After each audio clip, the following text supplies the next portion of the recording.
questions as well as requests for clarification by senators. We'll be taking that particular time allocated for it. And between 5 to 6 p.m., we'll be having closing statements on behalf of the County Assembly, allocated about an hour, as well as a further 60 minutes allocated on behalf of the Deputy Governor, before the House then again proceeds to determine if the grounds for impeachment have been met when the County Assembly of Kisii did impeach their Deputy Governor. Remember, a total number of 53 members of the County Assembly voted to impeach Honorable Dr. Robert Monda. The quorum has been attained. Allow me to hand you over for this live broadcast. Enjoy your viewing and good afternoon. Sorry, communication from the chair. Order number 2, hearing and determination on the proposed removal from office by impeachment of Honorable Dr. Robert Monda, the Deputy Governor of Kisii County. Very well. I think the defense is supposed to be calling a number of witnesses. Is the defense ready? Yes, Mr. Speaker, sir. And who will you be calling in as a witness? The Deputy Governor, Mr. Speaker, sir.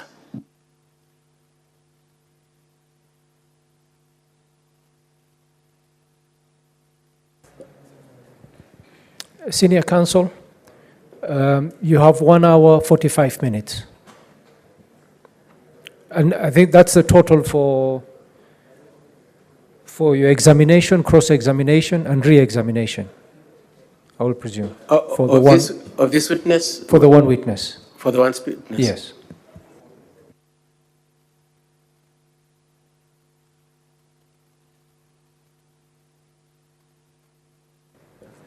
Okay, Senior Counsel, I'm being advised that you had already consumed your time with the previous witness.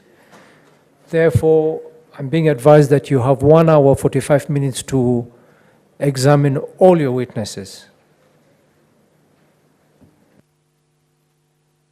Mr. Speaker, sir, could I request then, for purposes of this witness, that I take 30 minutes and you designate a time for cross-examination so that I can be spared time for the next set of witnesses, please. Very well. That's in order.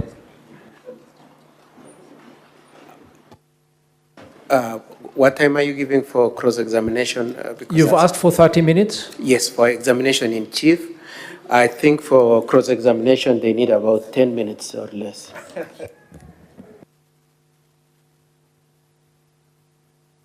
Speaker, sir, I wish to distance myself from the sentiments from the adversarial party. He had no instructions to enter my appearance. We seek an equivalent of 1 hour to deal with the culprit.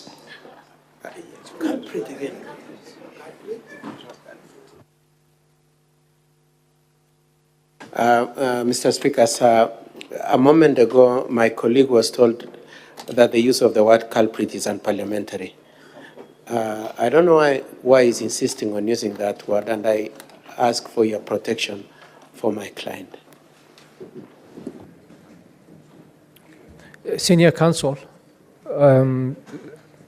I think let's give you 30 minutes to examine your witness. Cross-examination, I think what has been precedence since the start of this hearing is that you will get 15 minutes. But once we get to the cross-examination, at that time we'll check what the time is and decide. So let us start with you, Senior Counsel, with your 30 minutes. But, Mr. Speaker, sir, my colleague, Mr. Ndegwa, has repeated the use of the word culprit against my client. I insist this time around that he apologizes. Yes. I don't know why my senior is having a misconception of a simple English word, because the word culprit simply means a person in Oxford Dictionary. A misdeed, but I apologize. Apologies. Have you apologized? Did I hear an apology at the end? No, he hasn't. Yes, Mr. Speaker, sir, I apologize for using the word couplet. Thank you very much. And I withdraw the same. Okay. Senior Counsel.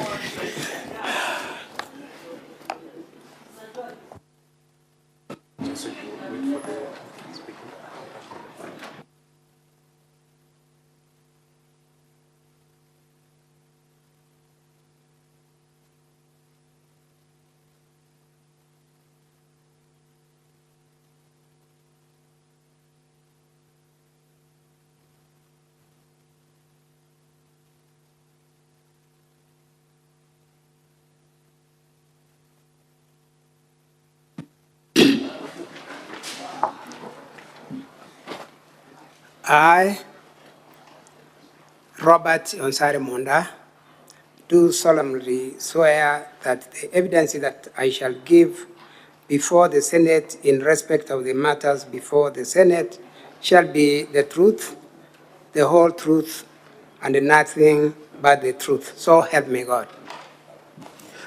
Could you tell the Senate what you do for a living?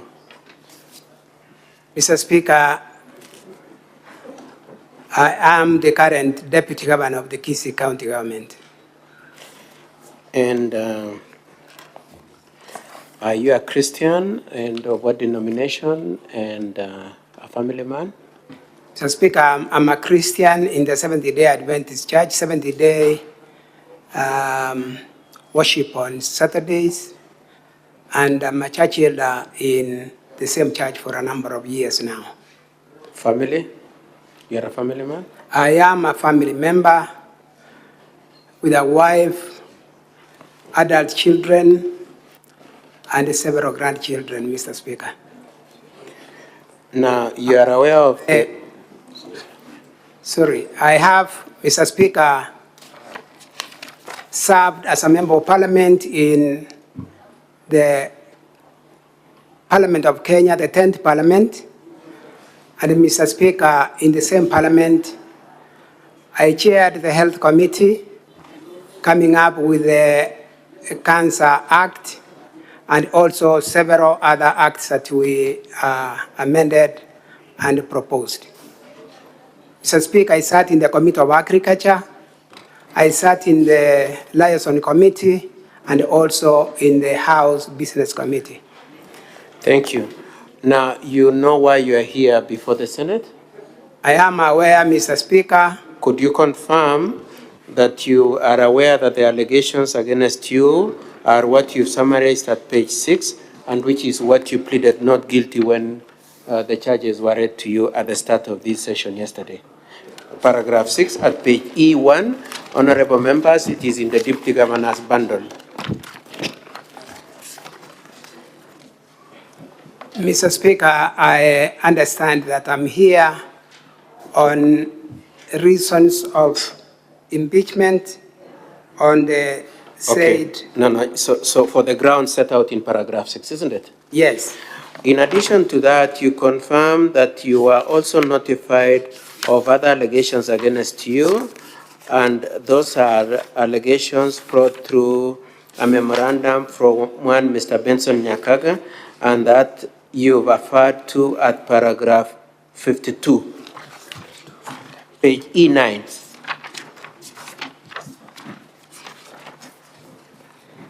Mr. Speaker, yes. And that was from public participation? Yes. And you've summarized those allegations against you at paragraph 48 of your affidavit at page E8 to E9? Yes, sir. Okay. And you maintain that all those allegations against you seeking your impeachment are not true? Yes, Mr. Speaker. Now, in support of your defense, you are relying on all the witnesses you've called? Yes. You are also relying on your affidavit, which you have annexed to the bundle and availed to the honorable members of the Senate. Yes, Page E1 to page E16. Yes, Mr. Speaker. You are also relying on your personal statement that was also presented at page 162 to 172. Yes, Mr. Speaker. You are also relying on the affidavits of Ann Misati at page 63 and the affidavits of Namuel Mwanga, Kennedy Kashapa, and Joseph Kwaro at page 118 to 120, Yes, Mr. Speaker. together with all the annexes and the documents you supplied and the videos. That is true, Mr. Speaker. Okay, now did you listen to the testimony by Mr. Joseph Misati? Yes, I did, Mr. Speaker. And you recall that Mr. Misati explained that some 251,000 was given to you from his cooperative account, Yes, Mr. Speaker. and he referred to the M-Pesa accounts. Yes, You adopt that testimony. I do adopt that testimony, Mr. Speaker. You also heard him say how money was pulled from his wife, Ann Misati, to the account of his son, Dennis Misati, and then passed on to your account, being a sum of 249,000. Do you adopt that testimony also? Yes, I do. Then the claim is that you received 800,000. The total of those amounts come to 500,000. What is your position about the balance of the 300,000? Mr. Speaker, Mr. Speaker, the balance of 300,000 is ununderstood to me, and I do not know anything about it. Did you receive any 300,000 in cash at your office at the stadium? No, brought by never. Mr. Joseph Misati and Dennis Misati? No, Mr. Speaker, that has never happened. Okay. Now, I just want to discuss a few things, then we move on. Could you confirm that at paragraph 16 to 24 of your statement, you have explained the issue of your receipt of the 500,000 that you've just explained? Paragraph 16, page E5. Yes, page E5. To page E6. You've explained the issue of the sum of E5 to E6. You've explained the issue of the 500,000. Yes, And- Mr. Speaker, Okay. The same way that Joseph Misati explained, isn't it? that's true, Mr. Speaker. Okay, so let me ask you a different question then from which the testimony which you adopted. Let's move on then. What was the money for? The money, Mr. Speaker, that I got from Mr. Misati was a refund of money that I had given him earlier. And when did you give him that money? I gave him the money in October, November 2022. And so before this Senate, your position is that you are getting a refund of your money. That's my position, Mr. Speaker. And you have explained that in your affidavit, That's what I've explained in my affidavit, Mr. Speaker. particularly paragraph 23 to 24, you've explained that it was a refund, isn't it? That is it, Mr. Okay. Speaker. At paragraph 26, you've explained the owner of the 500,000. Who was the owner of the 500,000? The owner of the 500,000, Mr. Speaker, is Mr. Joseph Doyle Misati. It belonged to Mr. Doyle Misati. Did it belong to Dennis? Is there any sense in which you could say it belonged to Dennis? I heard about this mention of Dennis and this money from this impeachment motion, Mr. Speaker. Okay. Now, did you see any documents to suggest that indeed Dennis, this was money from Dennis? Did you see any document or paper trail? No, Mr. Speaker. Okay. I want us to move at paragraph 24 and 25. You've made reference to the allegation that this story has been taken to EACC. You've seen that? That this allegation of you having received 500,000 or otherwise 800,000 has been reported to EACC. You've seen that? Yes, I've seen that, Mr. Speaker. What do you have to say about that allegation? Were you aware of any EACC investigations? I have not been aware, Mr. Speaker, until this mention in In these proceedings? impeachment. Yes. Okay. And have you been summoned by EACC to account for this alleged 800,000 or 799,000? No, or Mr. 500? Speaker. You have not been summoned. At paragraph 28, you've discussed 27, paragraph 27. You said that Mr. Joseph Misati came with his 4 sons to your place, isn't it? Yes. At whose request was the visit? The visit was a request by Mr. Misati. It was a Mr. request from Speaker. Mr. It was not you who summoned them, as Dennis said. No, I did not summon them. Okay. And in that paragraph 27, you said Dennis and his 3 other brothers sat at a distance from you and Mr. Misati, Mr. Joseph Misati, isn't it? That's true. Do you have a rough estimate of how far apart you were? Mr. Speaker, we were in 2 different houses that could be probably 20, 30 meters apart. So, different houses and could be between 20 and 30 meters apart. That's true. Is there a point at which you were in a congregation of yourself, Joseph Misati, and the 4 sons? Together? Together, when they entered my home, we sat in the main house, and when they were served with tea, then we moved out. My question is, when, in the course of the visit, was there a point at which you were all together talking, discussing anything? No, Mr. Speaker. No, at no point. And both Mr. Dennis Misati and Mr. Joseph Misati confirmed that, isn't it? That's true. Okay. Now, I'd like us to move on to paragraph 29 and paragraph 30. What is your answer to the question raised by Dennis that this money was a bribe? Sorry?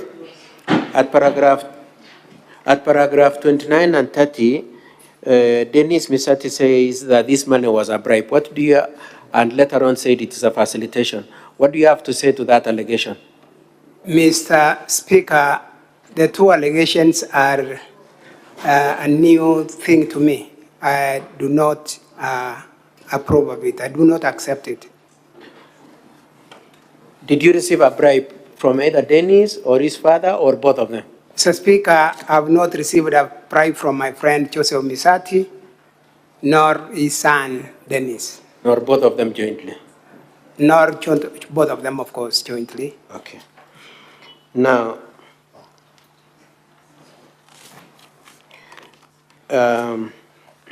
as you can imagine, the county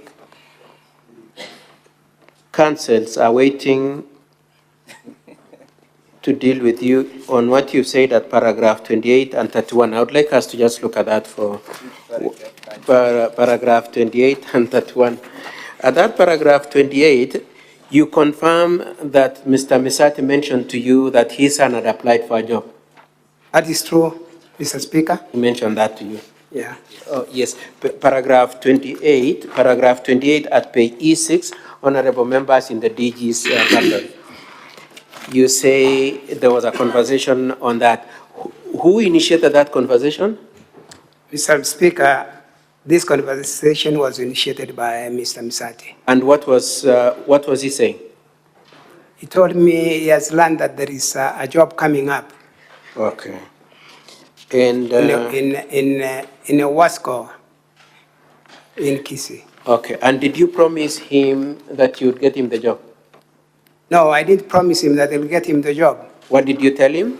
I told him, let him make whoever the son is to apply, and the right process be followed. Okay. Mr. Speaker. Now, in the Hansard, page 189 to 190, you remember the long cross-examination from my colleagues on Mr. Misati. Page 189 of the County Government Bundle, Volume 1, is the answer of the events of the 29th, isn't it? Yes, Mr. Speaker. I would like you to read the 2 last sentences at paragraph 190 of what you said you did in reference to Ms. Wahito, the CEO of Quasco.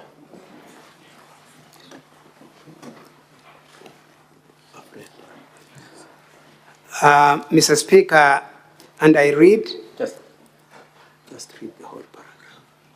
The governor's office.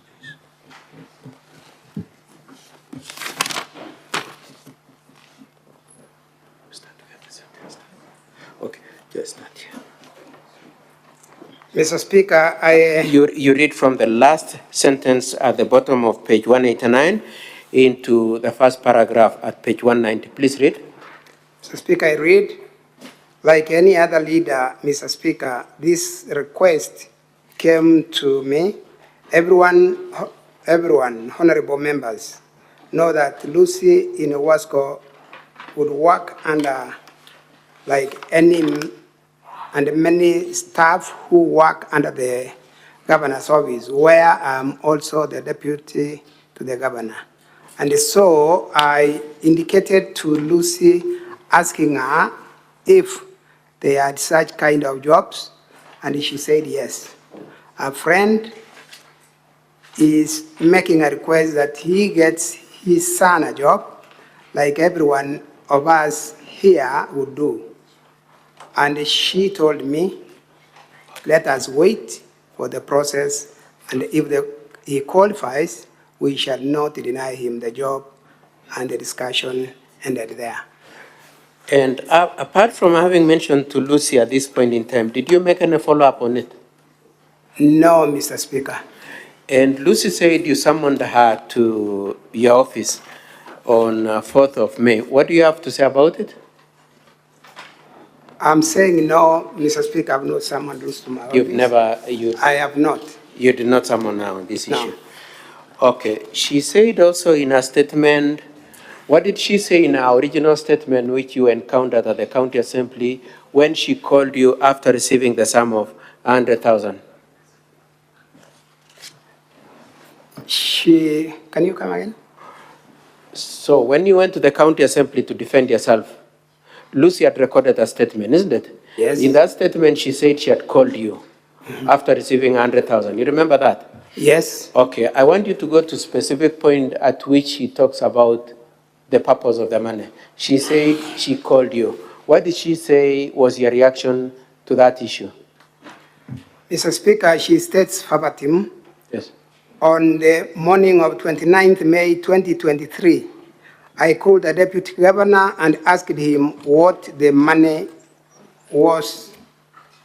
Which paragraph is that again? Just tell the honorable. This is on page E7, paragraph 38, honorable senators.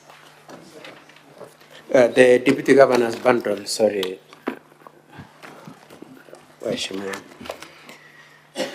So you've quoted verbatim what she says, and she said, in the morning of 29th, I called the deputy governor and asked him what the money was, but he kept quiet, isn't it? Yes, Mr. Speaker. That was her original statement. Then she wrote another affidavit on the 9th of March and said that you told her that the money was in respect to the request for a job for Dennis. You remember that? I remember, Mr. Speaker. Do you agree with what she said in the affidavit? I do not agree with that statement in that affidavit, Mr. Speaker. Okay. And do you agree with what she said in the statement of 8th of February saying you kept quiet? Mr. Speaker, I also don't agree that I kept quiet. And what do you have to say? Do you remember that conversation occurring? Yes, Mr. Speaker. And what did you say? I told her that that money was mistakenly, erroneously sent to her number. Okay. And asked her if she can send the money back. Do I continue? Okay. And so then I would like us to move on then. So you told her it was an error, it was sent to her by error? Yes, Mr. It was Speaker. meant for? The same money was intended to go to another person, Gladys Aminga, who does transport business and had given her an assignment to deliver building materials, and I was paying for the same, which money went to the wrong recipient, Okay. Mr. Speaker. Now, then there is the story of whether or not you try to reverse the remittance. What do you have to say about that question of whether or not you try to make to reverse the remittance? Mr. Speaker, I don't want to claim to be an expert in IT. I tried to do the reversal. I didn't manage, and I do not get a reason why I couldn't manage, and therefore I stopped it at that as I waited for the Lucy Waitho to return the money to me. And did you eventually get the return of the money? Sorry? Did you get the money returned to you? Yes, Mr. Speaker, the money was returned to me. On which date? On the 30th of May, To Lucy Wahito. Sorry, to Aminga. Yes, Mr. Speaker. Aminga. Yes, Mr. Speaker. Once I realized that I made a mistake and sent the money to a wrong recipient, I immediately remitted the money. Gladys Aminga needed that morning to deliver the materials we had discussed. And you've explained those payments at paragraph 35 of your affidavit, isn't it? Yes, Mr. Speaker. Now, could you confirm that those entries of the remittances to Gladys Aminga are in your M-Pesa statement at page 89 to 104, 89 to 104, at particularly paragraph 99 and 97? The sum of 100,000 plus 40,000 plus 65,000. In the Deputy Governor's bundle again. Which page? Page 99, or rather, yes.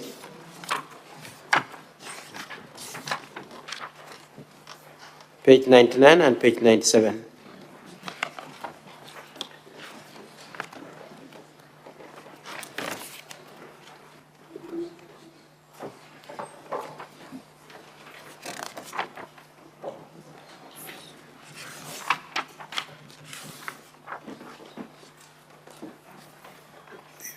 This pamphlet I have here is not there.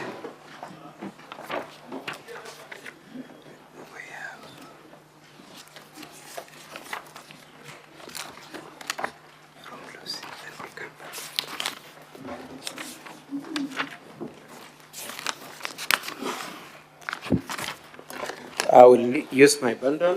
Look at it. At page 99, is it true that you sent 100,000 to Lucy to Gladys Aminga at 8:03 on the 31st of May? Sorry, It's the wrong 40,000? figure. Yes, I sent 40,000 as a second installment, Mr. Speaker. And the first payment of 100,000 was paid on which date? I paid the 100,000 on the 29th of May at 9:17 a.m. in the morning. You're referring to page 99, isn't it? That's page 99, Mr. Speaker. And then you made another payment which is captured at page 97 of how much? Mr. Speaker, sorry. Mr. Speaker, I made another remittance of 65,000 on the 24th of June at 13:21. And all these payments were for? These payments, Mr. Speaker, were for the consignment of materials that I wanted transported, building materials, Mr. Speaker. Okay. Now, what was your explanation for why you say you erroneously sent this money to Lucy when you meant to send them to Gladys? Mr. Speaker, as I was picking the number to send the money to, I erroneously picked the one for Gladys instead of Lucy.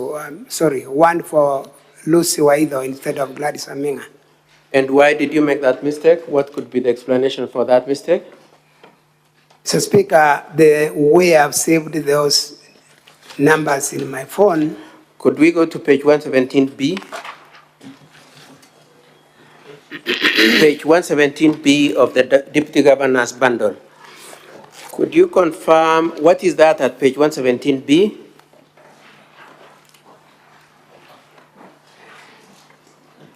What is that at page 17B? Is that? These are the contacts, Mr. Speaker. This is your phone book on your phone? Yes, Mr. Speaker. The way you saved the numbers? Yes. And could you confirm if the names of both Lucy and Gladys are there?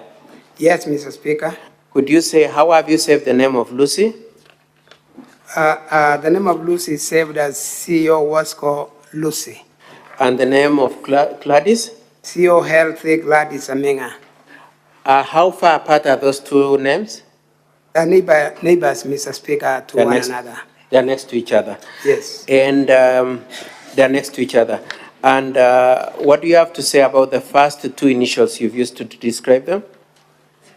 Mr. Speaker, I'd chosen to put the government officers in the same identity for ease of reaching their contacts. And so that is the way I'd identified them in my saving in the phone As book. CEO. What is the meaning of CEO? Chief Officer. Chief Officer. And what do you have to say about the alphabet? The alphabet, Mr. Speaker, after CEO is WASCO. That WASCO is followed by H, which is health. And so that is the reason why they are neighbors. Okay. So your position is G for Quasco in Lucy is followed alphabetically by health in the name of Gladys, and which then resulted in the arrangement of the names. Now, I'd like us to move on to the issue of threats to Dennis Misati. Did you threaten Dennis Misati? No, Mr. Speaker. It is said that you sent the threat through his father. Did you tell your father? Did you tell Dennis's father to go and tell Mr. Dennis that you are going to do something against him? No, Mr. Speaker. You did not. Okay.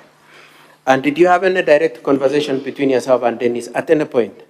I've not had any conversation, Mr. Speaker, with Dennis Misati. Directly? Never. Okay. Now, we move on to the issue of county staff. It is said that you have county staff at your premises. Do you have them? True, I have county staff. Are you entitled to those county staff from your understanding of the HR manual at the county and SRC guidelines? Yes, Mr. Speaker. How many people do you have? I have what is my entitlement of 6 staff. Yes. Who are in my compound. Yes. One of them being my PA among the 6. And Mr. Speaker. Okay, now let's move on time. I also have enforcement officers to give security to my compound. Okay. Now, did you assign yourself those staff, both the enforcement officers and the other 6 staff? Mr. Speaker, I was guided to provide names for personal staff. Yes. Which I did to the County Public Service Board, and they were recruited. For the enforcement officers, Mr. Speaker, immediately we were announced as winners. I found some officers at my gate. I've never known how they were sent there, and I've only found myself comfortable that they are giving me the security I need. You did not determine the people who came to you? I've not determined the people who should come and the numbers that should come, Mr. Speaker. But for the 6, you suggested the names and the Public Service Commission assigned them to you? That's true, Mr. Speaker. Okay. The issue of your brother, the arrest of your brother, did you get 20 people to go and assist the police effect the arrest? Mr. Speaker, no. And who effected the arrest? I reported to the police and I left it at that. So yes. I expect that it's the police who arrested my brother. And do you know where they were kept? Was it at the county cells or at the police cells? That, Mr. Speaker, I did not get to know. And did you take out an OB for your complaint? Yes, Mr. Speaker, I did. You have an OB? Yes. Okay. And do you... Okay, I will leave it there. Now, it is said that you use the county staff to feed dogs, to dig a well, to maintain dairy, and to do farming. Let's start with farming. Do you recall that your brother, after testifying, when he was being re-examined, said neither you nor him is doing any farming? Yes, that he did, Mr. Speaker. And is it true that you're not doing any farming? Mr. Speaker, I do not do any kind of farming in my Kisii rural home. But Mr. Matundura, your brother Robin, had said that you use them for farming, and then came here and said there is no farming, isn't it? Yeah, he has those 2 positions, which I do not know how he will explain it. Okay. The well? The well, Mr. Speaker, I've not done a well in my home since I became deputy governor. The well I have was done in 2003. Okay. And dairy? I do not keep any kind of livestock, be it a dog, cat, cattle, name them poultry. Nothing in that Kisii home, possibly elsewhere. Okay. And dogs? They were saying that you have some staff serving as cooking for dogs. Mr. Speaker, if it were possible, I would have invited the House to visit our home. Even tomorrow, we go together with my brother leading us to show us the details of what he has shown, if it were possible. Senior Counsel, Sir. your 30 minutes are up. I will give you 2 more minutes to wind up. Can I request for 5, kindly, Mr. Speaker, sir? Kindly. I give you 3 minutes. Okay, let me try. Now, Mr. Dr. Monda, at paragraph 52 at paragraph 48 and at paragraph 52, it is said that you should not hold office for various reasons. And I would like to just read what he said at paragraph 48 and then probably respond to them as a bundle. At paragraph 48, you say, so 48 is allegation that you are incompetent and have abused office, 1. Number 2, that you are responsible for an absorption of the budget. 3, that the budget was funded. 4, that there is non-use of senior staff mortgage provision. 5, that there is use of personal home for purposes of county functions, meetings, and files. 5, that you are not working with other leaders in Kisii County, and lastly, that you are responsible for use of unofficial personnel in county matters. You've seen that? Yes, Mr. Speaker. Okay. What do you have to say about those allegations? Let's start with the issue of incompetence and abuse of office. Do you admit that? Mr. Speaker, I deny that I'm incompetent.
And apart from having mentioned to Lucy at this point in time, did you make any follow-up on it? No, Mr. Speaker. And Lucy said you summoned her to your office on 4th of May. What do you have to say about it? I'm saying no, Mr. Speaker, I've not summoned Lucy to my office. I have not. You did not summon her on this No. issue? Okay. She said also in her statement, what did she say in her original statement which you encountered at the county assembly when she called you after receiving the sum of 100,000? Can you come again? So when you went to the county assembly to defend yourself, Lucy had recorded a statement, isn't it? Yes. In that statement, she said she had called you after receiving 100,000. You remember that? Yes. Okay. I want you to go to specific point at which she talks about the purpose of the money. She said she called you. What did she say was your reaction to that issue? Mr. Speaker, she states verbatim. Yes. On the morning of 29th May 2023, I called the deputy governor and asked him what the money was was. Which paragraph is that again? Just tell the Honorable. This is on page E7, paragraph 38, Honorable Senators. The Deputy Governor's bundle, sorry.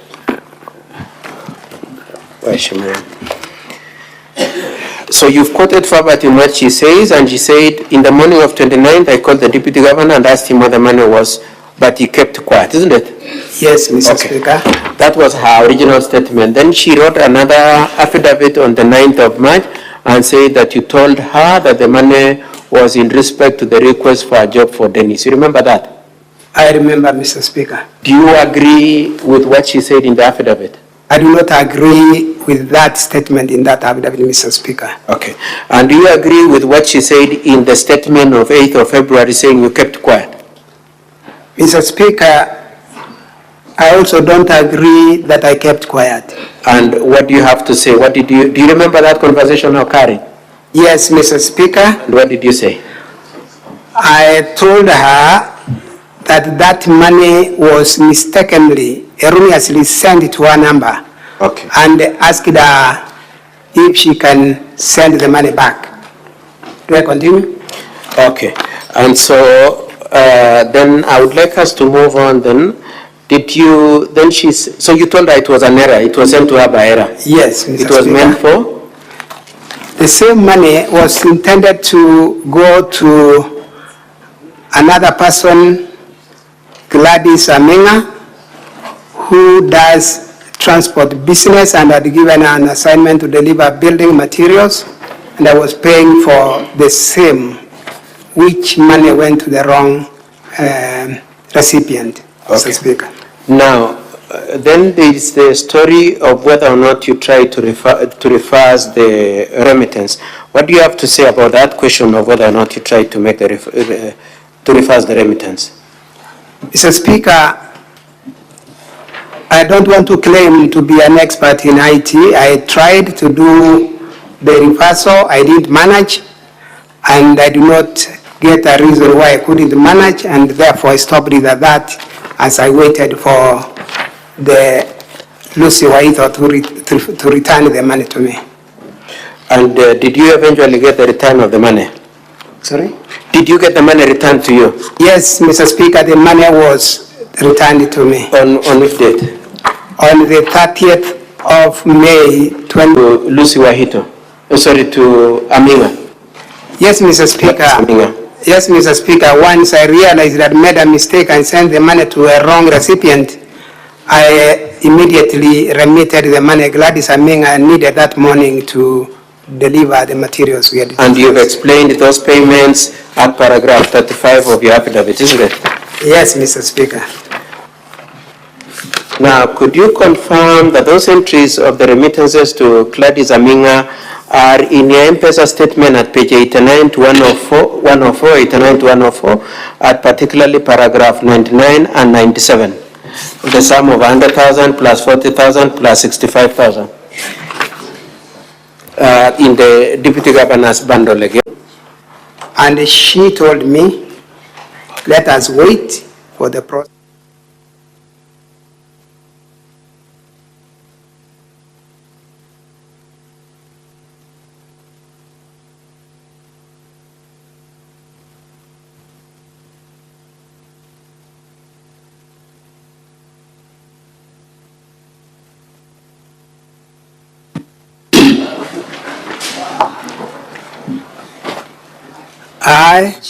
Four. I'll first check on that, what you are reading.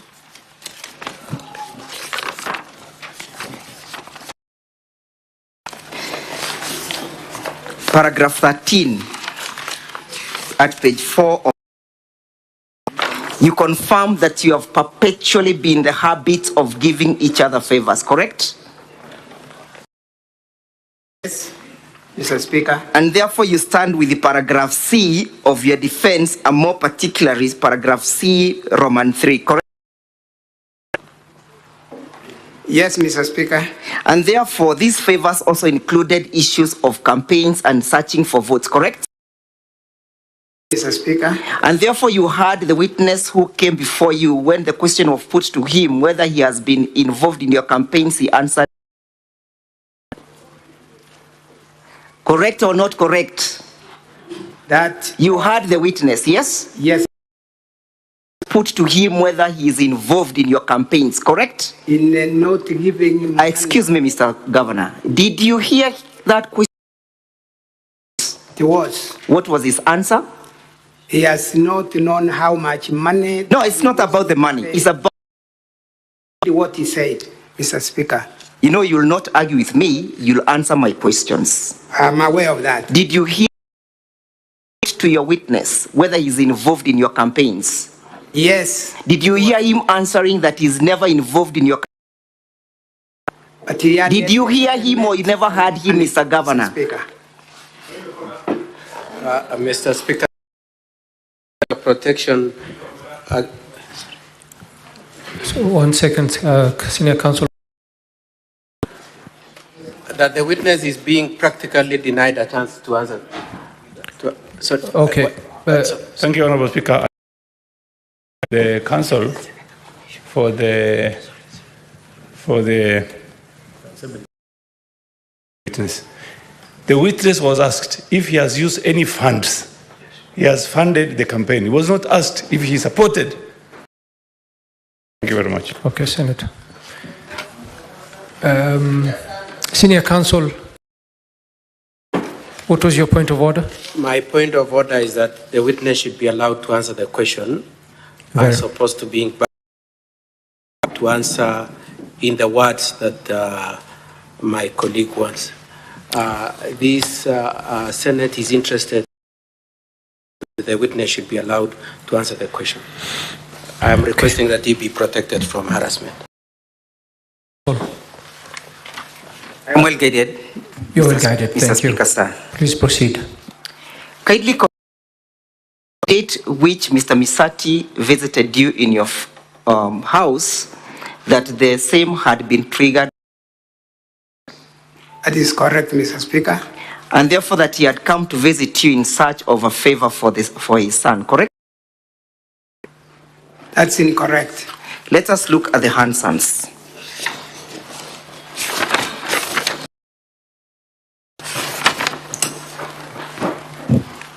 Honorable Senators, I'm referring to the appearing on the back of Volume 1 at page 189.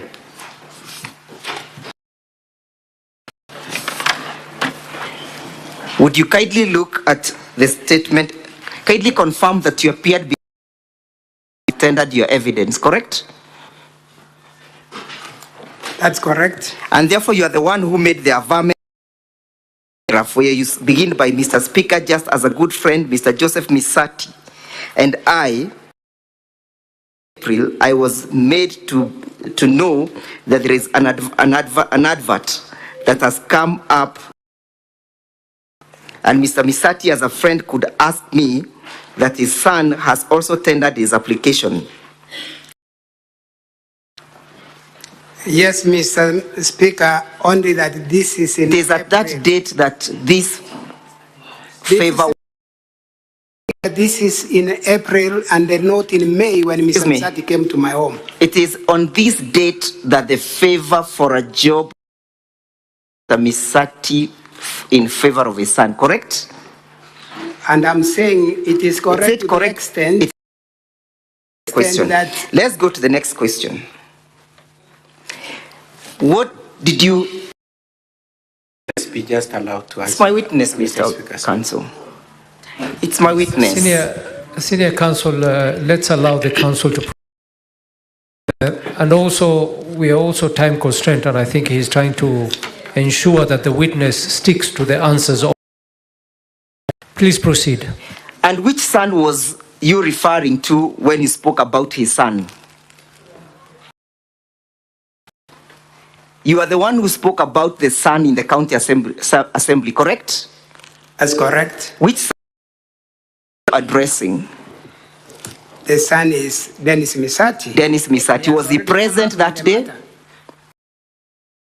Dennis present that day when the favor was sought? Mr. Speaker, I want your protection to put the statements clear because I'm asking, was he email and they're wanting me to pick. was he present or he was not present? To put Okay, the case in Deputy perspective. Governor, I will protect you. Council, Yes, go a little bit slow. I will. Answer. It's a simple question. This day, Yes, Senator Edwin. Chair, just to help the witness, he should be assured examination by his counsel, Katwa Kigen. Any explanations that he wants to give, he will have opportunity. At this point of cross-examination, and Senior Counsel Katwa, you really are doing as a disservice as a house by not there will be that opportunity. At this particular stage, the counsel for the assembly is allowed to ask out stories, Mr. Speaker. So just guide them accordingly. You will not allow you. Senator. Okay, Senator Onyonka. I would like to make a plea to my colleagues here. This exercise is not a court of law. This is a quasi-judicial political exercise. It is important that the of Kisii listen to the questions because they can see the body language and they can see how the deputy governor is.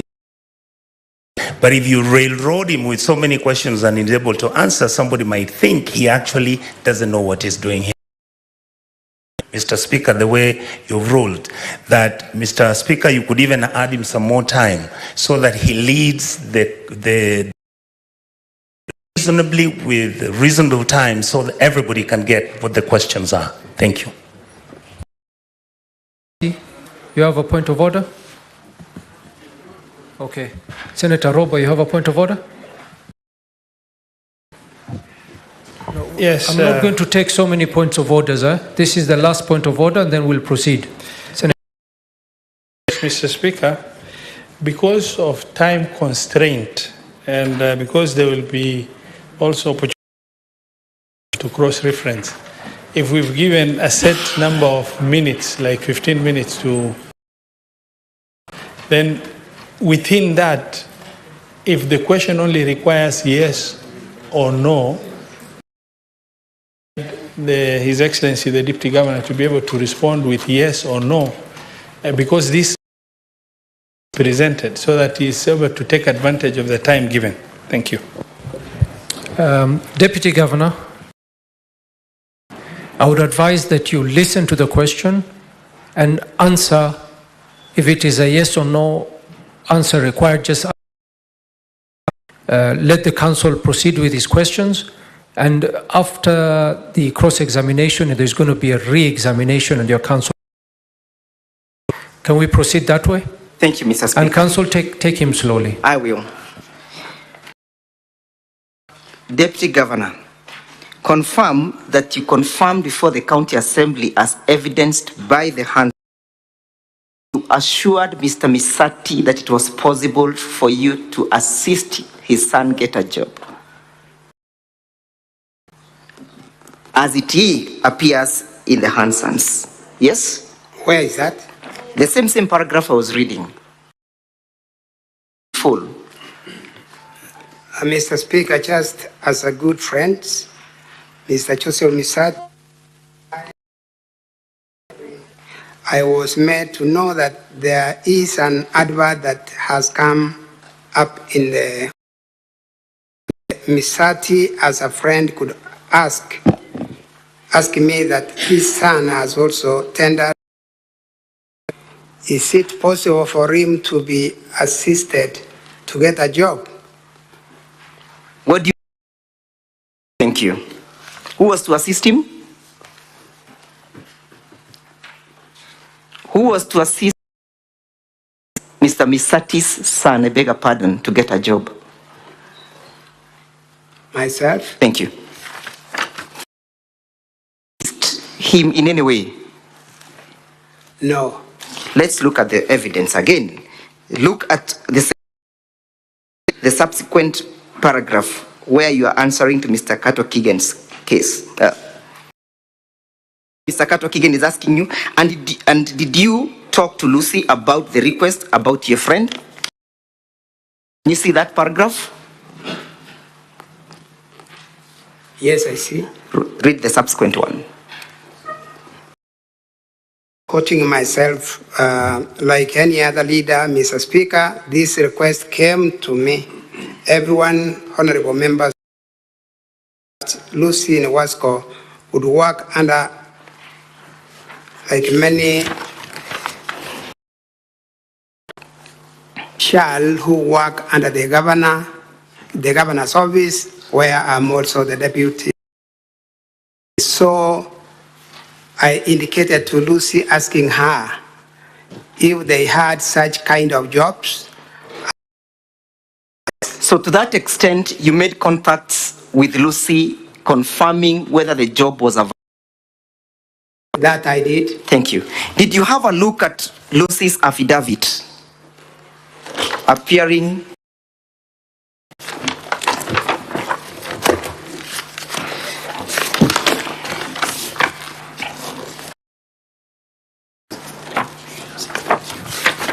at page 263 of the bundle of document volume 1 by the council? Did you not? Page 263 at that affidavit, Mr. Witness. Page 263 of the bundle. Yes. You confirm that you made contacts with Lucy, correct? That I've said, yes. And therefore there are averments contained in and the discussion.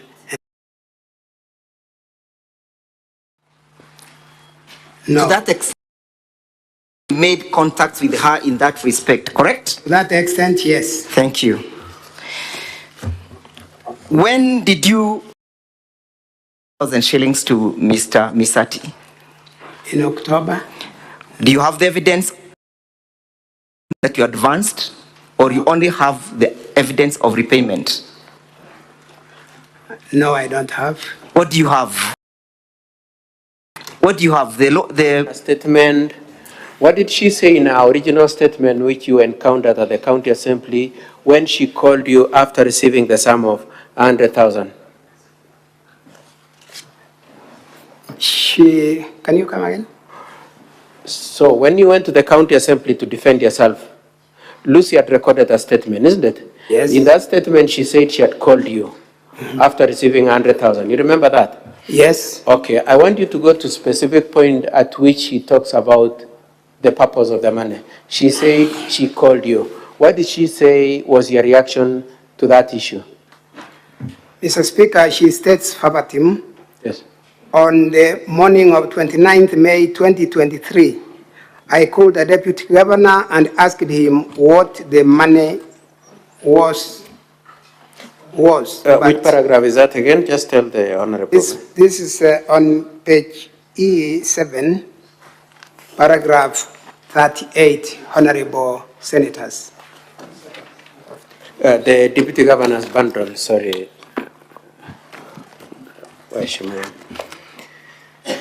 So you've quoted verbatim what she says, and she said, in the morning of 29th, I called the deputy governor and asked him what the money was, but he kept quiet, isn't it? Yes, Mr. Speaker.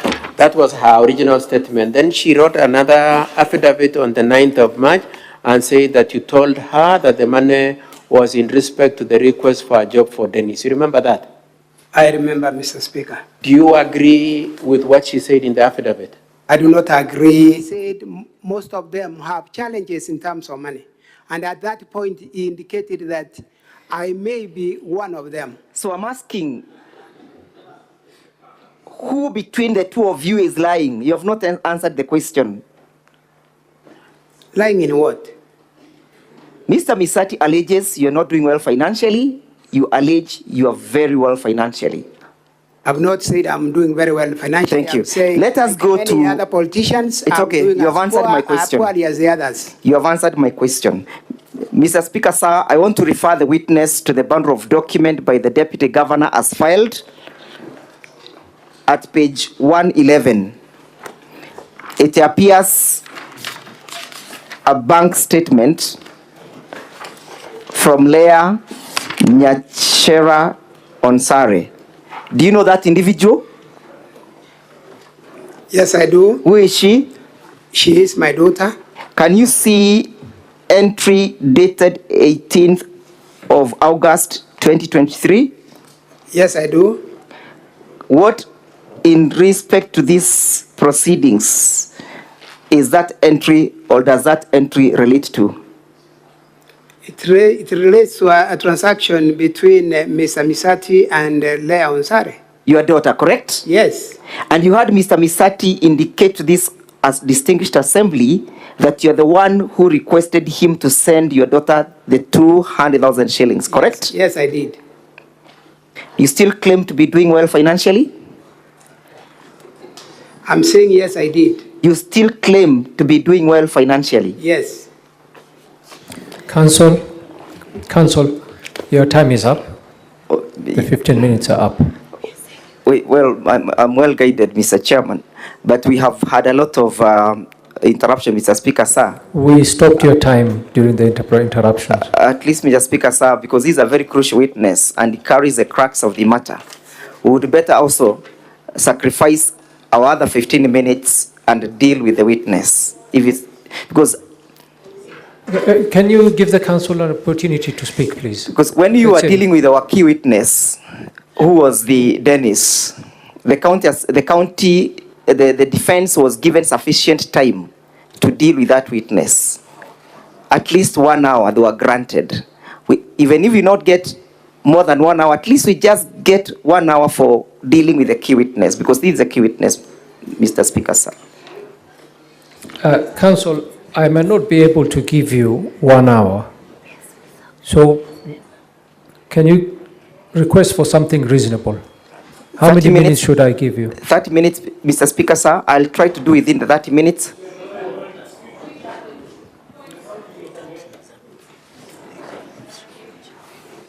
Now, we cannot take too many points of orders. Huh? I have Senator Mogeni first on the list. And on this side, I have Senator Cherargei. Those are the only 2 points of orders I'll take so that we can move on. Senator Mogeni.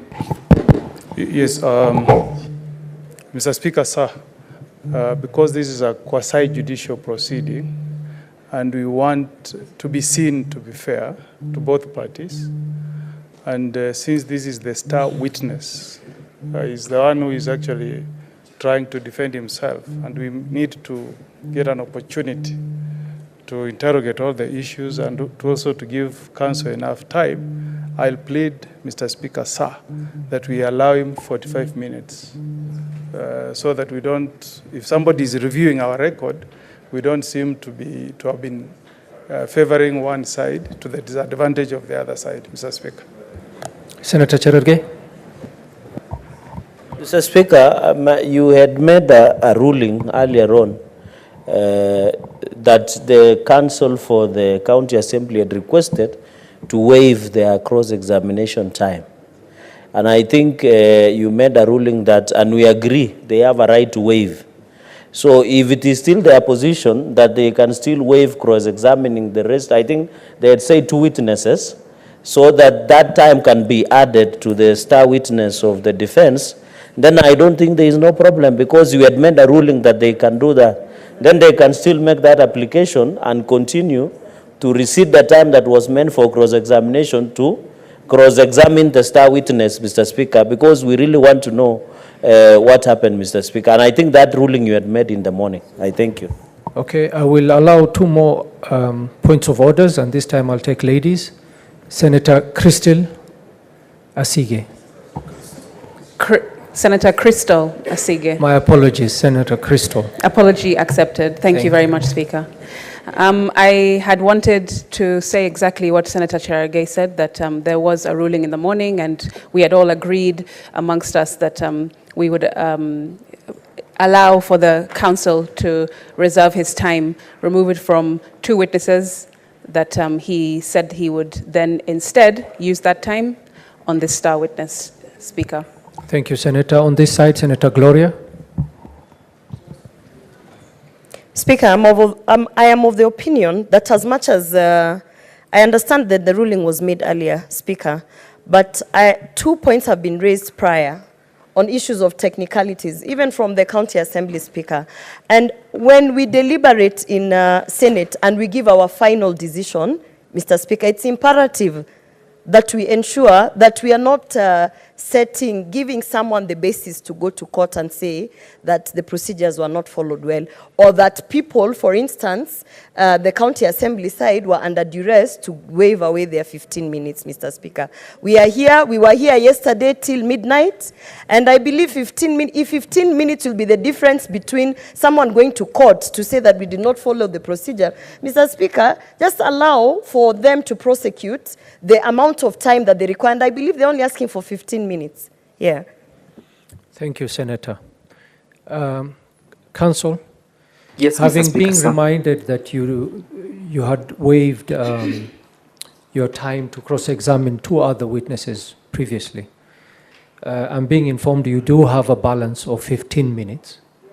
You had already utilized your other 15 minutes. So I will give you a further 15 minutes to see if you can conclude your questioning. We are most humbled, Mr. Speaker, sir. Okay.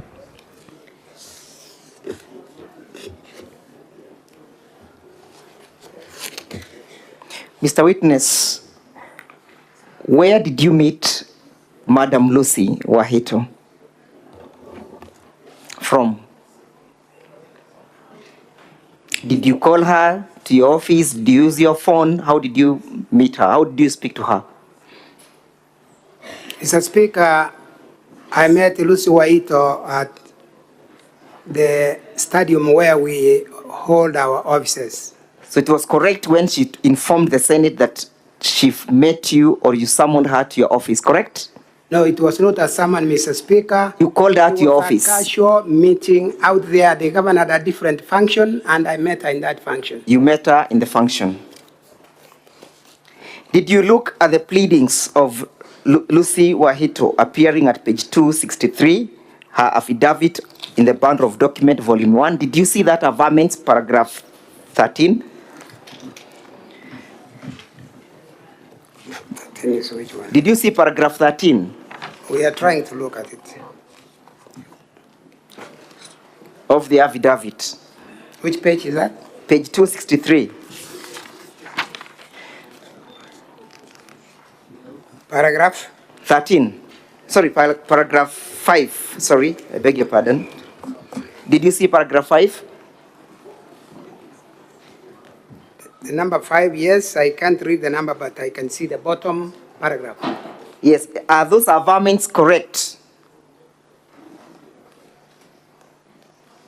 That the recruitment of the commercial manager was to take place in April, correct?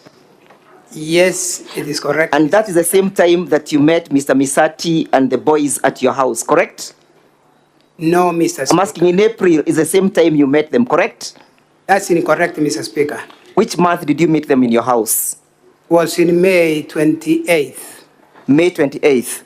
Let's go to the May 28th now, because you have taken us there. Would you recall the events of May 28th?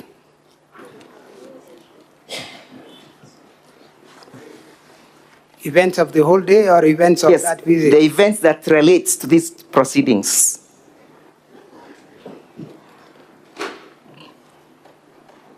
Yes, Mr. Speaker, there was a visit by Mr. Misati and his sons to my home. How many sons were in the company of Mr. Misati? 4. 4 of them. Had you previously met Mr. Misati in your house? Previously? Not once. We had met separately. Was it every time casual or usual for him to be accompanied by his 4 boys? Not for me, Thank Mr. you. Speaker. They come sometimes too. You have answered the question. So what was so unique about this meeting for the 28th of May that he'd be accompanied by his sons? Nothing unique according to me, Mr. Speaker. Thank you. Did you know that he was to be accompanied by his son at the time he was paying you a visit? No, Mr. Speaker.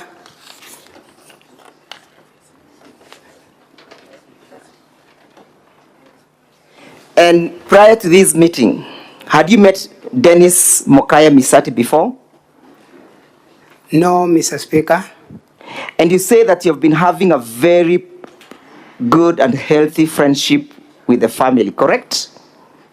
That's correct, Mr. Speaker. And for 32 years, you have never met Dennis, correct? You do not know him, you've never met him, you are friends with the father, and you do not know his children, correct?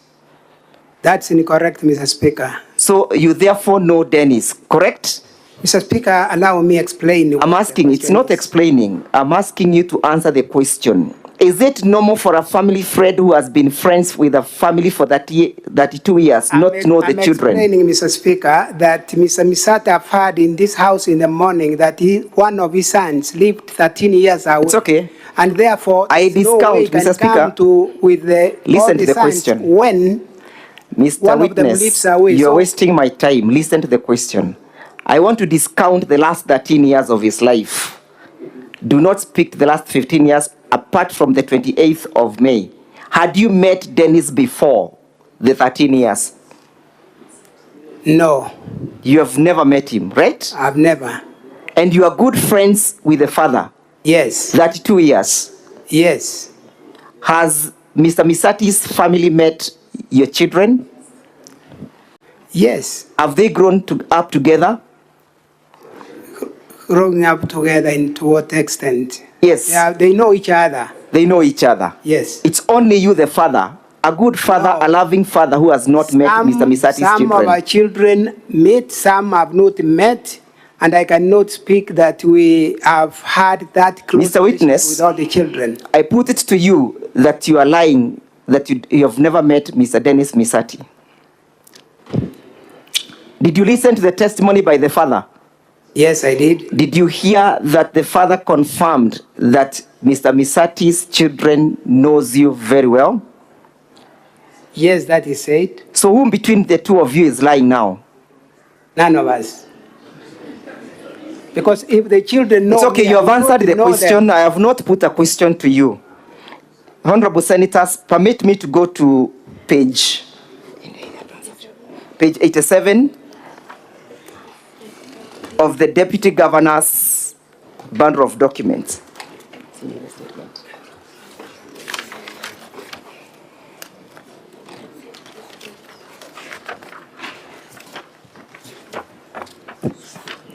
And as I deal with that aspect, Mr. Speaker, sir, permit me to correlate that annexure with paragraph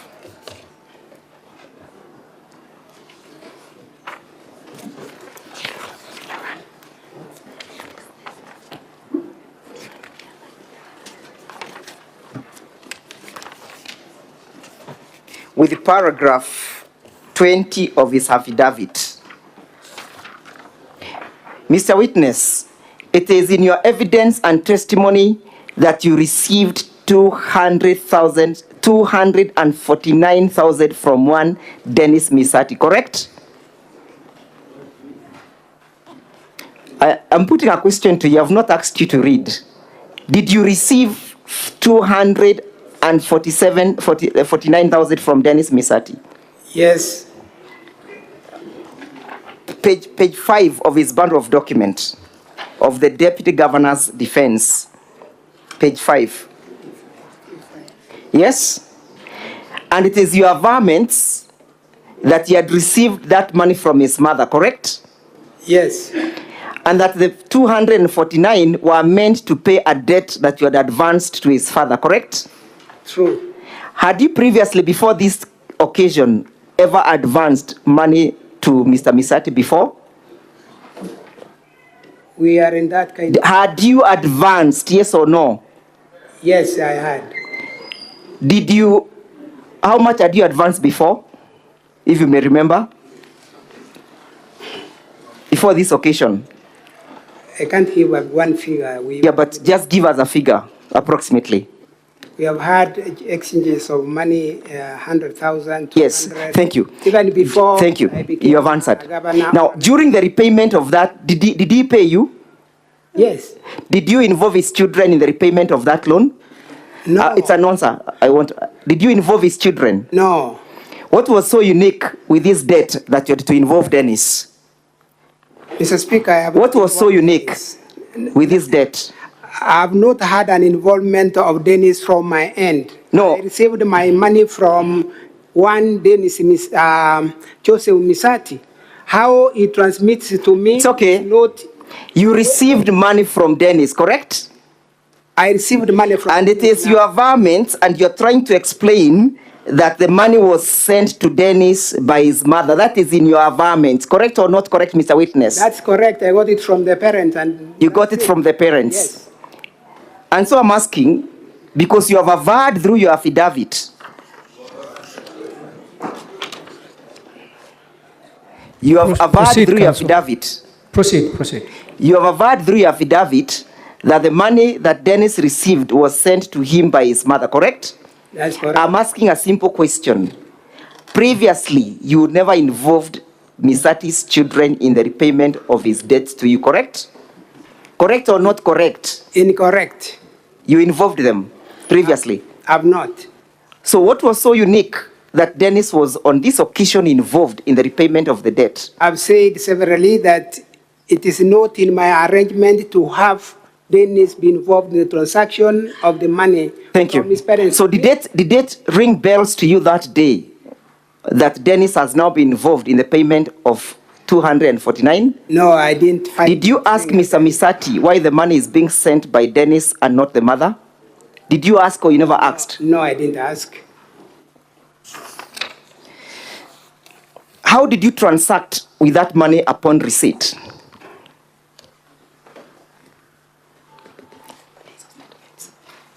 Is your question complete? How did you transact upon the receipt of the 500,000 shillings? How did you transact? Did you send 100,000 shillings to Lucy? Yes, that is true. What time did you send him?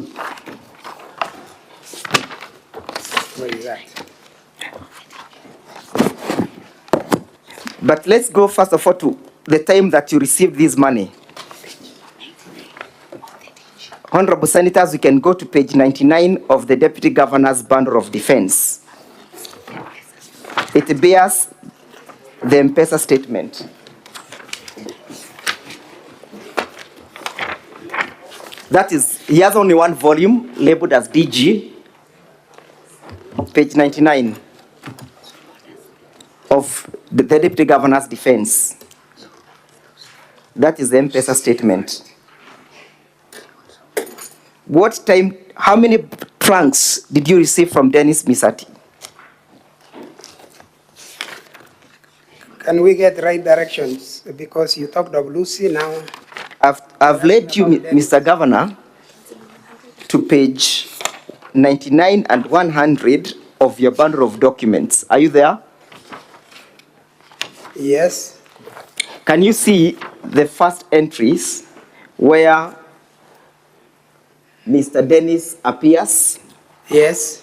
Can you see where he sent you 150,000? Yes. Which date was it? It was on 28th of May at 20:33:51. Confirm that he sent this money while he was at your house, correct?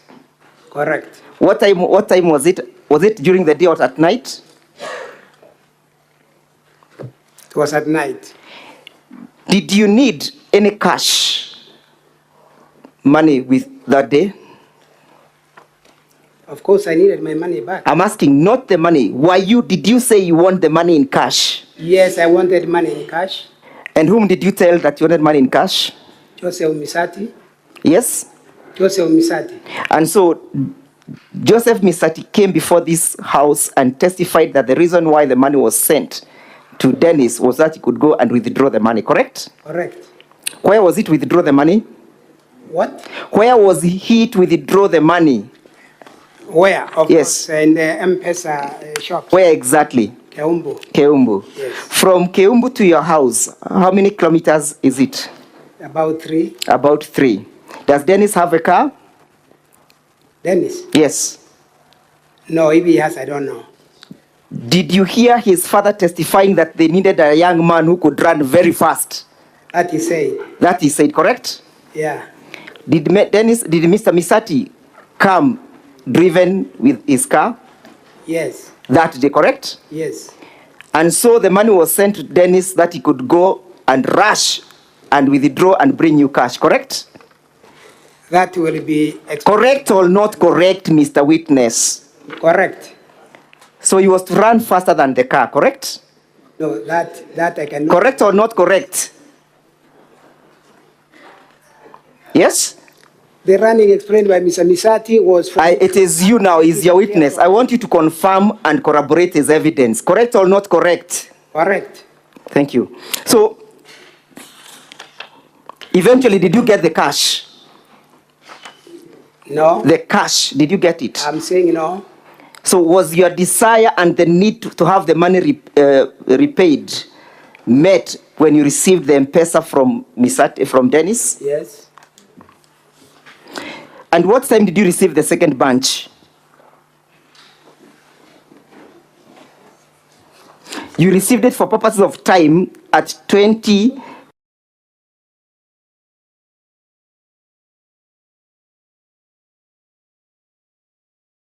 It was 2020, 37, 31. 2037 31, correct?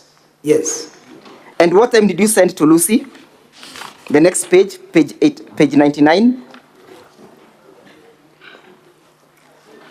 It was 21, 24, 13. How many minutes later? Calculation. Approximately 40 minutes later, correct? Yes. Yes? Yes. What was the need of you sending the money to Lucy at night?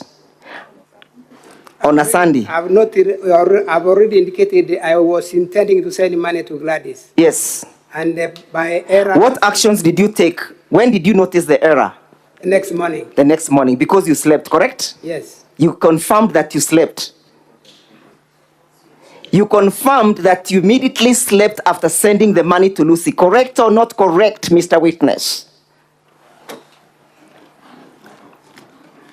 I'm not saying I slept. Okay. I lead you to the County Assembly Hansons. Did you appear before the County Assembly as I look for the page and confirmed that immediately you slept? Do you remember making that confirmation? Can you take us to the paragraph? Honorable Senators, I'm looking at volume 1, page 191.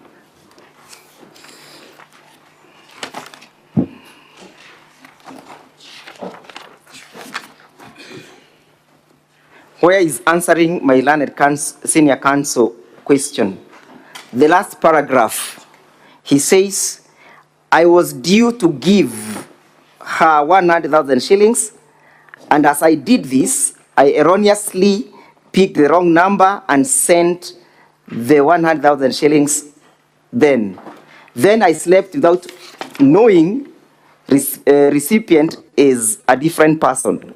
Is that your statement? That's my statement. Did you take this statement on oath before the County Assembly? Yes. Do you still want to stand with the statement or you want to discount it now? To stand with the statement, Mr. Speaker. Thank you. Counsel, you know your time is actually up. I'm just about to be done. 5 minutes, Madam Speaker. Because for me to debunk the lie. Counsel, I'll give you 2 minutes. You just maybe wind up with the questioning. I'll try my best, but I'll seek your indulgence. Mr. Witness, look at where you sent money to Lucy, correct? At page 99 of your bundle of documents. Yes. Can you see at 2357, you sent money to Wilfred Momanyi, 10,000 shillings? Yes, I did. Was it the same day? Same day. Were you asleep? I slept. Did you send the money while you were asleep? No. Thank you. Let's proceed. That is 2 hours later, correct? But you know... That is 2 hours. Excuse me, Mr. Witness, you're wasting my time. That is 2 hours later, correct? It is 2 hours later, yes. And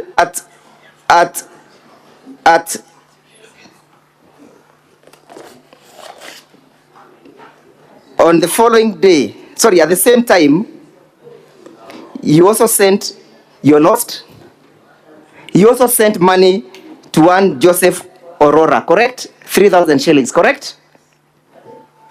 Where is that? That is the next day, correct? Joseph Aurora. The next day, Next day is 29th, yes. you sent, had you noticed you had made an error that time? I did not. When you are sending 10,000 shillings to Wilfred Momanyi, did you notice that you had made an error? No. When you made an error, when did you realize you've made an error? After receiving a call from Lucy or your own volition? It was Lucy's call. It was after you received a call, correct? Yes. But on the same day, at 9:17, you sent 100,000 shillings to Gladys Amiga, correct? Correct. Had Lucy made the call at that particular time? Yes. Do you know what time Lucy made the call to you? I can't recall the exact time, but Lucy's conversion here was to the effect that she called at 8 while in Kisumu. So at this time, you had tried to make attempts to reverse, correct? When did you make the attempts to reverse the money? When I talked to Gladys is when to Lucy is when I was at 9, correct? Yes.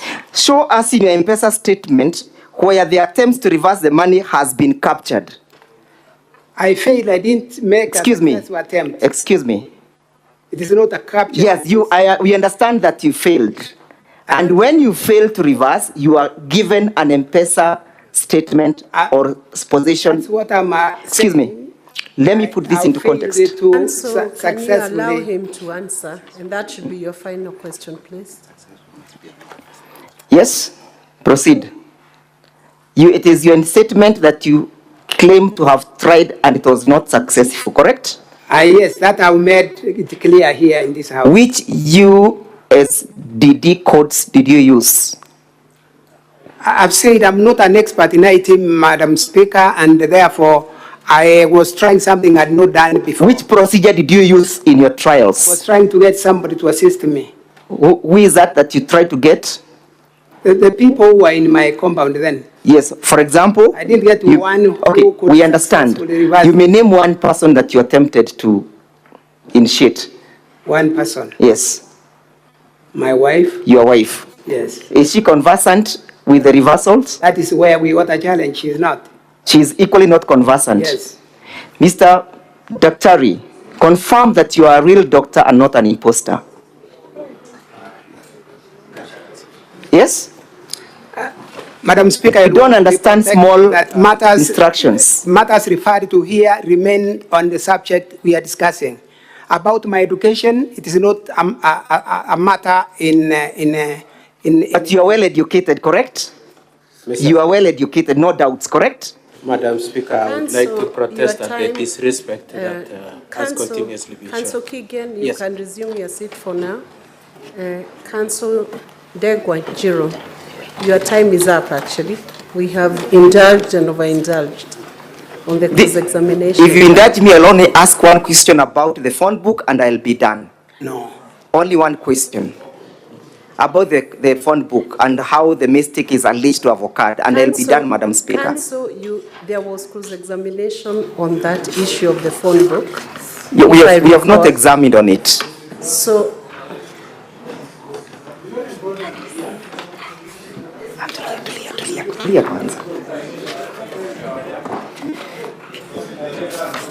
Council, ask the final question and don't ask another question.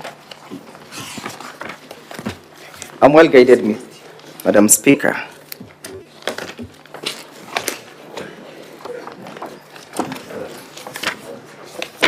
Mr. Witness, let's go to page 117 of your bundle of documents, the volume from the Deputy Governor. But as we confirm this, confirm that these are an extract from which source? Where did you extract this information from? From my phone, Mr. Speaker, Madam Speaker. Who extracted it for you? I was assisted by somebody technical. Somebody technical? Yes. When were you assisted? When I was providing the evidence here. Was this a document that was typed or you directly downloaded it from your phone? It was done from my phone. It was typed, correct? Not typed. Yes? No. Which date was it done? Does that document bear a date? It doesn't. Does it bear any print showing the source of the document? Print? No, except for the names that are listed there. Except for the names, correct? Yes. I put it to you that you are the one who did this to try and choreograph your story. I'm not the one. Finally, when did Lucy Thank you, return the money Counsel. to you? Thank you, Counsel. That marks the end of that cross-examination. This is now time for re-exam.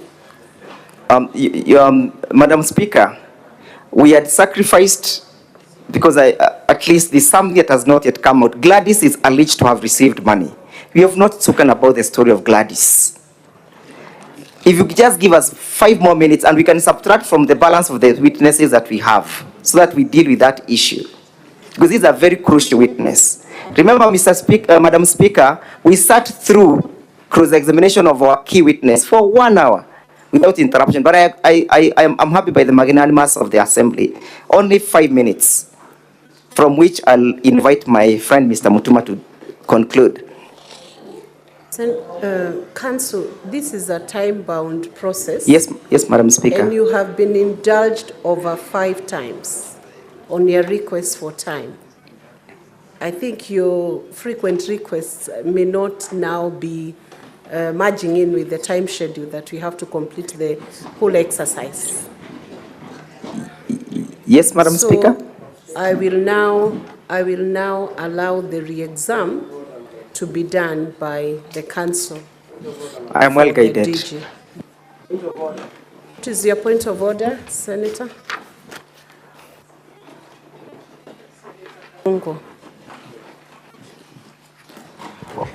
Thank you very much, Madam Speaker. I think if I heard the Counsel clearly, he's saying that they are willing to sacrifice more minutes from the other witness. And if they think this is what is going to help their case, Madam Speaker, we would want to hear them.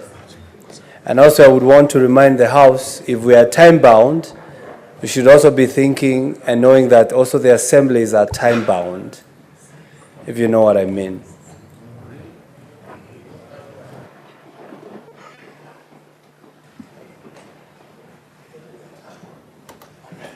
Senator Cheptumo, you have a point of order. Madam Speaker,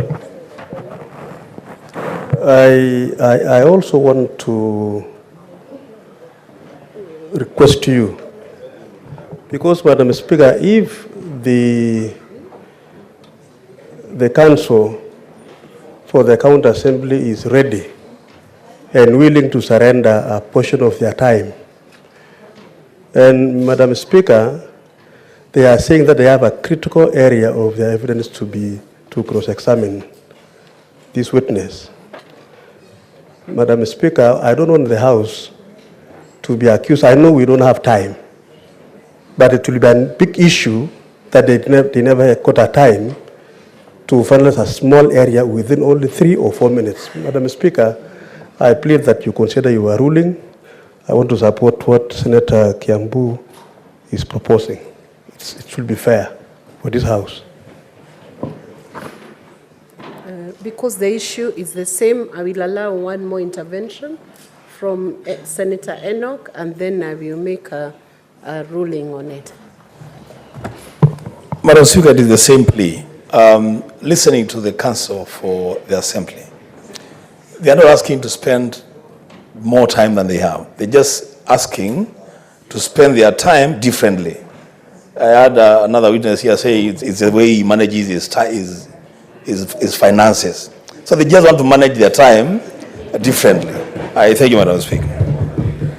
In view of the mood in the House and the fact that you will just take your minutes from another witness, I want you now to make a proposition on how many minutes you want to take from your other witnesses, and then we allocate you that to finalize. Madam Speaker, you only take 6 minutes. 6 minutes, and Secretariat will take away the 6 minutes from their other time schedule. Before you proceed on, Senator Methu, and in under half a minute. Thank you, Honorable Speaker. I'll take a very little time. I thought as part of procedure, it is fair that the Council would let us know which of the witnesses they are taking the minutes from, so that we know specifically from whom they are taking the minutes from, so that we don't get the witness and then they backtrack they know what they had donated. Senator Methu, to array your fears, I will ensure that we take out those minutes from either of their witnesses. We could even proceed from 3 minutes from each of the witnesses. He's taking 6 minutes, and the Secretariat can begin timing, and it will be strict. Thank you. Council Jiro. Thank you, Madam Speaker.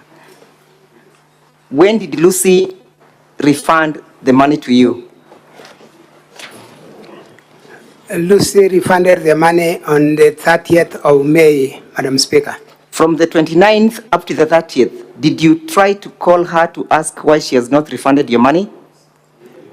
Madam Speaker, I talked to Lucy and she told me she was at the airport in Nairobi landing for a meeting. Yes, which day did you speak to her?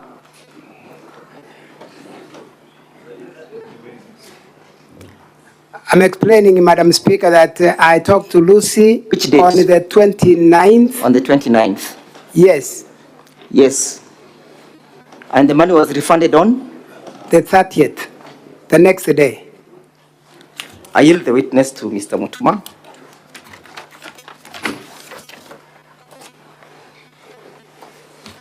Thank you, Madam Speaker, and good afternoon, Deputy Governor of Kisii. Good afternoon. I have 2 or 3 questions on one line of questioning. You allege that the money you sent to Lucy was meant to be paid to one Gladys. Yes. And that is Gladys Aminga, right? Right. You have also indicated that it was meant for transport. Yes. For a work that yes, she had done for you. Work that was ongoing. Work that Madam was Speaker. ongoing. Yes. You forgot to mention that the reality, of course, that Gladys Aminga is also a chief officer in the county government of Kisii. That is true. You left that out. Is it that you forgot or you conveniently left that out?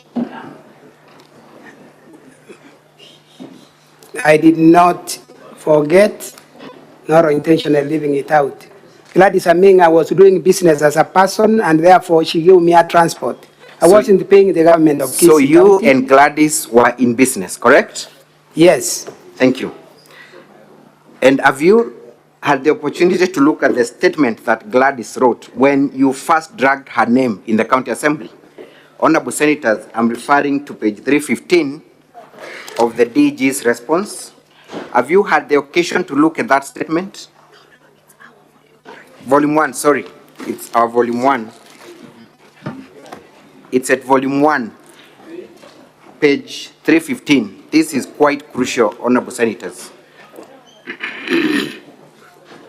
You have the statement with you? Do you have the statement with you? I have the statement with me, Madam Speaker. Thank you. Gladys says that on 28th of January 2022, your wife made a request for her nephew to be granted a tender to supply non-pharmaceutical materials. Can you confirm that? I cannot confirm that, Madam Speaker. You cannot confirm that? Gladys goes ahead to say that you called and forced her to grant the tender, and the tenders are cited and quoted at paragraph 317. Madam Speaker, I request that we are taken through that affirmation. It is at page 317 from page 315. Specifically, do you know one Osiemo Bernard Mogengo? Is that your nephew? Or the nephew to your wife? I do not know that name. You do not know that name? Yes. Do you know a company called Bisfarm? I do not know the company named Bisfarm in this statement. Gladys states that you influenced the issuance of this tender and promised that you would also give her an opportunity to supply you with building materials. Madam Speaker, I'm asking that we be taken through that particular line where I'm being led. All right, can you read paragraph at page 315, the paragraph that begins, I became the chief officer. Volume 1, Honorable Senator of the County Assembly's response. Page 315. First of all, confirm at the top, the person who swears that statement is Gladys Aminga. Yeah, the name is Gladys Aminga. Confirm that 0727455843 is the same number you sent money to, and that number belongs to Gladys. That number appears at the top, correct? Correct? Let me refer. That is the same number, correct?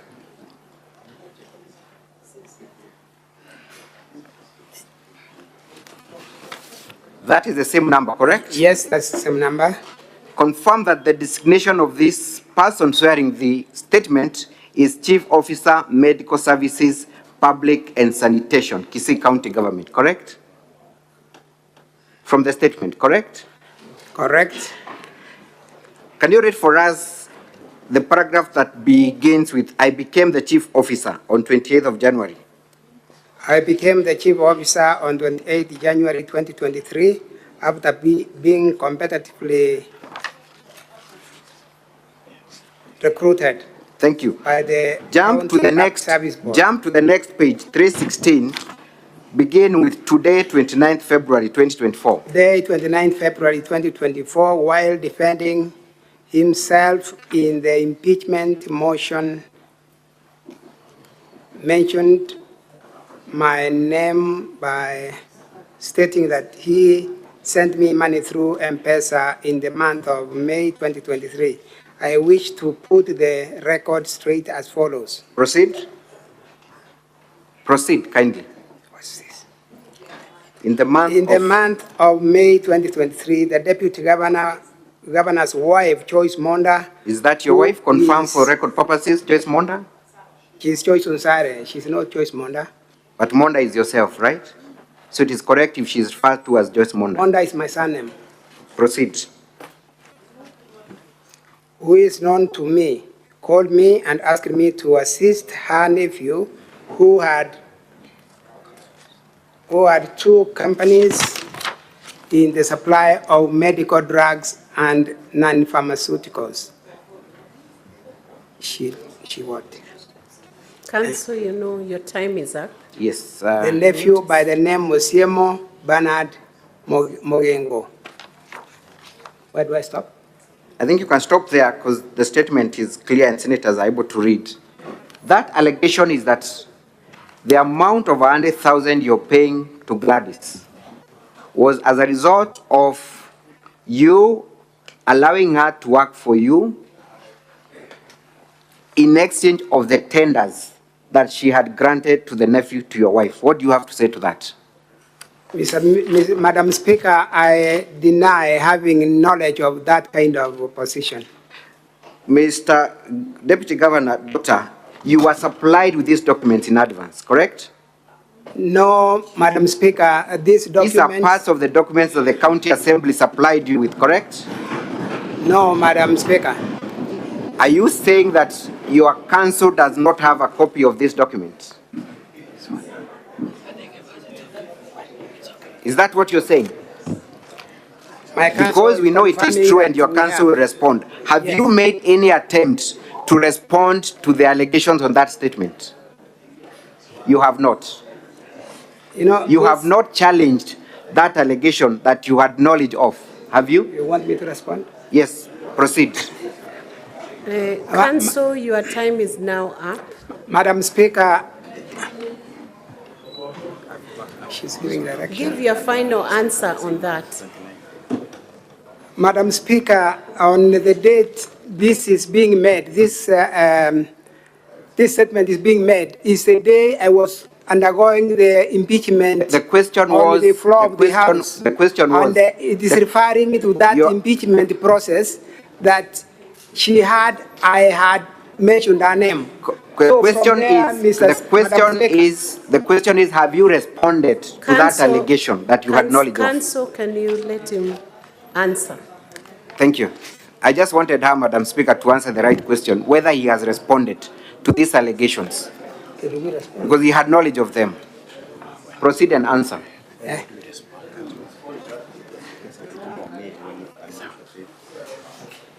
Kindly answer that question. Have you responded?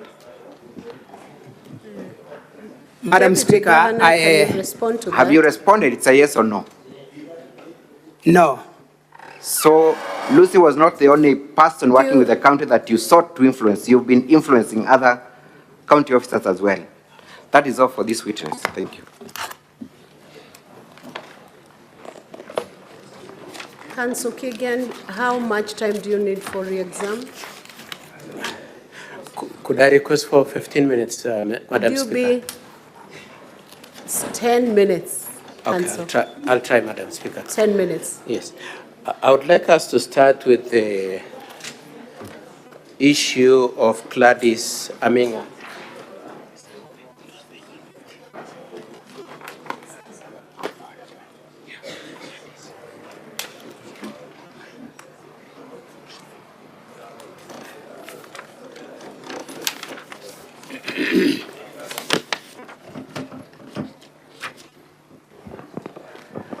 Now, the first thing I would like to ask you is the question of whether or not you've responded.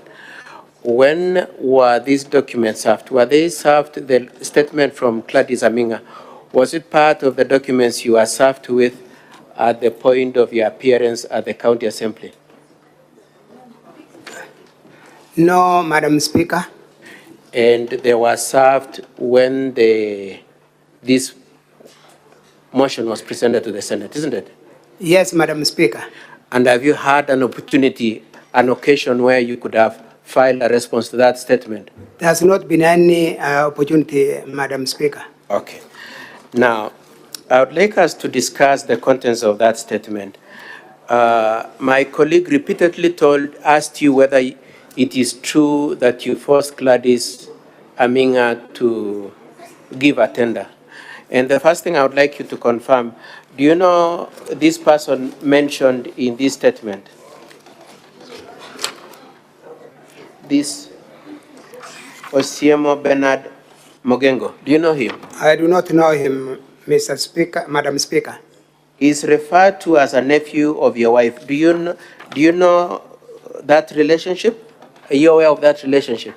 Madam Speaker, if he's a relative of my wife has not brought him to me for introduction, so I do not know. Now, you've been asked also whether you know some two companies associated with that Osiemo Bernard, namely Peace Farm and Mobichem. Do you know the two companies? No, Madam Speaker. Now, you went through the statement together with my colleague on what he was referring to.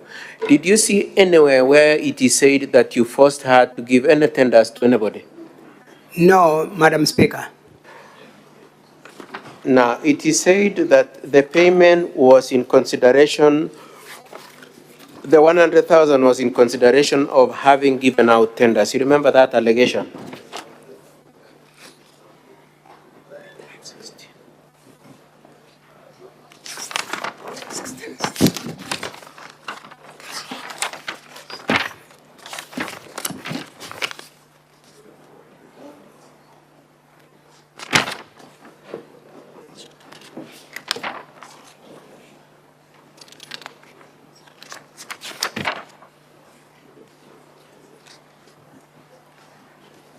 Now, you recall the question being put to you that it is alleged that you were sending this money because you had influenced some tenders. You remember that? Yes, that was the question. Now, what was the purpose of the 100,000?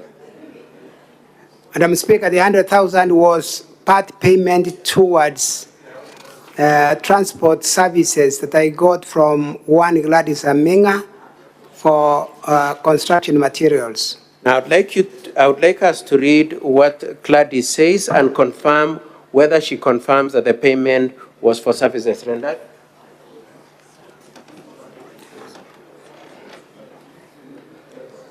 Gladys says, and I read, he paid me through M-Pesa for the supply of sand and ballast.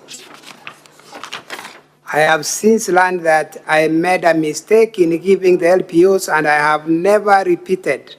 That is all I wish to state. That is Gladys Amenga. And so Gladys Aminga very explicitly explains that the payment, the remittance of 100,000 was a payment for services of transport and supply of sand and ballast, isn't it? That is true. And that's what you are paying for yourself? That's what I was paying for. Does Aminga, to the best of your knowledge, say anywhere that you personally told her to give tenders to anybody? Nowhere she said that. Yeah, okay. Now I'd like us to move on to a different issue. You've been asked whether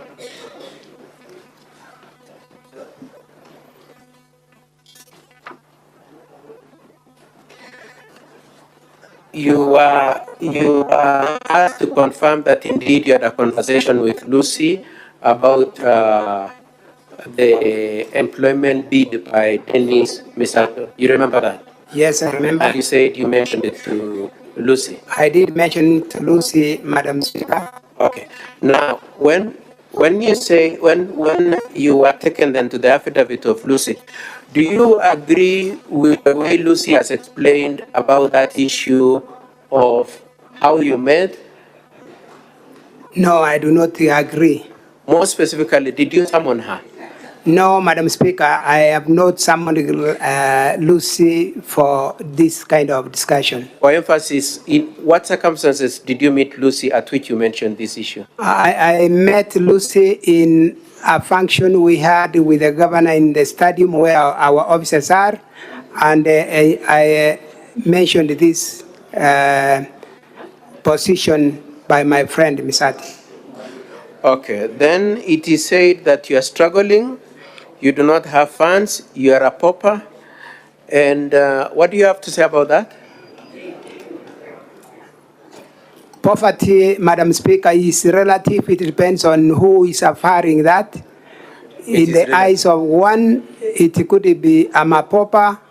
In my own eyes, I'm an honorable deputy governor of the Kisii County.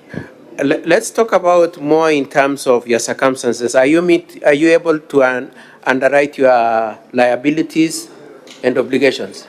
Yes, Madam Speaker. You are able to meet your obligations? Yes, Madam Speaker.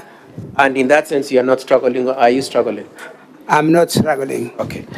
Now, when Mr. Joseph Misati chose to say that you are struggling, was that a communication you had passed on to him? Had you told him that I'm struggling, or how did that come up? It's not my position. Mr. Misati made a general statement about his understanding of those of us, yes, of those of us who are politicians. Okay. Now, questions were asked about whether or not you've involved children in repayment of your debts in the previous relationship with Mr. Joseph Misati. And my question is, on this day, did you know that Mr. Misati was coming with his children? No, I didn't know. You didn't know. And did you agree with Mr. Misati how the children would be involved in him refunding the money you had lent him in November 2022? No, Madam Speaker. Whose decision and judgment was it on how how the money was to get to you? It was Mr. Misati's. It was Mr. Misati who chose how he wanted to send you? Misati Joseph, yes. Okay. I would like us to look at the Hansard, page 191, where you are asked about whether you slept after sending the money. Page 191 of the Hansard.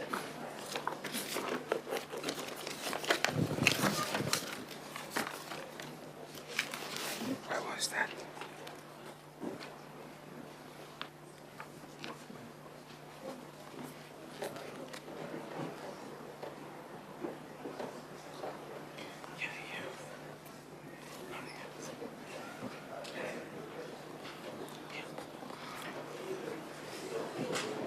Now, it is said that after you send the money to Lucy, you slept, isn't it? And that's what you said at the county assembly, isn't it? Yes, Mr. Speaker. Now, I want us to confirm if this is what is stated in the answer.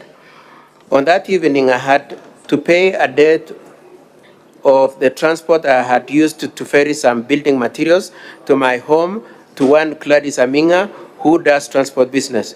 So I was due to give her Kenya shillings 100,000. As I did this, I erroneously picked the wrong number and sent 100,000, then slept without knowing the recipient is a different person. Mr. Speaker, sir, the next morning before I took my breakfast, I received a call from Lucy informing me that I had sent 100,000. You can see that?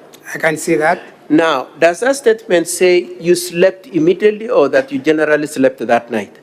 I generally slept without noticing that error. So your point is that at a certain point in that night you slept, but not necessarily immediately after sending the money? That's the position, Madam Speaker. And your statement then to the county assembly captured in that Hansard is not in any way inconsistent with the contention that you sent some money 2 hours after you had sent to Lucy? That is true. It's Madam not Speaker. inconsistent? Yes. Okay.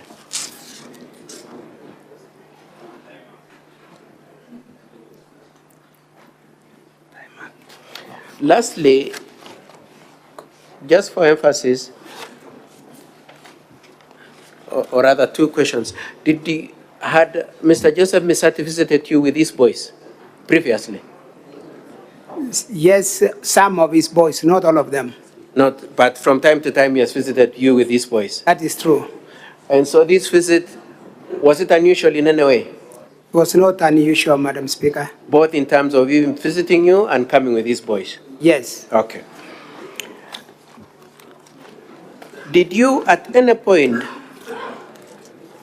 pressurize Lucy that you needed a job for your friend's son? No, Madam Speaker. Madam Speaker, I would like to leave my re-examination there. That's okay. Is that all for this witness? We'll now proceed on, councils, senators, to raise their interventions or clarifications that members may have. The board is full with over 15 senators who are interested in asking for clarifications. I want to propose that we take 4 on this side and 4 on the other side. So let's begin with Joe Nyoto. Senator Joe Nyoto. Thank you, Madam Speaker, for this opportunity. I just want to seek very short clarifications from the witness. And the first one is from the evidence of Joseph Misati, the friend. Misati went to the DG's home accompanied by his sons for that meeting where they had a separate meeting between him and Joseph Misati with the sons at a distance. The clarification I'm seeking is, why would grown men, the sons, accompany the father to a meeting with a friend to discuss matters that did not relate to the employment of Dennis Misati? That is one. Number two, when the witness sent 100,000 Kenya shillings to the MD of WASO, or WASCO, and he says in his statement that this was sent erroneously. It was supposed to be sent to another lady who is a CEO within Kisii County government. It took 2 days. Would the witness clarify? Because the usual, everyone sending money through M-Pesa is once you send an amount of money, then you will receive a message from M-Pesa detailing whom you have sent it to. Is the witness truthful when he alleges that he did not discover immediately that he had sent the money to the wrong person? And even if he did, he alleges that he was not, he did not have the technical know-how to reverse the transaction. But ideally, Madam Speaker, one would call the person to whom you have sent the money erroneously and request them, especially because this is somebody that is well known to you, request them to send the money back to you, which did not happen until the following day when the MD called the witness herself. Thank you, Senator Nyoto. Allow the witness to respond.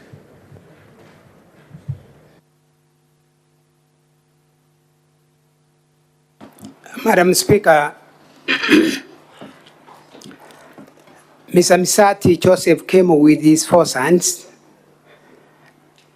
and at my age and his age, we thought, and it's normally the practice, that we leave the children aside and do business of your own.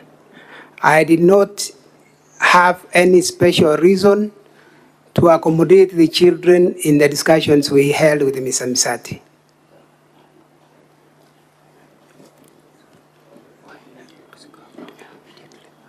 When, question 2, when I sent money erroneously to Lucy, the MD Wasco, I've already indicated that I slept without noticing the error. The next morning, Lucy called me and told me about this money. I asked her to send back the money, but she told me she was already at the airport trying to fly out to Nairobi from Kisumu. And Madam Speaker, she asked me to reverse, which I've already indicated I didn't have that technology of reversing the money as that's been indicated. Madam Speaker, when she reached Nairobi, I talked to her, and she told me she was entering a crucial meeting she will transact later. On the issue of reversing the money, Madam Speaker, I came to learn when I received these statements in this impeachment that it was that Lucy, having received the 100,000 from me, immediately after spent 5,000, and therefore it did not remain, and I will refer the honorable senators to that page where Lucy has received the 100,000, and immediately after has drawn or paid out 5,000, reducing the money from the 100,000. I'm guided that if I tried, even if I would have tried, I'm guided by those who know that with less money than what I would have tried to reverse, the reversal could have not been possible. That's my response, Madam Speaker. Senator Eno Kwambwa.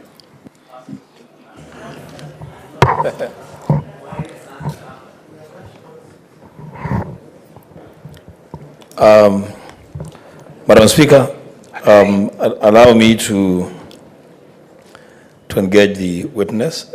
Very briefly, within 2 minutes, I'm done. His Excellency DG, what is the official title of one Lucy Wahito? Official title is CEO. CEO. That's what I know. Some people exchange it with MD. What is the official title? She has a letter of appointment. What is she? Is she an MD? Is she a CEO? No, that one CEO? I cannot take a position on which title she holds. You can't. So, but you have saved her as what? Chief officer? I've saved her as CEO. Chief officer. Yes. And you're saying you made a mistake between Lucy and Gladys Amiga. Yes. What is the connection in the typing for either Lucy or Guasco, whatever it is, and Gladys and Amigo? Because you have to type for the name to pop up. What is the connection in the keyboard of your phone, because they are all the same? What is the alphabetical ordering of either of those names? When you look at what we have attached there, Lucy and Gladys are next to each other. Yeah, but you have to type. You have to type the name for the name to pop up. I've indicated, Madam Speaker, earlier that I have tried to save staff of the county under an easier way of accessing them, and that's why I have the CEO, my own way of easily accessing the officers of the county. Madam Speaker, we need your protection, because I think from Kisii County, there are very many different ways of doing things. Now, this one has a different way of typing names on the keyboard, which is standard. It's a standard keyboard. When you type GWA, what's the connection between GWA and GLA? There can never be any connection. I've indicated, Madam Speaker, that the way of CEO would bring all the officers. I will Then rest my the case rest there. of the names will follow. The next to make question, it easier for Madam me. Speaker, so that we save on time. That should be the last question, yes. The last question. You erroneously, as you say, sent money to Lucy, and you don't realize that you have sent money until the following morning, which is questionable. But that morning, you are called by Lucy and she says, what did you send this money to me for? So at least you know now there is 100,000 shillings that you send to Lucy, which is your money. True.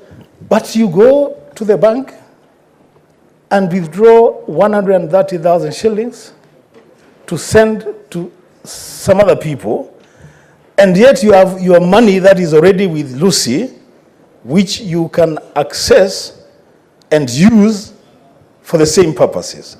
Why was it easier for you? You are saying you're not tech savvy, but you're able to withdraw money from the bank. You're not able to reverse money that you have sent.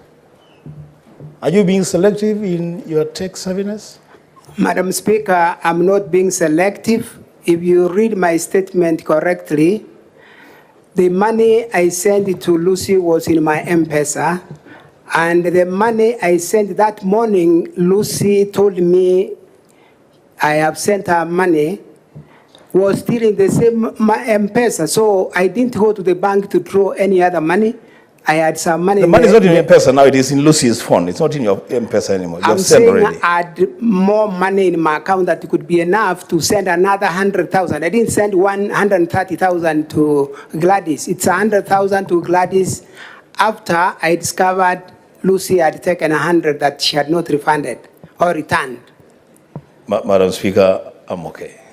Thank you, Senator. Senator Gloria Oruoba.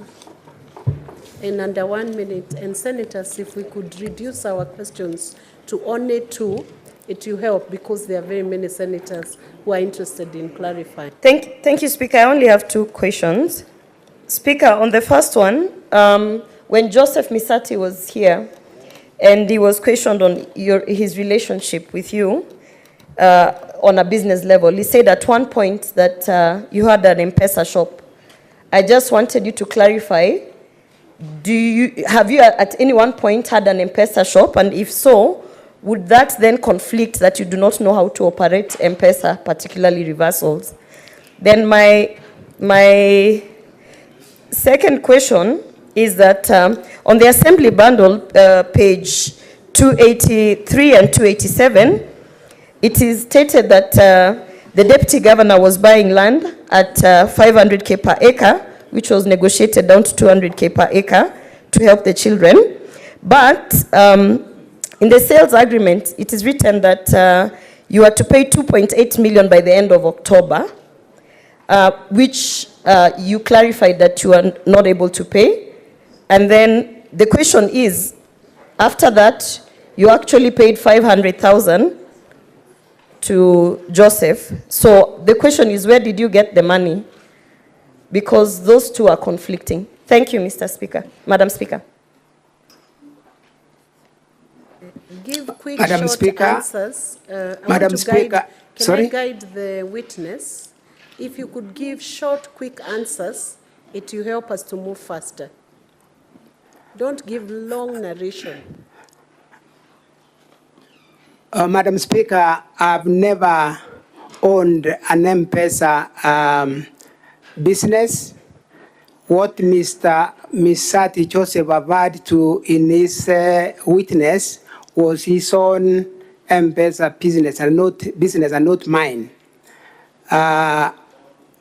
Number two, the Honorable Senator has referred to a case that I've also seen in this House yesterday about an elder from Magenja Ward who was selling land that he had owned in Transmara, Naroko County. And Madam Speaker, she came to me and asked me if I can buy. When I attempted to follow up the documents, I realized this same land had a lot of encumbrances. There were people on that land. I don't know whether I call them squatters or what. And he wanted me to go and use an auctioneer to remove those people and buy that land. At that point, I said, I can't buy a case.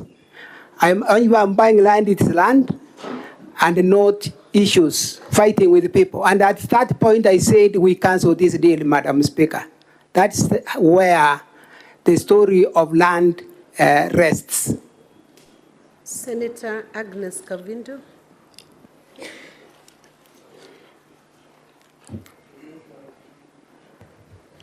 Thank you, Madam Speaker. Mine is a follow-up question on the M-Pesa to Lucy. Madam Speaker, when he was giving his evidence, he said that he did not know how to reverse the money, and he was looking for somebody to reverse the money for him. And I'm wondering if he looked for someone for 2-3 days, and he could not get anyone who could reverse that money, even after Lucy had told him that the money was there, and after he had confirmed. Madam Speaker, this one raises a lot of questions. And number two, he talked of not knowing his best friend's children. And yet when his friend was giving evidence, he said that there is even a time he called him to go and fundraise for the children's school fees.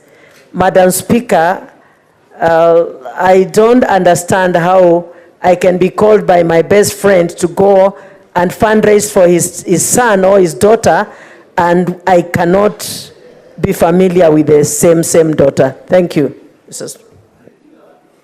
Witness, did you? Madam Speaker, I've indicated that Lucy called me on the 29th, on the morning of 29th May. And that is the time there was this conversation on the erroneous sending of money. And she was on transit. I called her later when I asked her to send me back the money, but she was in Nairobi in a meeting. That is on the same day of the 29th of May. She sent me back the money the next day. So the issue of 3 days, Madam Speaker, does not arise. It is the next day. The next question. The issue of children. Familiarity of children. Madam Speaker and honorable senators, I'm very good at knowing the faces of people once well exposed to me. When I go to fundraise with my friend, I'm not fundraising with the children, it's the adults whom I fundraise with.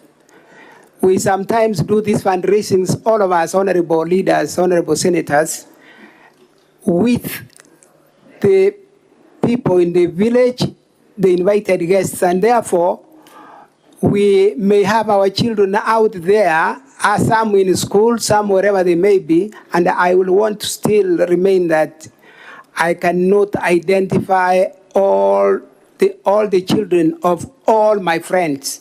It is not possible for anyone, and I will be lying if I said that, Madam Speaker.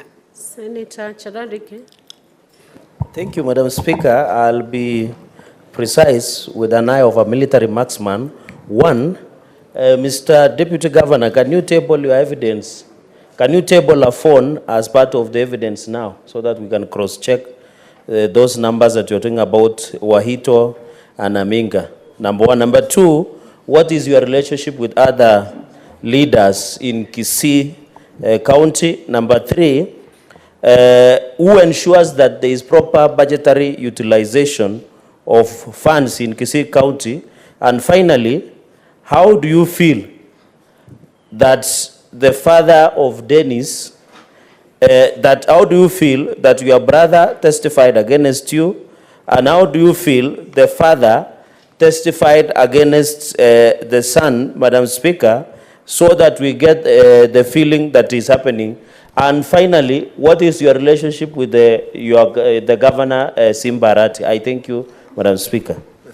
Madam Speaker, as I respond, I will request that where I'll miss some of the questions, the Honorable Senator would remind me for tabling the phone. I will request by your directions, Madam Speaker, that I'd left my phone with my security out here. If the Sergeant at Arms can get the phone for the view by the Honorable Senators. That's my request, Madam Speaker. Sergeant at Arms, you can assist him so he can just open the page where the list of names was downloaded. To answer the rest I have no of the objection, questions. Madam Speaker, if they can be doing that.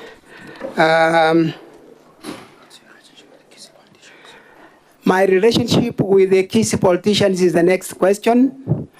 And Madam Speaker, I've been a politician for some time now. And I can confidently say I have very good relationship with my colleagues, politicians in Kisii. And in circumstances where we do not agree, we have sought to solve and make ourselves agree as politicians. I hope I've answered that. I have a very good relationship with my colleague politicians across the board. On the issue of who ensures the budget of the Kisii counties used, Madam Speaker, this I referred to it earlier, that Madam Speaker, I will say it is the CEO, the Chief Executive Officer of the county to ensure absorption of resources given by the government, the national government. The budget that you give us from this house is used effectively, Madam Speaker. And so that's my affirmation that there is a CEO to ensure we spend our resources. On the issue of Joseph Misati and his son, Dennis Misati, then the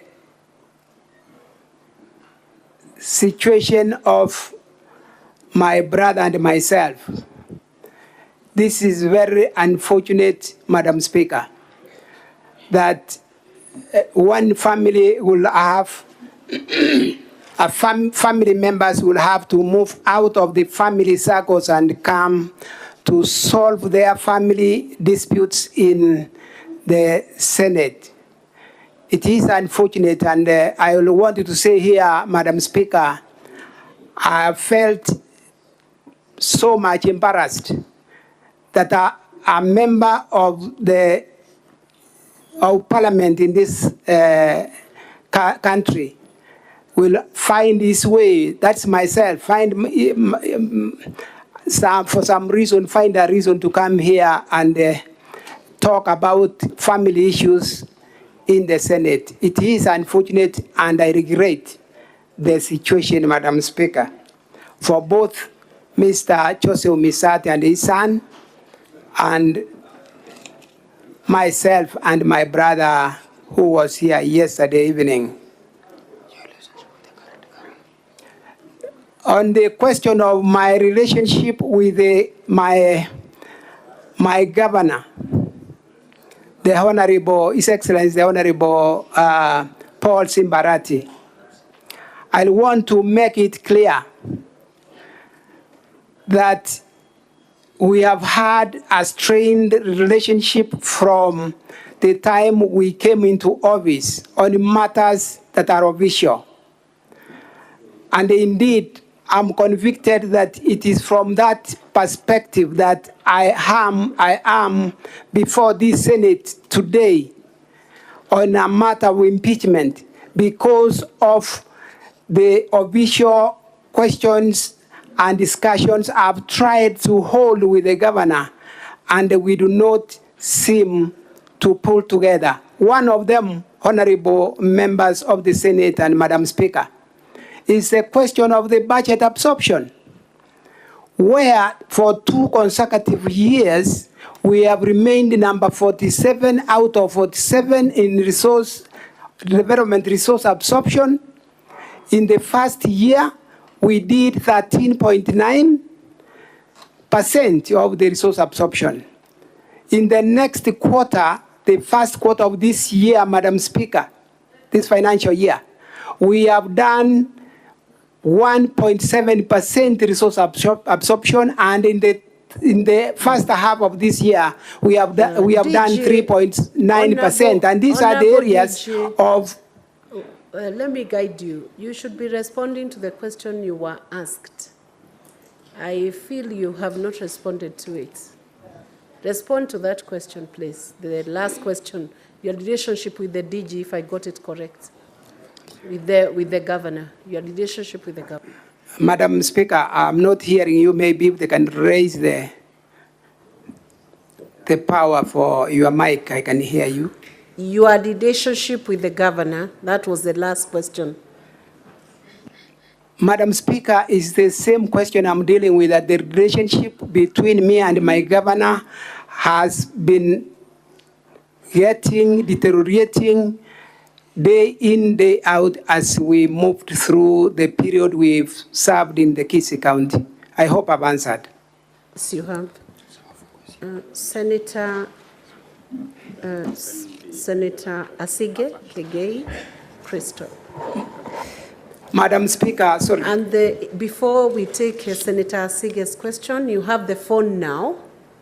Open the page which was downloaded and attached to the document, and the Sergeant at Arms will present it to the Secretariat desk, the clerk's desk, and Senator Chiradige can have a look at it. Point of order, Madam Speaker.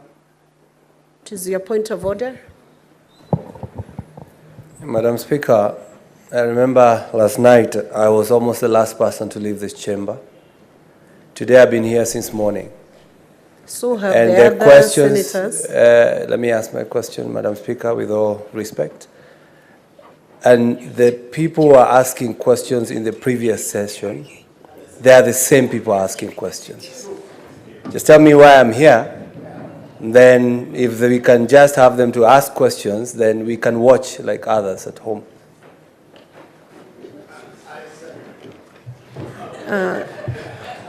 Senator Karungo Dhangwa, just on a point of information, you have been in the House, and that is a legitimate expectation of the people who brought you to Senate, that you should be in Senate attending to proceedings.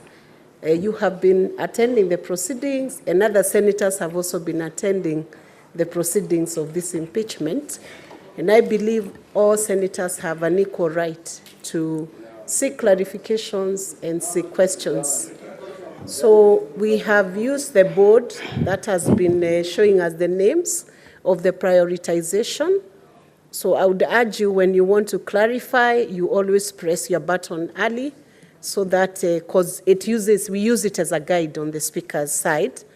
But having said that, we will bring up more senators who have not had a chance to ask the questions, but all are equally entitled. Senator Asige, yes, as the phone is making its way to the Secretariat desk. Thank you, Speaker. If that comment by Senator Thangwa was directed at me, I have to assure him that yesterday I only spoke one time. So I'm not one of the ones who have spoken a lot yesterday. Speaker, I want to speak on behalf of the struggling politicians, because I feel like I am one, whereby if I were to be missing 100,000 shillings in my M-Pesa, I have to admit, I would definitely notice immediately. And that's where my particular question will focus.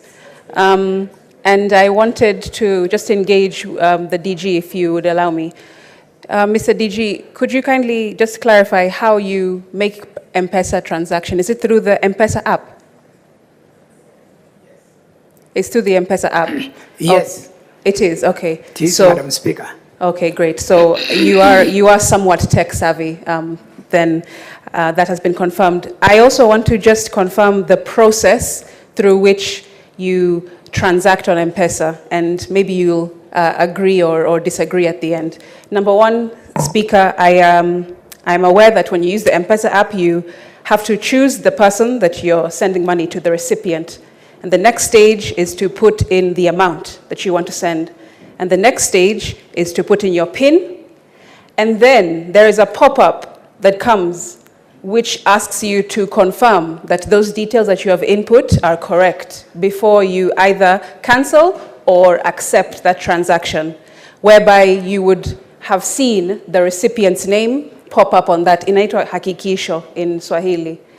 And then once you have, if you said accept, if you confirm that those are the right details, Speaker, you press accept, and then, as another senator has said, you'll receive a transaction confirmation with the exact same details, so that you can confirm that you have sent the correct amount to the correct person at said time. Now, with all of those different confirmation opportunities, I wanted to really clarify, because he uses the M-Pesa app, and you have to be tech savvy to use it. How did you not see those confirmation pop-ups that came through the M-Pesa app for you to confirm whether you're sending the money to the right person? Thank you. Madam Speaker, I've already heard that, I'm sorry, that I missed those pop-ups and sent money knowing that I've sent the money to the right person.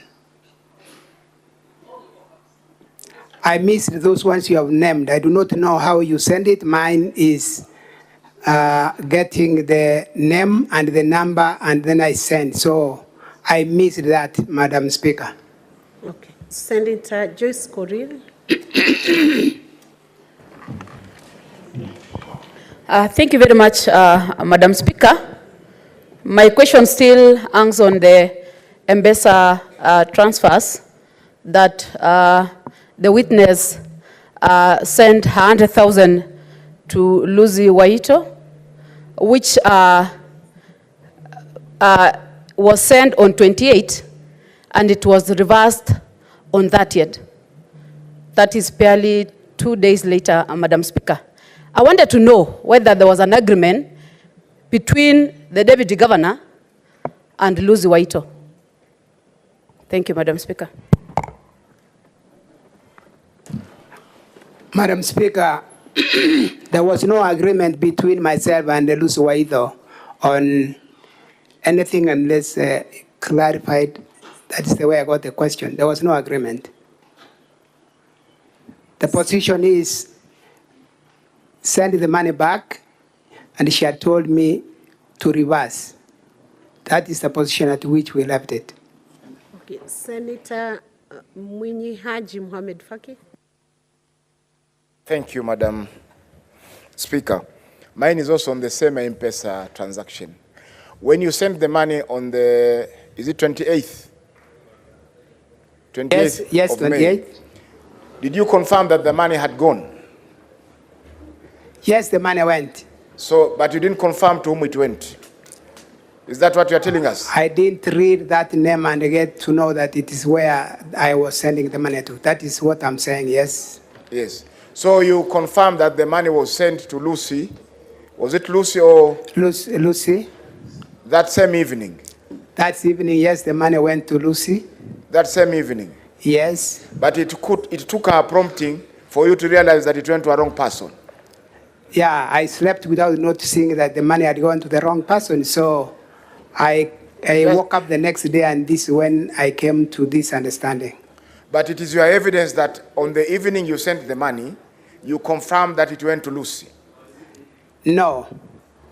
It was erroneously sent to Lucy. That's what I'm saying. That's all. Senator Mbogwa Mugai, George.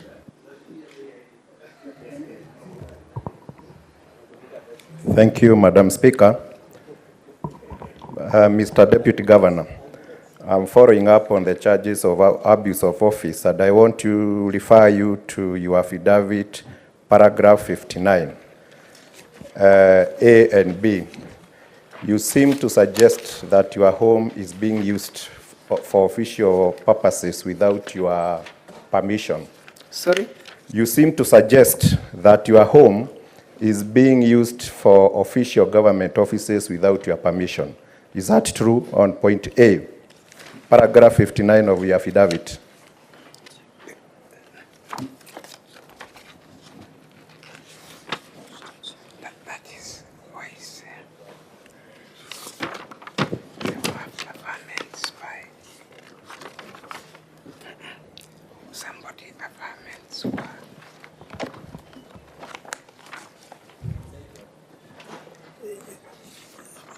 Madam Speaker, can we go ahead with the question?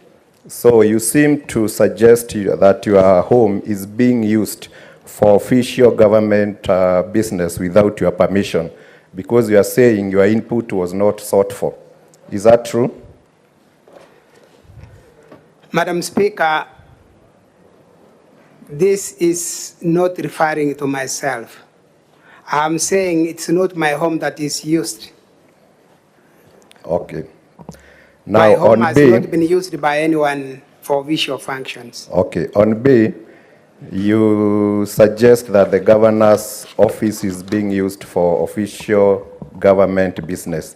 Is there any government money which goes into the use of this office? Is there any money which is used for the government business which is being carried on in that office? Thank you. Madam Speaker, that I will not be able to confirm if government money is being used. The only response here is that government business is being transacted in the governor's residence. Senator Onyonka Richard.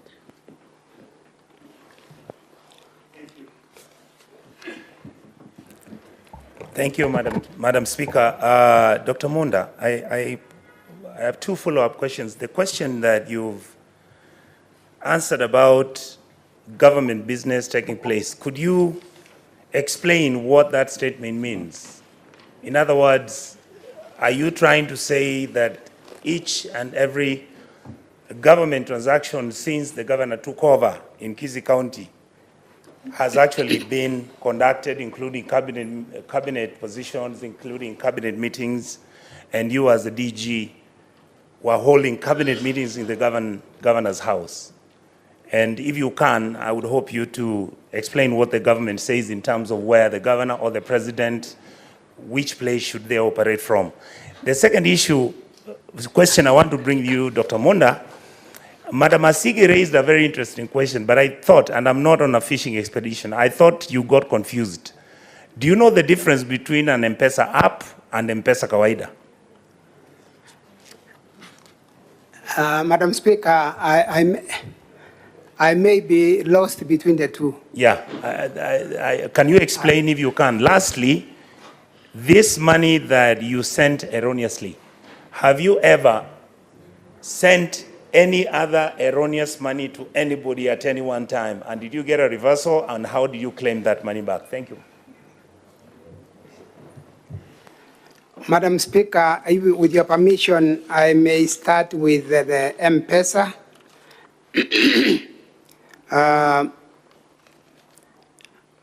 I'm lost between the M-Pesa app and the M-Pesa by the Senator Onyonga, what he called M-Pesa Kawaida.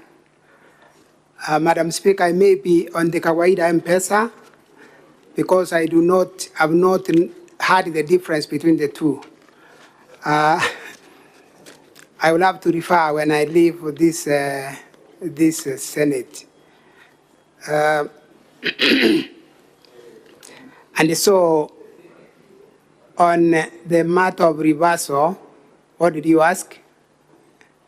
I asked whether you have ever sent any other money other than this money to anybody else before this exercise started or even now.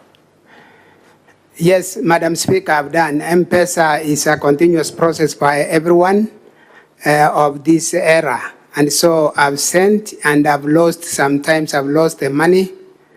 And sometimes when I'm able to call and get the money sent back, I have succeeded to get the money back. This happens all the time. And I think my considered opinion is that it is for that reason that the Safaricom decided to have the two reversal and even sending back. Madam Speaker, on the first question, the Honorable Senator has asked me to explain a little. All I know, once sworn into government, we are expected to transact government business in designated areas, gazetted areas, such that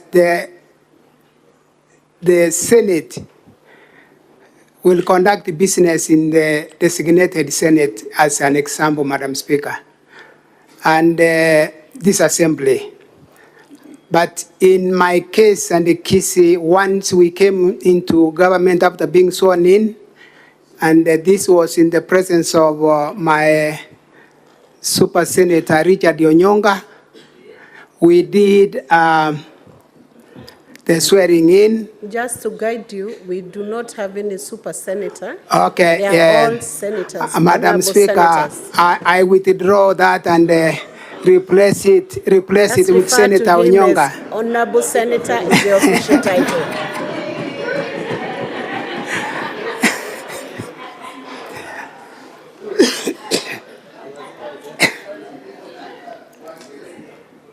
Can you continue with the answer? Yes, Madam Speaker, once we were sworn in, the previous governor's office by the former governor was of course available, but we did not occupy that space, including my space as a deputy governor, on grounds that my governor will want to do renovations to those offices before we occupy them. And therefore, we had to start operating from the holding rooms of the Kisii Stadium. And we've remained in those holding rooms in the stadium until today as I speak here. Madam Speaker, if I were to be impeached by this motion, I wouldn't have stepped into the official gazetted governor's offices in Kisii as at now. And after a short while, Madam Speaker, at the stadium, my governor, His Excellency Mbarati, decided to start conducting government meetings in his own residence in Motonto village. And this has remained the position of the Kisii County government over many years without imputing any wrong motive, Madam Speaker. We have found ourselves in a situation where even the Judicial Service Commission visited Kisii, and we were required to go to the rural home where we went, and we held that meeting there, and it was painful for me having the Judicial Service Commission conducting an official meeting in a private residency. Madam Speaker, this is the scenario in brief in Kisii. The CECs will find their way to that home every day. The chief officers the same, and the directors the same. Madam Speaker, at some point as I raised this matter, I started getting excluded from attending those meetings, and without getting, and totally not getting information that there is any meeting going on anywhere where a deputy governor can also attend. That is the scenario in Kisii. I will want to stop there, hoping I've answered the Honorable Senator's question, inviting this Senate to visit Kisii and see by yourselves, Madam Speaker, that that's the scenario we are in Kisii County. Thank you. Senator Karungo, will be the final one, then we'll take a direction on the remaining. We have about 17, and we'll have to take a direction on how we go about it. Meantime, Senator Karungo, very quickly. And thank you. Mine are very brief, Madam Speaker. And I would start by asking the Deputy Governor, Mr. Deputy Governor, why would your brother be so bitter with you that he would want you to lose your seat and go live with him at your father's house, at your father's farm? The second question, yesterday I asked Dennis a question, and I asked him if he got a job after giving the 800,000 bribe, would he tell anybody, would he go to the police? And his answer was no, I wouldn't have gone to any police, I would just be enjoying my job. Now, in that line of thinking, would I say Lucy Waheto, would I be right to say Lucy Waheto also came here because probably you did not give him all the money that he wanted? Probably you did not give her all the money that she wanted. Out of the 800, maybe she wanted 400. You gave her 100,000. Then there were 2 days of, are you sending more? Are you sending more? And then if you're not sending more, I'm going to refund the money. And that is exactly what happened. Would I be right to say so? Madam Speaker, I will start with that last question to say no, the Honorable Senator will not be right to say so because we've not had a discussion with Lucy Waheto beyond the erroneous transaction of money. The other one is about my brother, and I've said it's a sad scenario that the entire happening is simply intended to drag my name through the mud. That's all I would want to say, Madam Speaker, that my brother is in that pain of not supporting me in the past in the elections, but I've continued to win. And after the elections, my brother has not been happy, and he believes the campaigns continue beyond the time we were elected. And so he'll wish that I'm impeached for him to feel better, because I would have lost the seat I won against his wishes that I don't. You refer to the Kisii elections, you will see many clips showing how my brother campaigned hard against me, but then I flawed them, and those who are flawed will always be looking for grounds to continue fighting. Thank you, Madam Speaker. Honorable Senators, we have now finished the slots that we had allocated, but I have about 17 requests for senators who need clarifications. We have to take a direction because we have 5 witnesses who still have to give evidence be cross-examined, be re-examined. So what is your point of order? Before you do the points of order, I want us to take a direction as a House, whether we add three slots, both majority and minority leaders are here. Yes. Senator Methu, and then Senator Osotsi.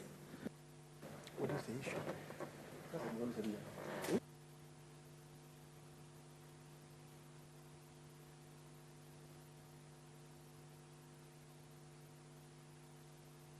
Senator Osotsi, meantime, raise your point of order.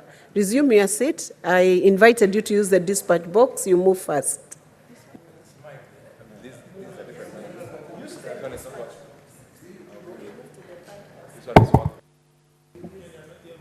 Madam Speaker, I think you directed that Mr. Monda's phone be checked to confirm the phone list attached on the documents.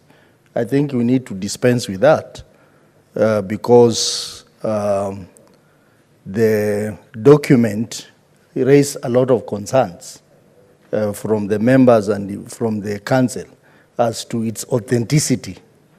And also, understanding the Computer Misuse and Cybercrime Act, particularly Section 23, that talks about false publication of computer information. So I think that would be a very crucial aspect to deal with before we proceed. See, I give the direction.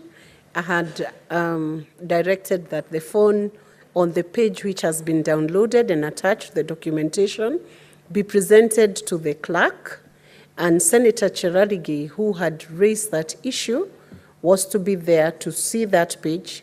He's not in the House, so I'm holding it. It will still be done. What is your point of order, Senator Methu? So I've given direction, it will still be checked. Honorable Speaker, since you had already given direction that you shall take 4 from each side, I think it is fair that we stick to that direction that you had given. But I would be of the proposal, Honorable Speaker, because we have, I think, 5 more witnesses, that for the rest of us who are on that dashboard, because I know I'm one of them, that you give us priority in terms of getting clarification from the other witnesses that will be coming, so that then we can be able to avoid the question that had been raised by Senator Karongo Lango of the same people speaking over and over, that when we get the next witness, then we can get another 8, then we remain with a few more others, so that everybody can be able to speak to this matter. Senator Hamida, on a point of order only, then I give a direction. We take consensus and... Thank you, Mr. Speaker. I want to request if you could give us, the few of us who have not talked, at least more time, at least give us 20 minutes for each side, so that at least we can proceed. Because he's the main witness, then at least we have not exhausted our questions, kindly. 20 minutes for each side would be too much for both sides. Honorable Senators, we either take a few more or proceed on with the witnesses and give priority to the senators who have not clarified anything in the next batch. Senator Mohammed. Yeah, Madam Speaker, I think the direction which was given was that the DG side had 3 hours to present their case together with the cross-examination and conclusion. Maybe is that now, has not now changed, because I've seen we did about 2 hours in the morning and I've done another 2 hours now. And you should, the way we are managing our time, I don't think we are going to conclude this matter That's definitely the before concern. midnight. That is definitely Yes. the concern. I'll So hear. you need to give direction, Madam Speaker, so that we know the time frames of what we are doing. Because yesterday there was a time frame which was presented and accepted by the plenary. And now we are digressing from that time frame. Thank you. Thank you, Senator Mohammed. I'll take one more point of order, then I give a direction. From Senator Roba. Pia, Madam Speaker, I think the direction which was given was that the DG side had 3 hours to present their case together with the cross-examination and conclusion. Maybe is that now, has not now changed, because I've seen we did about 2 hours in the morning and I've done another 2 hours now. And you should, the way we are managing our time, I don't think we are going to conclude this matter in before midnight. Thank you, Madam Speaker.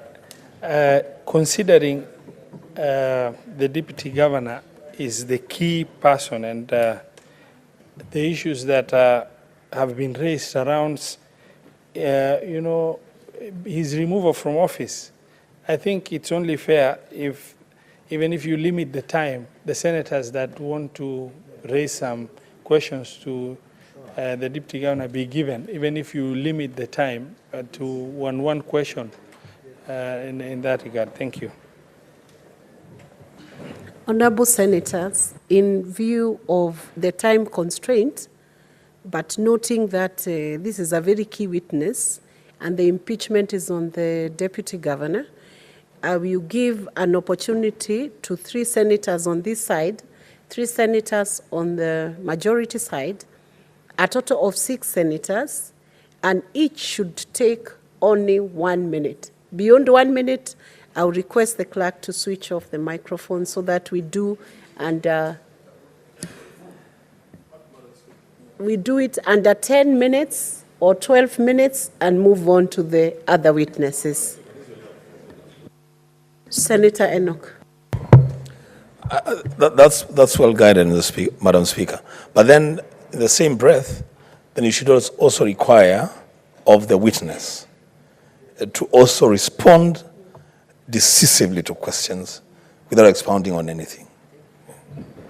Honorable Senators, I want to request and we guide that even your questions be precise, don't give a narration or 2 paragraphs of a background.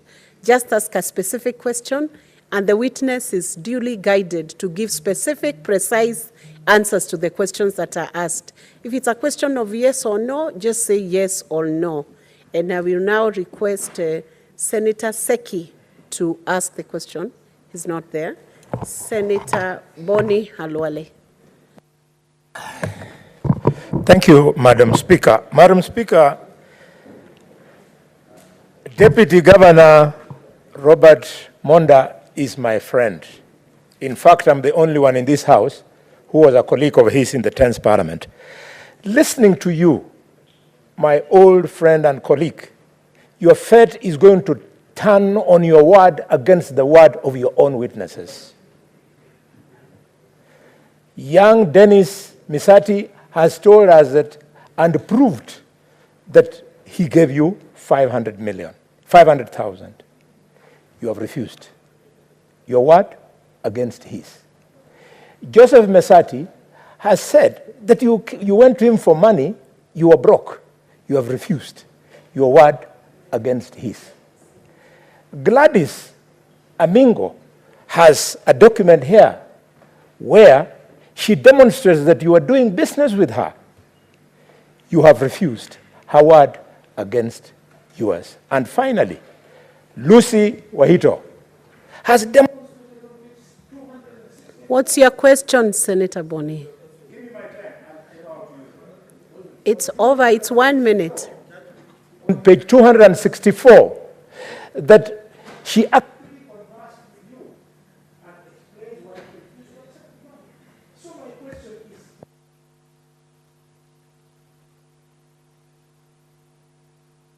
you are innocent by telling the House, do we believe you?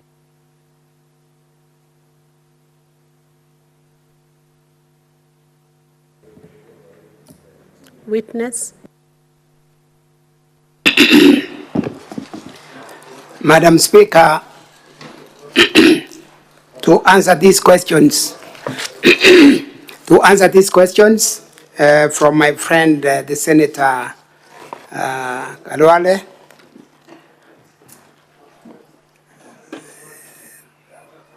Mr. Misati, as What's your point of order, Senator Wakoli?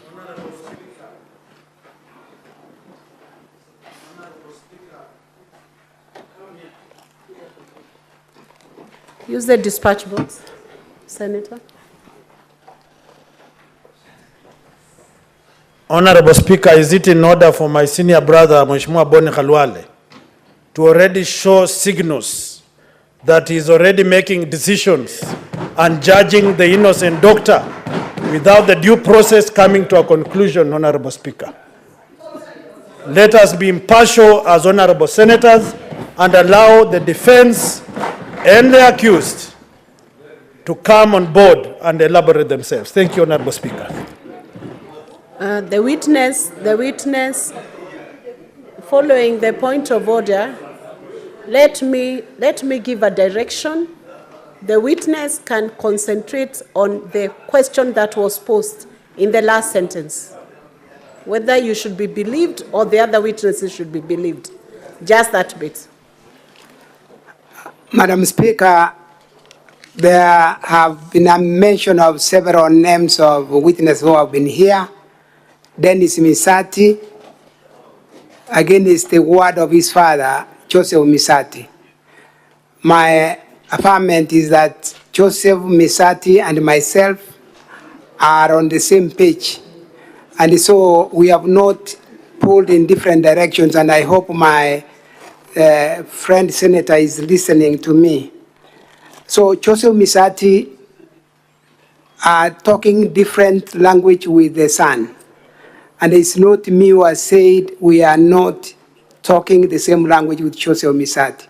Misati refunded my money, and that's our position, the two of us. Gladys Aminga have not deviated that I gave Gladys Aminga the contract to deliver building material to my home. That's the position I've taken, and I paid what was due to her. Lucy, the Wasco MD, we are on the same page that I sent money to her erroneously, and she refers the money to me. There's no more that she has said about me, other than that she has two statements. One, she says, I said nothing when we talked on the phone on the same money, and on the affidavit she said something else. So I've not deviated from what all these witnesses have said. I have a position about them. Thank you. Senator Hamida. Thank you, Madam Speaker. Bonadiji, the young man, Dennis, really broke down.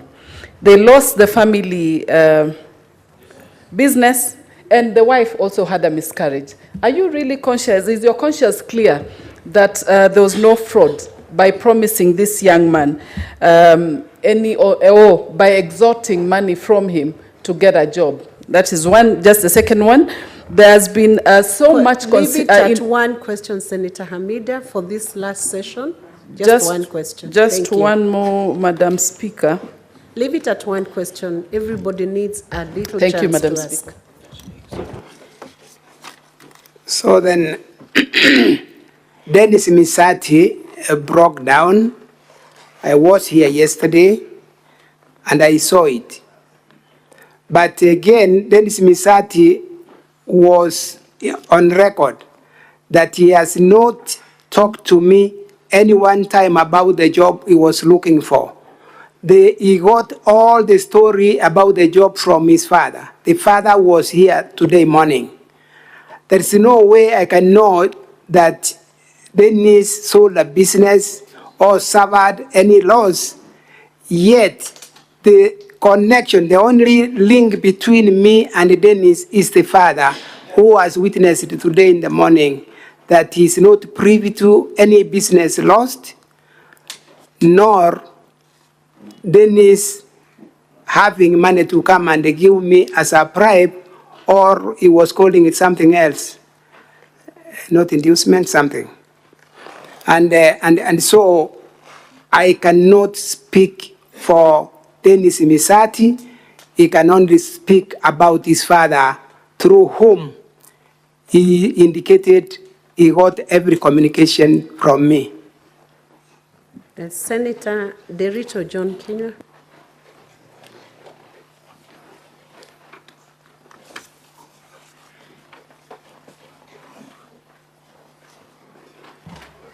Thank you, Madam Speaker. Madam Speaker, in the county, DG is #2 in command.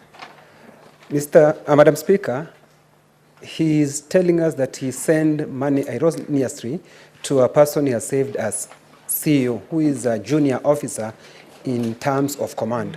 Madam Speaker, what I'm trying to understand, how was it so hard for that officer to reverse or to send the money immediately, which ended up taking 2 days? I had listened to him saying the officer said he could not reverse the money immediately because he was in the airport. Then from the airport, she entered a very serious meeting. Madam Speaker, I am still not understanding. That's the only part I'm not getting. I need clarity. DG? Madam Speaker, that is very true. Lucy is a junior officer in the company where she works, a company created between the Kisii County and the Nyamira County. And Madam Speaker, she works under Board of Management. I am the Deputy Governor. If indeed I was to look for jobs from the board, sorry, I then should have been able to reach the Board of Management, because that's where the marks for anyone looking for a job is awarded. It's not at the CEO. So, Madam Speaker, this assertion, to me, I find it far from what it should be. I want to talk to the management board. Madam Speaker. Can you make your answers precise and short? That's what we guided.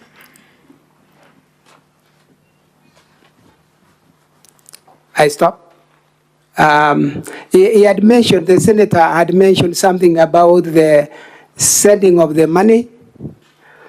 And Madam Speaker, I've already mentioned here that from the records that are in these bundles that are before the Senate, I realized that Madam Lucy Waido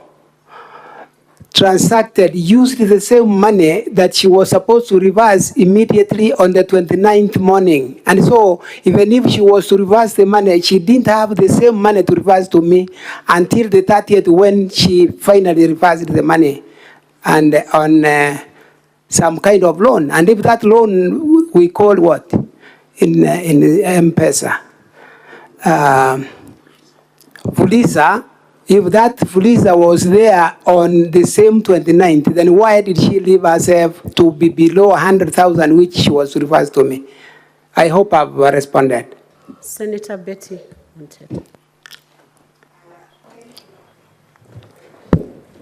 Is it Betty Moteto or is it Beth? It's working.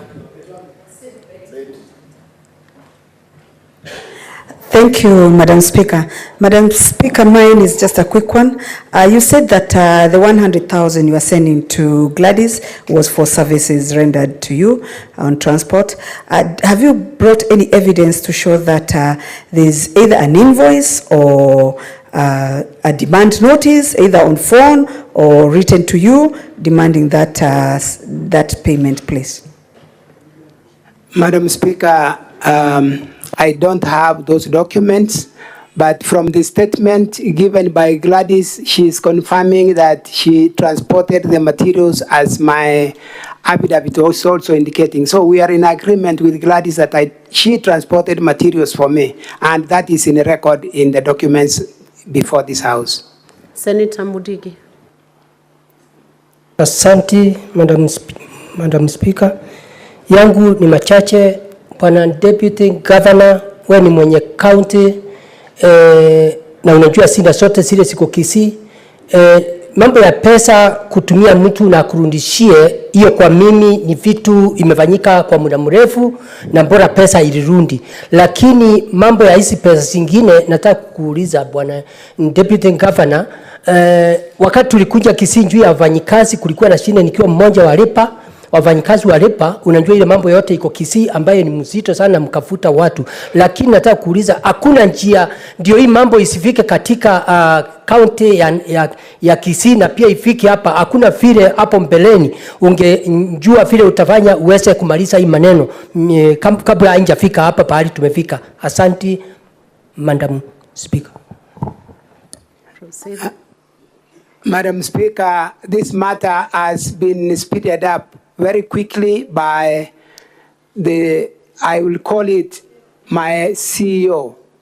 Is part and parcel to this movement, this impeachment, so that I'm gotten rid of because of the issues I'm already raising on the management of the county. And so it could have been managed if we sat together as the leadership. But I've got my CEO who will also determine whether that kind of meeting can take place or not. Senator Okoiti Andrew Mutata.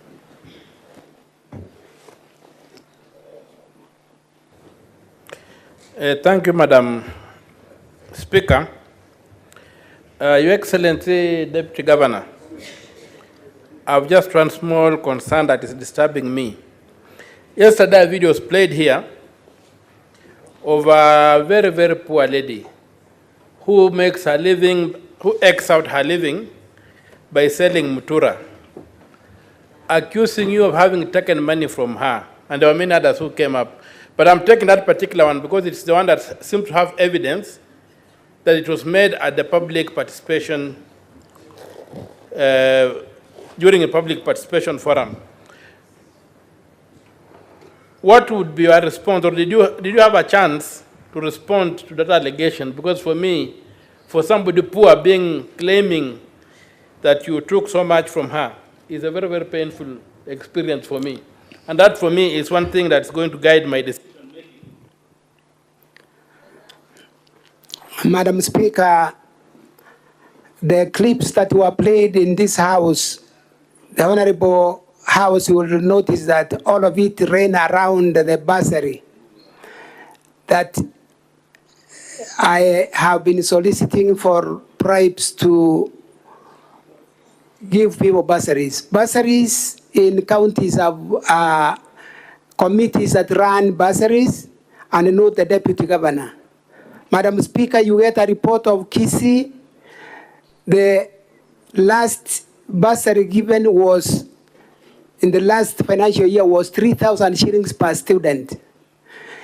What kind of sense would it make if you get a parent bribing a deputy governor 12,000, 20,000 to get 3,000? Does it make economic sense? Does it look like there is something happening? Madam Speaker, these clips played here were all choreographed to simply implicate me, where they have been indicated to have been taken. You will get in the same report you have. For instance, Masimba, I'll quote Masimba. Masimba is the headquarter for Masimba ward. In the report, it's indicated when the team doing public participation reached there was nobody to attend the public participation. But at the end of the report and the clips played here, Madam Speaker, I realized that there is a gentleman who is a border rider, whom I know in person, whom we have taken food together in my house, claiming to have come to my home, to me to get bursaries. Madam Speaker, I've never sat anywhere in a committee releasing bursaries to the beneficiaries. I've never. This was simply meant to augment the claim that Monda takes bribes, and that is what was done. If you look at the timing of the public participation, yes. I want to guide you once again. You keep to the question and give short, precise answers to the questions. Okay. So rest it there. Senator Paris is the final question, and then we move on to the next witness.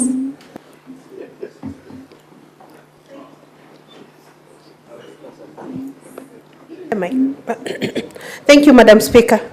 Madam Speaker, I want to put it to the DG that his friend Joseph Misati had said that he's financially struggling.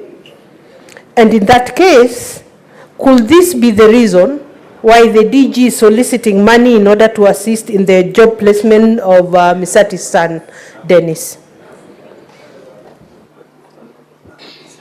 Madam Speaker, I've responded to that question earlier severally, that that averment was generally done by Mr. Misati, that politicians have their challenges in terms of resources and the kind of work they do. He also then said he will expect that I'm also one of those who are suffering in terms of resources.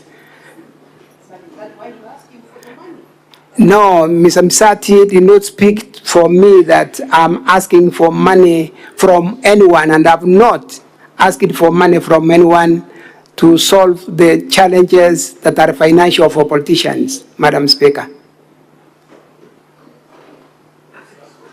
Thank you, Senators. I think, unfortunately, we have to move on because we have 5 other witnesses who have not given evidence, and the Senators who have not found time now, you have an opportunity in the next bunch. So, the DG's team, the Honorable Deputy Governor's team, who are you calling next?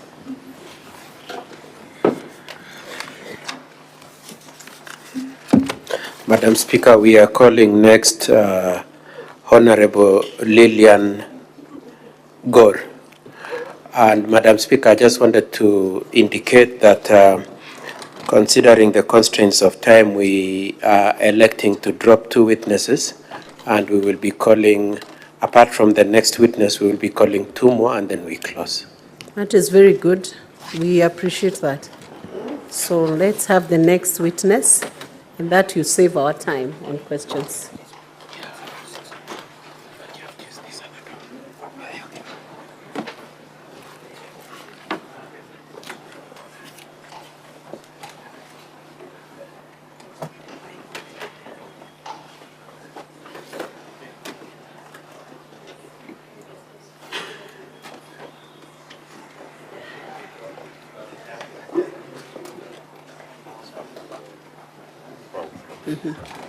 The witness may take the stand and be sworn in.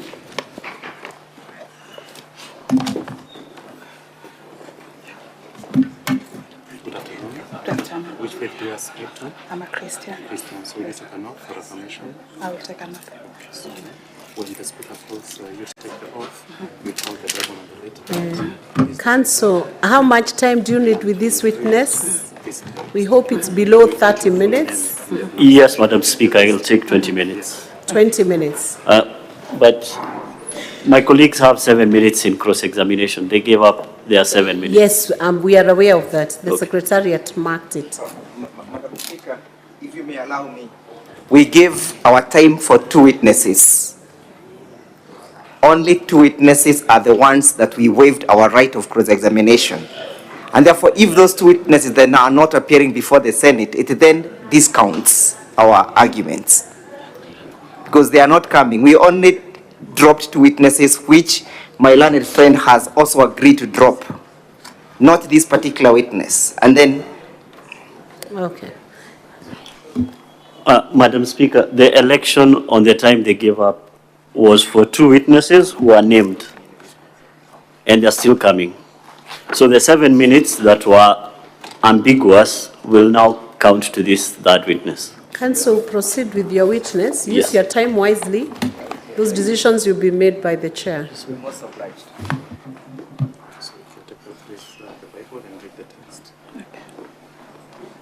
I, Lillian Anyango Gore, do solemnly swear that the evidence that I shall give before the Senate in respect of the matters before the Senate shall be the truth, the whole truth, and nothing but the truth. So help me God.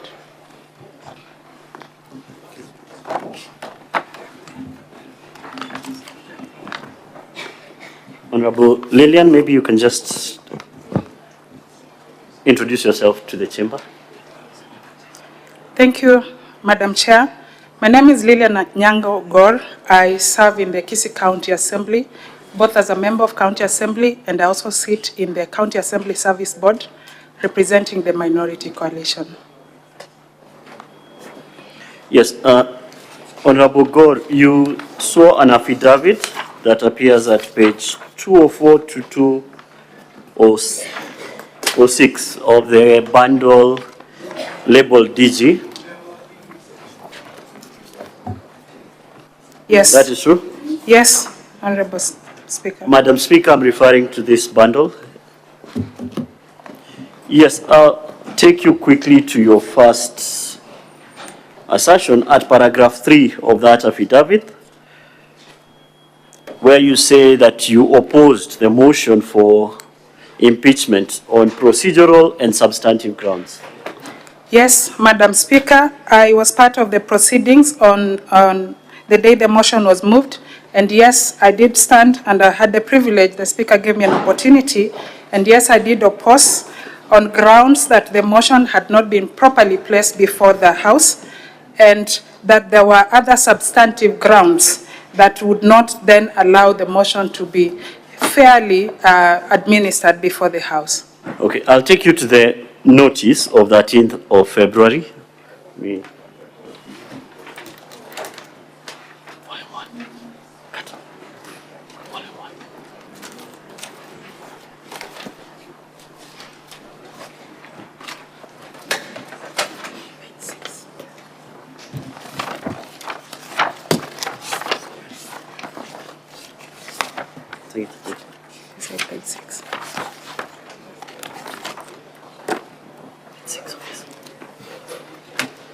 Yes, it appears at page 6 of the DG bundle.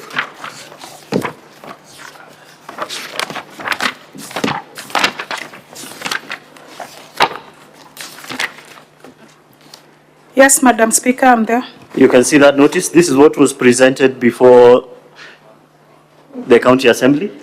Yes, this was the notice presented before the County Assembly on the 13th. Oh, it's page 5, not page 6, page 5. That's the one dated the 13th of February. Correct. Okay. Was this the sum total of the notice that was served upon the chamber?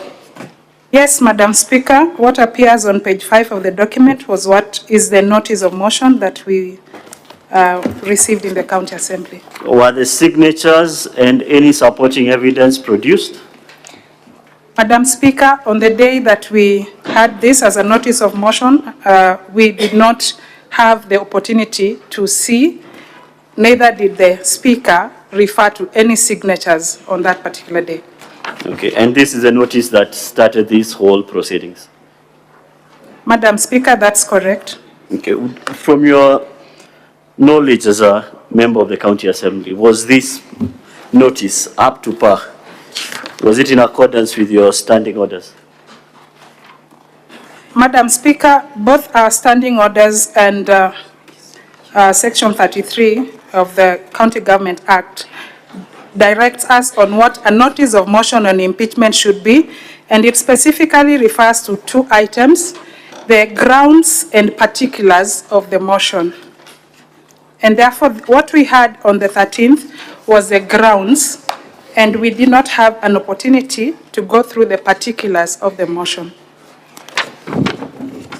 Thank you. Just in the emphasis of time, I'll now move you to the Hansard with regards to the 21st of February. It appears on volume 1 of the County Assembly's bundle.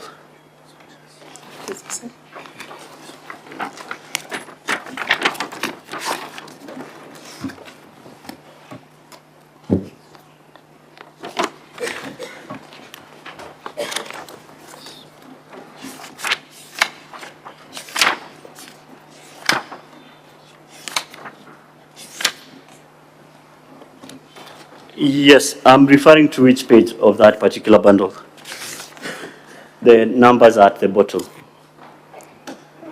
Kindly clarify which page you're referring to. The numbers are at the bottom, where we have Henry introducing, Morasia introducing a motion. Council, can you guide on the page? It's page. Okay, this is 122. Thank you. It's at page 122 of volume 1. Yes, I'm there. Yes. Can you explain to the Senate what motion the majority leader moved before the County Assembly on the 21st of February?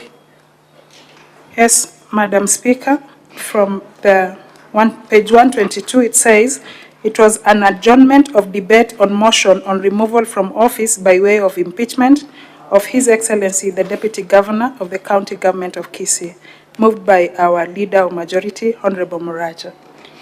Yes. I now ask you to look at that, Hansard. Was that motion allowed? That motion for adjournment, as a member of the chamber, maybe you can inform the Senate, was that motion allowed for adjournment? Honorable Speaker, usually when a motion is moved, we expect that it is seconded. Thereafter, a question will be put by the Speaker, but here I'm not seeing any member of the Assembly who did this second the motion. So the motion in question was not seconded? Honorable Speaker, no, it was not. Okay. And was that motion then debated? There was an attempt, Honorable Speaker, there was an attempt to do a debate. Was it finally passed? No. Did the adjournment happen? Yes, Honorable Speaker, at the end of it, there was an adjournment as per the communication that was from the chair on that particular day. Okay. Now we'll move on to this public participation we've been informed took place at the instigation of the County Assembly. It appears at page 56 to 58. The report appears at page 56 to 58 of the DG's bundle, the other bundle.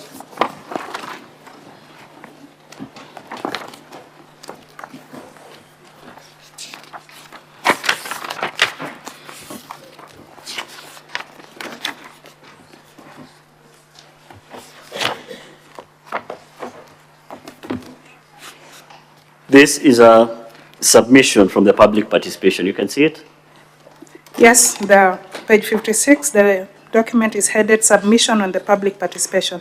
Yes. Who is this submission from? The document is dated 26 from Benson Nyagaka Masario. Misario. Yeah, Misario.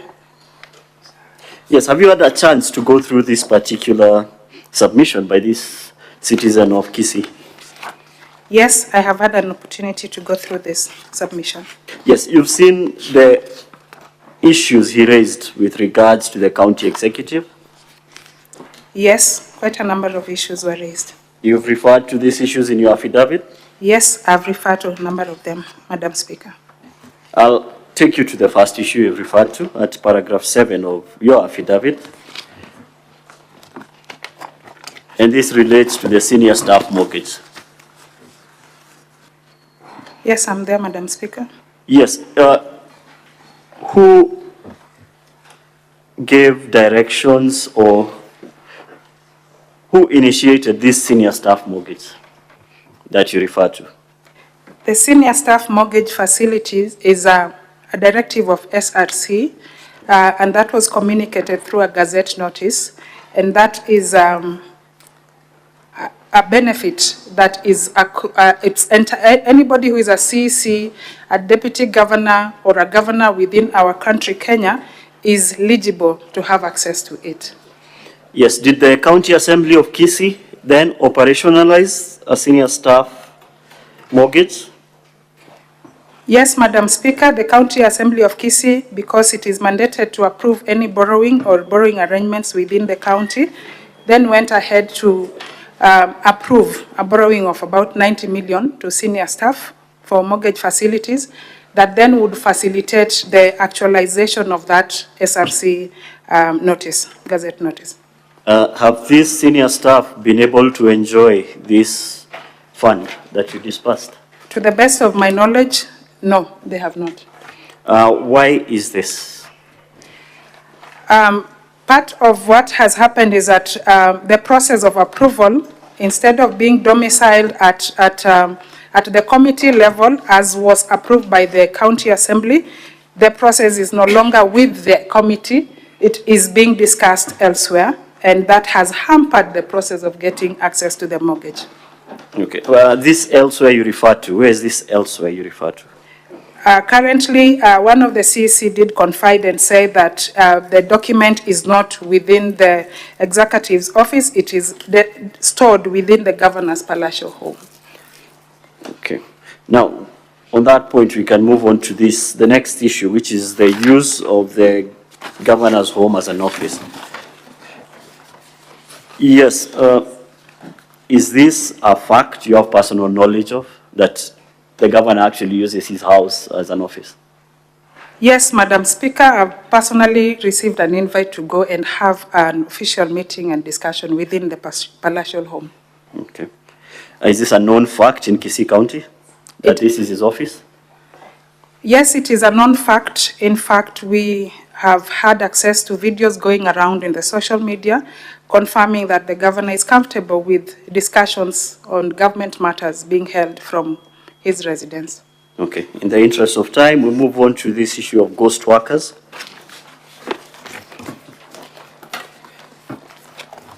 Yes, you indicated there were media reports about 14 ghost workers. Yes, we did receive, first of all, one of the few things that were done the moment we got the new government, procedurally or in way of caution, instruction was given to a body that was then supposed to evaluate into HR issues and many other reports, including pending bills.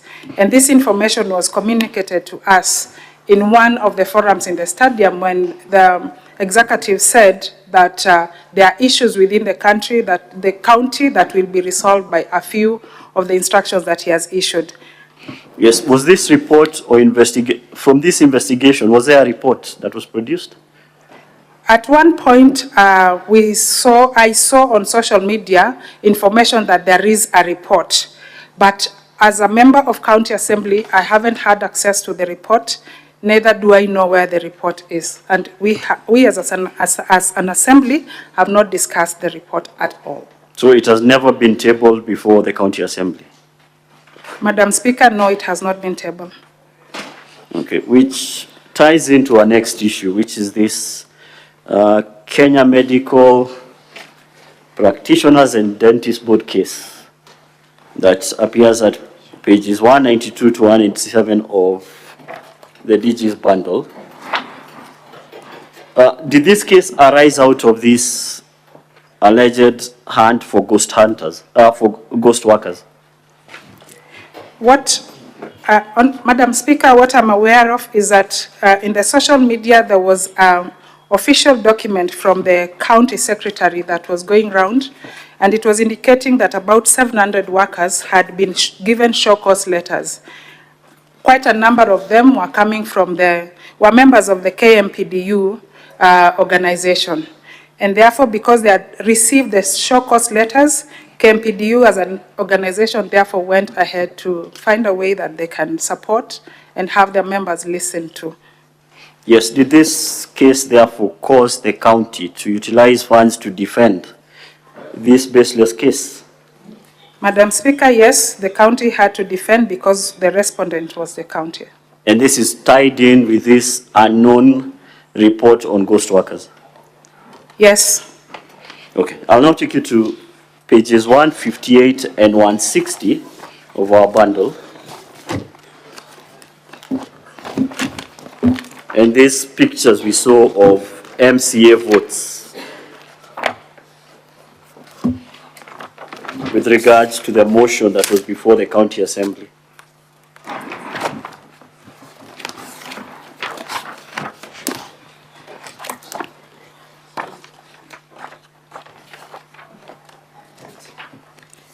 Yes, we start at page 158. Yes, I'm there. Yes, you can see this is the ballot. You can confirm this is a ballot you had with regards to the impeachment motion before the County Assembly? Madam Speaker, I can confirm this is a sample of the ballot paper that we had there.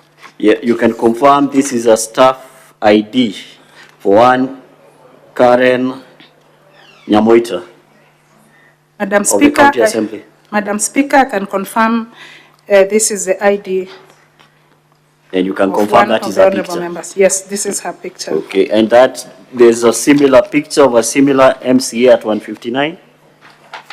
And their ballot? Council. Yes, Madam you- Speaker. You have 5 minutes and time will be strict, so you condense your questions to what you truly want to get. Yes, Madam Speaker. Yes, and you confirm that's the same case at page 160?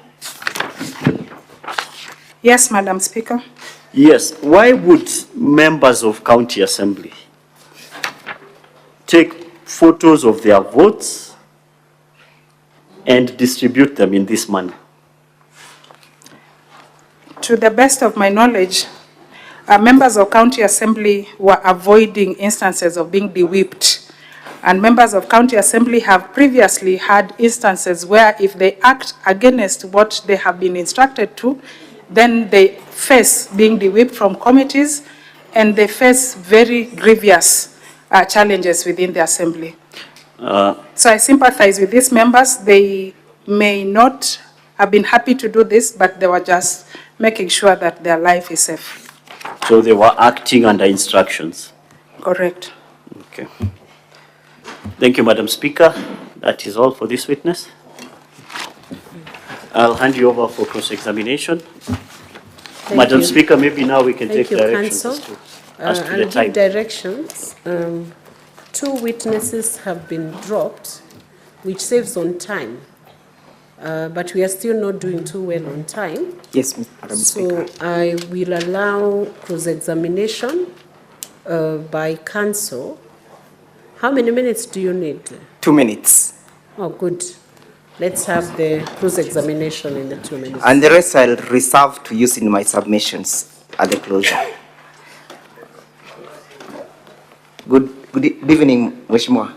Good evening, Wakili. You have referred us to page 157, 158, 159, 160, yes? Correct, Madam Speaker. What is the source of this information? Where did you get this from? I have read it from here. Where did you get it from? I have read it from here, sir. Madam, just answer me the question. Where did you get this information from? I got this information from this bundle. From this bundle? Yes. Do you know its source? I got the information from the bundle. Do you know the source of this information? The source is this bundle. That's my understanding. She's given an answer. You take that. Are you trying to say that the Senate has been sitting for the last 2 days over 48 hours in vain? That's not my testimony, sir. Thank you. Any re-exam? I believe you'll take a very short while. Yes, Madam Speaker, just one question. Proceed. Yes, Honorable God, is this the first time you've seen those photos? Madam Speaker, I have seen these photos on MCA WhatsApp platform, Kisii County MCA WhatsApp platform also. apart from Thank you, Honorable God.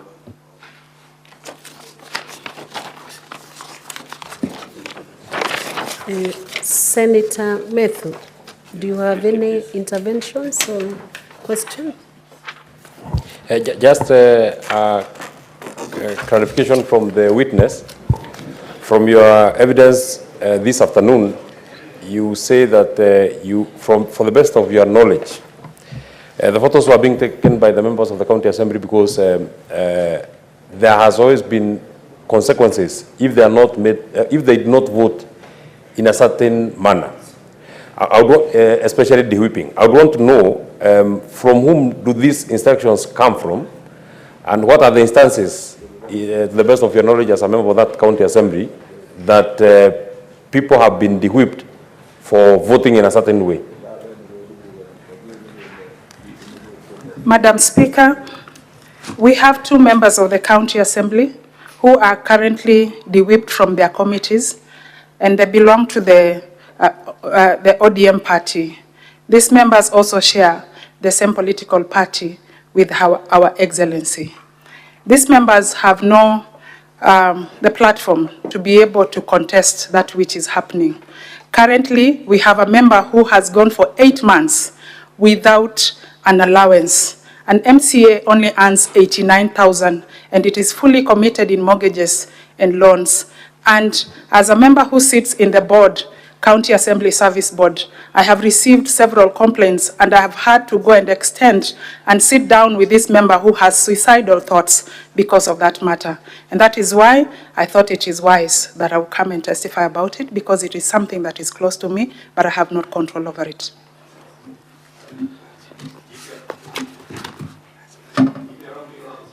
So that I get the answer to that particular question, I'm not asking a different question. Is that for the two members who you say one of them has not had a salary for the last 8 months, is it then as a consequence of a vote that he or she ever took and as a member of the board, it is then puzzling that you're the person that processes salaries for the members of the County Assembly? Senator Medhu, did she talk about salaries or allowances? Well, let me say benefits. Let me use benefits. I think that would make more sense.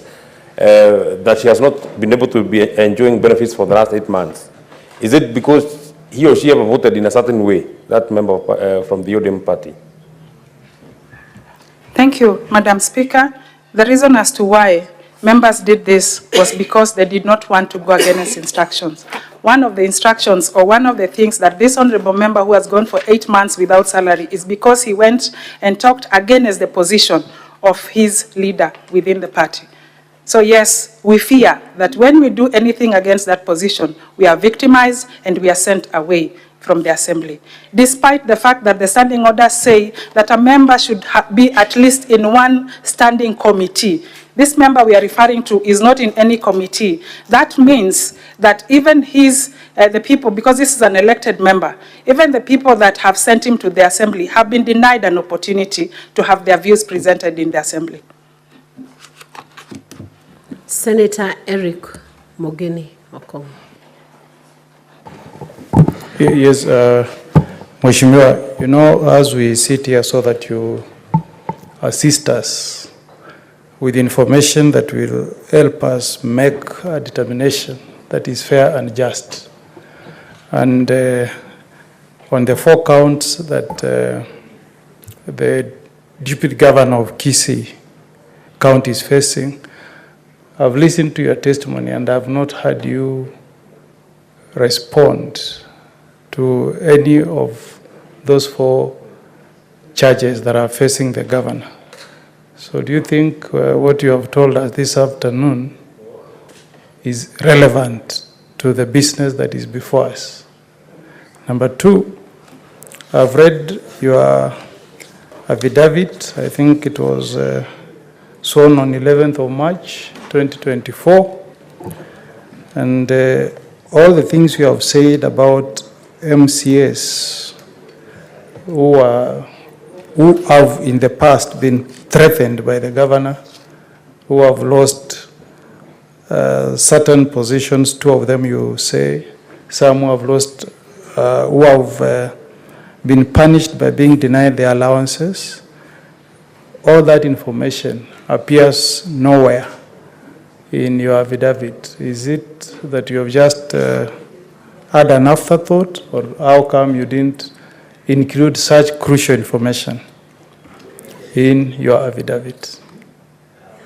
As I said, ours is to get evidence that assists us in arriving at a determination relevant to the charges that are facing the DG of Kisii County. Thank you, Madam Speaker. Honorable Senator has asked me if the information is relevant with this distinguished assembly. Yes, to the best of my knowledge, it is important and relevant to this assembly. One of the items that was presented through public participation was the observation of this and whose content I'm referring myself to. And if this was a matter that was then referred to the assembly, courtesy of a public participation activity, and these are observations that have come from the people of Kisii County, then the people's of Kisii County's views are relevant in this observation, unless we want to believe that the views of the people of Kisii County are irrelevant for this discussion. But two, the information appears right now, and it was not part of the affidavit. Honorable Speaker, I was responding to the questions as presented to me by by Wakili, and I was expounding as he has requested me to expound. Thank you. Senator Kisang.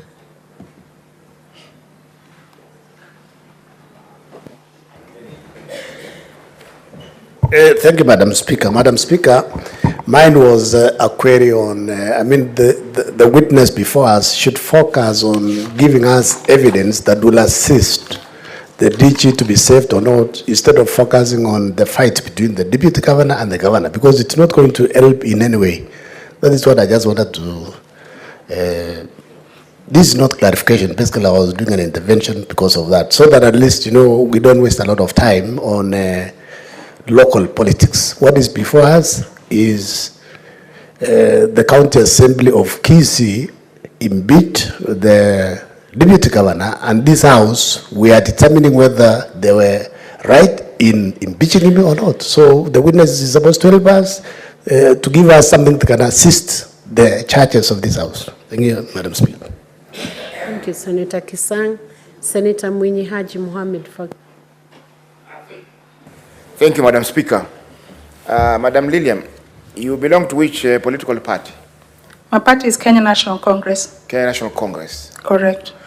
You are therefore in the opposition as far as the Kisii County Assembly is concerned.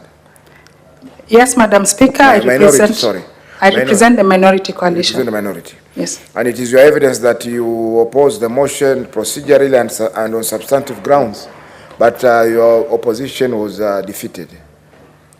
Yes, Madam Speaker, in my own right, I did oppose, and I think it's also part of the answer. Okay, thank you. Senator Gloria.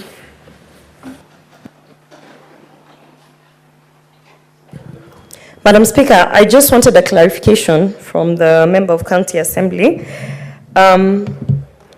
You say from your submissions, it seems that you do not have confidence in the institution that you present, that is the County Assembly. Would I be right to say then that you also take the same position with the earlier submissions, that some of the part of the answer are not correct? Madam Speaker, I'm confident of what the County Assembly does. I have reservations for decisions and a few things that are not done procedurally. And I did raise them then, I still raise them now. So, Madam Speaker, just for everyone to be clear, are you here as a member of County Assembly or in your personal capacity? Madam Speaker, I'm here as a member of County Assembly and in my personal capacity as a resident of Kisii County. Thank you. That's the end of Senator Sifuna. You just pressed your button, right?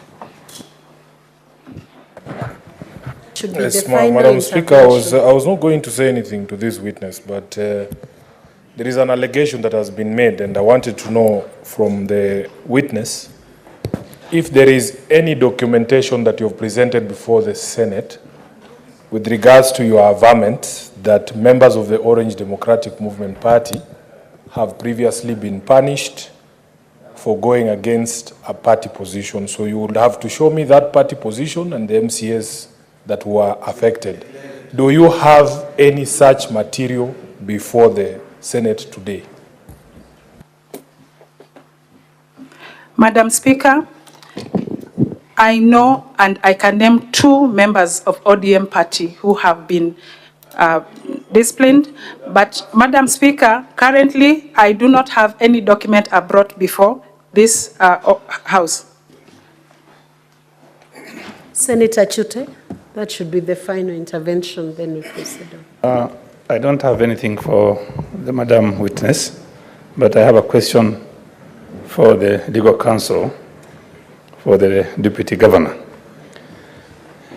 From yesterday till today, the issues that are before us are what Dennis has said, Lucy, and the deputy governor.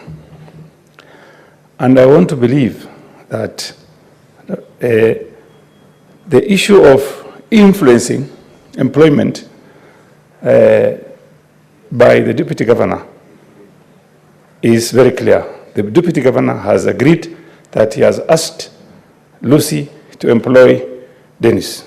Number two, the transfer of funds. As Dennis has said, it is very clear the transfer of funds were transferred. Dennis transferred 49,000, 150,000, and lastly, he transferred 50,000 at 2043. So, at 21:24, which is 41 minutes after Dennis has transferred this amount of money, the deputy governor transferred 100,000 to Lucy. So, looking at Article 75, Madam Speaker, will I be wrong if I tell the council? 71B, a state officer shall behave whether in public and official life, in private life, or in association.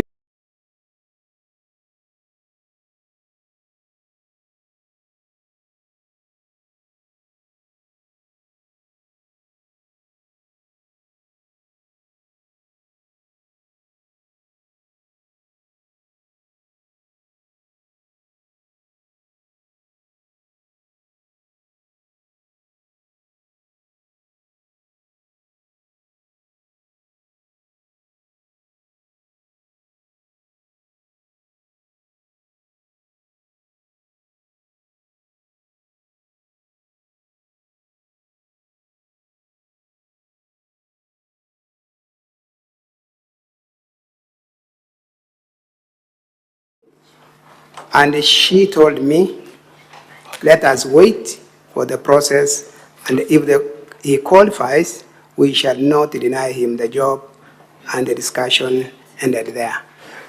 And apart from having mentioned to Lucy at this point in time, did you make any follow-up on it? No, Mr. Speaker. And Lucy said you summoned her to your office on 4th of May. What do you have to say about it?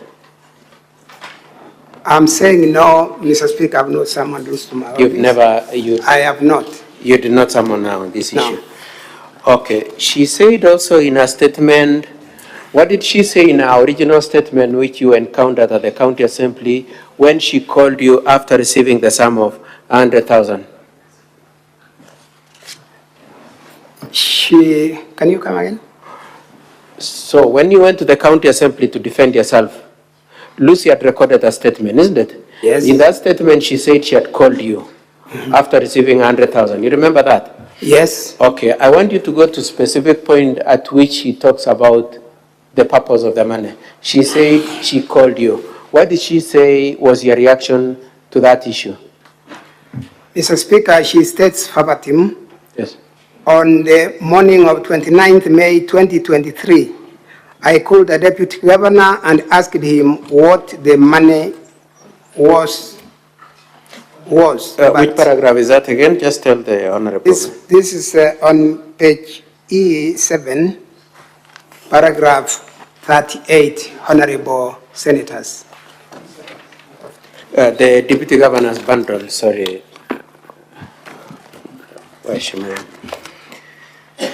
So you've quoted verbatim what she says, and she said, in the morning of 29th, I called the deputy governor and asked him what the money was, but he kept quiet, isn't it? Yes, Mr. Speaker. That was her original statement. Then she wrote another affidavit on the 9th of March and said that you told her that the money... My colleagues for the county their right to cross-examine him. Will 20 minutes. We'll need assistance with some videos, which we'd wish honorable senators take a look at. Council, I give a guidance on the cross examination. stick by that guidance because 2 witnesses have been dropped from the list of witnesses. And in line with Article 50, it is in order to allow a level of cross-examination that all issues are taken on board. So let the witness take the stand, be sworn in, and proceed. I request for your audience for a moment, Madam Speaker. Madam Speaker, assisting the witness navigate around the documents, but he is bereaved, and the person who was to replace him outside, and I'm told I must seek your permission for that substitute. I very kindly request for that accommodation that the assistant to come and help navigating the documents. Sergeant, at times, allow the council to have a substitute who can assist. Where The witness, Honorable Speaker, Madam Speaker, is already present. He can be sworn in.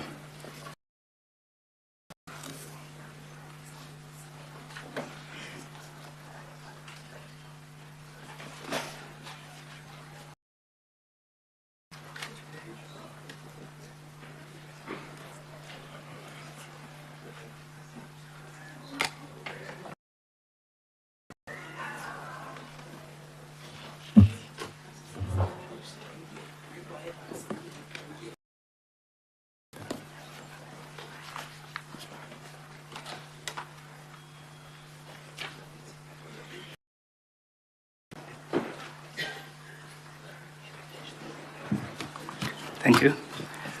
I must do solemnly swear that the evidence that I shall give before the Senate in respect of the matter before the Senate shall be truth and nothing but the truth, so help me God. Speaker, the evidence of this witness can be found at page 198, 200 of the bundle titled DG. Kindly tell the Honorable how's your name and what you do for a living. Thank you. Madam Speaker. Just hold on. Senator Okongo Mugeni, what's your intervention, your point of order? You know, Madam Speaker, I'm one of the most patient senators. And I sat here when the last was presented and adduced evidence, the relevance of the evidence that was being tendered before us. Now I'm raising pursuant to Standing Order third schedule as read with Standing Order number 30 of the third schedule. This exercise we are undertaking is time bound. We must finalize by midnight tonight. We have a very important task to undertake as senators. Understanding Order number 2, the reason why we are seated here, Madam Speaker, is to make a determination whether the particulars of the allegation have been substantiated. That's the only business that is making us stand or sit here from 9 to midnight. In wisdom, when we enacted our standing order, we put which says that where on a particular question or matter, including but not limited to questions, materiality, relevance, or admissibility, Speaker of the Senate shall rule on the question and the ruling of the Speaker shall be final. Looking at the time, this is 6:30. Councils have not made their closing. We have not retreated to plenary for senators to make their final submissions. You read the affidavit of Mr. Thomas Obare, and I've really nothing against my good friend He's making allegations touching on issues of budget as passed by the County Assembly, that is how a budget was passed and how the governor conducts. On which page is that document? That's at page 198. It does not make any response to the 4 allegations that are facing the governor of the county of Kisii. If you go to paragraph number 9, which is at page 199, it says the governor has refused to settle pending bills. If you go to paragraph 11, it is talking about radicalization, gagging of Kisii County youth, etc. It's talking about governor lying that he has built 128 ECD classes, which is not true. 100 is the attestation page. You know, Madam Speaker, you can't take 87 for a ride. Because what is before us is allegations touching on money that was given to the governor as a bribe or abuse of office in terms of using us to effect arrest of his brother. The evidence that is here has got no relevance. It's not material to the allegation being investigated by the Senate. We don't have time. We are being taken for granted. I invite you to invoke Standing Order number 30 of the 3rd schedule. Set a precedent that when we are quasi-judicial authority, we should restrict ourselves to the allegations that have been made by the governor or the deputy governor, and then we make a determination whether there is substantiation or none. If there is none, if there is substantiation, we send the governor home so that you save time, Madam Speaker. So I invite you to invite Order number 30, rule that this particular evidence has got no relevance to the issue at hand. Are you sure to Standing Order number 30? Of the 3rd schedule. Of the 3rd schedule? Yeah, you can call it even not standing order. Yes, which gives you discretion. So that you allow us now time to listen to counsel.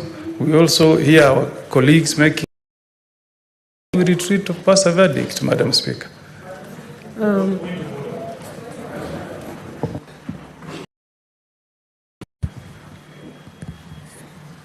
What is the point of order, Senator Gloria? In under half a minute. Because if we orders, we will never make any progress on the same issues that you are complaining about. In terms of Madam Speaker, at the point where we had the last witness before this one, I even approached these things, the relevance towards the charges is not there. So we are actually spending time executing matters between fights of politicians and not actually addressing the 4 charges that we have, Madam Speaker. Because yesterday we left chambers at midnight, Madam Speaker. I do not think that this House and are taking these matters very seriously, Madam Speaker. We would like to spend the energy that is left to actually deliberate on the accusation, the matters that have been brought before us, Madam Speaker, so that if we can be allowed time, because whether or not a budget was implemented or not, to discuss whether or not the governor or the deputy is fighting who and who. It has nothing to do with the Speaker. So please, I urge you, if possible, and not because, just in the interest of time, if possible, if we can forego this witness. Honorable, a direction on this matter. What's your point of order, Senator Sifuna? That's the final one, and then I'll make a... To be very brief. And I know that as my senior, I really have a lot of respect for Keegan, but he should also be honest with the House. Madam Speaker, you've been referred to certain paragraphs by Senior Counsel Kongo to refer you to paragraph 5 as to why these witnesses are being called. These witnesses are not being called to answer to any of the four. Being called to respond to governance issues that arose from public participation. If the deputy governor are going to be fair to us, indeed these witnesses are not going to respond to any of the material allegations against, and it would be fair to the House. It's not about a question of time, because the standing orders actually allow you, Madam Speaker, to rule out. What we are saying is the Deputy Governor's Council should really examine and ask themselves if they have run out of to the four allegations, so that these other stories that we want to be told by this other witness is really irrelevant. We can, but in all honesty, it will not answer, because I have spent time with this bundle, Madam Speaker. I have read this affidavit. They are trying to during public participation and not the allegations that were raised against the governor, which are four. I thank you, Madam Speaker. If counsel for the DG can kindly get a minute, the honorable senators were addressing before you make your decision. Will you give to respond to the materiality of the evidence beforehand, and then I'll give a direction. Thank you, Madam. Respond to my senator and my secretary general, whom I hold in the highest regard. Honorable Speaker, you'll notice that the deputy governor has 4 hours within which to present his case. The relevance or irrelevance of the matter, I believe, with a lot of respect to the possible that there could be positions that have been taken, and for us, the honorable deputy governor could wish to have the fully, because this is politics, the nexus of this impeachment motion, and that's why we respectfully, and the deputy governor, that especially the witness who's just stood is extremely important to his case. Yes, if you are to look at the charges. Finish. Let him finish, senators. If honorable deputy to look at the charges, it may not be direct evidence responding. But it's good that the honorable senators understand the background, the reasons as to against the honorable DGG. Senator Gloria, I have given a direction. Can you maintain silence? Thank you. Thank you for the protection, Madam Speaker. I was just indicating and that it's extremely important for the deputy governor that evidence relating, because as I said, Speaker, that this is politics. It's extremely important that, especially the witness on the dock, there are videos that we intend to play exactly what has been happening in Kisii County, and that cannot be said to be relevant. And even then, my colleague will have an opportunity to cross-examine the witness on the contents of his evidence, so that on there will be no prejudice whatsoever suffered by either the county assembly or anyone, save for time. And honorable, you'll notice that we've already dropped 2 witnesses, and based on the sentiments, because we are all litigation lawyers, the mood of the judge or the court, we have heard what the senators have said, and we will consult. But I'll beg that you allow the to proceed with this evidence. Thank you very much. Counsel, you have listened to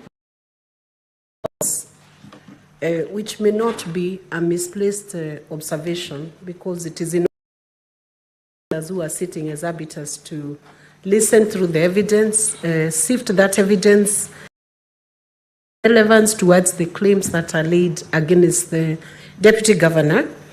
I would guide you in this manner, since yet been adduced before this House. I would guide you that the impeachment proceedings are against, and the charges are already laid out. You have done very well to drop off 2 witnesses.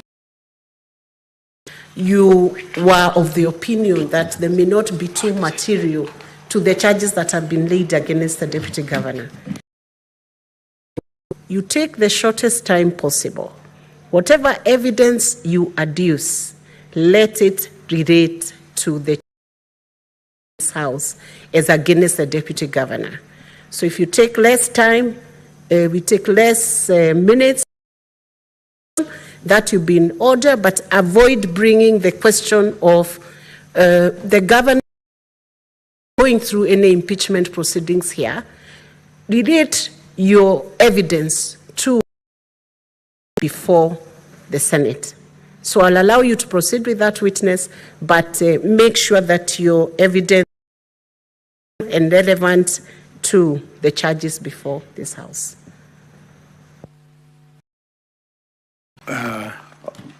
With your permission, Madam Speaker, I have been very specifically mentioned by my learned friend. Allow me to just say one thing, even if you had to designate only 1 minute to me. We have said you proceed on, but make sure the evidence relates to the charges that are before. In that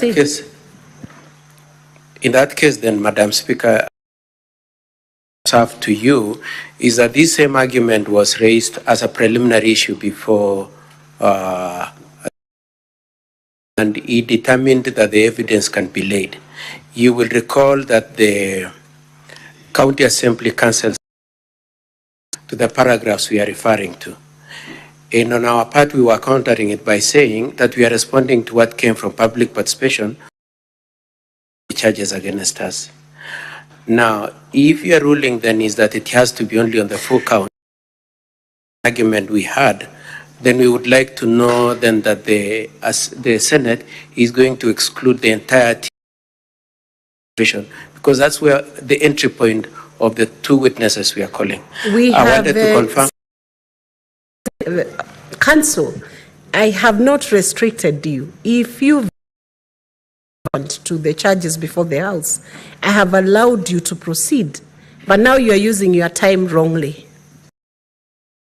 Already be giving the evidence that that witness has.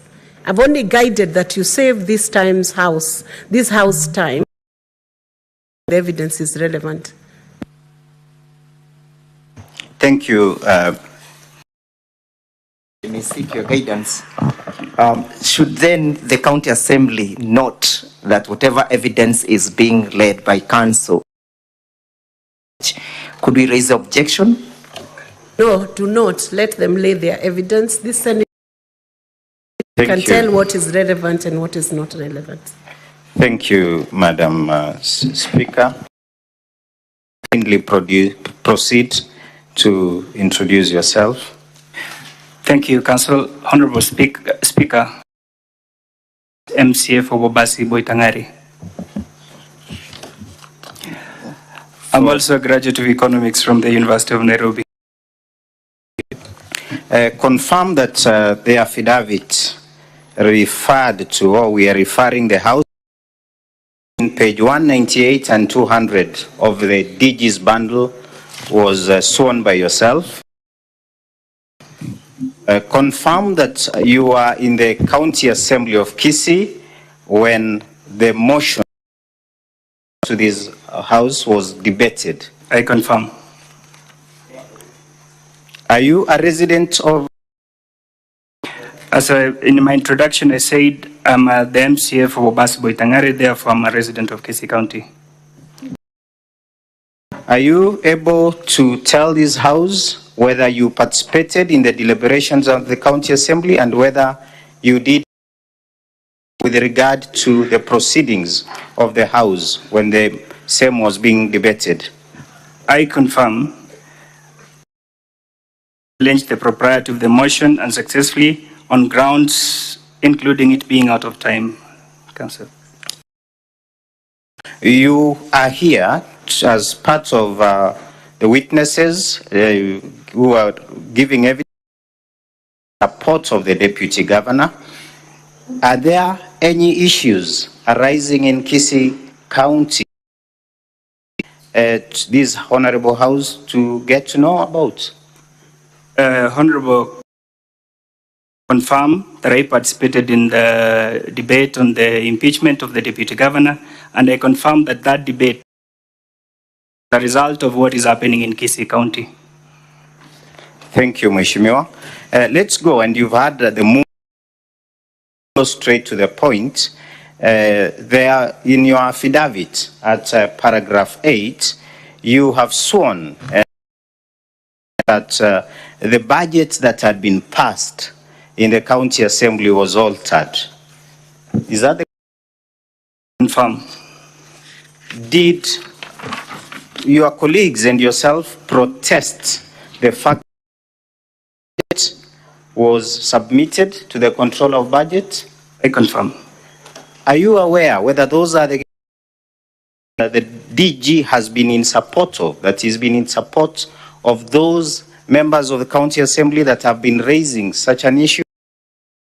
So that the DG has been raising the said issues on the alteration and the mutation of the budget, and it forms part of the impeachment, the complaints. Thank you.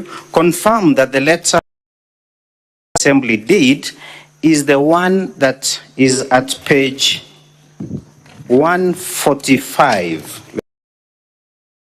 Sure. I'll be relying entirely on the DG's bundle. Page 143 to 145D. Just take a look at that. Have you been able to get page I confirm the letter, and I'm signatory to that letter. Okay. So that to the controller of budget. Is that Yes, correct? Yes. Has there been any response to that letter? Are you aware whether there's any response? There was a response. CEC Finance, Economic Planning on the same. Confirm, thank you. Confirm that is fully in support with the contents of this letter. I confirm. Thank you. Any response from the controller of budget? We received a response from the controller. No, the response was. So you are aware of correspondence from the controller of budget to the. They're aware. Okay. Is that the letter that is in 2A to H of the bundle, or page 145B? Just take 145B. 145B. Take a 145B. Is that the letter? I confirm that it is the letter. Found to the House on what is the contents of that letter that is in page 145B of the DG's bundle. 145B is a response from the controller of budget to the CEC Finance and Economic Planning, asking to explain the variances that were in the budget passed and by the Assembly and the budget uploaded of budget portal. Okay. Yes. Thank you. Thank you. Just confirm of what's been happening, because you did tell the House that you are a resident of Kisii. Are you aware of any radical gangs coming up in Kisii County, and what could be your take, and what is the Deputy Governor's take of that particular aspect as contained in paragraph 11 of your affidavit? Thank you, Council. That the impeachment motion before this Assembly is as a result of what has been happening in Kisii.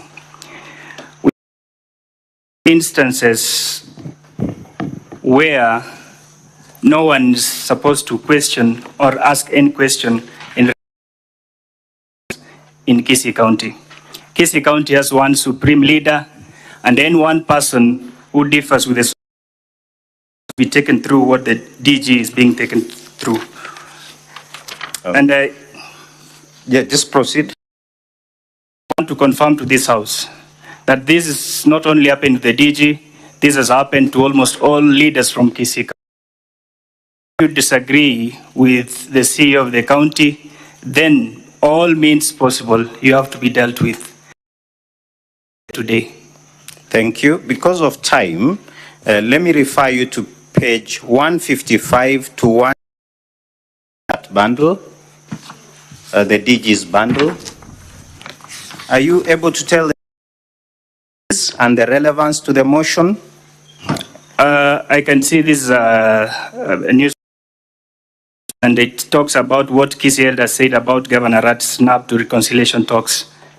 So basically, in the violence, the chaos in Kisii County, there have been attempts to reconcile leaders. Is that what you're telling? I confirm that there has been attempts to mitigate the violence and the Kisii, but then we have not been able to have those talks. Thank you. So that the page 155 to 157 relates to the attempts to reconcile. Is that okay? Do you have any other videos or any videos, especially the ones that you are referring to, that you'd wish to show the House as we rest, not to take a lot of time? Yes, the video. I hope that they can be played in the Senate. Madam Speaker, I'll request that the videos.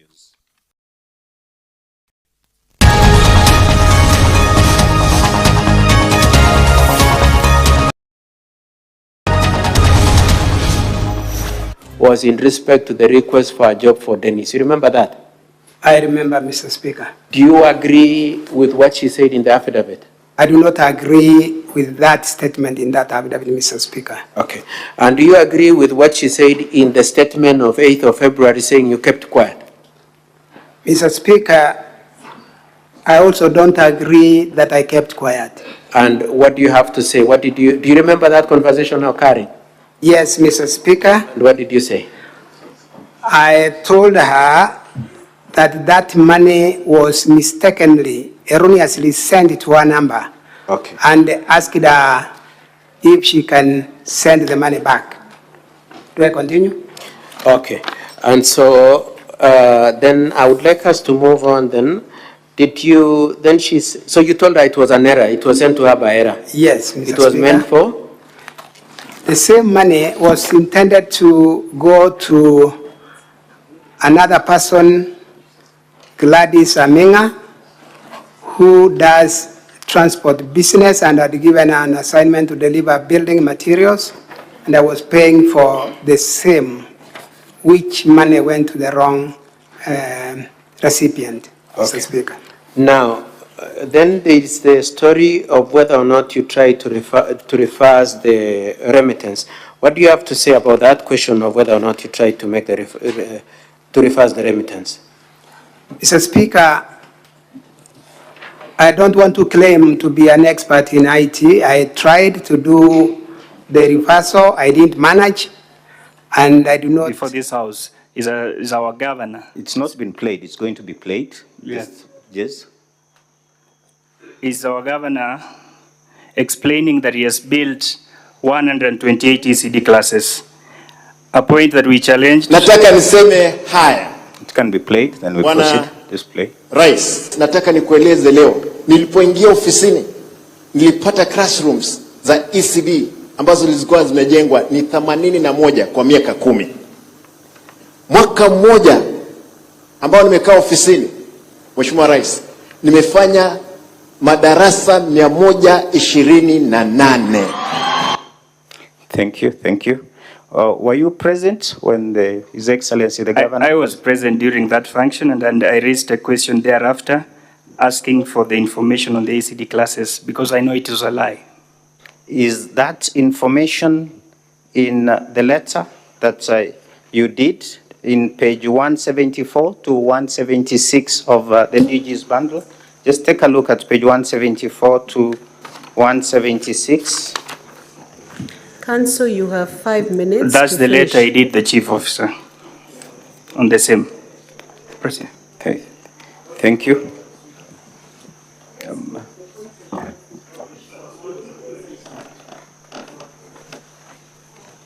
Can I proceed, Madam Speaker? Proceed. Thank you, thank you. If, and Madam Speaker, the I believe the clerk, the assistant to the Senate, has just shown me 10 minutes. That was a minute ago. And the chair is indicating 5 minutes. If we can just play the video clips to end clear. Thank you. What's your point of order, Senator Sifuna? Make it short. Madam Speaker, I heard you very clearly, your directions to counsel for the Deputy Governor. You allowed them to proceed, but gave them a caution that the material they present must be material and relevant to the issues before this House. If indeed there is material like the one they are playing there, nothing stops the witness who is an honorable member of the County Assembly from bringing a separate impeachment motion against Simbarati for lying in public. That is not why we are here. So, Madam Speaker, for you to continue to allow irrelevant material to be played is really wasting. It's an abuse of this process because they are abusing the process to achieve nefarious political ends. And this is something that we cannot allow in this House.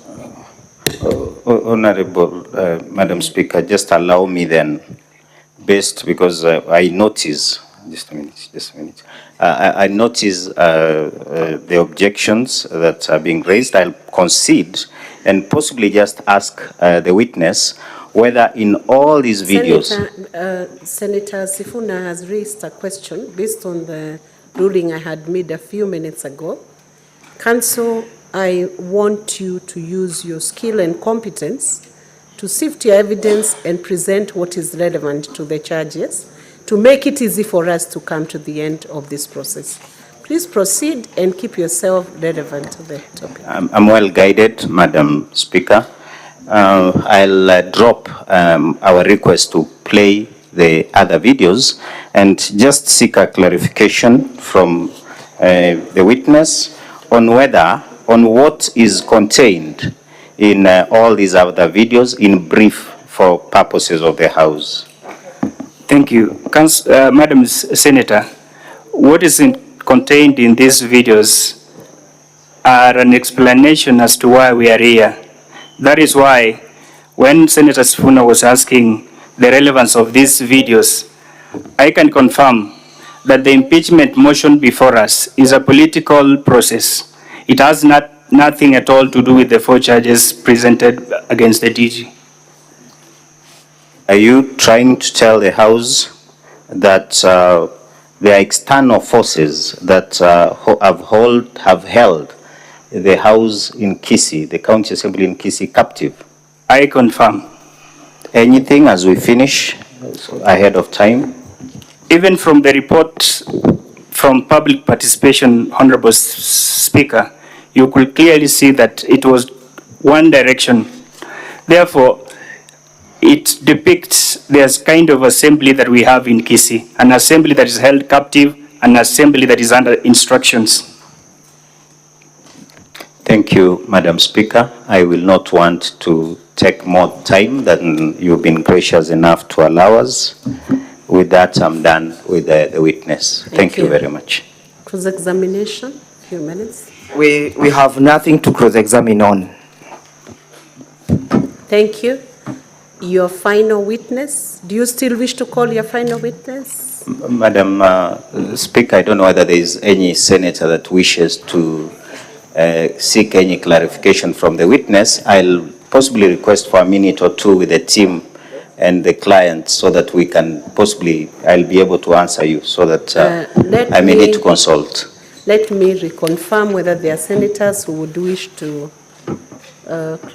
anything. Senator Gloria. Madam Speaker, it's just a simple clarification. The witness has said that this is a county assembly that is under instructions, alluding that it's under instructions from the governor. I would like to ask the witness whether the deputy governor was also under instructions from the governor to receive to send 100,000 to the managing director of GASCO. Honorable Speaker, the Deputy Governor responded to his case. Yes, thank you. That question clearly would have been responded to by a different person. Senator Kisang. Is it? Madam Speaker, mine is a quick one because generally, if you go through the affidavit, there is nothing that is related with basically the charges before us.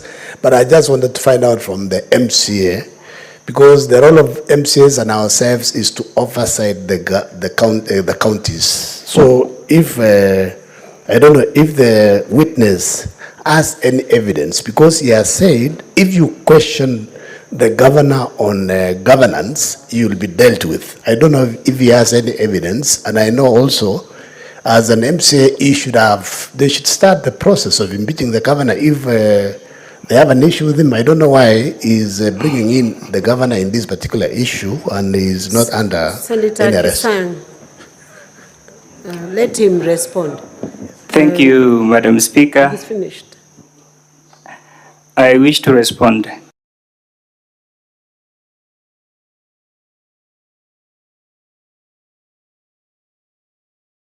But like writing that letter to COB was part of our oversight role.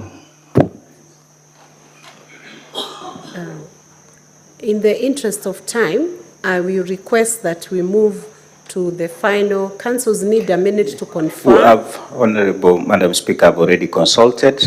We will be calling one last witness, Honorable Amos Begi-Onderi, whom my senior Mr. Katwa Kigen will lead in evidence. He'll be here in a minute. Senator Madago, you have not pressed an intervention button. That's why I am not giving you the space. Thank you very much, Madam Speaker. I wanted to inform Senator Kisang. He's not on his feet anymore. How will you inform him? Okay, allow me to ask. We have already closed on that and moved on. Senator Madago, you are a ranking member of this House. But I think it is important for this House to know that when senators ask some of these things, and we have been in the field as the people responsible for devolution, to also give some of the information. You'll get a chance. The Honorable Member of County Assembly who was the chair for Health Committee at the County Assembly of Kisii was de-whipped for accompanying the Health Committee. Senator Madago, you know the rules and procedure of this House. You'll have a chance with another witness to state those issues. But what you have stated is not official. And so,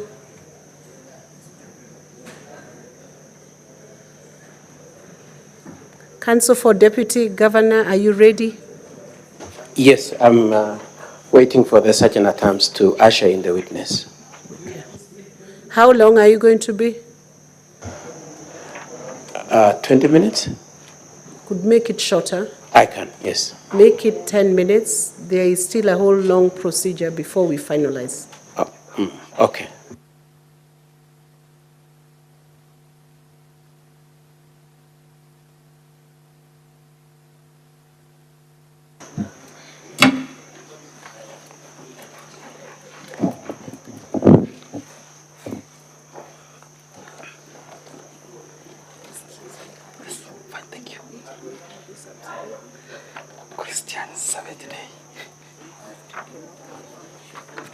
And off.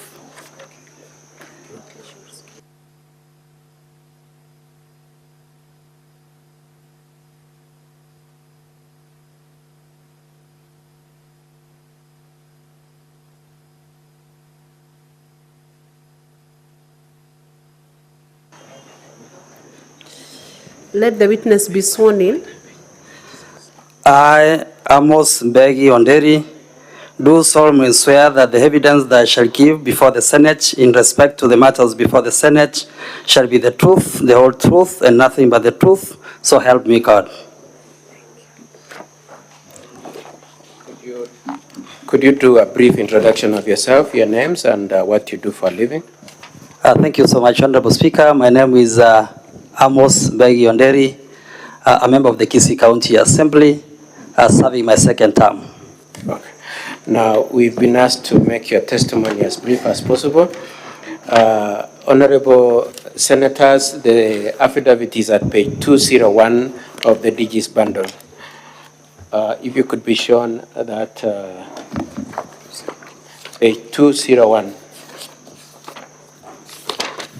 Yes, that's my affidavit. Confirm that the affidavit running from page 201 to 203 is your affidavit? Yes, Honorable Speaker. You've had an opportunity to look at it and you adopt it as it is? Yes, the Honorable Speaker. Now, I would like to go straight away to paragraph 3 of your affidavit. Could you confirm this is what you say at paragraph 3? I'm one of the MCAs who opposed the motion for lack of adequate evidence and fatal procedural defects. Absolutely correct, Speaker. Now, you recall that there were objections at the start of these proceedings and the Honorable Speaker made a ruling. Yes, Honorable Speaker. Part of the questions that had been raised for determination was whether or not the motion was out of time and whether it had particulars to the notice. You recall that? That is correct, Honorable Speaker. The ruling was that it is a matter of fact which would be determined after hearing the evidence. I agree, Honorable Speaker. Is that an issue that is relevant to these proceedings then? Yes, Honorable Speaker, to the extent that... yes, okay. Yeah. Now, just let me lead you, if you don't mind. So, when was the motion moved? The motion was moved on 21st of February 2024. And when was the notice issued? The notice is issued on 13th of February 2024. The notice having been issued on 13th of February 2024, what was the latest period under the standing orders of Kisii County Assembly that these impeachment proceedings should have been concluded? By 23rd of February, this motion should have been disposed of. With that then, and considering all the evidence that has been laid, when was the public participation? Public participation was done on 26th of February 2024. Was it within the time allowed in the publible participation? It was outside the timelines. Standing orders? It was outside the timelines. By how many days? By about 3 days. 3 days okay. Also. And when was the debate on the impeachment canvassed and votes cast? The impeachment motion proceeded for deliberation and disposal of on 29th of February 2024. Was that within time? It was outside timelines. By how many days? By about 6 days. And you had the mover of the motion also readily admit, Honorable Sioja, your colleague, readily admit that it was out? He did admit. Okay. Now, is this one of the issues you raised? I have raised that matter on the Hansard if you dare to look at it. So, why would you say if we dared? If we looked at it, isn't it? Yes, if you looked at it, yeah. So, as it were, when you stand here, you are saying the point you are prosecuting now that it was out of time is an issue you prosecuted at the county. It is an issue already prosecuted at the county assembly. Okay, then the next issue is the notice issued on the 13th of February, which you are referring to. Could you confirm that that notice is the one to be found at page 5 of the art bundle, page 5? Yes, this is the notice of motion. Now, did that notice have details and particulars as required by Standing Order number 60? No, it only had the grounds, and if you look at it, those grounds have been referred to us as charges. So it did not have particulars? Did not have particulars of the allegation. Okay. Now, Honorable Sioja said directly to this Senate that it had grounds and details, that it was over and above the notice that is at page 5. Do you recall anything like that? The truth is, it did not have particulars of the allegation, and it did not have even the signatures supporting the notice. So if Honorable Sioja said that it had details and particulars, it would be a lie to the Senate. It would be a lie, okay. Now, the other issue is whether the motion was moved as required procedurally for impeachment of governor or a deputy. It had a lot of procedural issues. And is it an issue you raised? I have raised it not once, not twice. Okay, and and it is in the Hansard, isn't it? It's captured in the Hansard. Okay, I've been given 10 minutes, so we will trust that the honorable senators will look at the Hansard and where you've made your contributions. Now, what is your point in saying that the motion was not properly moved?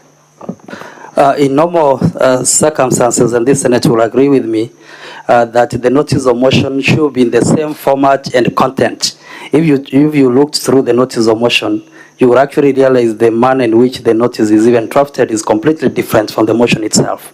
So your position is that the notice that was moved on 13th is different from the filed motion. The notice of 13th is different from the motion that is dated 21st of February, which is at page 6. Absolutely different. Okay. Now, apart from that, do you have another contention about the propriety of the moving of this motion for impeachment? Yes, ordinarily, we needed to have even formed a committee at which the deputy governor would have been heard. That is contemplated in the standing orders, and that report supplied to the deputy governor, but all those ones were ignored. So no committee was formed to... No committee was formed to look into the matter of deputy governor. And did the assembly at any time before they invited the deputy governor on 29th determine what charges he was to... Did they ever sieve or evaluate the allegations made by Honorable Siocha as captured at page 5 and 6 before inviting the Honorable... Unfortunately, from 13th to 29th, the deputy governor only had a single audience on 29th, when was the last day of the motion. And before that, the assembly... There was never an audience to the deputy governor. Neither the assembly nor the committee had evaluated those... Yes, you only had one audience. What of the provisions of Section 15 of County Government Act? Section 15 of the County Government Act requires on how, outlines on how petitions are presented to the County Assembly in line with the standing orders.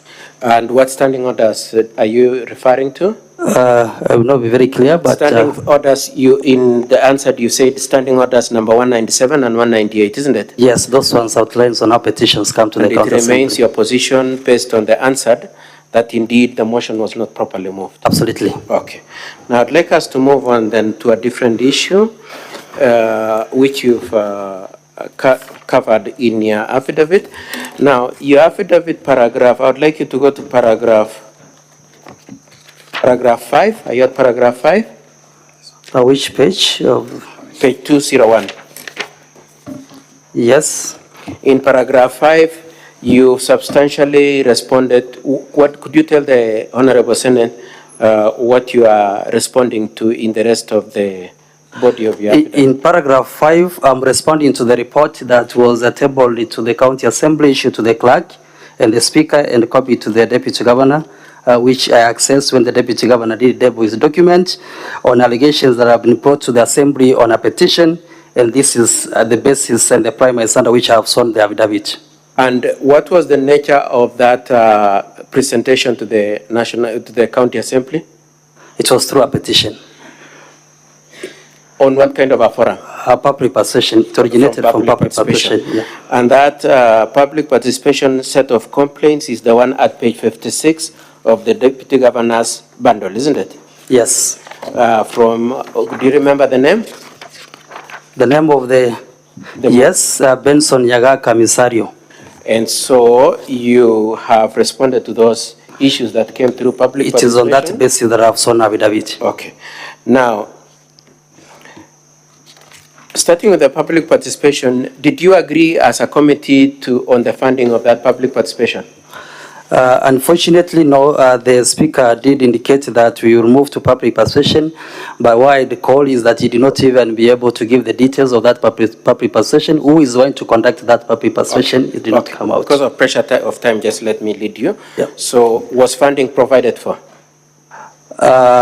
What I came to realize later, yes, it was done by His Excellency the Governor.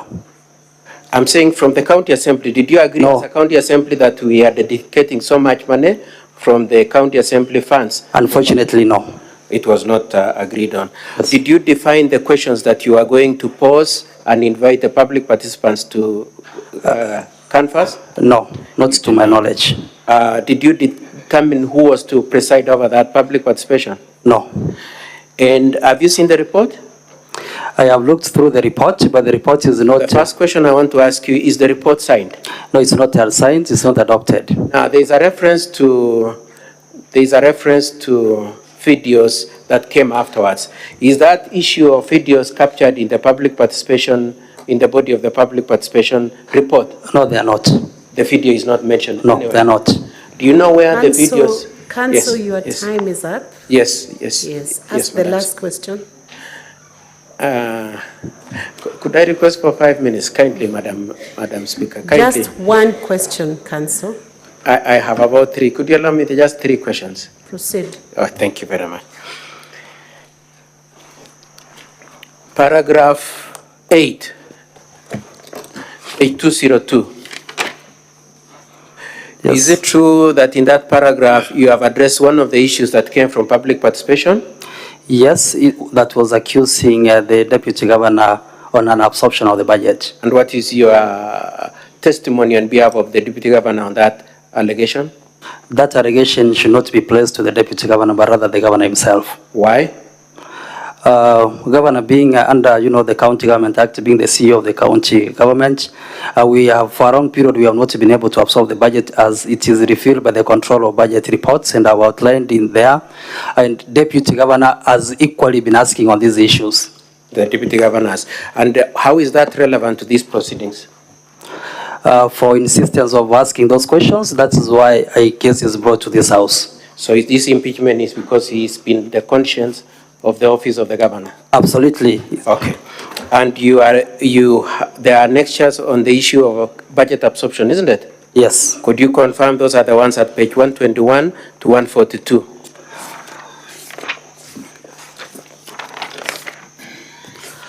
Yes, 121 to 122. Reports from the Controller of Budget on County Government Budget Implementation Review reports. Okay. And if you because look of through time, I'll just ask you, what position has the Kisii County been ranked in terms of absorbing their budget? In the first 9 months of 2020-2023, Kisii County is last. Yes. In the first half year 2023-2024, Kisii County Government is ranked number last, 47 out of 47. In the financial year 2022-2023, which is the full year report, Kisii County is ranked number last on development expenditure as a percentage of total expenditure. Thank you. The last issue is paragraph 9. At paragraph 9, you are making a serious contention. Paragraph 9 at page 202. What are you saying there? I'm making a contention that this motion was single-handedly sponsored by the governor himself. And paragraph A, what are you saying at paragraph A? I am saying in paragraph A that during the public participation, despite the fact that there was no money that was coming from the assembly, the governor himself funded the members of the county assembly, those that I funded to him, by sending 20,000 Kenya shillings to each one of them and actually telling them to delete those messages. And he proceeded to send between 40 to 50,000 to all those members of county assembly that were participating in public participation using the cell phone number for the Deputy Speaker of Kisii County Assembly. And lastly, paragraph C. Paragraph C, I'm also looking into issues of PR to the clergy. Governor, a day to the voting, Governor had done a meeting with the clergy and indicated this motion was going to be dropped. Unfortunately, it wasn't, and I realized it was a public relation exercise. Thank you. And paragraph D, the last one. Paragraph D is what was very most interesting. That should be your last question. Yes. Council Katwa Kigen. I'm Sure. okay with that as the last one. You'll just allow me to refer him to their next and then I'm done. Paragraph D is where members of the county assembly were instructed, all of them that were going to support the impeachment motion, that they should be able to take their photos and forward them to the governor and to the phone of the deputy speaker. For what purpose? For purposes of confirming where they have been able to vote. Confirm loyalty and of course there's been a lot of intimidation in Kisii County. 158 to 161, isn't it? At page 158 to 161, you've given pictures that were sent to the governor. Yes. Okay. Thank you, Council Kigen. It's time for cross-examination. Thank you, Madam Speaker. One of the honorable senators was asking whether you have been de-whipped. Have you been de-whipped? Honorable Speaker, fortunately, yes, I've been de-whipped. I'm a member of the ODM committee, not myself alone, together with other members. I've been de-whipped from all the county assembly committees, but I'm already in court. Council Kigen, it's time for cross-examination. Thank you very much, Madam Speaker. I really appreciate your accommodation. That's all the questions I had. And Madam Speaker, I want to remind my agitated friend that he had said he's not going to ask any questions to this witness. And unless Just that leave it to him, Councillor Kigen. Thank you, Madam Speaker. Do you wish to take Only some time to two please questions. examine? Okay. You have testified to issues of the budget, yes? Absolutely. Do you know the charges before this assembly? I do know. Do they relate to the evidence you have given? Is there any issue of the assumption of budget? They relate to the extent that that is what has triggered the deputy governor to be here. Is there any question about the absorption of budget? Of course, there is not. Thank you. But it's an agreement. No further questions. Thank you. Re-exam, Madam Speaker. I'll give you 1 minute. Yes, that's Just okay. one question. Could you explain what is the relevance of the question of budget absorption to these impeachment proceedings? For me, it is a question that the deputy governor has consistently asked, and the governor is not comfortable with those questions, and as a result, I guess, is the reason why you sit before this house. Part of the reasons. I hand over the witness to the honorable senators. I know you are in a hurry to leave, but just wait. There are a few questions you are being asked.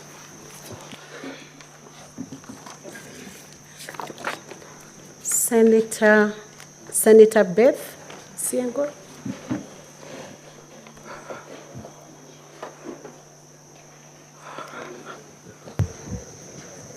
Thank you, Madam Speaker, for this chance.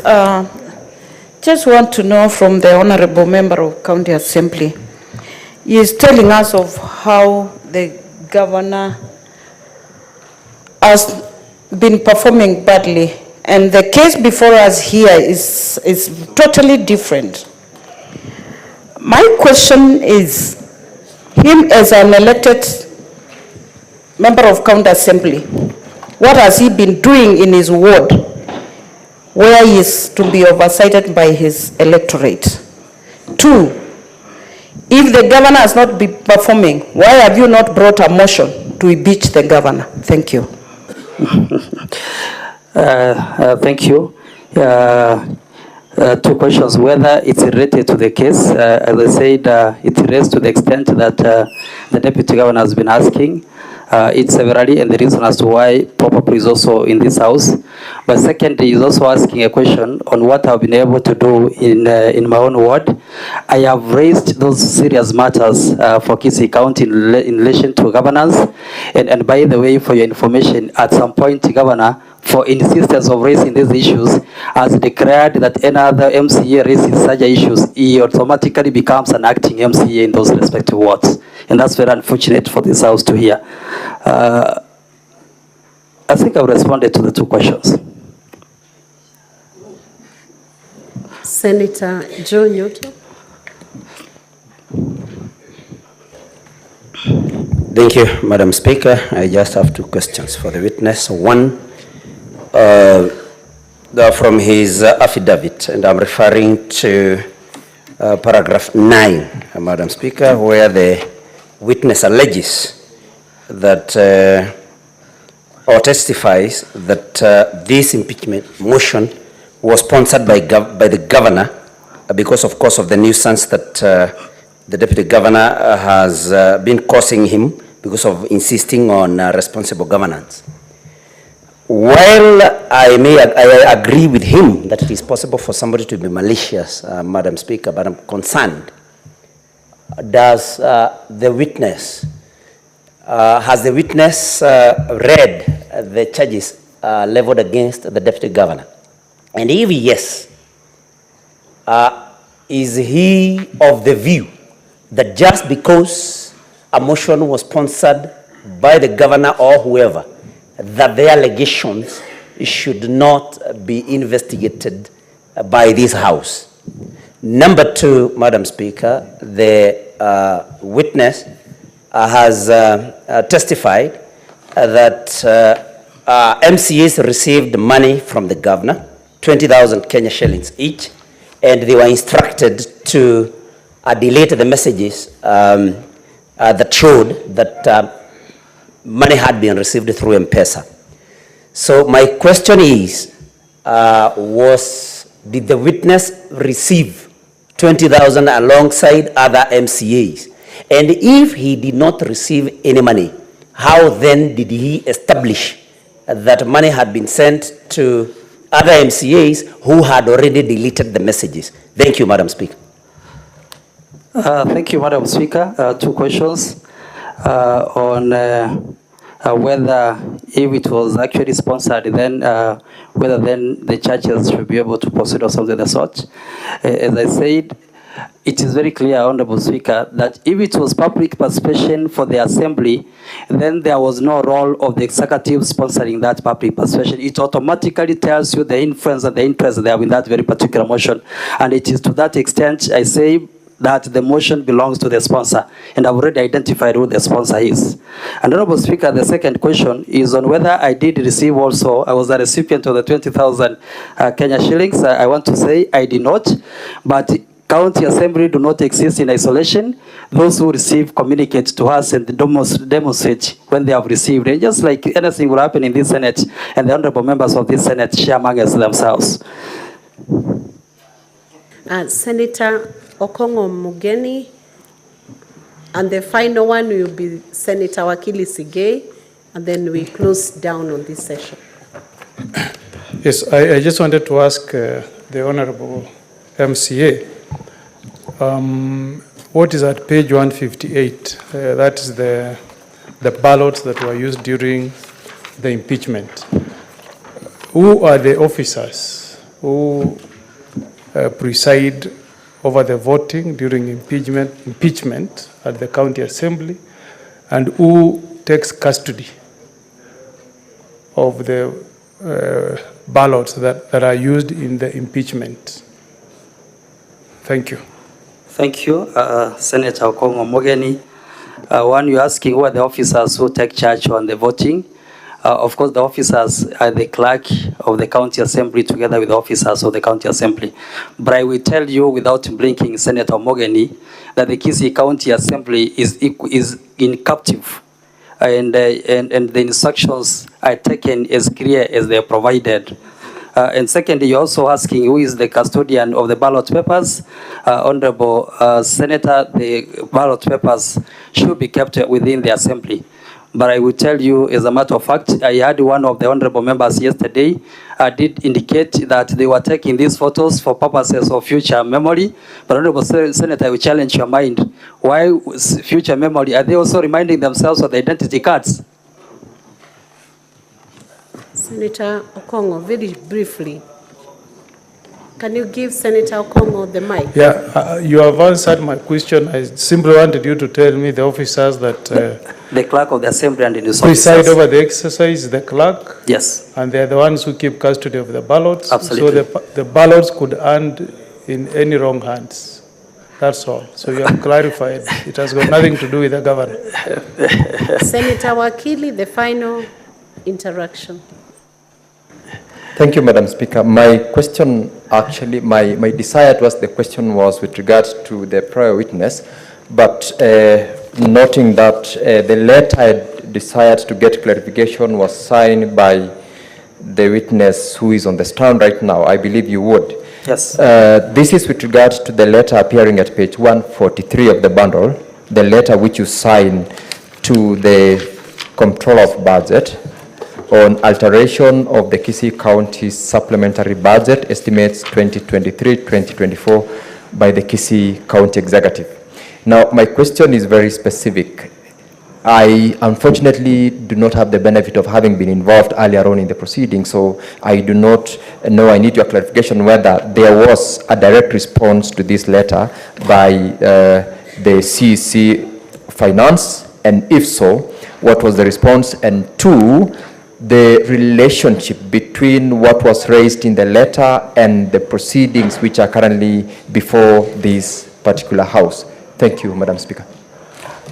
Yes, there has been a response to the CEC Finance, and I guess the CEC Finance has also been able, Honorable Speaker, to respond to the Control of Budget, but I have not gotten a window of what that response is. When I get it, I will be able to look into it. Then secondly, you are also asking, on the relevance of this letter to the proceedings of this House. And I have said this letter is also a demonstration of some of the issues we have been raising at the County Assembly. Together, also the DG has been raising those issues. And is this part of the reason why I know the DG is here. And as already indicated, so many members get disciplined when they are able to question the authority in Kisii. Senator Sifuna, we have closed. Make it very short. Did I hear the witness saying that there was no response from the control of budget? Is that what you're saying? I said it has been a response, but I have not looked through the response. You haven't looked through the response? The one that has been From the sent control to of the budget? control of budget, I have not had a look at it. Okay. Yes. Thank you, Madam Speaker. So that brings us to the end of the Deputy Governor's case, the defense to the impeachment proceedings.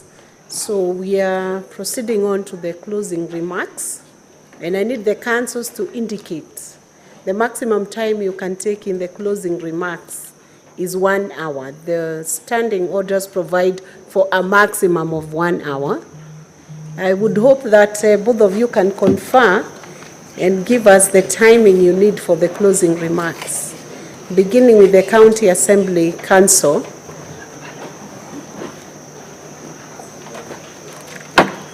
Council for the County Assembly.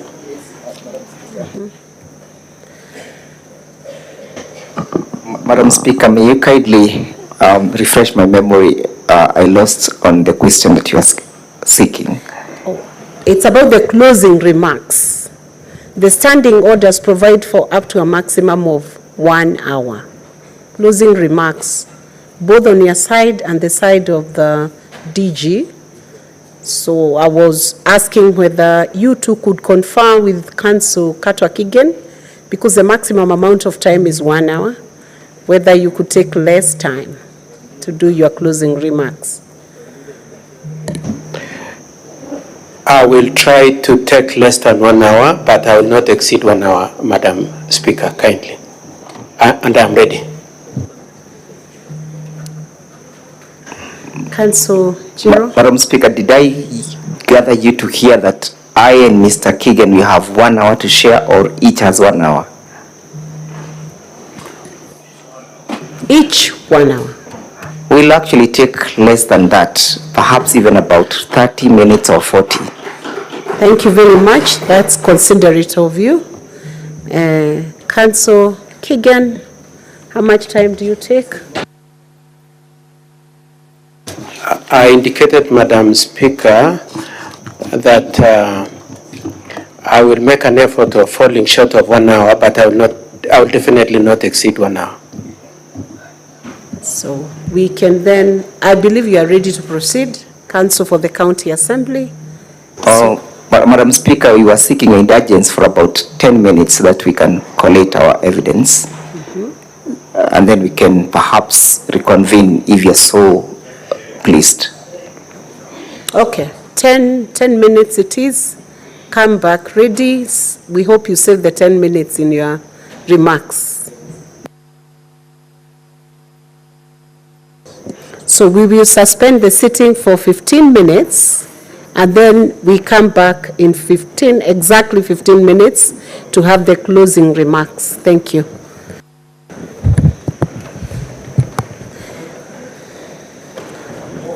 Honorable Senators, it's now time to adjourn the House for 15 minutes, to suspend for 15 minutes, and we will revert after 15 minutes from now. Thank you.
get a reason why I couldn't manage, and therefore I stopped it at that as I waited for the Lucy Waito to return the money to me. And did you eventually get the return of the money? Sorry? Did you get the money returned to you? Yes, Mr. Speaker, the money was returned to me. On which date? On the 30th of May, To Lucy Wahito. Sorry, to Aminga. Yes, Mr. Speaker. Aminga. Yes, Mr. Speaker. Once I realized that I made a mistake and sent the money to a wrong recipient, I immediately remitted the money. Gladys Aminga needed that morning to deliver the materials we had. And you've explained those payments at paragraph 35 of your affidavit, isn't it? Yes, Mr. Speaker. Now, Could you confirm that those entries of the remittances to Gladys Aminga are in your M-Pesa statement at page 89 to 104, 89 to 104, at particularly paragraph 99 and 97? The sum of 100,000 plus 40,000 plus 65,000. In the Deputy Governor's bundle again.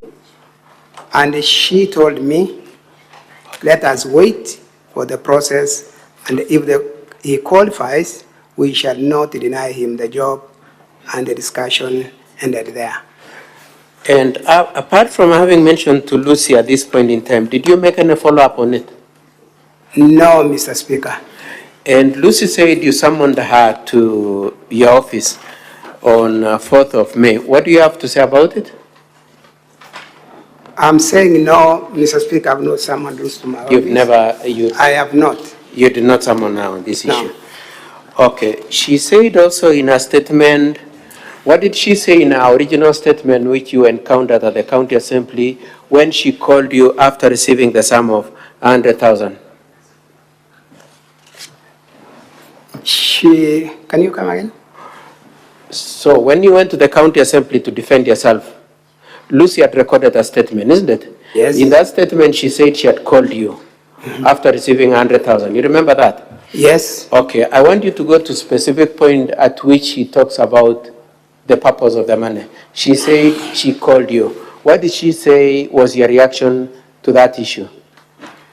Mr. Speaker, she states verbatim. Yes.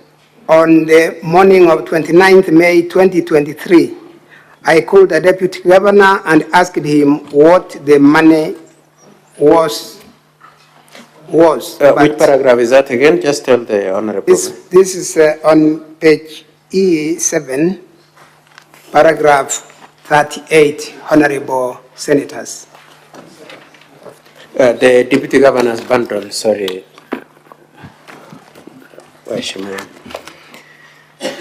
So you've quoted verbatim what she says, and she said, in the morning of 29th, I called the Deputy Governor and asked him what the money was, but he kept quiet, isn't it? Yes, Mr. Speaker. That was her original statement. Then she wrote another affidavit on the 9th of March and said that you told her that the money was in respect to the request for a job for Dennis. You remember that? I remember, Mr. Speaker. Do you agree with what she said in the affidavit? I do not agree with that statement in that affidavit, Mr. Speaker. Okay. And do you agree with what she said in the statement of 8th of February saying you kept quiet? Mr. Speaker, I also don't agree that I kept quiet. And what do you have to say? Do you remember that conversation occurring? Yes, Mr. Speaker. And what did you say? I told her that that money was mistakenly, erroneously sent to her number. Okay. And asked her if she can send the money back. Do I continue? Okay. And so then I would like us to move on then. So you told her it was an error, it was sent to her by error? Yes, Mr. It was Speaker. meant for? The same money was intended to go to another person, Gladys Aminga, who does transport business and had given her an assignment to deliver building materials, and I was paying for the same, which money went to the wrong recipient, Mr. Speaker. Now, then there is the story of whether or not you try to reverse the remittance. What do you have to say about that question? And what time did you send to Lucy? The next page, page 99. was 21, 24, 13. How many minutes later? Calculation. Approximately 40 minutes later, correct? Yes. Yes? Yes. What was the need of you sending the money to Lucy at night? On a Sunday? I've already indicated I was intending to send money to Gladys. Yes. And by error... What actions did you take? When did you notice the error? The next morning. The next morning, because you slept, correct? Yes. You confirmed that you slept. You confirmed that you immediately slept after sending the money to Lucy. Correct or not correct, Mr. Witness? I'm not saying I slept. Okay. I lead you to the County Assembly Hansons. Did you appear before the County Assembly as I look for the page and confirmed that immediately you slept? Do you remember making that confirmation? Can you take us to the paragraph? Honorable Senators, I'm looking at volume 1, page 191.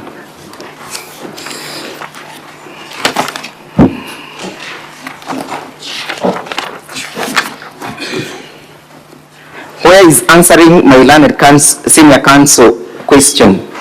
The last paragraph, he says, I was due to give her 100,000 shillings, and as I did this, I erroneously picked the wrong number and sent the 100,000 shillings then. Then I slept without knowing recipient is a different person. Is that your statement? That's my statement. Did you take this statement on oath before the County Assembly? Yes. Do you still want to stand with the statement or you want to discount it now? To stand with the statement, Mr. Speaker. Thank you. Council, you know your time is actually up. I am just about to be done. 5 minutes, Madam Speaker. Because for me to debunk the lie. Council, I'll give you 2 minutes. You just maybe wind up with the questioning. I'll try my best, but I seek your indulgence. Mr. Witness, look at where you sent money to Lucy, correct? At page 99 of your bundle of documents. Yes. Can you see at 2357, you sent money to Wilfred Momani, 10,000 shillings? Yes, I did. Was it the same day? Same day. Were you asleep? Did you send the money while you were asleep?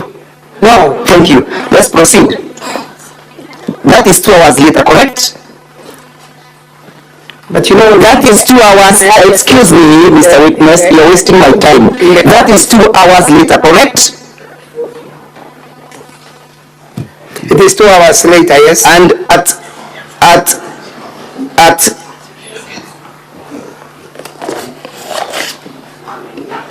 on the following day, sorry, at the same time, you also sent your lost. You also sent money to one Joseph Aurora, correct? 3,000 shillings, correct? Where is that? That is the next day, correct? Joseph Aurora. The next day, today is 29th, yes. You sent, had you noticed you had made an error that time? I did not. When you were sending 10,000 shillings to Wilfred Momani, did you notice that you had made an error? No. When you made an error, when did you realize you've made an error? After receiving a call from Lucy or your own volition? It was Lucy's call. It was after you received a call, correct? Yes.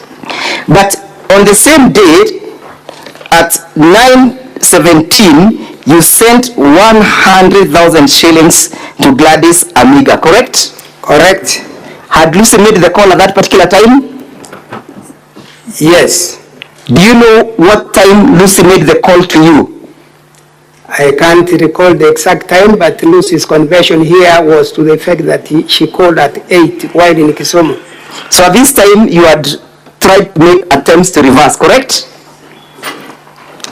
When did you make the attempts to reverse the money? When I talked to Gladys is when to Lucy is when I was at 9, correct? Yes. Show us in your M-Pesa statement where the attempt to reverse the money has been captured. I feel I didn't make an attempt. Excuse me. It is not a capture. Yes, we understand that you failed. And when you fail to reverse, you are given an M-Pesa statement or position. What am I? Excuse me. Let me put this into context. So can you allow him to answer? And that should be your final question, please. Yes, proceed. It is your statement that you claim to have tried and it was not successful, correct? Yes, that I made it clear here in this house. Which USDD codes did you use?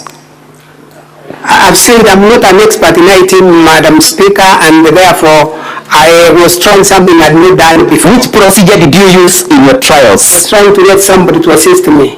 Who is that you tried to get? The people who are in my compound then. Yes, for example, I didn't get one. We understand. You may name one person that you attempted to initiate. One person? Yes.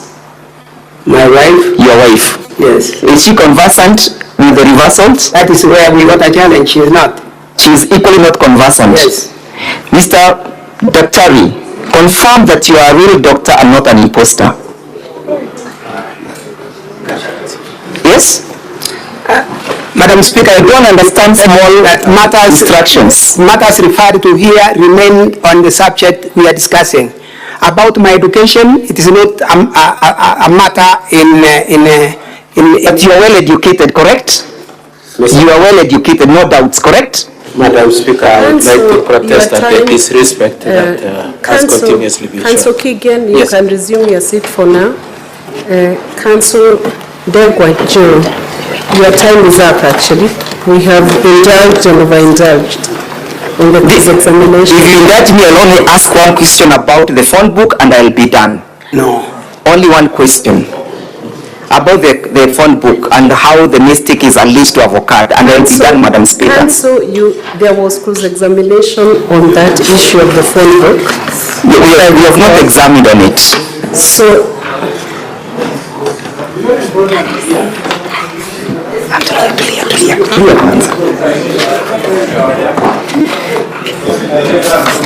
Council, ask the final question and don't ask another question. I'm well guided, Madam Speaker.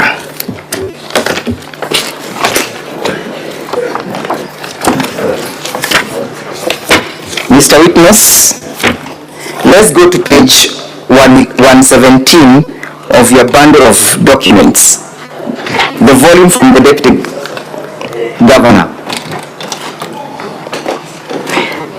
But as we confirm this, confirm that this is an extract from which source? Where did you extract this information from? From my phone, Mr. Speaker, Madam Speaker. Who extracted it for you? I was assisted by somebody technical. Somebody technical? Yes. When were you assisted? When I was providing the evidence here. Was this a document that was typed or you directly downloaded it from your phone? It was done from my phone. It was typed, correct? Not typed. Yes? No. Which date was it done? Does that document bear a date? It doesn't. Does it bear any print showing the source of the document? Print?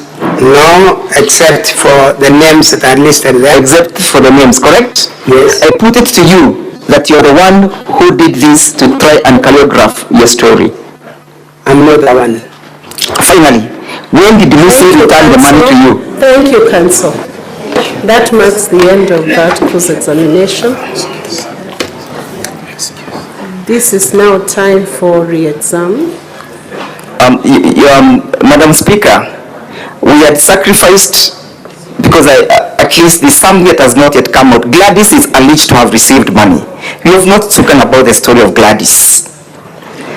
If you could just give us 5 more minutes and we can subtract from the balance of the witnesses that we have so that we deal with that issue. Because this is a very crucial witness. Remember, Madam Speaker, we sat through cross-examination of our key witness for 1 hour without interruption. But I'm happy by the magnanimous of the Assembly. Only 5 minutes, from which I'll invite my friend Mr. Mutuma to conclude. So, Council, this is a time-bound process. Yes, Madam Speaker. And you have been indulged over 5 times on your request for time.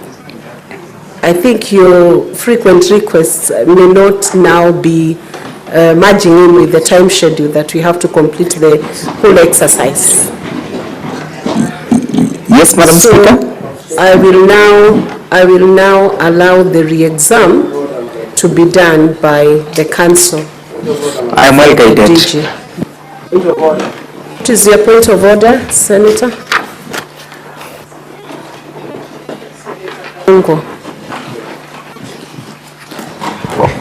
Thank you very much, Madam Speaker. I think if I heard the Council clearly, he's saying that they're willing to sacrifice more minutes from the other witness. And if they think this is what is going to help their case, Madam Speaker, we would want to hear them. And also I would want to remind the House, if we are time-bound, we should also be thinking and knowing that also the assemblies are time-bound, if you know what I mean.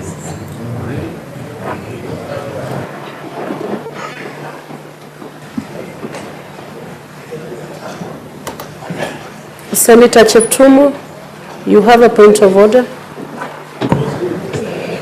Madam Speaker, I also want to request you, because Madam Speaker, if the Council for the County Assembly is ready and willing to surrender a portion of their time, and Madam Speaker, they are saying that they have a critical area of the evidence to cross-examine this witness. Madam Speaker, I don't want the House to be accused. I know we don't have time, but it will be a big issue that they never put a time to follow a small area within only 3 or 4 minutes. Madam Speaker, I plead that you consider your ruling. I want to support what Senator Kiambu is proposing. It should be fair for this House. Because the issue is the same, I will allow one more intervention from Senator Enoch, and then I will make a ruling on it. Madam Speaker, it is the same plea. Listening to the Council for the Assembly, they are not asking to spend more time than they have. They're just asking to spend their time differently. I had another witness here say it's the way he manages his finances. So they just want to manage their time differently. I thank you, Madam Speaker. In view of the mood in the House and the fact that you will just take your minutes from another witness, I want you now to make a proposition on how many minutes you want to take from your other witnesses, and then we allocate you that to finalize. Madam Speaker, we only take 6 minutes. 6 minutes, and Secretariat will take away the 6 minutes from their other time schedule. Before you proceed on, Senator Methu, and in under half a minute. Thank you, Honourable Speaker. I'll take very little time. I thought as part of procedure, it is fair that the Council would let us know which of the witnesses they are taking the minutes from, so that we know specifically from whom they are taking the minutes from, so that we don't get the witness and then they backtrack they know what they had donated. Senator Methu, to array your fears, I will ensure that we take out those minutes from either of their witnesses. We could even proceed from 3 minutes from each of the witnesses. He's taking 6 minutes, and the Secretariat can begin timing, and it will be strict. Thank you. Council Jiro. Thank you, Madam Speaker. When did Lucy refund the money to you? Lucy refunded the money on the 30th of May, Madam Speaker. From the 29th up to the 30th, did you try to call her to ask why she has not refunded your money? Madam Speaker, I talked to Lucy and she told me she was at the airport in Nairobi landing for a meeting. Yes, which day did you speak to her?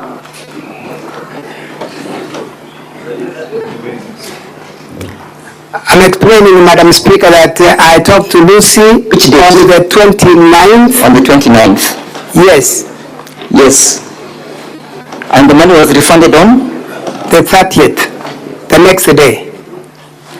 I yield the witness to Mr. Mutuma.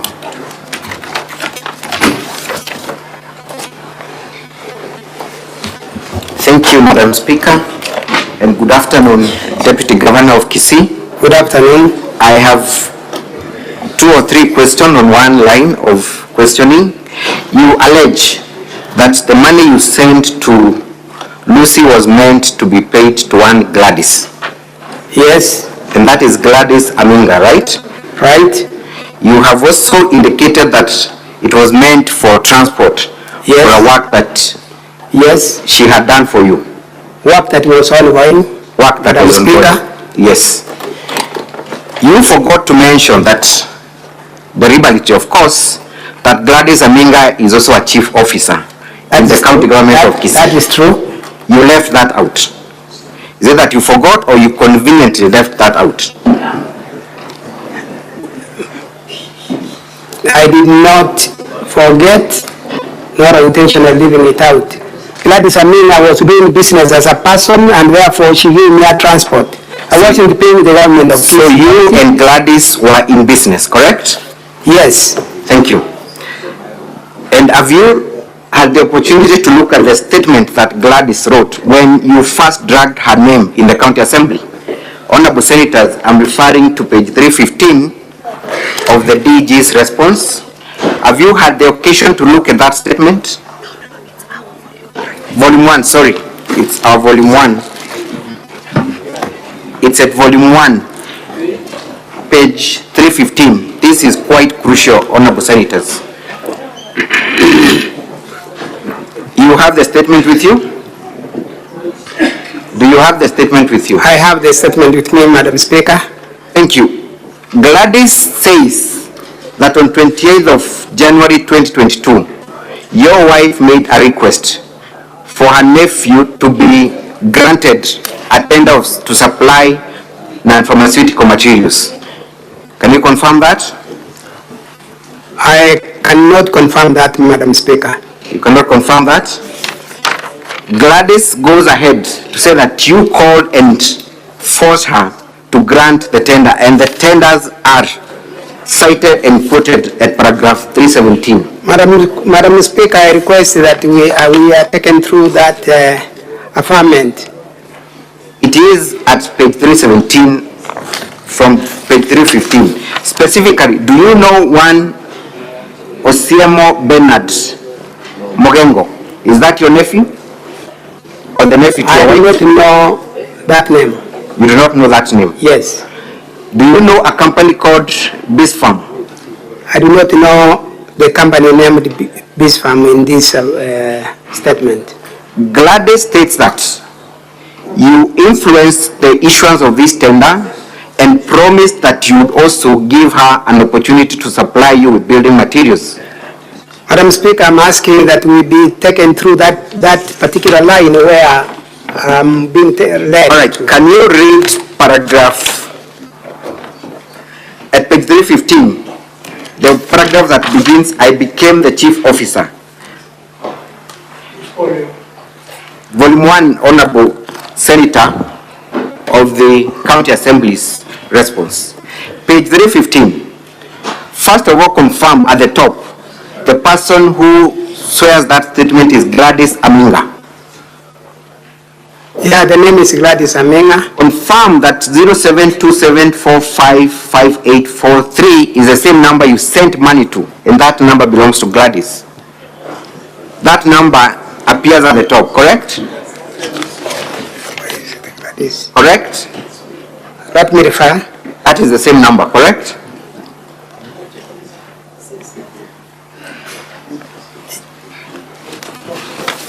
That is the same number, correct? Yes, that's the same number. Confirm that the designation of this person swearing the statement is Chief Officer, Medical Services, Public and Sanitation, Kisii County Government, correct? From the statement, correct? Correct. Can you read for us the paragraph that begins with, I became the Chief Officer on 28th of January?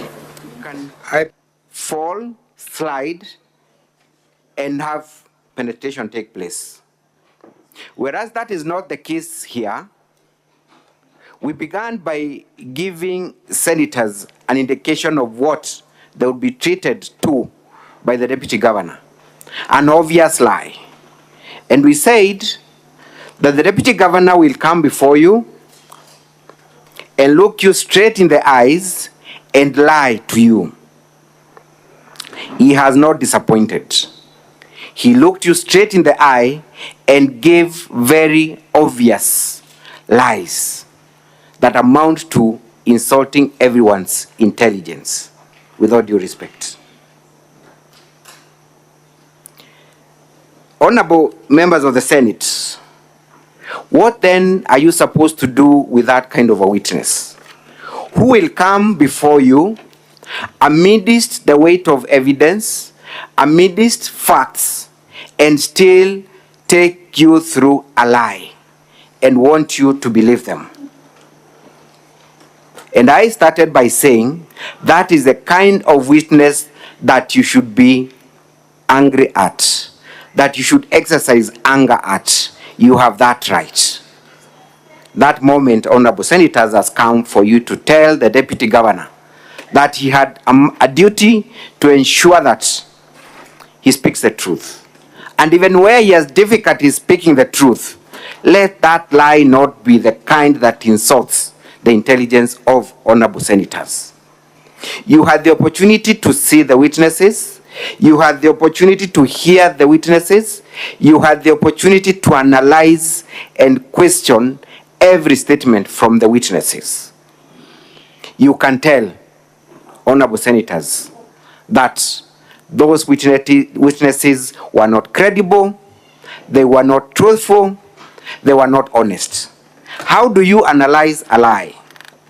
You look at the presentation of facts and ask yourself, based on the conduct of the witness, based on logic, based on, the way we all perceive things, does that make sense? When the deputy governor stands before you on oath, having lifted the Bible, and tells you, number one, that he does not know Dennis Misati. Yet, that is the son to his 32-year-old good friend. A friend that they have done each other favors, a friend that they have visited each other, mourned together, celebrated together, but he does not know Dennis.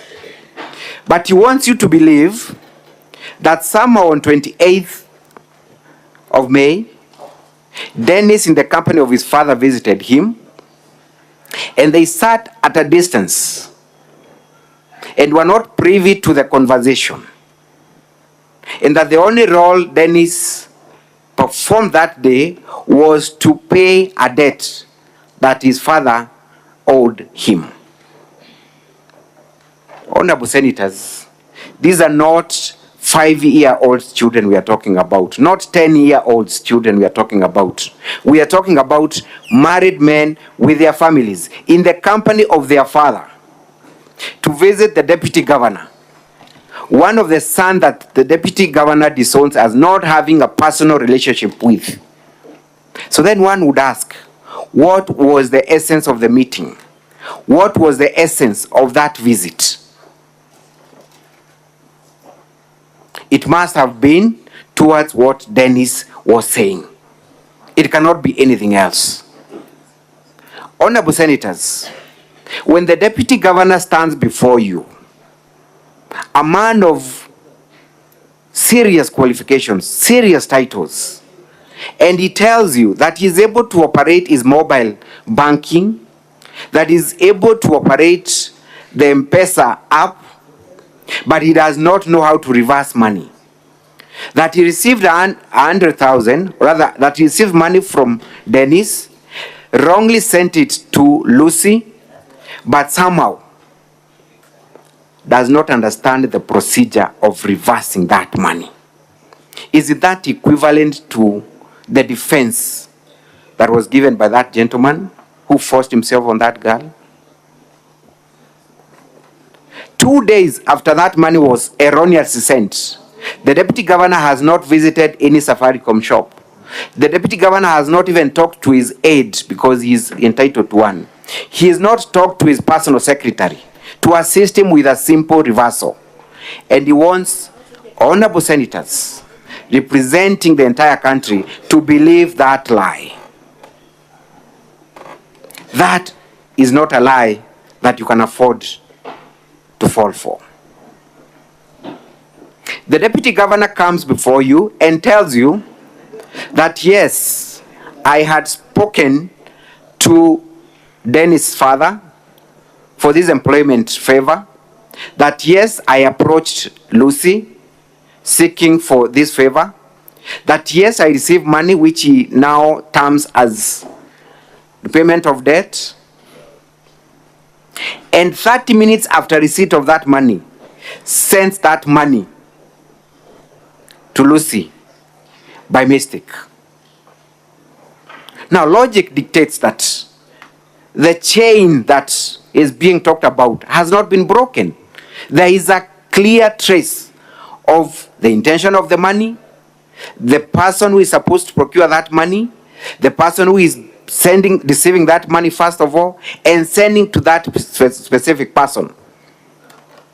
Why isn't it that these 100,000 could not be sent to a Jane, a random Joyce, just a random person? That would have been a lie that would have made sense. But to look you straight in the eyes and tell you that that money was not meant for that purpose, without debunking the entire chain, it's a lie. It's an insult to everyone's intelligence. His key witness, the father, to Dennis, again, is unable to explain why there was need to transfer money from his wife's account to Dennis and back to the deputy governor. And he tells you, he wants you to believe that he wanted to express love to the son by sending him money to go and withdraw, then hand it over to the deputy governor. I do not know how expressions of love are nowadays, but I do not think that senators are able to buy into that. That he gave the son the responsibility of withdrawing the money because the son was quick enough to go to Keombo Market, withdraw the money, and come back when he had a driver who can run that errand. But somehow he wants you to believe that the son would have walked or ran faster than his own driver. He operates an M-Pesa shop, he confirms, but does not tell you why that money could not be withdrawn from his own M-Pesa. Obvious lies. Lies that cannot be allowed to go on record. For that reason alone, then you need to tell the governor that he has breached the leadership and integrity code as we know it, that he cannot be trusted with leadership if he can look you straight in the eye, honorable members, and lie to you when you can tell clearly that it's a lie. I can go on and on with the lies, but you've had the benefit of listening to the lies. Do not allow your intelligence to be insulted. I will invite my learned friend, Mr. Mwangi, to take you through the evidence that was produced in this court, in this Senate, and how the County Assembly of Kisii has been able to prove all the 4 charges against the Deputy Governor. Thank you so much.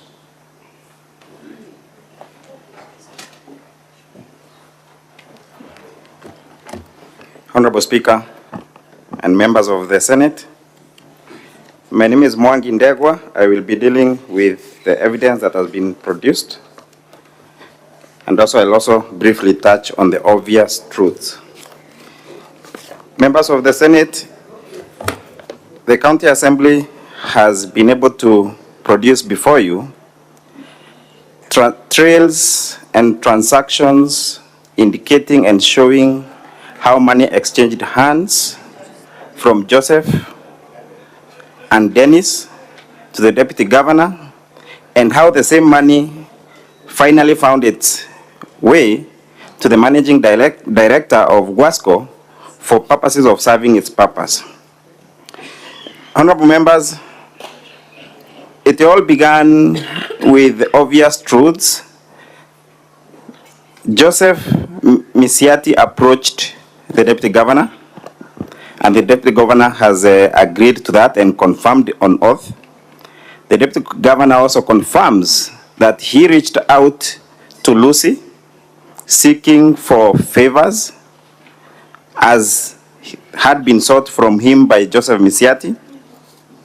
And Lucy magnanimously told him that we shall only recruit on a meritocratic process. Honorable members, we have seen Dennis submitting before you and crying before you that he did sell his salon. Dennis produced a sale agreement for that sale. Dennis produced a sale agreement also for the sale of his household goods and equipment. And he said that he gave that money to the mother for purposes of safe custody. Obviously, there is a reason why the mother was not called as a witness, so that we are not able to debunk that theory that the money came from them. There is seen money being sent from Dennis at 8:33 p.m. on the 28th of May. The other transaction is at 8:37, a transaction of 150,000, and the last transaction of 49,000 at 8:43 p.m. on 28th of May. 40 minutes later, that money leaves the mobile phone of the Deputy Governor and goes to the mobile phone of one Lucy, the director of Guasco. Remember, honorable members, that Lucy received this money at 9:24 p.m. on the 28th of May, 2023. When Lucy received this money, she did not understand why the money was being sent to her. But the following morning, she made a call to the Deputy Governor, just a follow-up to confirm, why are you sending money to me? And in that conversation, and it's a conversation that the Deputy Governor has admitted that they indeed spoke, that indeed, while he was taking breakfast at his home, Lucy reached out to him. And according to Lucy, she states that the Deputy Governor said, this is as a follow-up to the requests I made to you for the assistance in the recruitment of my candidate, my preferred candidate. Now, honorable members, due to the integrity of one lady called Lucy, she asked the Deputy Governor to reverse the money. But obviously, the Deputy Governor does not reverse the money. What does he say? It's an error. And what does he also say? That the money was supposed to be sent to one Gladys, who is also a chief officer within the government of Kisii County government. And what we also see later, we also see that there was an intention, or there is a statement by one Gladys, who says in her statement that there was the Deputy Governor's wife actually approached her for favors in regard to being given the tenders for supplying pharmaceutical products. And in her statement, she says that she was approached around the month of May 2023. And the same May 2023 is when the deputy governor gives or sends money of 100,000 shillings to also Gladys. So the question is, was the deputy governor sending money simultaneously, intentionally, for two intended purposes to bribe? Was he intending to bribe not only Lucy, but also intending to bribe Gladys? As I sum up, honorable members, the defense by the deputy governor should not be taken seriously. It is concocted. It has been summed up so as to rule this House not to vote for the motion. Members, I sum up by telling you that, or requesting you, to allow the motion on the basis of the grounds on the motion and the evidence produced by the County Assembly. I do invite my brother, Learned Senior Mr. Ndegwa Njiro.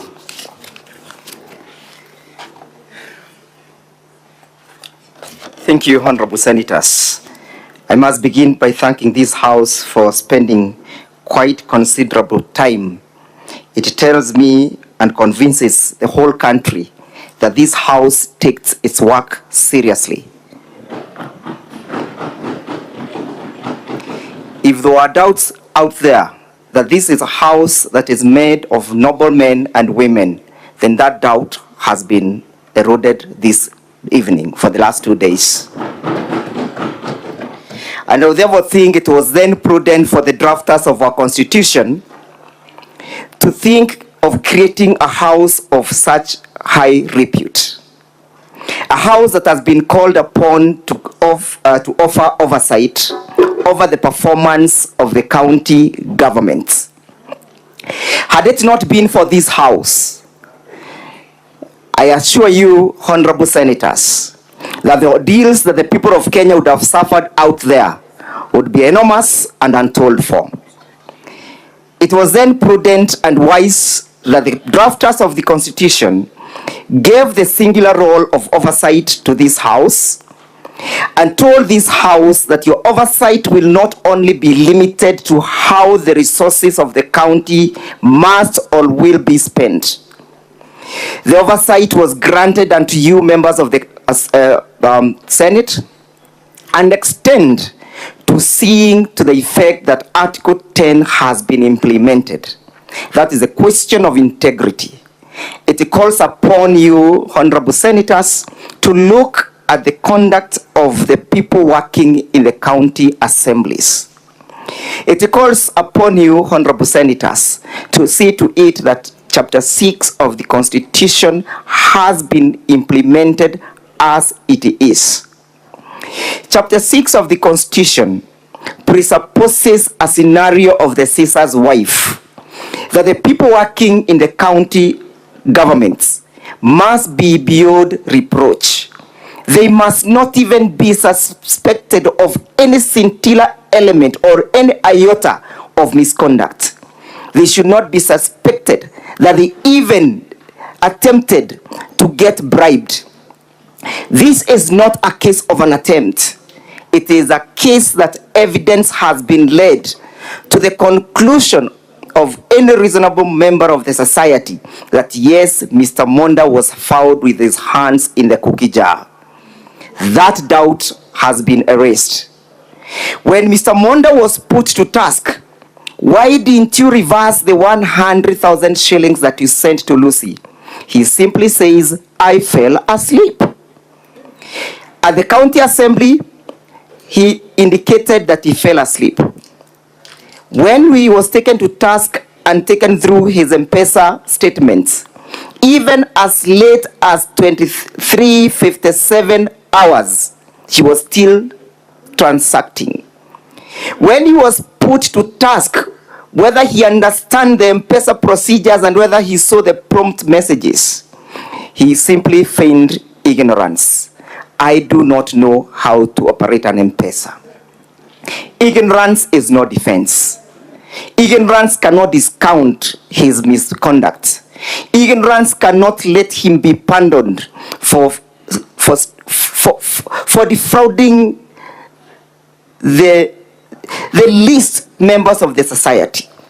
Honorable Senators, look at the person who was called upon to raise 800,000 shillings. A destitute youth, a jobless youth, a hopeless youth, a homeless youth, a youth whom we should be, instead of extorting, a youth whom Honorable Deputy Governor Monda should have been giving hope. Honorable Senators, the conduct of Honorable Deputy Governor of Kisii County does not breathe hope to the youth of this country. His conduct is a conduct that goes to telling our youths that unless you have a godfather in the status of Honorable Monda, do not attempt to apply for any jobs in this country. That is a message that the conduct of the Deputy Governor of Kisii County is sending out there. This government is spending a lot of time. The senators are on day-to-day allocating money to the counties to make sure that work and jobs are created. Those jobs are not created for the use of the status of the friends of Mr. Monda. The jobs are not created for the people who have connections with the deputy governor like that of Mr. Mosati. The jobs are created for all the youths. And behold, the Constitution provides that we are all equal before the law. We should be granted equal protection. But what is the deputy governor doing? The deputy governor is elevating through nepotism, cronyism, and favorism his friends. What of those youths? What of those, the Mama Mutura who spoke here? The Mama Mutura who passionately said, I have taken my child to school, and she has no connection to Honorable Governor Monda. What is the fate of that youth? Honorable Senators, you are being called upon to do one of the most solemn things, to tell any person out there who may think that he has the conduct and the ability of extorting youths like Honorable Monda, that you have no space in the Republic of Kenya. That is a message that must be sent clearly. And it is not just a message that is coming out of this house. It is also a biblical message.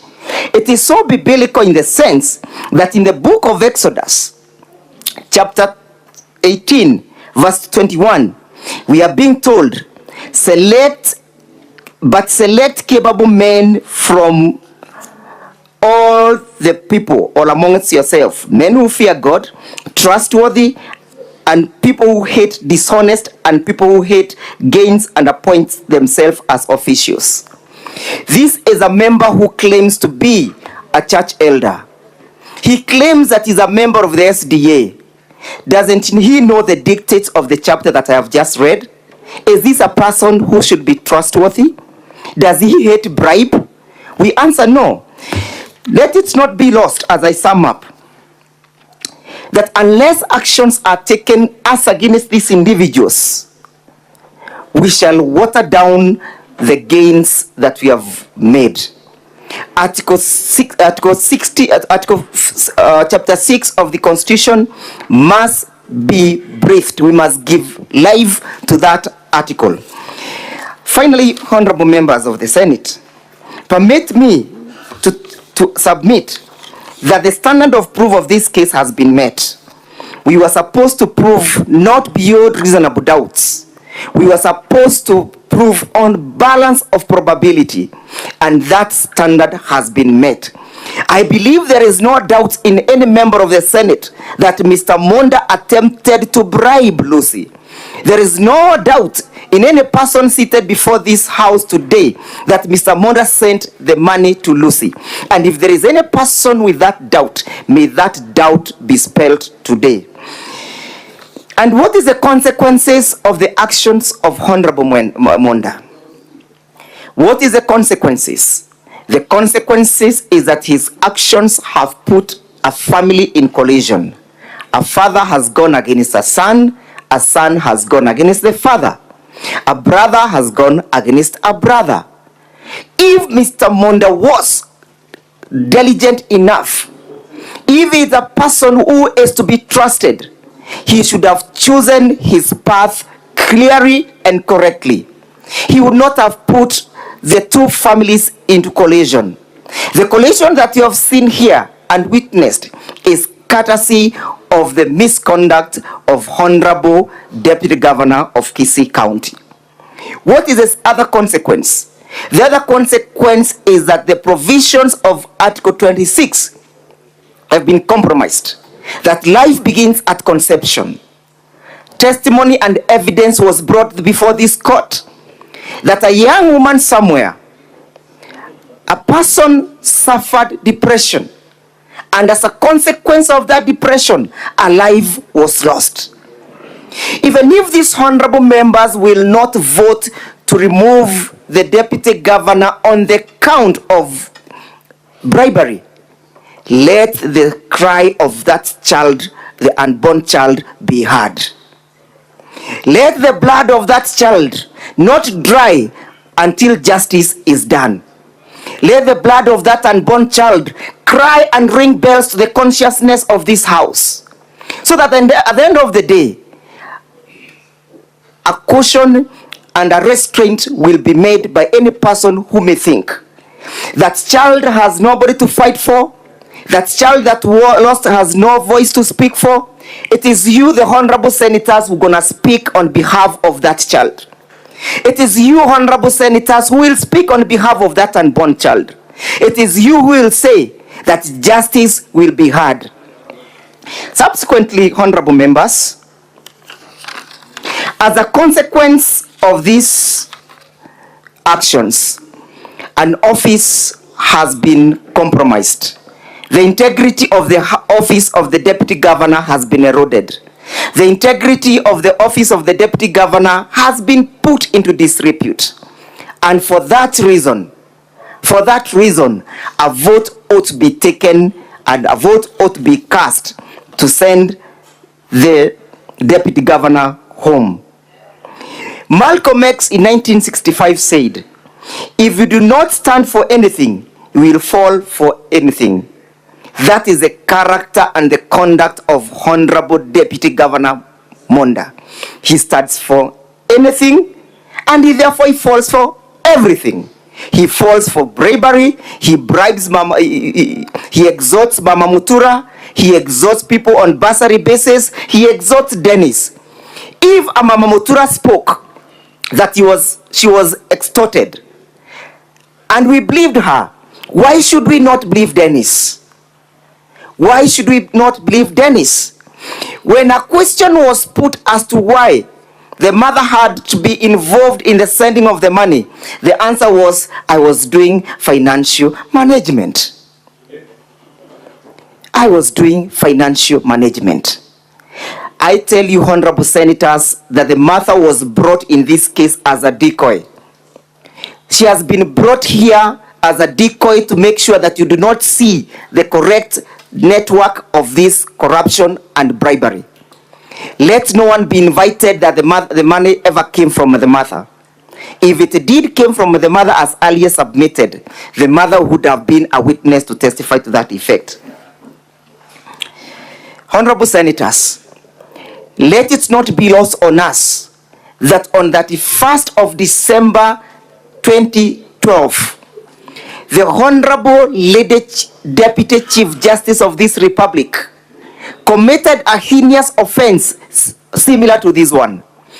And she was sent home on the count of pinching the nose of Rebecca. She was sent home on the count of asking Rebecca Kirubo that you should know people. Who are you? We give you power. We vote for you, then you extort us. We vote for you, then you steal from us. We vote for you, then you defraud us. How lucky are you? How lucky are you, Honorable Monda, that we shall vote for you, we give you our votes, and then you defraud us of our money? How lucky can you be, Honorable Monda? How lucky can you be? That is a question that must go and ring bells.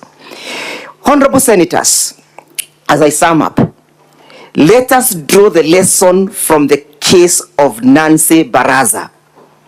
If a Chief Justice was taken home on that one count of pinching the nose and arrogantly saying that you should know people, what of this person who has gained and benefited unjustly? What of him? You are told that 500,000 shillings was being paid as a debt. Has evidence been brought before this case, before this Senate, to prove that Mr. Mosati owed the governor at a particular point? Zero. No evidence. Let us rise to the occasion, honorable members. As I sum up, look at the Watergate case. The Watergate case was a tight case. Somebody breaks and organizes the breaking of the National Convention, the Democratic Convention offices. A president tries to conceal that, and that act of concealing sends President Nixon home. Today, it's not President Nixon. Today, it is not Nancy Baraza. Today, it's Honorable Monda. As I sum up, I am urging this Honorable House to do what is right.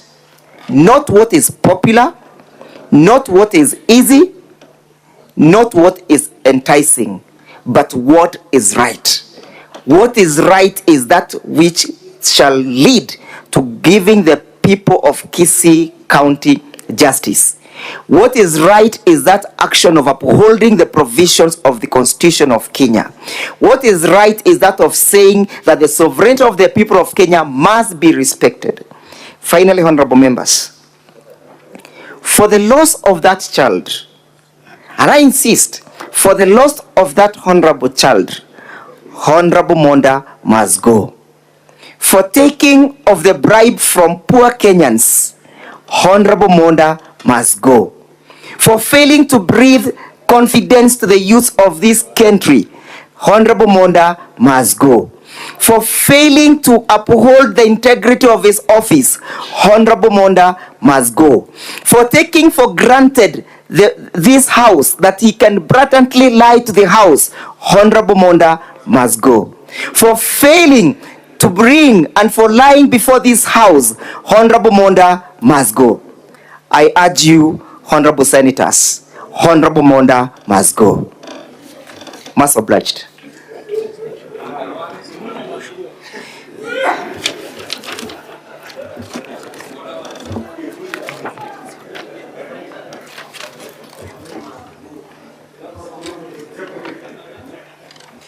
Finally, only one more issue, the competence of the motion. If the motion that has been brought before this assembly was not competent, Mr. Monda would not have lined up his witnesses. If it was not competent, he would not have appeared before the county assembly. The doctrine of acquiescence bides him from the beginning of the motion to the closure of sending him home. I'm most humbled. Thank you. Now we shall move to hear the closing statement for and on behalf of the Deputy Governor.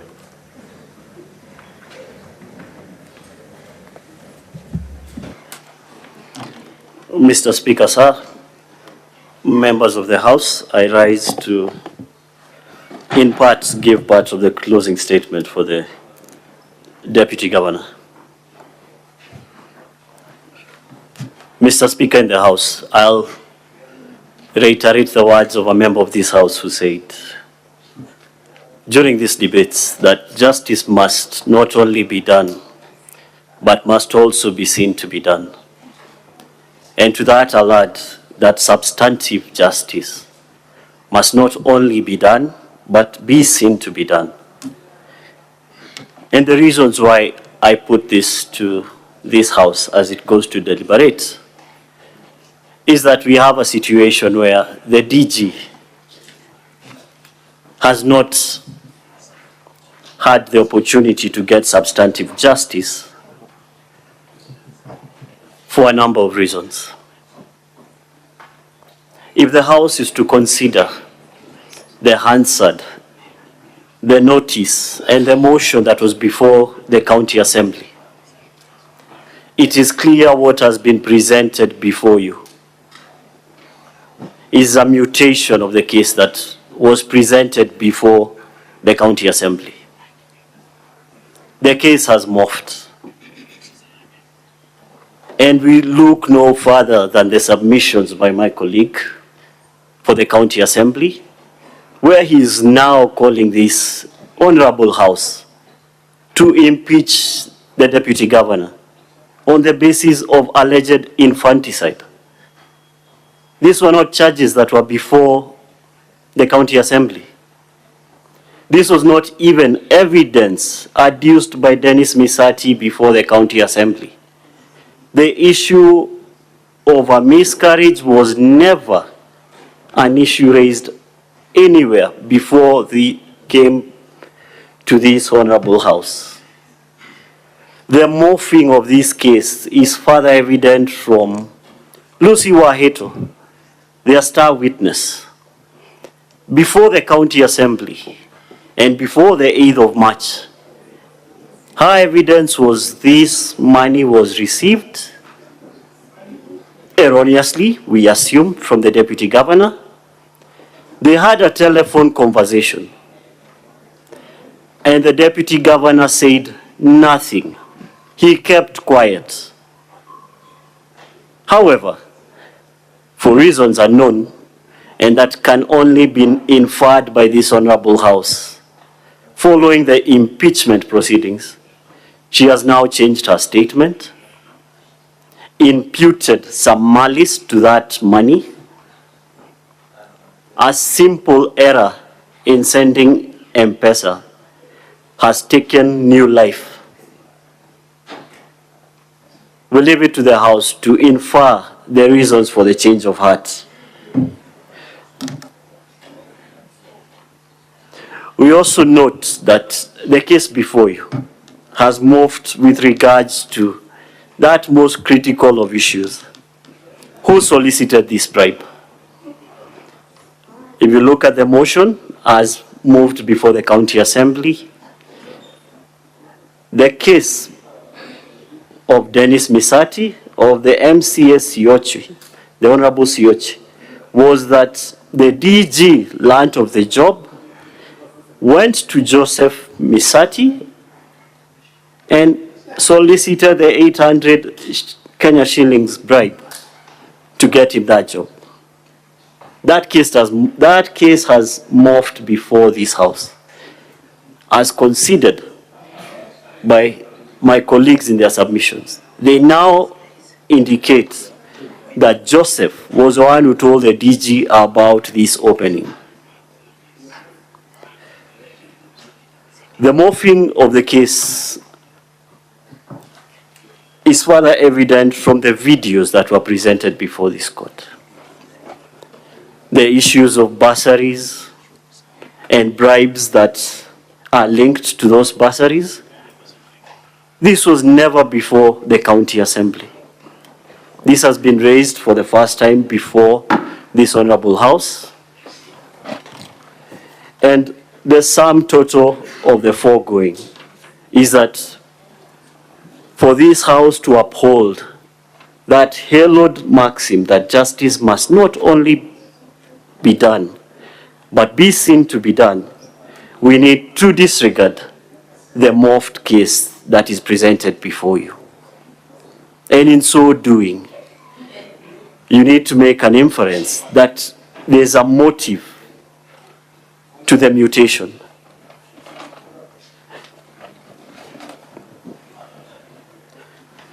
Following from this issue, there are some procedural lapses that were part of the proceedings before the County Assembly. You've been asked to turn a blind eye to these procedural issues, but we humbly submit to this Honorable House that substantive justice requires procedural certainty. The deputy governor had no procedural certainty in the process that was undertaken at the county assembly.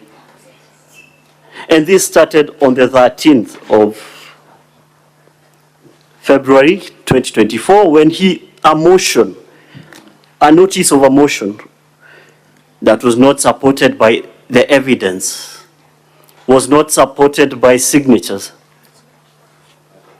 was moved and subsequently passed by the county assembly. A clear nullity ab initio was allowed to move to the stage of a motion. And from that, on the 21st of February, the motion that has led us to this hallowed house was moved and duly seconded. And as would be expected, this motion should have been put to the county assembly to debate and make their determination. However, this is not what occurred. A motion to adjourn the proceedings was duly moved, not seconded, and I wish to underline that that motion was never seconded. But this notwithstanding, the motion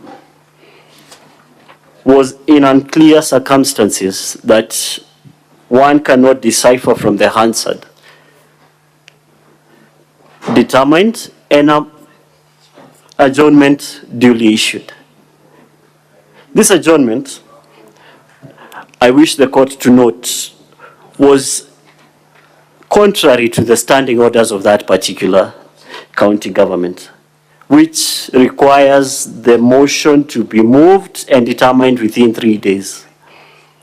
By the 24th of February 2024, that motion, having not by automatic operation of the law, we submit that from the 24th moving forward, there was nothing.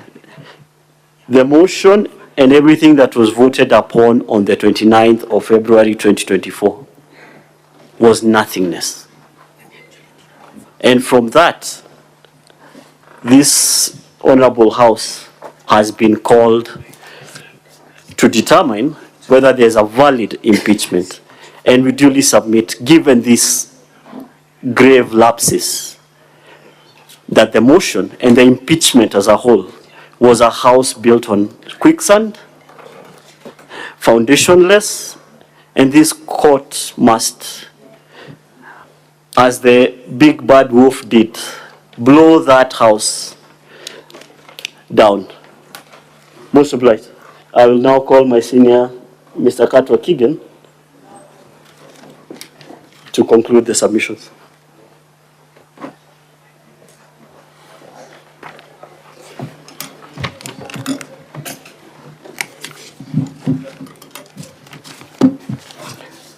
Mr. Speaker, sir, honorable senators, I would like to start my submissions by just highlighting the main issues that we would like you to take into account in making the determination as to whether or not you should come to the conclusion that a case of impeachment has been achieved. But our biggest emphasis, honorable senators, is that one, you maintain your mind on the question of whether a standard of proof has been achieved in these allegations against the deputy governor, and number two, that the burden of proving that indeed there were these breaches was on the county assembly. Correlated to that is that the case should not, your decision on whether or not to impeach should not be on a basis of what is newly introduced in the course of these proceedings, as my learned friend Mr. Michuki has said. being amongst others the allegations of infanticide. Now, going back to the substance of my submissions, I will elaborate on what I said when I was doing the opening address, that the entirety of this case is not founded on any document on the part of the accusers.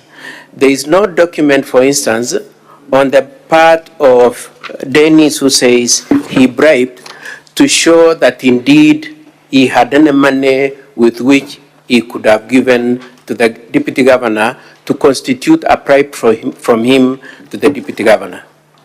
There is no document from his brother to show that indeed the arrest was based on any other issue other than the dispute as to who was the owner of the trees.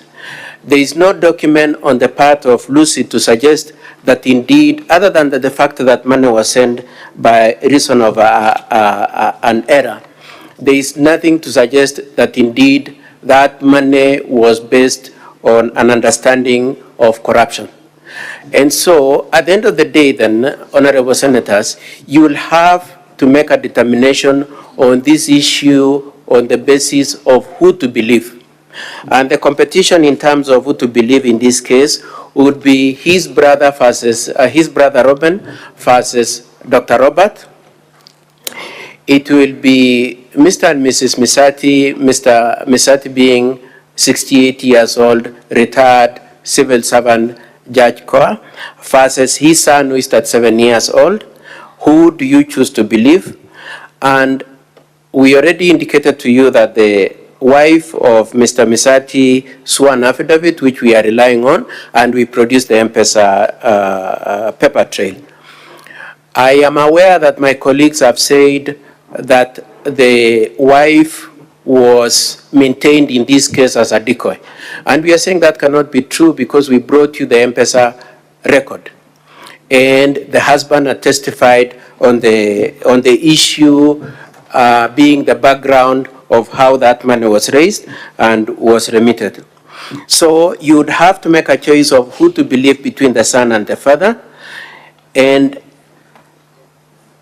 in the event you have any doubt, it is our contention that considering the standard of proof that this honorable Senate has adopted as prescribed by both the Court of Appeal and the Supreme Court, the benefit of doubt should go to Dr. Monda. We would also pray that in considering this, you be careful that you do not end up with a situation where you allow a national Senate to be a forum for determination of family disputes. All the witnesses and the entirety of the case that the County Assembly has brought is founded and based on family. Now, I would like to digress at this point and just point out to you like this, that we have brought material with which we have contended that the reason why the Deputy Governor is standing trial is because of the issues he has raised to the Governor, and that the Governor then has initiated these proceedings for the Deputy Governor's impeachment. Now,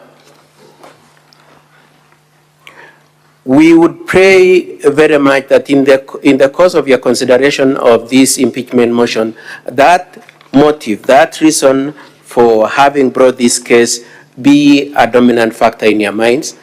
But more importantly, the decision having been made and determination having been arrived at that he must be subjected to impeachment, the fact that they were not able to find any case of either procurement, misappropriation of funds, and accountability of any other issue, the fact that the most that they could come with to you for impeachment, that the only thing they could come is through families, through his brother, through the son of Mr. Misati, to spoil the friendship, that is the only thing they could come up with.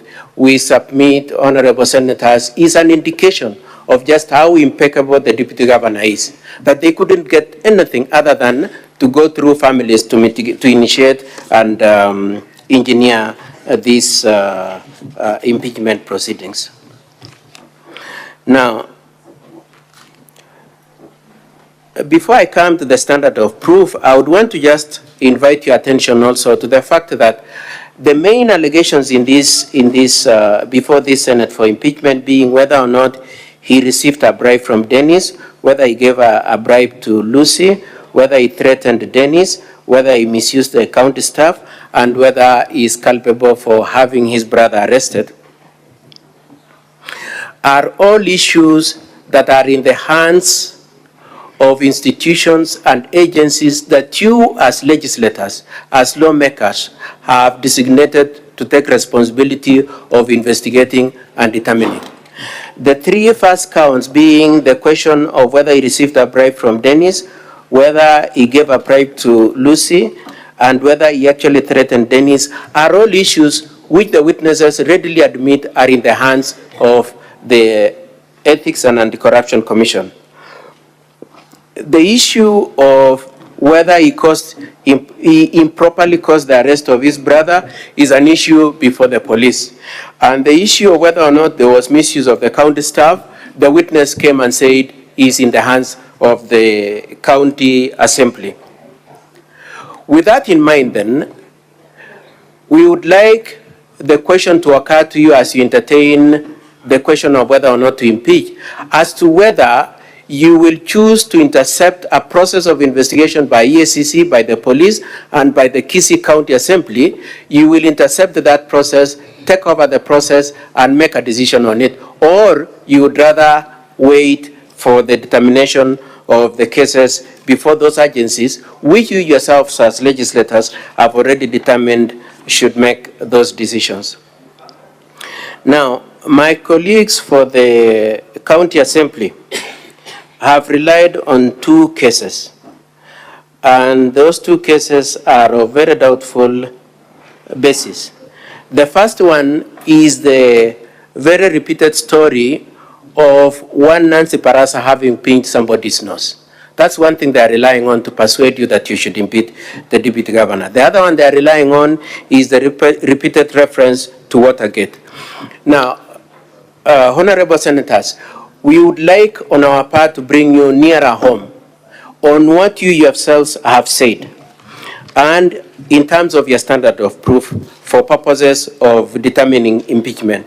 And the first point, the first threshold is the provisions of Article 181 of the Constitution. Article 181 of the Constitution, 1A and C, require that before you come to the conclusion that there is reason to impeach a deputy governor or rather a governor, you need to be satisfied that indeed there is cross violation. And our question then to you would be, on all the 5 counts, on the allegation of a bribe from Dennis, giving a bribe to Lucy Waito, the allegation, the alleged threat to Dennis, the alleged misuse of county staff, the alleged arrest of the brother. Do you come to the conclusion that indeed there is cross violation? The other criteria is found at Article 181, 1B, being that there is a serious reason to believe that a crime has been committed.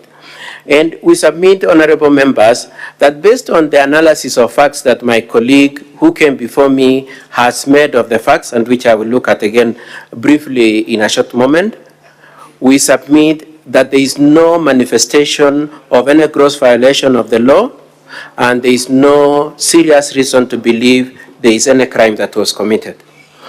And further, in applying that criteria, when you are considering the question of whether or not to impeach the Honorable Governor, His Excellency Honorable Iria, you, through your special committee, you said that in the event an issue is in the hands of an investigative agency, then that investigative agency should be allowed to conclude their proceedings.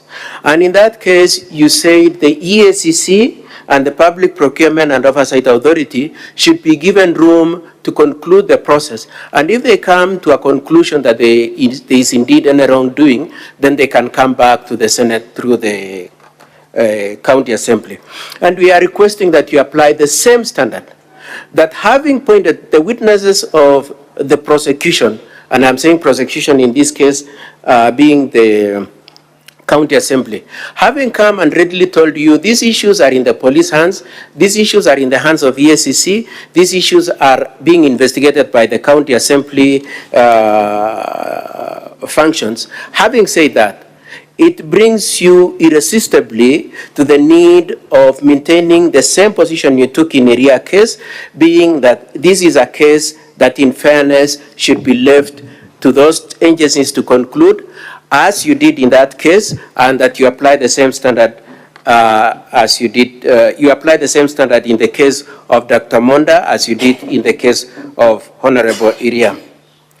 The same position was taken in the case of Professor Chepkwony,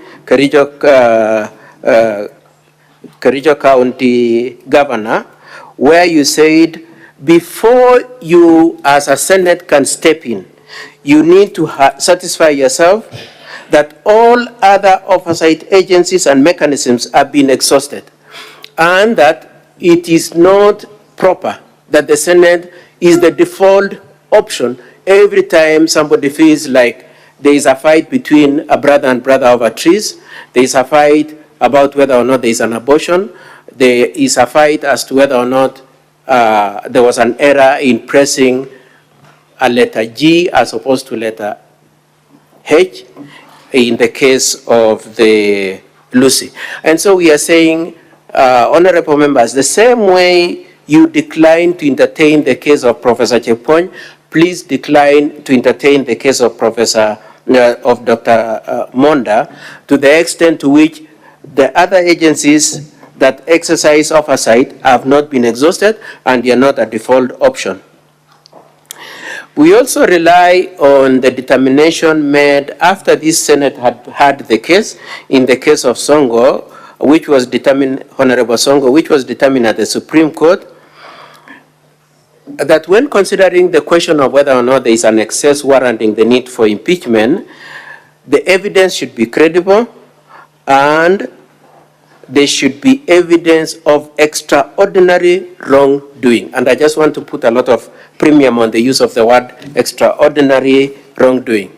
And we submit, honorable senators, that in the case of Dr. Monda, when you are told that there was a bribe given to Dennis by, that Dennis gave the governor a bribe, when you're told that, and then Dr. Monda comes to you and tells you, number one, the money did not belong to Dennis, it belonged to his parents. Number two, Dennis did not participate in the discussions about that money. He has no idea what was discussed before the money was sent. When you're given that kind of evidence, where, in fairness, with what reasonable measure would you say there is extraordinary wrongdoing to be found in the conduct of Dr. Monda? When the father of Dennis is saying, it was my money, I was refunding a debt, a loan, some money I had taken earlier on, a loan that I had taken earlier on. We are asking, where is the extraordinary wrongdoing? Where is the gross violation? Where is the serious crime in the issue of the 100,000 to Lucy Wahito? It is a fact that indeed money went to the M-Pesa of Lucy Wahito. But we pray that you juxtapose that point with number one, the point we've made that it was an error. Now, I am aware from the questions that you asked Dr. Monda in the course of his evidence as to the question of whether he has M-Pesa app, why he slept without seeing who the money had gone to, and so on and so forth. But all that said and done, if I were Mr. Ndegwa, I would refer you to the Bible and say, throw the first stone if indeed you can say none of you who has a vote in this Senate has never made a mistake to send money to a wrong person. And we pray that to the extent, I would want to imagine that 100% of you have done. But even if it's not 100%, I'm sure most of you have done. please do not throw a stone in the direction of Dr. Monda merely because he made a mistake that any of you could have done and is otherwise likely to do. And for those people who are skeptical about whether or not the mistake was there, we pray that, number one, where you have doubt, that doubt should be exercised to the benefit of Dr. Monda. On the allegation of threats to Dennis, Dennis says that the threats were communicated to him through his father. His father comes and says, I have never been told anything that constitutes or amounts to a threat to Dennis. And so, with that kind of a situation where Dennis readily admits that I never spoke with Dr. Monda, and says that threat was communicated through the father, and the father says there was no such threat, where do you find cross-violation? Where do you find serious basis to assume that a crime has been committed? Where do you find a basis to say there was an extraordinary wrong committed as was determined in the case of His Excellency Honorable Songo? On the issue of the county staff, we are all, the witness came and readily considered that the deployment of the staff is not exercised by the deputy governor. The staff are assigned to him. He doesn't have a say on who is to be sent there.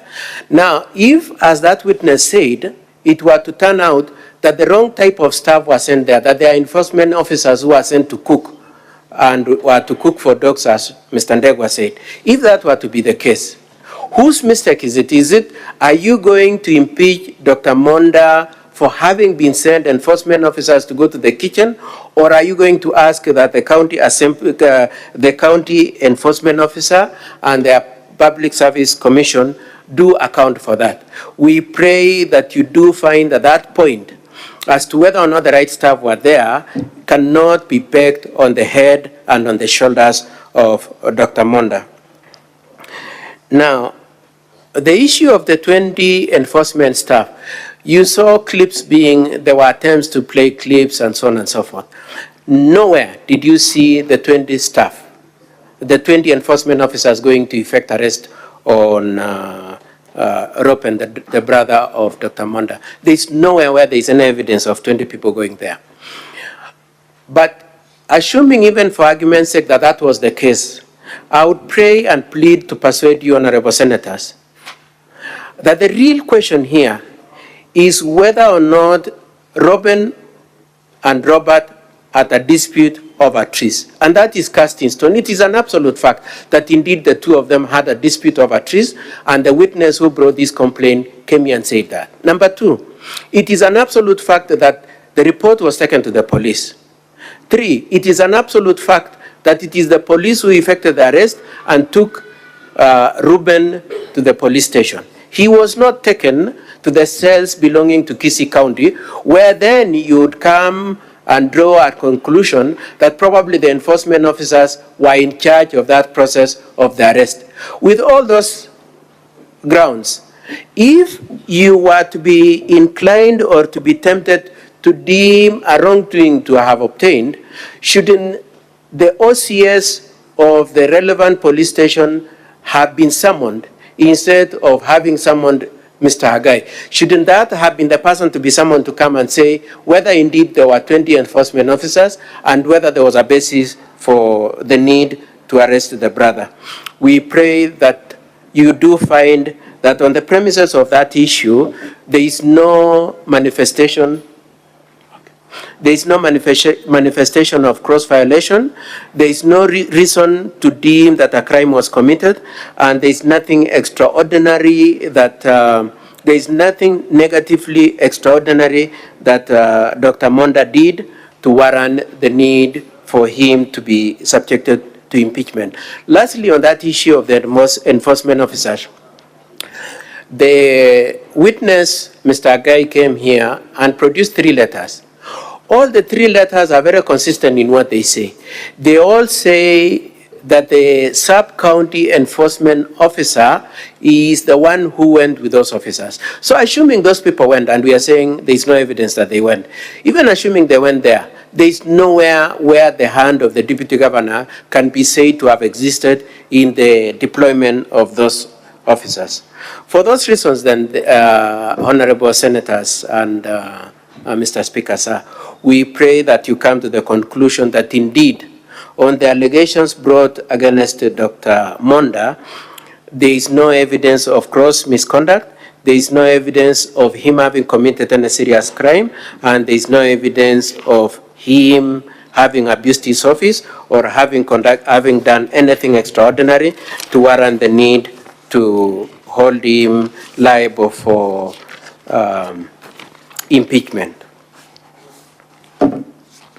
I would like to cover a few of the other grounds that my colleagues have raised in their submissions. One is the issue of bursaries. Now, several times in the course of our presentation of our evidence, we kept being told, what is the relevance of the issue of the change of the budget from the original budget passed by the Assembly to the budget that was submitted to the Controller of Budget? What is the relevance of, where is the basis of the allegation that, or rather the point that the governor has migrated from the official offices to his home, and so on and so forth. We pray that as you reflect on this case also, the question occurs to you, what is the relevance of making the allegation that Dr. Monda is responsible for the infanticide? That has not been proven. So the case of the county assembly is, okay, we may not have proved that there was any bribe given to Dr. Monda by Dennis. We may not have proved that Lucy Waito received the money as a bribe. We may not have proved that Dennis was threatened. We may not have proved that the county staff were misused. We may not have proved that the brother was properly arrested. We may not have proved that. But please, even if you come to that conclusion, move on then and impeach him on the other grounds. One being that he's responsible for infanticide, and my colleague in his usual eloquence makes reference to blood, the cry of a baby and all that. Where is that case? Was any case brought before the county assembly about any baby who was killed by Dr. Monda? And if there was none, we pray that the emotions that the attempt to whip up emotions amongst yourselves should be rejected. There was an attempt also to use videos to say, oh, there's somebody who sells mutura, or there's somebody who bribed, was asked for 20 million to get a bursary of 3,000, and so on and so forth. Now, I would like to address the two issues that arise from there, video and the question of bursaries. The county assembly came and said, we did public participation. The public participation report is here. It is at page 21 to 54 of the county assembly report record. The entirety of that report does not make reference to any video anywhere. And we would want to be as respectful as possible, both to the county assembly and most especially, much as they probably, we would like to be respectful to them, even if it were to be the case that they do not deserve it. But we would really like to be very respectful to you. And so when we say that the videos are fabrication, we say that with a lot of caution. We are saying that after thinking about it seriously. We say that because it is inevitable for us to tell you that indeed those videos, which a number of the senators said the Mama Mutura and a couple of others touched them. We are telling you, please, when you look at it with circumspection. with reference to the fact that it is not in the public participation report. If it was there, what was difficult about it being incorporated there? Number two, if it was there, where is the background of public participation? We pray that you reject those videos, you reject the emotion that those videos were meant to whip up. On the bursaries, when the witnesses were cross-examined, they came to a point, both especially Honorable Sioja, Honorable Karen Magara, and the other witnesses readily said that the issues of bursaries are domiciled in the office of the governor and that there is a committee that deals with those bursaries. So at what point would you as senators be being asked to deem Dr. Monda to be involved in bursaries when the witnesses for the county assembly are contradicting their own witnesses through those videos, saying that bursaries have nothing to do with the deputy governor?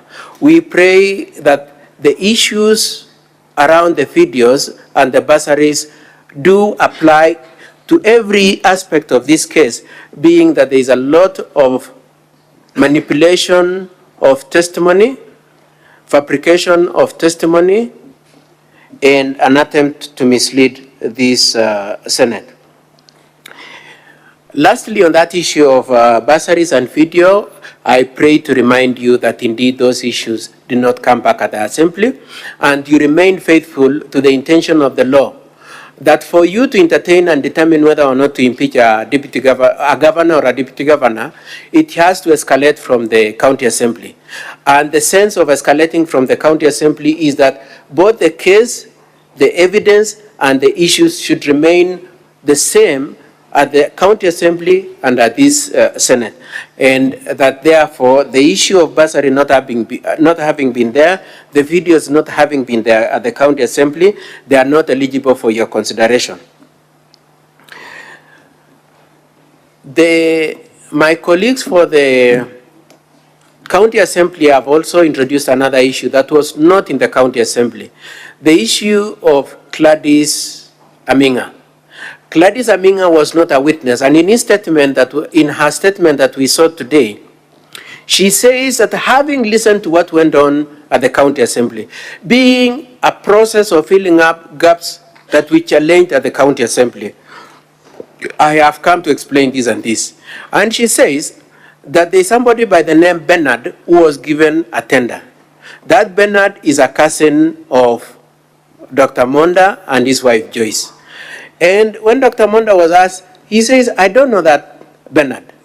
And so the question is, to what extent would the county assembly go to fabricate evidence and to assign relatives so as to demonstrate an alleged case of manipulation of procurement? One. Number two,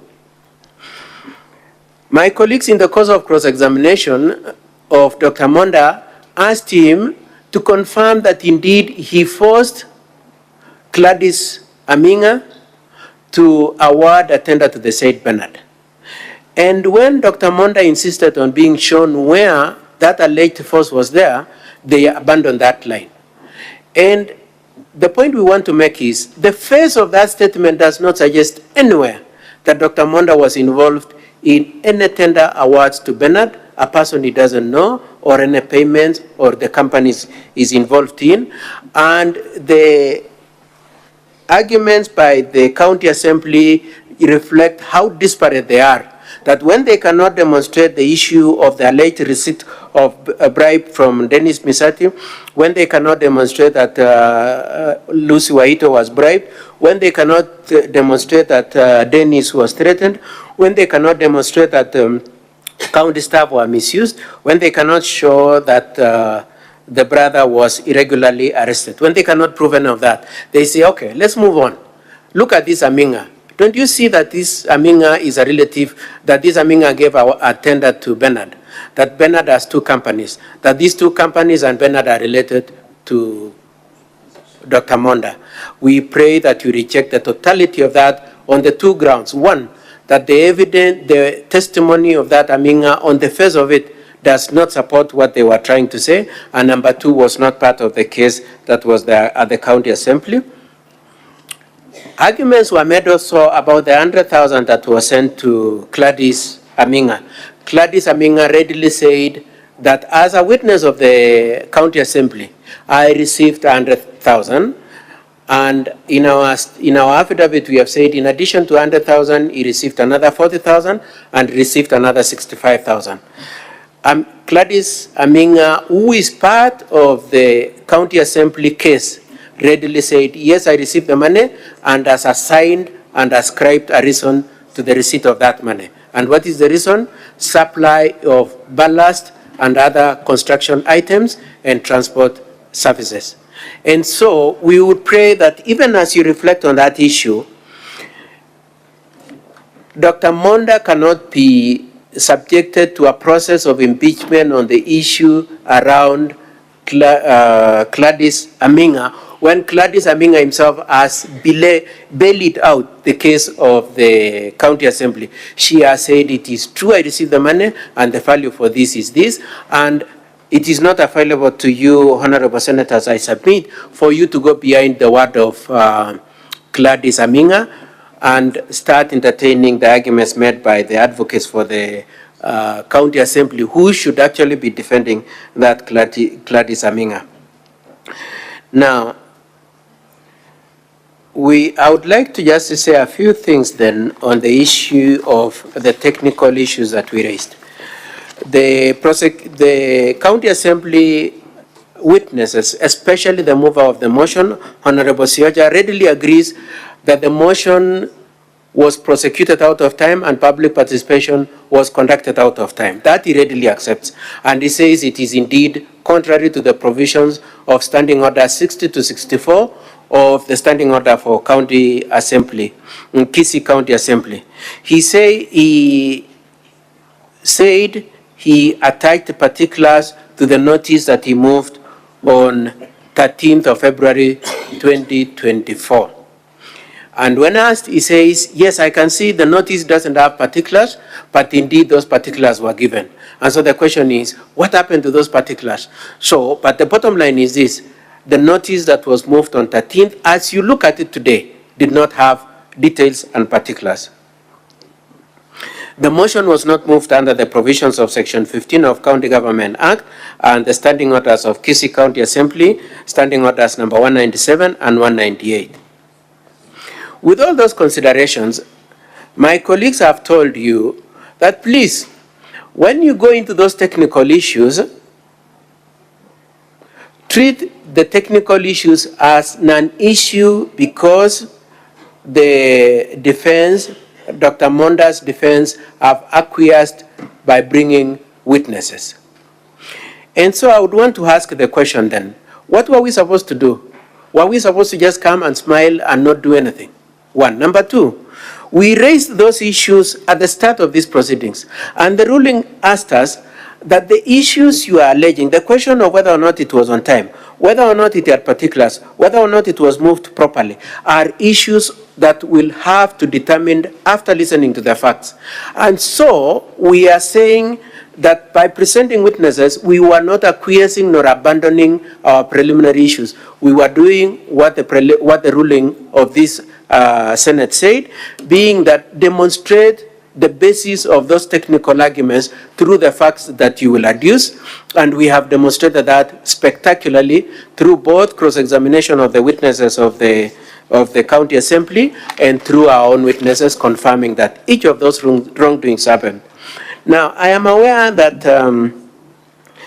a number of senators have said that we should, based on the provisions of Article 152 of the Constitution, 159 of the Constitution, we do not want to look at the technicalities. And then on our part for the Deputy Governor, then we would want to ask you, what was the purpose then of the rules? Why are we sitting, why did we sit yesterday up to midnight? Why are you sitting past hours today? Isn't it because the law prescribes that some things are to be done within time? Isn't it because you are being faithful to timelines?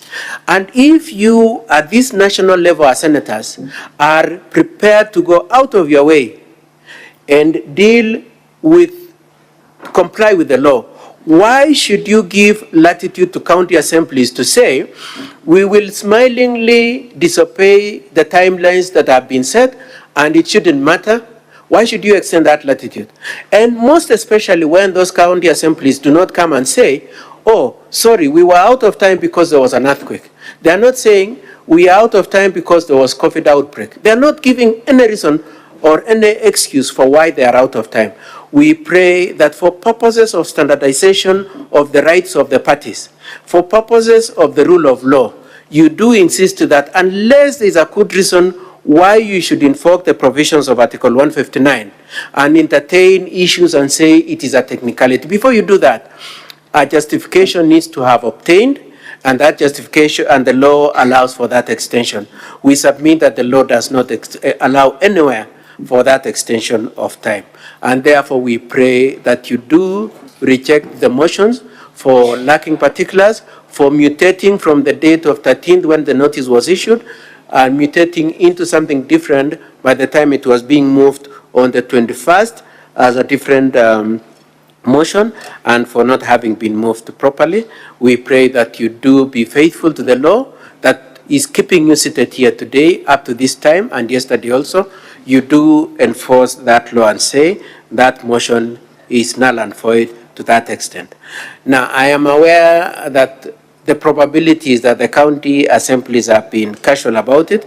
I would pray that the Senate, in developing jurisprudence, do not encourage that feeling that it doesn't matter. All we need is to just throw anything in the face of the Senate, and the Senate will readily entertain it.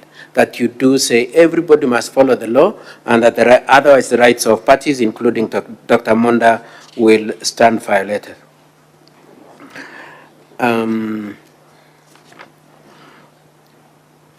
I would like then at this point to cede the few remaining minutes to my colleague, Mr. Ochoki. But before I do that, I would just like to cover one other issue on the issue of public participation. I've already pointed out to you that the public participation was not signed. The public participation was done out of time. It was done on 26, which was 3 days after the close of the period within which those things were, within which the impeachment was to have been concluded by 23rd, and that clearly, and this is very important for us, the public participation was not funded. They just said, let's go for public participation. Now, without funding, you have a situation, as we demonstrated through evidence, that the governor then took charge of it, which is a different arm of the county assembly. He funded the process. Not only funded in terms of cash, he also funded it in terms of personnel. And we pointed out to you instances where the ward administrators were the ones collecting the fees. We want to pray that you do find that and serious. Actually, we would want to pray that you apply the criteria of Article 181 of the Constitution, being that that kind of conduct was a gross violation of the Constitution, a gross misconduct, evidence of serious crime, and an extraordinary excess on the part of the governor and the executive.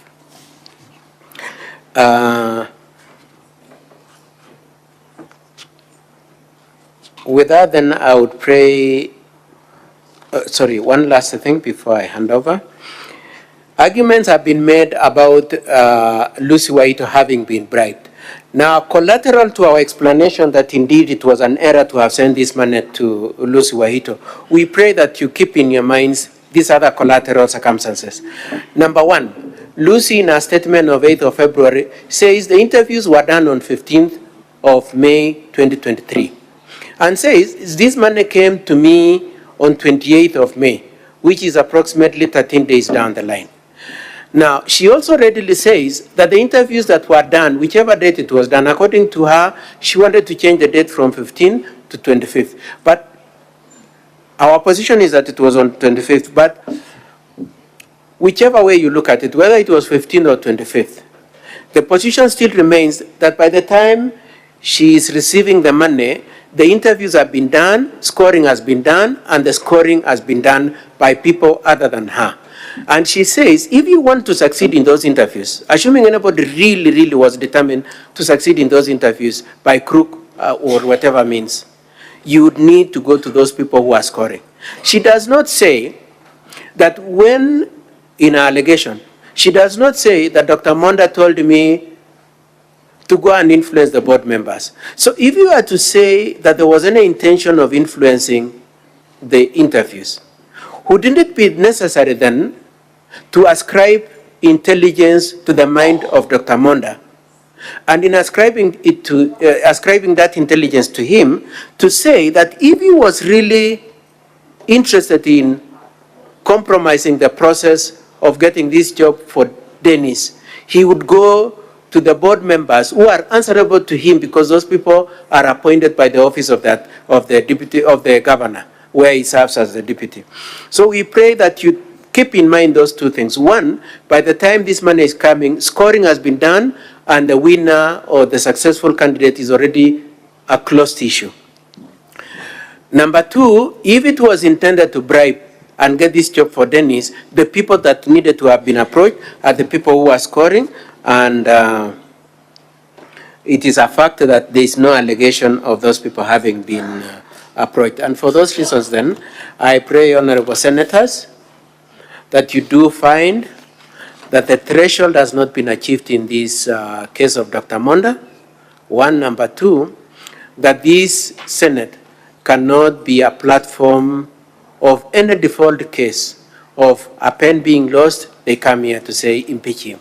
Whatever small thing, including family disputes, that this honorable Senate is not a forum for that kind of resolving family disputes. Number three, that you do find that to the extent to which these cases are in the hands of constitutionally mandated agencies, being EACC, the police, and the county assembly, you should cede ground for those institutions to conclude their process. And lastly, that considering that this is a question of one word against the other, you do find that our witnesses are credible, are superior in the quality of their testimony, as opposed to the witnesses who the county assembly called in the disparate attempt to achieve the removal of the deputy governor. With that, Mr. Speaker, sir, and within our time, I would request that my colleague, Mr. Ochoki, comes to close our submissions. Thank you very much, honorable senators, and Mr. Speaker, sir.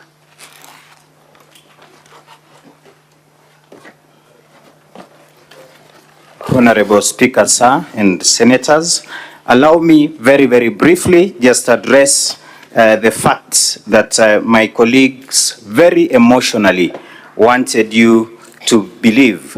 A church elder has been called a culprit and a liar in this honorable house. But if you are to look at the evidence in totality, honorable senators, you are being told to send the honorable deputy governor home when he never spoke at any given time to the complainant, the gentleman that is now famously known as Dennis.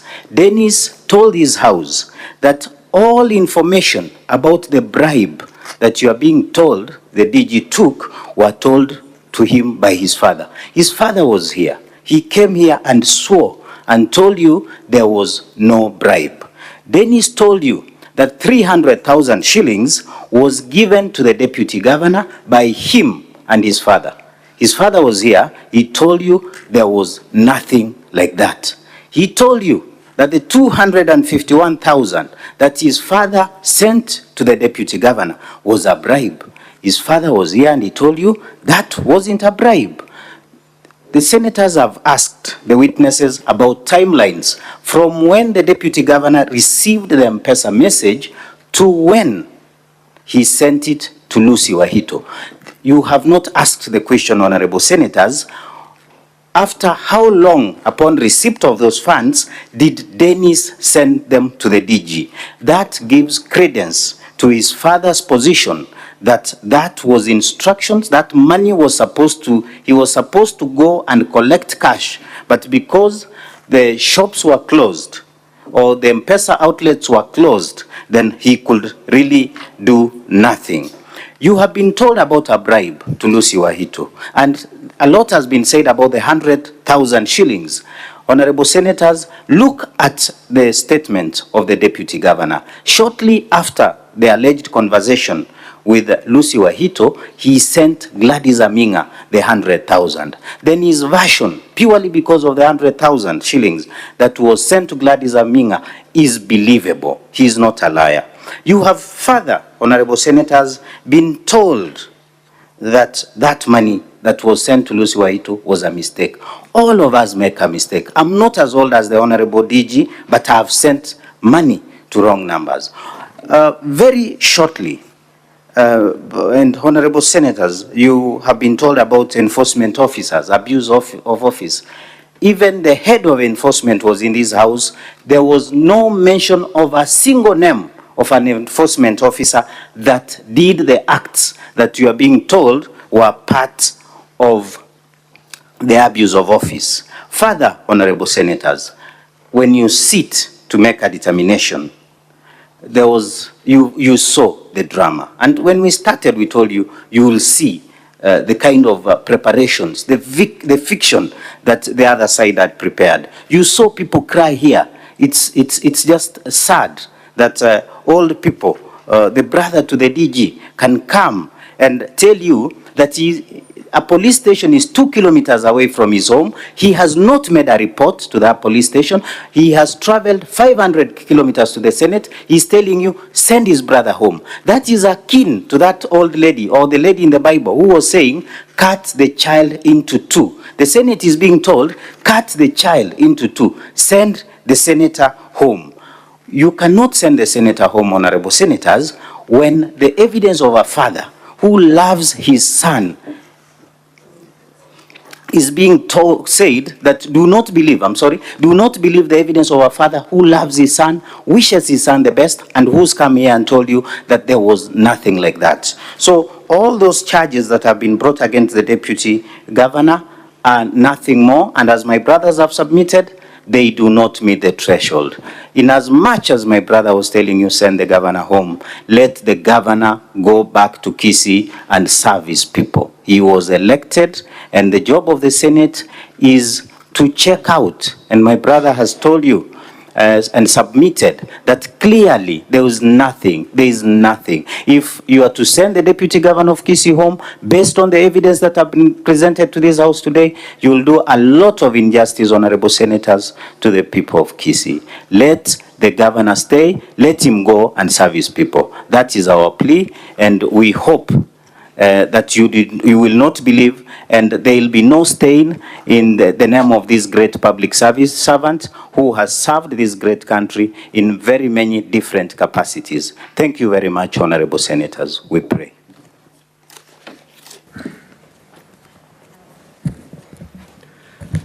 Thank you to both the teams, that is the team from the County Assembly and the team formed on behalf of the Deputy Governor. Now, pursuant to Rule 27 of the Rules of Procedure, as contained in the third schedule to the Senate Standing Orders, the Senate shall now proceed to a camera session to deliberate on the matters that have been raised before making a decision. The camera session shall last for 15 minutes. Thereafter, we shall reconvene plenary, where then the Senate will be called upon to make a decision on the matters that have been raised.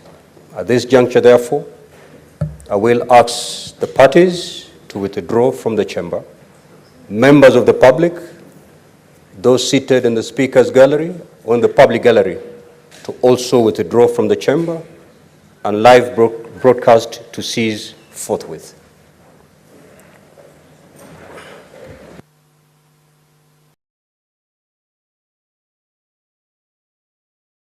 Became the chief officer on 28 January 2023 after being competitively recruited. Thank you. By the jump to the next service board. Jump to the next page, 316. begin with today, 29th February 2024. Day 29 February 2024, while defending himself in the impeachment motion, mentioned my name by stating that he sent me money through M-Pesa in the month of May 2023. I wish to put the record straight as follows. Proceed. Proceed kindly. What's this? In the month of May 2023, the deputy governor's wife, Joyce Monda. Is that your wife, confirmed for record purposes, Joyce Monda? She's Joyce Unsare. She's not Joyce Monda. But Monda is yourself, right? So it is correct if she is referred to as Joyce Monda. Monda is my surname. Proceed. Who is known to me, called me and asked me to assist her nephew who had two companies in the supply of medical drugs and non-pharmaceuticals. She what? Council, you know your time is up. Yes. The nephew by the name Musiemo Bernard Morengo. Where do I stop? I think you can stop there because the statement is clear and senators are able to read. That allegation is that the amount of 100,000 you're paying to Gladys was as a result of you allowing her to work for you in exchange of the tenders that she had granted to the nephew to your wife. What do you have to say to that? Madam Speaker, I deny having knowledge of that kind of position. Mr. Deputy Governor, Doctor, you were supplied with these documents. And from that, on the 21st of February, the motion that is before, that has led us to this hallowed house, was moved and duly seconded. And as would be expected, this motion should have been put to the County Assembly to debate and make their determination. However, this is not what occurred. A motion to adjourn the proceedings was duly moved, not seconded, and I wish to underline that that motion was never seconded. But this notwithstanding, the motion was in unclear circumstances that one cannot decipher from the Hansard, determined, and adjournment duly issued. This adjournment, I wish the court to note, was contrary to the standing orders of that particular county government, which requires the motion to be moved and determined within 3 days. By the 24th of February 2024, that motion, having not by automatic operation of the law, we submit that from the 24th moving forward, there was nothing.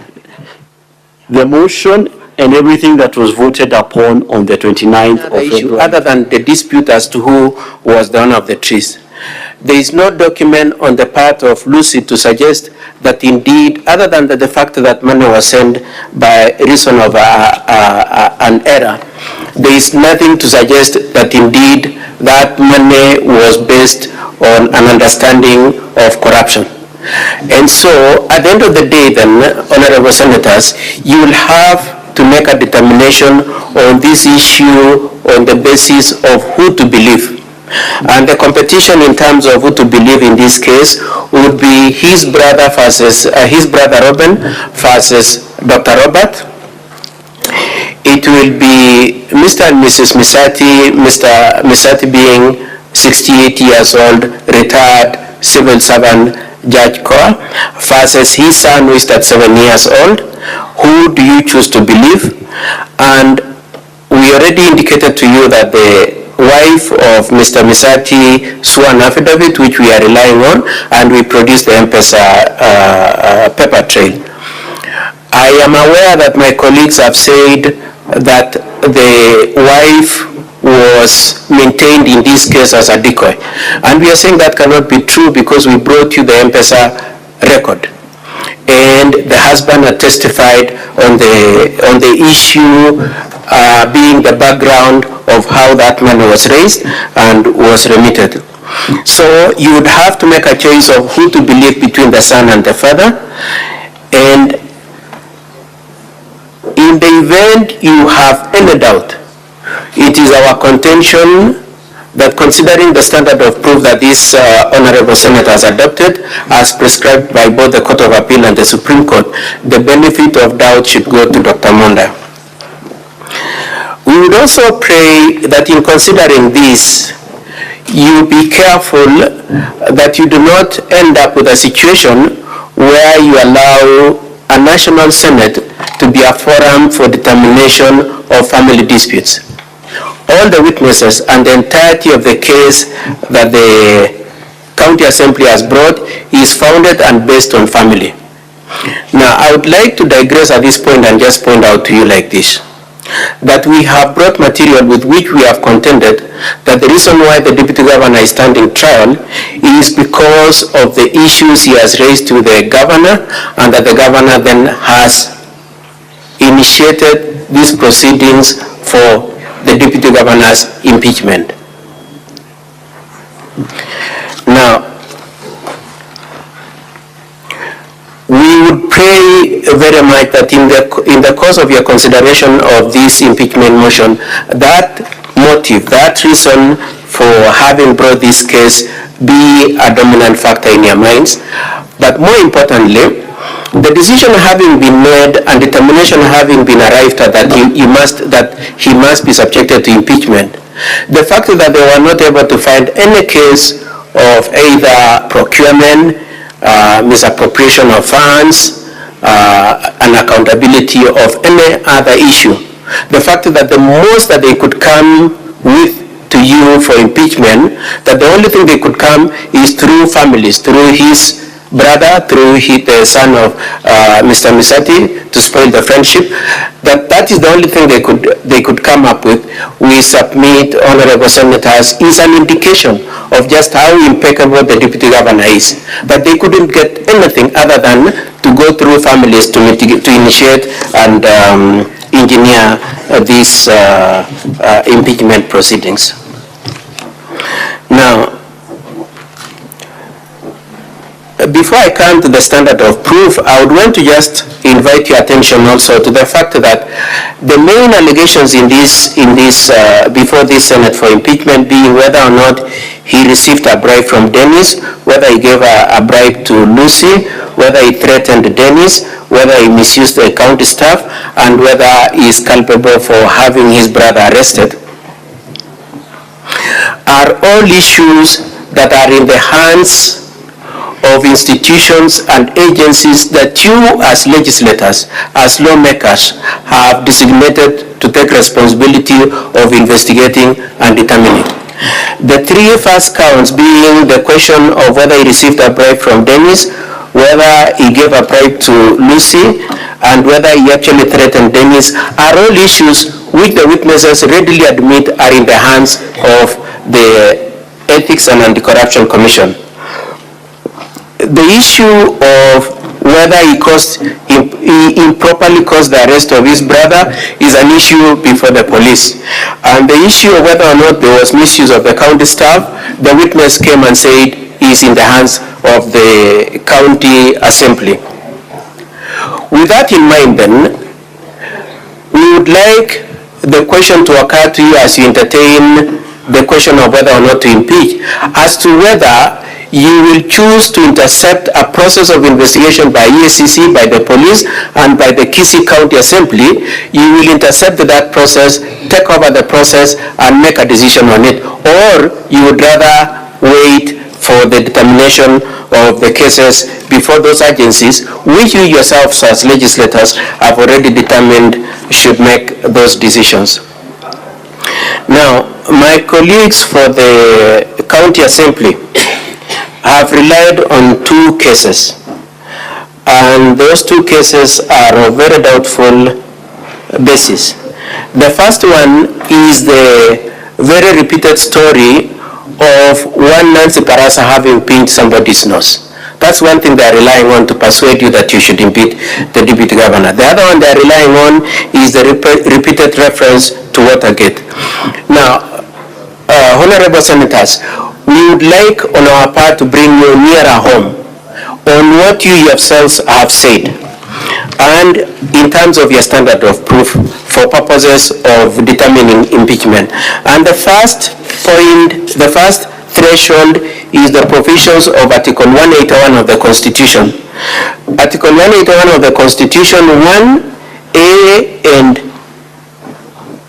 and C require that before you come to the conclusion that there is reason to impeach a deputy governor or rather a governor, you need to be satisfied that indeed there is cross violation.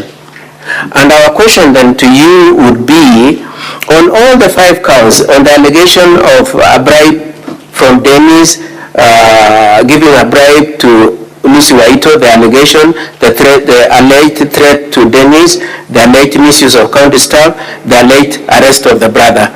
Do you come to the conclusion that indeed there is cross violation? The other criteria is found at Article 181, 1B, being that there is a serious reason to believe that a crime has been committed. And we submit, honorable members, that based on the analysis of facts that my colleague who came before me has made of the facts, and which I will look at again briefly in a short moment, we submit that there is no manifestation of any gross violation of the law, and there is no serious reason to believe there is any crime that was committed. And further, in applying that criteria, when you are considering the question of whether or not to impeach the Honorable Governor, His Excellency Honorable Iria, you, through your special committee, you said that in the event an issue is in the hands of an investigative agency, then that investigative agency should be allowed to conclude their proceedings. And in that case, you say the EACC and the Public Procurement and Oversight Authority should be given room to conclude the process. And if they come to a conclusion that there is indeed any wrongdoing, then they can come back to the Senate through the County Assembly. And we are requesting that you apply the same standard, that having pointed the witnesses of the prosecution, and I'm saying prosecution in this case being the County Assembly, having come and readily told you these issues are in the police hands, these issues are in the hands of EACC, these issues are being investigated by the County Assembly functions, having said that, it brings you irresistibly to the need of maintaining the same position we took in the Iria case, being that this is a case that in fairness should be left to those agencies to conclude, as you did in that case, and that you apply the same standard as you did, you apply the same standard in the case of Dr. Monda as you did in the case of Honorable Iria. The same position was taken in the case of Professor Chepkwony, Kericho County Governor, where you said before you as a Senate can step in, you need to satisfy yourself that all other oversight agencies and mechanisms have been exhausted, and that it is not proper that the Senate is the default option every time somebody feels like there is a fight between a brother and brother over trees, there is a fight about whether or not there is an abortion, there is a fight as to whether or not there was an error in pressing a letter G as opposed to letter H in the case of the Lucy. And so we are saying, honorable members, the same way you decline to entertain the case of Professor Chepkwony, please decline to entertain the case of Dr. Monda, to the extent to which the other agencies that exercise oversight have not been exhausted and they are not a default option.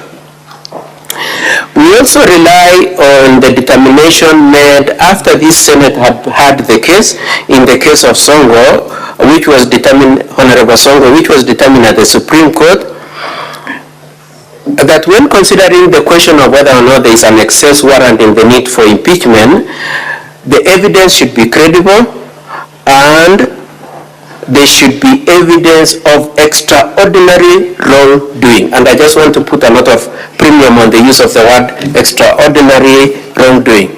And we submit, honorable senators, that in the case of Dr. Monda, when you were told that there was a bribe given to Dennis that Dennis gave the governor a bribe, when you were told that, and then Dr. Monda comes to you and tells you, number one, the money did not belong to Dennis, it belonged to his parents. Number two, Dennis did not participate in the discussions about that money. He has no idea what was discussed before the money was sent. When you are given that kind of evidence, where, in fairness, with what reasonable measure would you say there is extraordinary wrongdoing to be found in the conduct of Dr. Monda? When the father of Dennis is saying, it was my money, I was refunding a debt, some money I had taken earlier on, a loan that I had taken earlier on. We are asking, where is the extraordinary wrongdoing? Where is the gross violation? Where is the serious crime in the issue of the 100,000 to Lucy Wahito? It is a fact that indeed money went to the M-Pesa of Lucy Wahito. But we pray that you juxtapose that point with number one, the point we've made that it was an error. Now, I am aware from the questions that you asked Dr. Monda in the course of his evidence as to the question of whether he has M-Pesa up, why he slept without seeing who the money had gone to, and so on and so forth. But all that said and done, if I were Mr. Mbego, I would refer you to the Bible and say, throw the first stone if indeed you can say none of you who has a vote in this Senate has never made a mistake to send money to a wrong person. And we pray that to the extent, I would want to imagine that 100% of you have done. But even if it's not 100%, I'm sure most of you have done. Please do not throw a stone in the direction of Dr. Monda merely because he made a mistake that any of you could have done and is otherwise likely to do. And for those people who are skeptical about whether or not the mistake was there, we pray that number one, where you have doubt, that doubt should be exercised to the benefit of Dr. Monda. On the allegation of threats to Dennis, Dennis says that the threats were communicated to him through his father. His father comes and says, I have never been told anything that constitutes or amounts to a threat to Dennis. And so, with that kind of a situation where Dennis readily admits that I never spoke with Dr. Monda, and says that threat was communicated through the father, and the father says there was no such threat. Where do you find cross violation? Where do you find serious basis to assume that a crime has been committed? Where do you find a basis to say there was an extraordinary wrong committed as was determined in the case of His Excellency Honorable Songo? On the issue of the county staff, we are all, the witness came and readily considered that the deployment of the staff is not exercised by the deputy governor. The staff are assigned to him. He doesn't have a say on who is to be sent there. Now, if, as that witness said, it were to turn out that the wrong type of staff was sent there, that there are enforcement officers who are sent to cook, and were to cook for dogs, as Mr. Ndegwa said. If that were to be the case, whose mistake is it? Are you going to impeach Dr. Monda for having been sent enforcement officers to go to the kitchen, or are you going to ask that the county enforcement officer and their Public Service Commission do account for that. We pray that you do find at that point as to whether or not the right staff were there cannot be pegged on the head and on the shoulders of Dr. Monda. Now, the issue of the 20 enforcement staff, you saw clips there were attempts to play clips and so on and so forth. Nowhere did you see the 20 staff, the 20 enforcement officers going to effect arrest on Ruben, the brother of Dr. Monda. There's nowhere where there's any evidence of 20 people going there. But assuming even for argument's sake that was the case, I would pray and plead to persuade you, honorable senators, that the real question here is whether or not Ruben and Robert had a dispute over trees. And that is cast in stone. It is an absolute fact that indeed the two of them had a dispute over trees, and the witness who brought this complaint came here and said that. Number two, it is an absolute fact that the report was taken to the police. Three, it is an absolute fact that it is the police who effected the arrest and took Ruben to the police station. He was not taken to the cells belonging to Kisii County, where then you would come and draw a conclusion that probably the enforcement officers were in charge of that process of the arrest. With all those grounds, if you were to be inclined or to be tempted to deem a wrongdoing to have obtained, shouldn't the OCS of the relevant police station have been summoned instead of having summoned Mr. Hagai? Shouldn't that have been the person to be summoned to come and say whether indeed there were 20 enforcement officers and whether there was a basis for the need to arrest the brother? We pray that you do find that on the premises of that issue, there is no manifestation of cross-violation. There is no reason to deem that a crime was committed, and there is nothing extraordinary that there is nothing negatively extraordinary that Dr. Monda did to warrant the need for him to be subjected to impeachment. Lastly, on that issue of the enforcement officers, the witness, Mr. Agai, came here and produced 3 letters. All the 3 letters are very consistent in what they say. They all say that the sub-county enforcement officer is the one who went with those officers. So assuming those people went, and we are saying there's no evidence that they went, even assuming they went there is nowhere where the hand of the deputy governor can be said to have existed in the deployment of those officers. For those reasons then, honorable senators and Mr. Speaker, sir, we pray that you come to the conclusion that indeed, on the allegations brought against Dr. Monda, there is no evidence of gross misconduct, there is no evidence of him having committed any serious crime, and there is no evidence of him having abused his office or having done anything extraordinary to warrant the need to hold him liable for impeachment. I would like to cover a few of the other grounds that my colleagues have raised in their submissions. One is the issue of bursaries. Now, several times in the course of our presentation of our evidence, we kept being told, what is the relevance of the issue of the change of the budget from the original budget passed by the Assembly to the budget that was submitted to the Controller of Budget? What is the relevance of, where is the basis of the allegation that, or rather the point that the governor has migrated from the official offices to his home, and so on and so forth. We pray that as you reflect on this case also, the question occurs to you, what is the relevance of making the allegation that Dr. Monda is responsible for the infanticide? That has not been proven.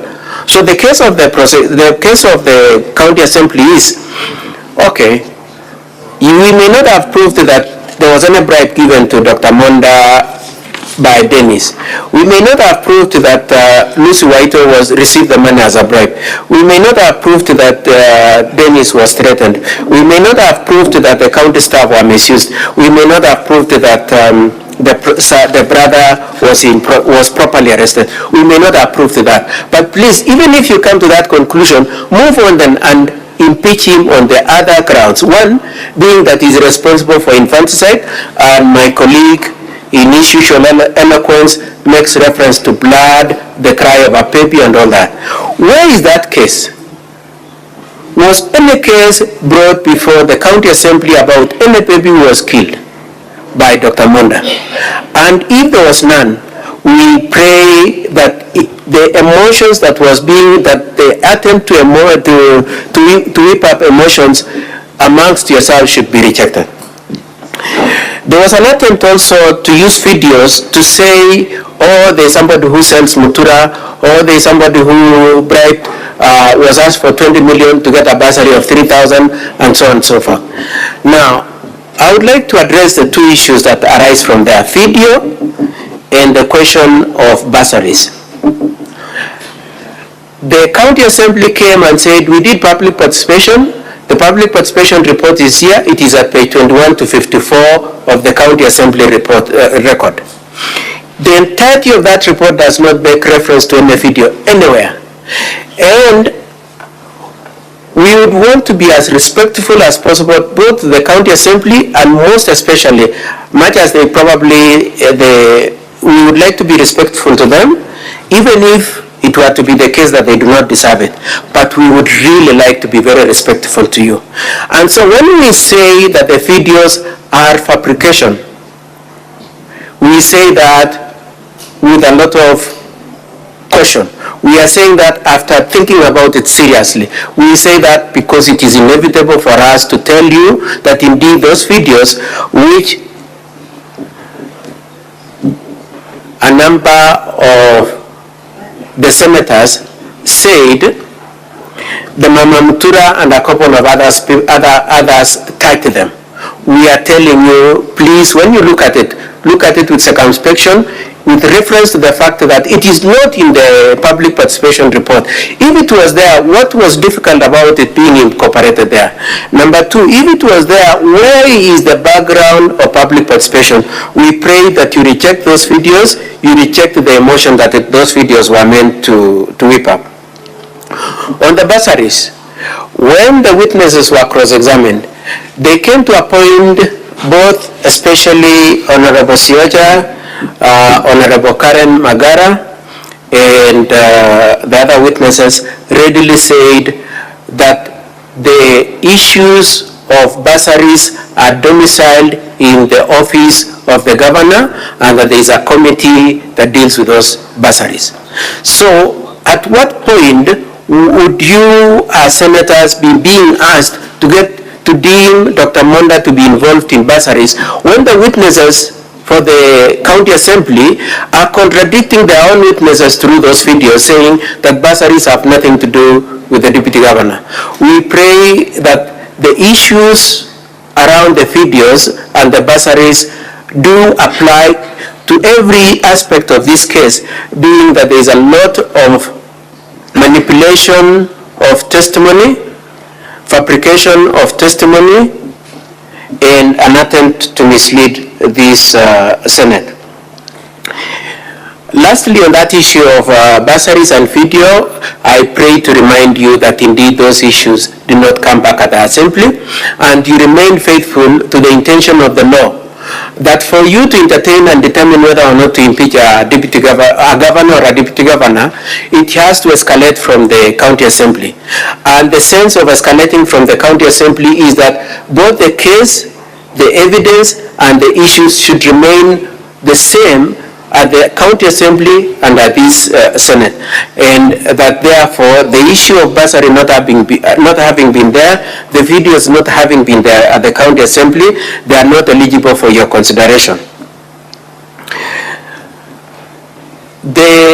My colleagues for the county assembly have also introduced another issue that was not in the county assembly, the issue of Gladys Aminga. Gladys Aminga was not a witness, and in her statement that we saw today, she says that having listened to what went on at the county assembly, being a process of filling up gaps that we challenged at the county assembly, I have come to explain this and this. And she says that there is somebody by the name Bernard who was given a tender. That Bernard is a cousin of Dr. Monda and his wife Joyce. And when Dr. Monda was asked, he says, I don't know that Bernard. And so the question is, to what extent would the county assembly go to fabricate evidence and to assign relatives so as to demonstrate an alleged case of manipulation of procurement? One. Number two, my colleagues in the course of cross-examination of Dr. Monda asked him to confirm that indeed he forced Gladys Aminga to award a tender to the said Bernard. And when Dr. Monda insisted on being shown where that alleged force was there, they abandoned that line. And the point we want to make is, the face of that statement does not suggest anywhere that Dr. Monda was involved in any tender awards to Bernard, a person he doesn't know, or any payments or the companies is involved in. And the arguments by the county assembly reflect how disparate they are. That when they cannot demonstrate the issue of the alleged receipt of a bribe from Dennis Misati, when they cannot demonstrate that Lucy Waito was bribed, when they cannot demonstrate that Dennis was threatened, when they cannot demonstrate that county staff were misused, when they cannot show that the brother was irregularly arrested, when they cannot prove any of that, they say, okay, let's move on. Look at this Aminga. Don't you see that this Aminga is a relative, that this Aminga gave a tender to Bernard, that Bernard has two companies, that these two companies and Bernard are related to Dr. Monda? We pray that you reject the totality of that on the two grounds. One, that the testimony of that Aminga on the face of it does not support what they were trying to say, and number two, was not part of the case that was there at the county assembly. Arguments were made also about the 100,000 that was sent to Gladys Aminga. Gladys Aminga readily said that as a witness of the county assembly, I received 100,000, and in our affidavit we have said in addition to 100,000, he received another 40,000 and received another 65,000. Gladys Aminga, who is part of the county assembly case, readily said, yes, I received the money, and has assigned and ascribed a reason to the receipt of that money. And what is the reason? Supply of ballast and other construction items and transport services. And so we would pray that even as you reflect on that issue, Dr. Monda cannot be subjected to a process of impeachment on the issue around Gladys Aminga, when Gladys Aminga himself has bailed out the case of the county assembly. She has said, it is true, I received the money, and the value for this is this, and it is not available to you, honorable senators, I submit, for you to go behind the word of Gladys Aminga and start entertaining the arguments made by the advocates for the county assembly, who should actually be defending that Gladys Aminga. Now, I would like to just say a few things then on the issue of the technical issues that we raised. The county assembly witnesses, especially the mover of the motion, Honorable Sioja, readily agrees that the motion was prosecuted out of time and public participation was conducted out of time. That he readily accepts. And he says it is indeed contrary to the provisions of Standing Order 60 to 64 of the Standing Order for County Assembly, in Kisii County Assembly. He said he attached particulars to the notice that he moved on 13th of February 2024. And when asked, he says, yes, I can see the notice doesn't have particulars, but indeed those particulars were given. And so the question is, what happened to those particulars? So, but the bottom line is this, the notice that was moved on 13th, as you look at it today, did not have details and particulars. The motion was not moved under the provisions of Section 15 of County Government Act and the standing orders of Kisii County Assembly, standing orders number 197 and 198. With all those considerations, my colleagues have told you that please, when you go into those technical issues, treat the technical issues as non-issue because the defense, Dr. Monda's defense, have acquiesced by bringing witnesses. And so I would want to ask the question then, what were we supposed to do? Were we supposed to just come and smile and not do anything? One. Number two, we raised those issues at the start of these proceedings, and the ruling asked us that the issues you are alleging, the question of whether or not it was on time, whether or not it had particulars, whether or not it was moved properly, are issues that we'll have to determine after listening to the facts. And so we are saying that by presenting witnesses, we were not acquiescing nor abandoning our preliminary issues. We were doing what the ruling of this Senate said, being that demonstrate the basis of those technical arguments through the facts that you will adduce, and we have demonstrated that spectacularly through both cross-examination of the witnesses of the county assembly and through our own witnesses confirming that each of those wrongdoings happened. Now, I am aware that a number of senators have said that we should, based on the provisions of Article 152 of the Constitution, 159 of the Constitution, we do not want to look at the technicalities. And then on our part for the Deputy Governor, then we would want to ask you, what was the purpose then of the rules? Why did we sit yesterday up to midnight? Why are you sitting past hours today? Isn't it because the law prescribes that some things are to be done within time? Isn't it because you are being faithful to timelines? And if you... The Assembly informed the Speaker of the Senate of the approval, the motion by the County Assembly, and further forwarded to the Speaker of the Senate documents in evidence of the proceedings of the Assembly. Further, whereas pursuant to Article 181 of the Constitution, Section 33 of the County Governments Act, and Standing Order number 80 of the Senate heard and the County Assembly on the grounds for the proposed removal from office by impeachment of the Honorable Dr. Robert Monda, the Deputy Governor of Kisii County. And further, whereas pursuant to Article 181 of the Constitution and Section 33 of the County Governments Act and Standing Order number 80, the Senate also heard the Honorable Dr. Robert Monda on the grounds for his proposed removal from office by impeachment as the Deputy Governor of Kisii. Now, therefore, Mr. Speaker, pursuant to Article 181 of the Constitution, Section 33 of the County Governments Act, and Standing Order number 80, the Senate resolves to remove from office by impeachment the Honorable Dr. Robert Monda, the Deputy Governor of Kisii, on the following charges. 1, gross violation of the Constitution of Kenya or any other law. 2, abuse of office. 3, gross misconduct.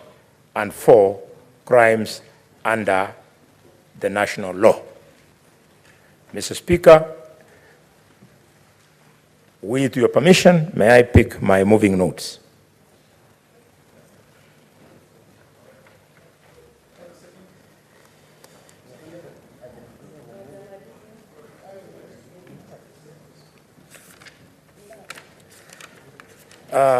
Mr. Speaker,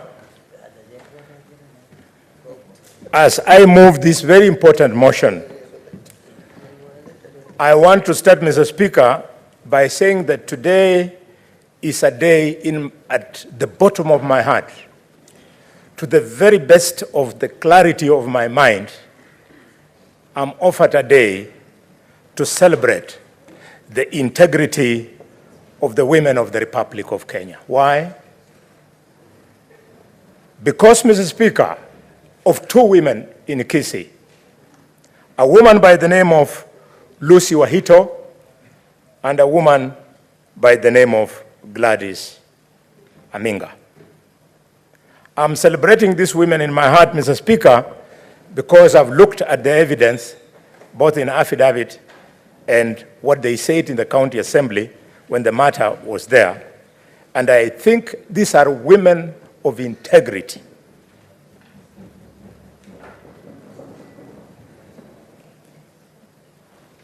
The deputy governor has spent a lot of energy to twist evidence surrounding the affidavits of these two women, and Mr. Speaker, they have stood their ground.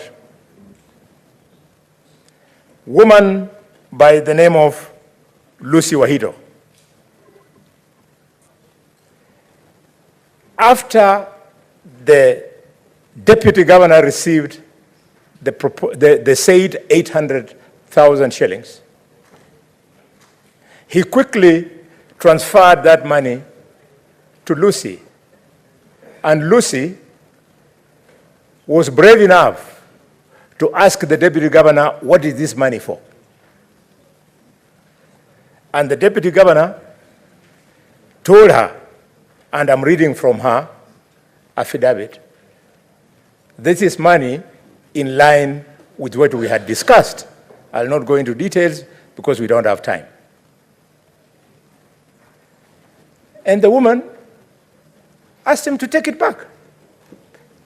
He did not. She sent back the money. That is integrity.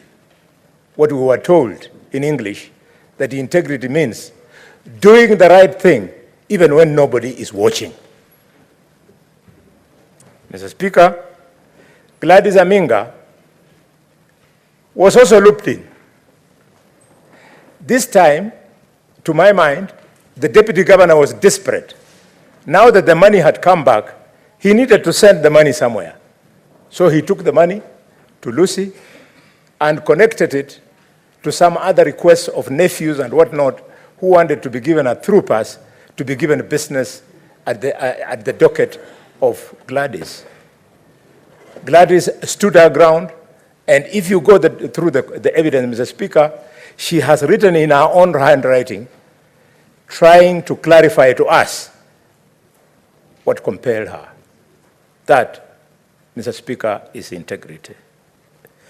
My second point, Mr. Speaker, is I want to acknowledge through this moving this motion, for the first time in the many years I have presided over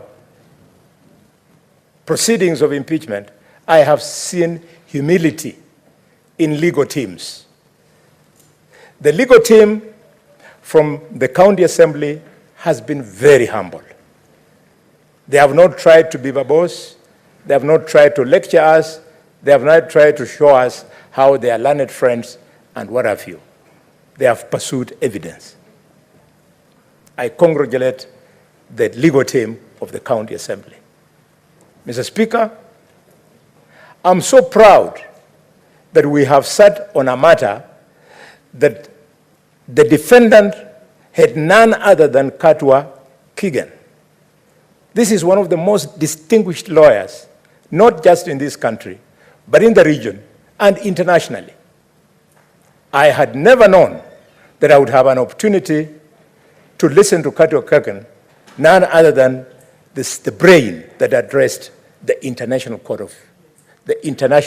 Criminal Court. Katwa is a great man. And Katwa, that humility has completely changed my understanding of the legal profession. My third point, Mr. Speaker, is academic, as I support the removal of the governor, the deputy governor. Colleagues, ladies and gentlemen, in the history of democracy, the greatest senator who ever lived in the United States of America was Senator William Wilbright. He was so great that he wrote and spoke to the story of power. He's got a beautiful book. I'll invite you, if you have time, acquaint yourself with it if you haven't. The book, Mr. Speaker, is called The Arrogance of Power. William Fulbright spoke about the arrogance of power. What you saw the deputy governor of Kisii doing to his own blood brother, Reuben Monda, collecting enforcement officers and doing to this brother of his, the brother who suckled the same breast with him, is the true definition of the arrogance of power. Once you have power, you can do many things, including what Deputy Governor of Kisii did. My fourth point, Mr. Speaker, is at my professional level. In behavioral science, we have something called split personality,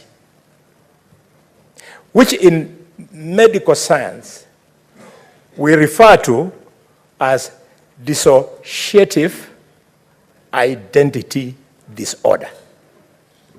This is a disorder, Mr. Speaker, whereby a normal person like all of us creates two personalities, personality A and personality B. And they choose to live without knowing that they're abnormal in one personality to serve them at moment X and another personality to serve them at moment B. This disorder is what I witnessed when witness Joseph Misato? Yes? Misati. When Joseph Misati was speaking, it was classical medical description of this disorder. Here is a man who is a very poor polygamist.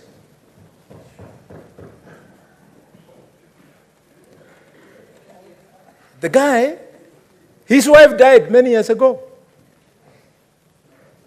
And she left him with beautiful children, one of them Dennis. So, Misati, who says that he loves Dennis, when he's in personality A, he's with Dennis in his mind, with Dennis' biological brother, and the late wife.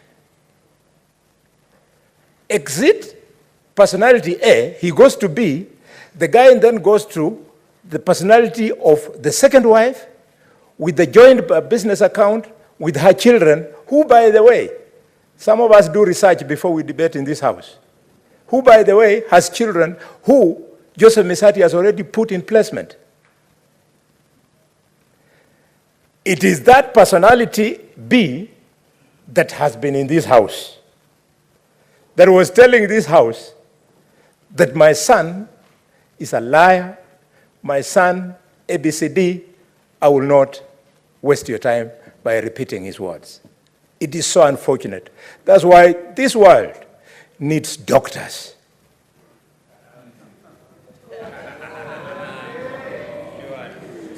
My fifth point, and I'm finishing, Mr. Speaker, sir.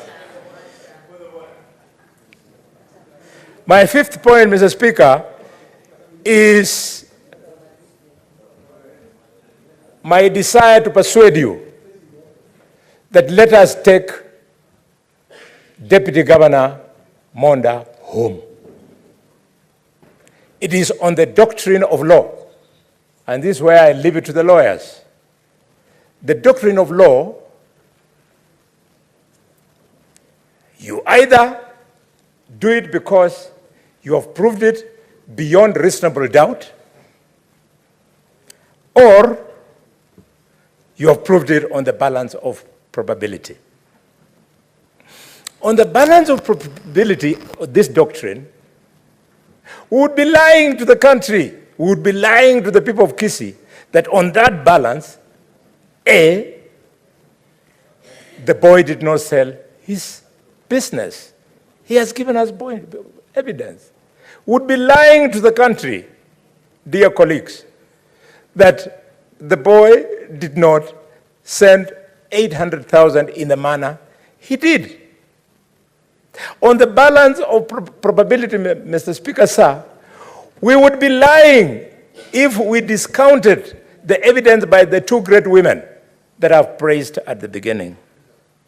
My final point, Mr. Speaker, which is point number 6, is on the borderline of philosophy of religion. I am not a very religious person because I don't understand the Bible, but I believe in God. And on that philosophy, Mr. Speaker, many of you have heard that God made man, and man made money, and money made man mad. The madness you're seeing in this house today, Mr. Speaker, where a father can go against his own son, and a deputy governor can go against his brother, is the madness that money has created in society. I move and I request the distinguished senator from Migori to second my motion for removal of Robert Monda. Thank you, Mr. Speaker.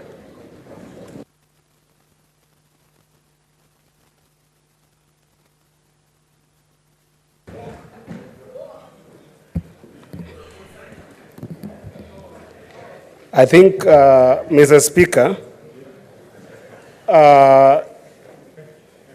this is a very important moment in our country. And it's not by sheer coincidence that the mover of the motion for today, Mr. Speaker, is a ranking member of this House. And not only a ranking member, but also my senior in many ways. My senior in Parliament, my senior in life, my senior in wisdom. And also my senior in other ways. Honorable Senator. Order. Proceed, Senator Eddy.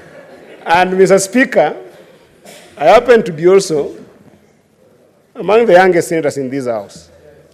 So we are seeing some sanity in the Senate in the pursuit of justice, where the old and the young can speak on a matter that affects our country with the same passion and the same magnitude. Yesterday, Mr. Speaker, I sat in this House, and as you know, we also have our lobby on the other side, where if you're tired, you can keep on watching these debates. So is today, Mr. Speaker. And always in the quest of justice, so as to be impartial, so that you can be fair, and so as you can ensure that as an arbiter of law, you are able to make proper judgment, Mr. Speaker, it is always good to listen. Listen more than you say. And that's why, Mr. Speaker, in these last 2 days, I've tried as much as possible not to come to this House with point of orders, not to come to this House to ask questions, but go with the mantra that God gave us 2 ears and 1 mouth so that we can hear more, and also 2 eyes so that we can read more, and 1 mouth so that we can speak less when we have absorbed more. And I've listened in this House, Mr. Speaker. As a young man, I don't think that today's judgment is on the deputy governor of Kisii. As a young man in this country, I think that today's judgment is on us senators. And in my seconding this motion, Mr. Speaker, I want just to ask one question. You don't need to answer me, because we are in the quest for justice, and quest for justice cannot be there without truth. And sometimes truth is about self-examination, Mr. Speaker. I want to ask my brother Lelegwe. I want to ask my brother Matthew. I want to ask my sister Tabitha. I want to ask my sister Gloria. I want to ask my brother Kinywa, my brother Honorable Mogeni here, my brother Senator Ledama, all of these brothers of mine and sisters who are here. Tell me, if you reflect, that in the history of your life, In this country, if you have not met a relative, young from school, well qualified, and desperate for a job, who has sought for a job and has not been asked for bribe. It's a self-reflection we must do. We are faced with a case here that we must determine the future of this country. I can bet that if you self-examine, if you don't have a relative, you have got a neighbor. If you don't have a neighbor, you have got a village mate. If you don't have a village mate, you have got a friend who has sought for a job, desperate for it, qualified for it, and indeed willing to work at that job that is asked for, bribes, or some sort of tokens by people who own power, and in some cases, they lose big. I was a little bit hurt as a young person, because that experience, I do know that even among young people who are today rioting in the streets in the name of medical interns, I know a number of them that have reached out to us senators and told us, I'm trying to look for this job, but I'm being asked for 300,000. I'm being asked for 100,000. I can't get this job. And then, Mr. Speaker, when the defense appeared in this house, they call a young man who has lost money in that quest of desperation and destituteness. They say, that's a gambler. And as a gambler, we as a house must never listen to that gambler. As if one, gambling is a sin in this country and is not in law in this country. And number two, because you are gambling, even if you are gambling for Arsenal, sometimes they say, Mr. Speaker, I want to quote, nawekelea Man U kichwa. For those people who put money for Man U, if they say anything before the law, then they are not serious. Mr. Speaker, as I finish, if you look at the DG's response, volume 1, page 65 to 66, there's a number that drew my attention. In the cooperative bank account of the key witness from the DG side, the father of Dennis. And that number is 07, I want to mention it. I'll just say 0702 2 000, then the rest you can check if you've got those files. I did a simple search. If you look at that number, it belongs to the accused. And a number of times, the same person who is saying that they had given the wife money to go and give the son to give to the deputy governor, in a number of times has sent money directly from that cooperative bank account to the same person, not once, not twice, but many times. It behooves you to ask, what necessitated that this time round, the money had to come from the same account, go to the wife, and then go to the son, so that it can reach the same number that is in that file. As I finish, Mr. Speaker, I don't want to judge the governor on the basis of lies.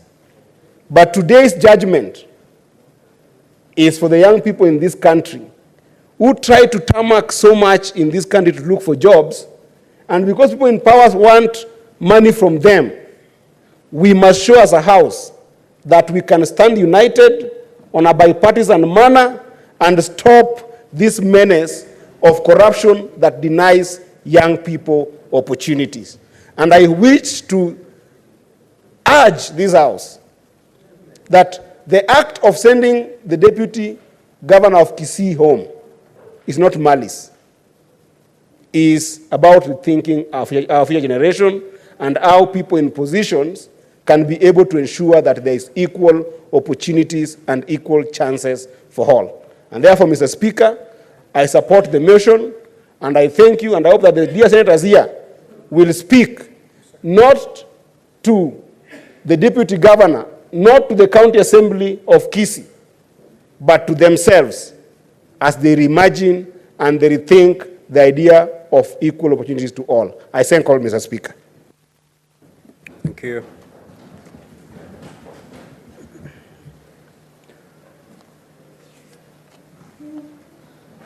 Senator Boni, you need to take your seat.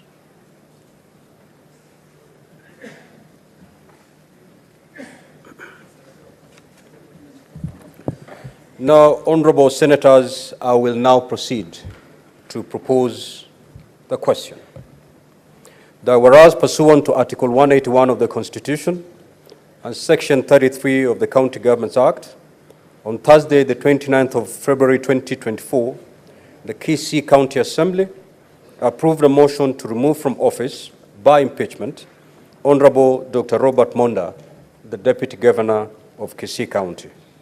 And further, whereas by a letter dated the 1st of March 2024 and received in the office of the Speaker of the Senate on Saturday, 2nd March 2024, the Speaker of the Kisii County Assembly informed the Speaker of the Senate of the approval of the motion by the County Assembly and further forwarded to the Speaker of the Senate documents in evidence of the proceedings of the Assembly. Further, whereas pursuant to Article 181 of the Constitution, Section 33 of the County Governments Act, and Standing Order 80 of the Senate heard the County Assembly on the grounds for the proposed removal from office by impeachment of Honorable Dr. Robert Monda, the Deputy Governor of Kisii County. And further, whereas pursuant to Article 181 of the Constitution, Section 33 of the County Government Act, and Standing Order number 80, the Senate also heard the Honorable Dr. Robert Monda on the grounds, order Senator Chimera, on the grounds for his proposed removal from office by impeachment as the Deputy Governor of Kisii County. Now, therefore, pursuant to Article 181 of the Constitution, Section 33 of the County Governments Act, and Standing Order 80, the Senate resolves to remove from office by impeachment the Honorable Dr. Robert Monda, the Deputy Governor of Kisii County, on the following charges. Charge number 1, gross violation of the Constitution or any other law. Charge number 2, abuse of office. And charge number 3, gross misconduct. Charge number 4, crimes under national law. Now, honorable senators, we will proceed with debate. Yes, what is your point of order, Senator Fonyandarua? Thank you very much, Honorable Speaker. I rise pursuant to Standing Order 111 on limitation of debate, Honorable Speaker. Looking at the time now, it's 20 minutes to 11, and we have to dispense this matter off by midnight, Honorable Speaker, and that the House is now full House, and I'm sure so many interests and so many senators would want to speak to this matter, Honorable Speaker. It will then be difficult for us to speak for the 15 minutes that we should be able to speak to this motion, Honorable Speaker. So I'd want to indulge our colleagues that we allow each, or those that will be allowed to speak, or those that will catch the eye of the Speaker, that will speak for at most 3 minutes, Honorable Speaker. 3 minutes, Honorable Speaker. And,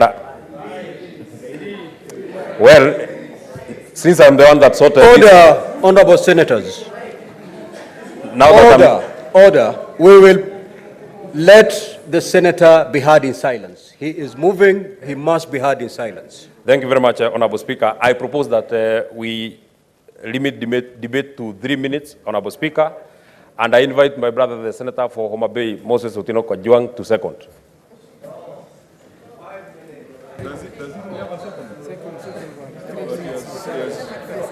Was that the position? Huh? Mr. Speaker, I second with variation of 5 minutes. You either second the motion as moved. Order, honorable senators. Senator Chimera. You know, Senator Chimera, you don't have to shout at each other. Senator Kajwang, you can only second the motion as moved. You Mr. Speaker, I do not second. So then,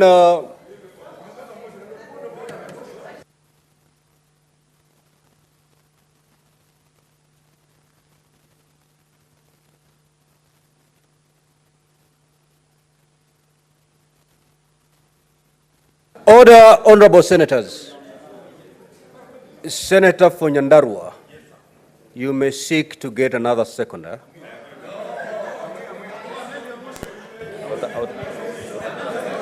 Thank you very much, Honorable Speaker. I invite the Senator for Meru, Honorable Kaduri Murungi, to second. Proceed.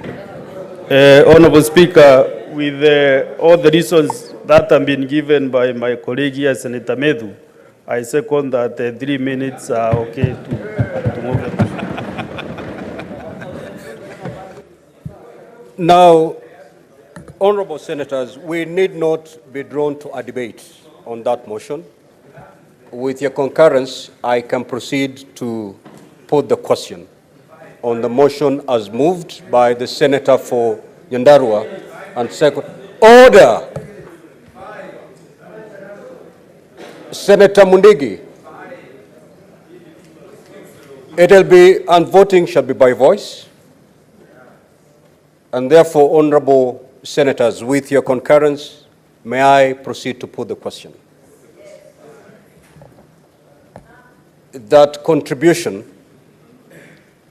to this motion be limited to 3 minutes for a senator speaking. Will as many as of Senator Gloria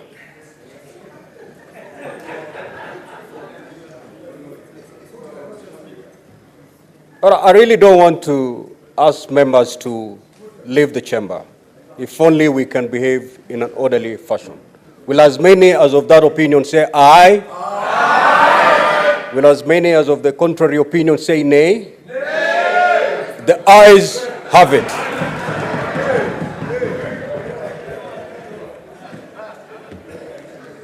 Senator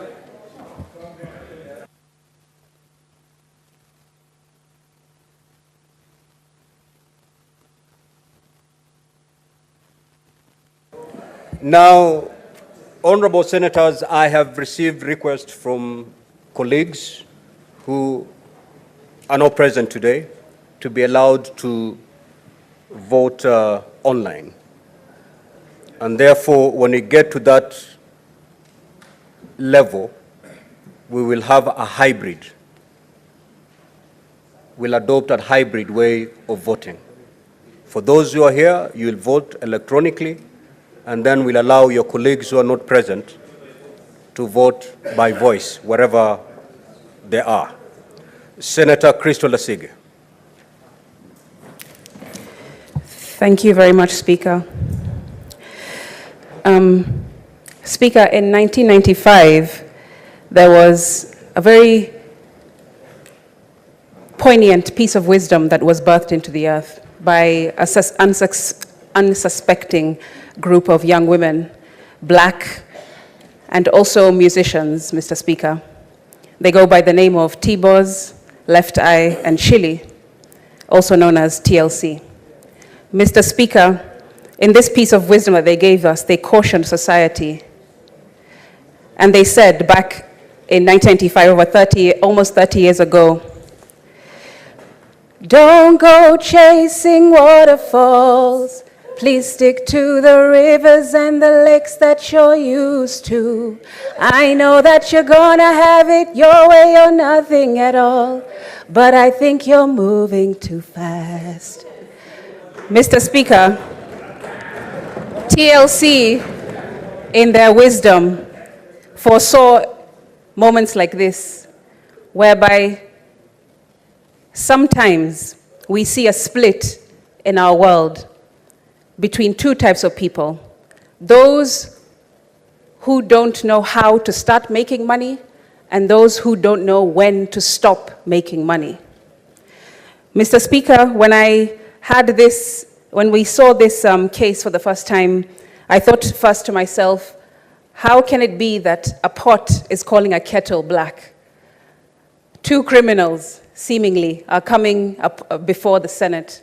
But it took me to the Evidence Act, Section 141, which talks about accomplices and says, an accomplice shall be a competent witness against an accused person under conviction shall not be illegal merely because it proceeds upon the uncorroborated evidence of an accomplice. Mr. Speaker, to me, this meant that Dennis and his evidence was credible and can be used against the DG as per the section 141 of the Evidence Act. However, Mr. Speaker, he can still be prosecuted after this in a separate court on charges of bribery. Mr. Speaker, the reason I lay this before this House is because there are many things that are contrary to each other, many differing opinions, and many issues that Honorable Asige, you have 30 seconds to go. Mr. Speaker, let me just finish by saying that this should be a lesson to all.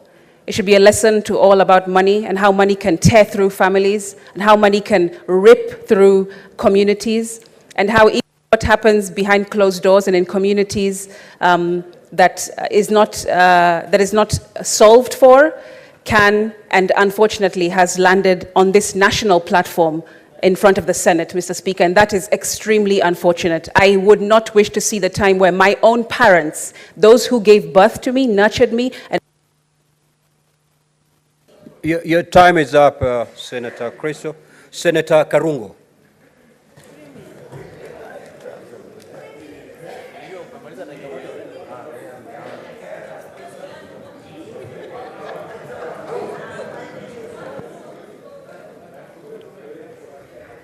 Start counting now. Mr. Speaker, I'm a drafter of the impeachment bill. So I believe in impeachment. But I believe in it when the processes are good, they provide the rights of the accused. And I'm set to appear before the Jailer Committee on Monday so that I can give these processes of impeachment, Mr. Speaker. So the question tonight, to impeach or not to impeach? That is the question. And I'm asking everybody here today, when somebody goes home, they go home for good. The Constitution says under Article 75, you cannot run for any seat. But then I ask myself, if a youth is bribing 800,000 to get a job that is worth 120,000 after taxes, to impeach or not to impeach? When a brother stands against a brother whom they live in their father's home, to impeach or not to impeach? Mr. Speaker, when a father stands against his son on the issue of somebody to be removed from his position in the effort of giving his son a position, to impeach or not to impeach? That is the question. Mr. Speaker, today we had a community that can bribe for 12,000 to get an advance of 10,000. To impeach or not to impeach? That is the question. I want to conclude, Mr. Speaker, as the senators and my friends, they make a decision today. I want to quote a senator from South Carolina who was there in 2003, Mr. Speaker, called Lindsey Graham, who said, impeachment is not about punishment.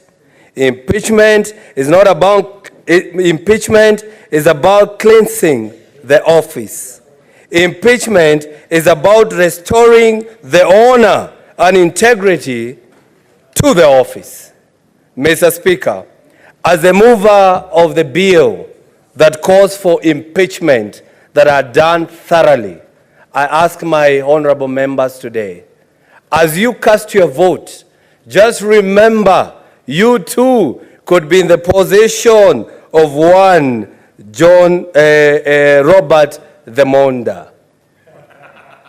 I want everybody to remember that. And I want everybody to remember, as you cast your vote tonight, just remember there could be another Dennis who will come here, who will stand here against his father, then a brother against a brother. Then we even heard about the First Lady, although it was not canvassed, I don't know. But Mr. Speaker, as I stand here, ask this whole Senate, let's restore the honor of this House.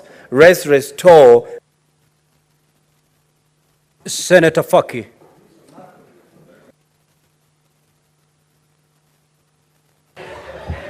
Asante Mheshimiwa Spika kwa kunipa fursa hii kuchangia mswada wa kumbandua mamlakani Deputy Governor wa gatuzi la Kisii. Mheshimiwa Spika, kazi ambayo tumepewa kama maseneta ni kazi ambayo ni muhimu sana kitaifa, kwa sababu hii ndiyo njia ya pekee ambayo katiba inaruhusu kuhakikisha kwamba kuna sheria inafuatwa na watumishi wa serikali wale ambao wamechaguliwa, na vile vile wananchi wanapata matumaini kwamba iwapo muhusika atakuwa ametenda dhambi, iko taasisi ambayo inaweza kusimama na ikaweza kutoa hukumu juu ya yule mtu aliyehusika. Mheshimiwa Spika, japokuwa tumekaa kama mahakama, lakini hii si mahakama kamili, kwa sababu baadhi ya masharti ambayo yanatumika mahakamani hayakuweza kutumika hapa leo na jana. Lakini Mheshimiwa Spika, jukumu ambalo tumepewa ni jukumu ambalo ni la kimahakama, na maamuzi yataamuliwa kulingana na kura nyingi. Kwa hivyo tunapopiga kura tuzingatie mambo yafuatayo. Kwanza ni kwa je, yale mashtaka yameweza kuthibitishwa. Na kuthibitishwa sio kwamba tunaangalia beyond reasonable doubt, yani kupendukia. Tunaangalia tu je, katika ushahidi ambao umetolewa iliwezekana kwamba bwana Monda aliitisha hongo la $800,000. Katika ushahidi ambao umetolewa inawezekana kwamba bwana Monda alipeleka askari 20 wa gatuzi la Kisii kuweza kumshika ndugu yake, ambaye ndugu yule aliwekwa korokoroni kwa muda wa karibu siku moja.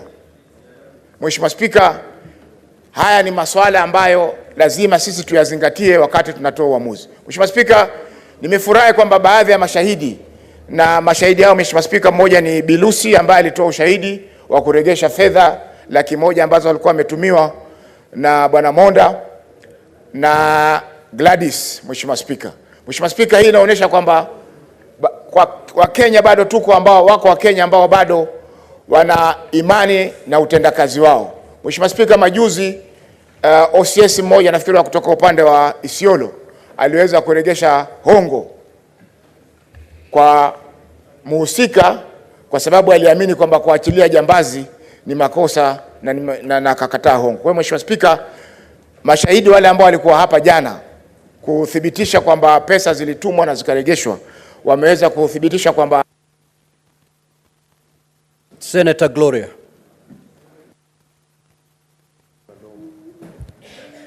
Thank you, Mr. Speaker. Mr. Speaker, this is a very, very sad day for Kisii County. And I happen to come from Kisii County. Mr. Speaker, our county is known for positive things, beautiful people, Mr. Speaker. As a matter of fact, our human resource from Kisii County is top-notch. Engineers, doctors, lawyers, you name it, Mr. Speaker. We are known to produce results, Mr. Speaker. So when I say this is a very, very sad day for Kisii County, I mean it, because it is the day that we have been subjected with so much negativity coming from Kisii County, Mr. Speaker. As I stand here, I want to tell my colleagues who have got, Mr. Speaker, we are nominated. So I might not have a vote today, but I have a voice. And Mr. Speaker, for me it is very clear. Every single time we have had an impeachment motion here, we always say, where is the proof? Where is the evidence? Where is the fact? It is not about the story, it is about the proof and the evidence, Mr. Speaker. So when I looked at the transaction of 100,000 sent to a managing director so that they can give a job, Mr. Speaker, I was saddened because I knew that this is the sword that will bring down the deputy governor, Mr. Speaker. Mr. Speaker, I don't have much to say. I just want to say this because I know there are senators here who are often known to sit on the fence, who are often known not to take a decision, Mr. Speaker. Today, I want to say to them and to others in the House, what is your point the of order, hottest places in hell, Mr. Senator Speaker. Gloria Oroba, there's a point of order. Kindly yield. What is your point of order, Senator Monda? Mr. Speaker, I'm standing on Standing Order 105, Statement of Facts. Is it in order for Senator Gloria Oroba to impute improper motive that there are senators who sit in the fence in this House? The decision to vote or not to vote is on the individual senator of the House. Senator Gloria,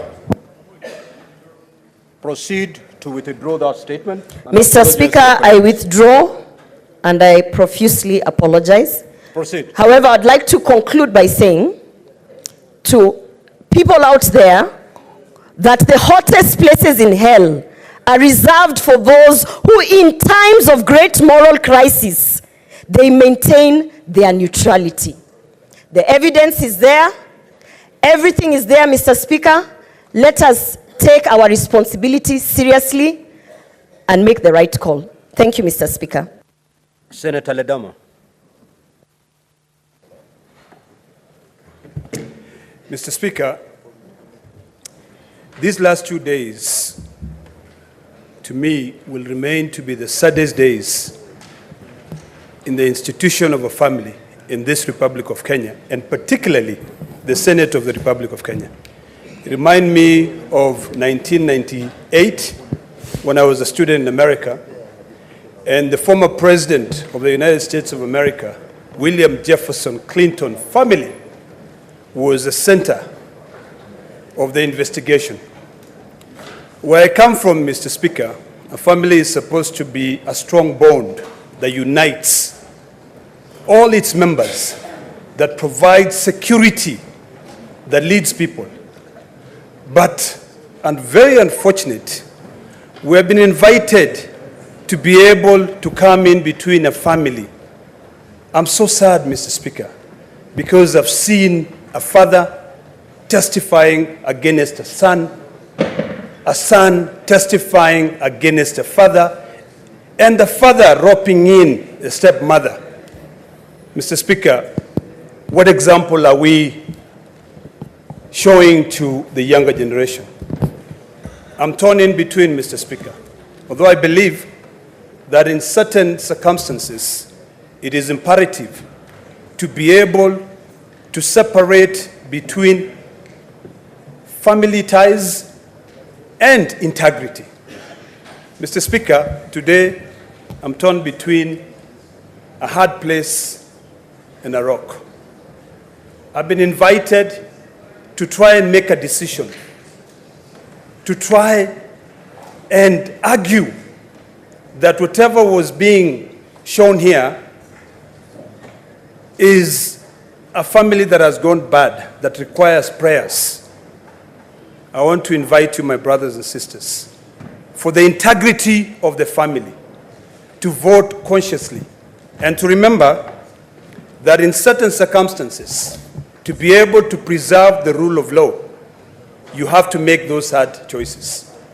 I pray for the community of Kenyans who live in Kisii, that when their sons and daughters retrieve back and go after this event today, they can be able to reflect on the institution of a family. It is imperative, Mr. Speaker. I conclude by saying, although I've witnessed something that I never thought I would witness in my life, as I sit there, I remember 1998. I'd hoped that I would never see that in the history of Kenya. But because I've been invited to sit, I'll make a conscious decision. Senator Wambua.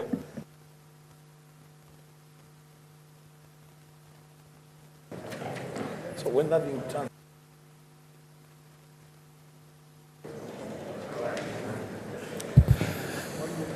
I thank you, Mr. Speaker. Mr. Speaker, Chapter 6 of the Constitution of Kenya 2010 requires that public officers, public servants, state officers must bring honor and dignity to the nation and dignity to their offices.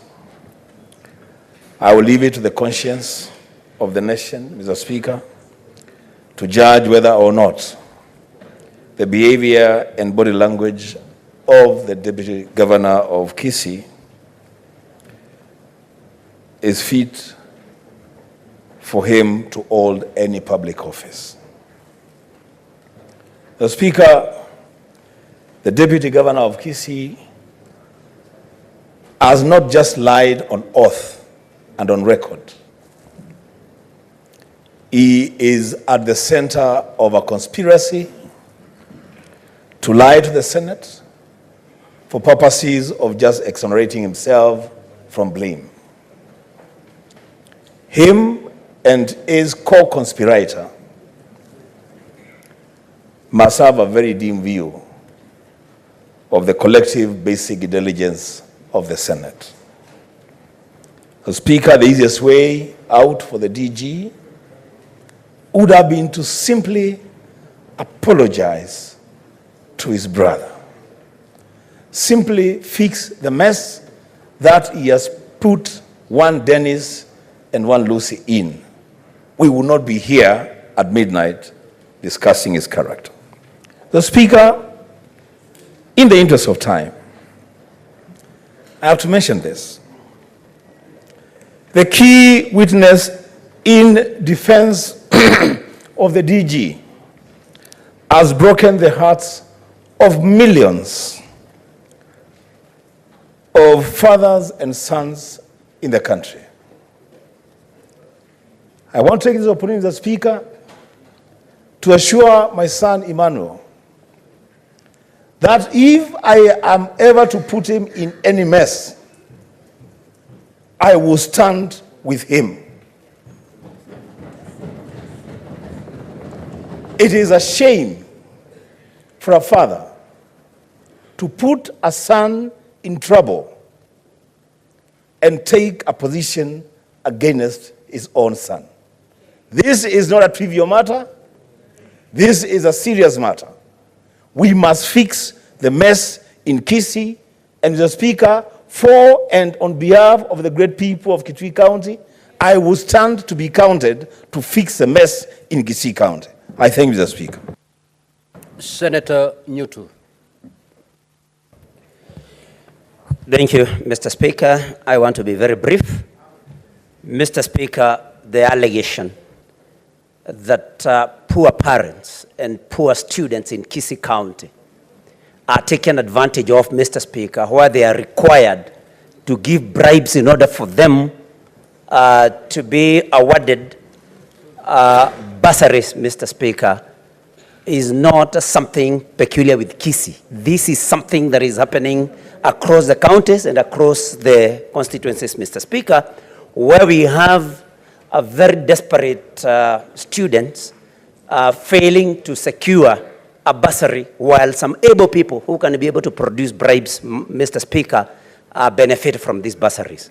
For that reason, Mr. Speaker, I think I will stand with the poor that seek bursaries but do not get them, because those that can influence get bursaries, Mr. Speaker.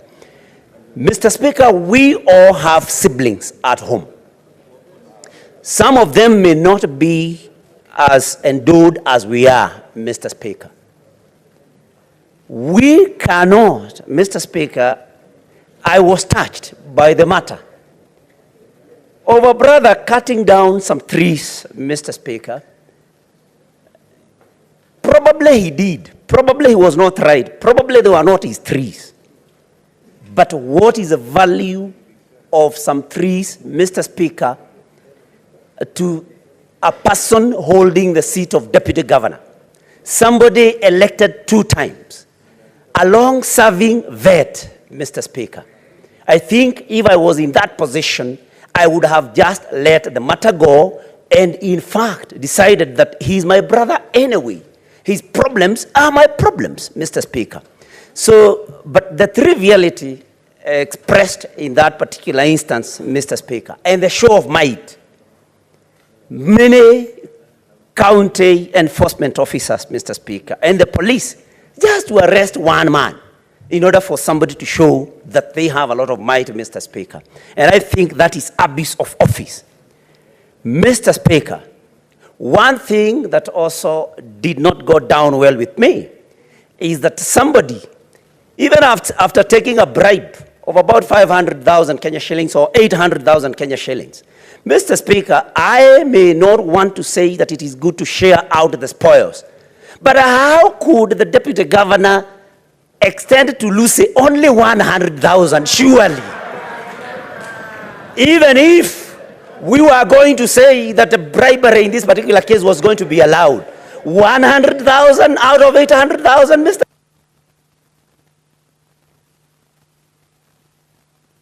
Senator Wamatinga. Thank you. Order. Honorable Senators, may thank you very Senator much. Wamatinga be heard in silence, please. As I rise up, Mr. Speaker, I would want to pose a question to the House. What is the purpose of gaining the whole world and losing your soul? Mr. Speaker, sir, we listened, we watched, we walked along the evidence that was produced in this House. Mr. Speaker, sir, we watched the father and son tear each other apart, Mr. Speaker. It was a painful experience, Mr. Speaker. And for those of us who fathers, who have daughters and sons, that we believe that we want to nurture them to become somebody in this world, I want to speak to all the youth in this country that indeed we're going to make things right so that you'll get opportunities regardless of where you've been born. Mr. Speaker, sir, I stand up here and tell the youth this country belongs to everybody who dares believe in himself. Mr. Speaker, sir, just after the last general elections, I was one of those who believed that the fact that the president and the deputy president come from humble background is indeed a proof that anybody who dares believe has the destiny in his hands. Mr. Speaker, sir, that shattered the glass ceiling. It broke the myth that this country can only belong to those who are born in families of who's who.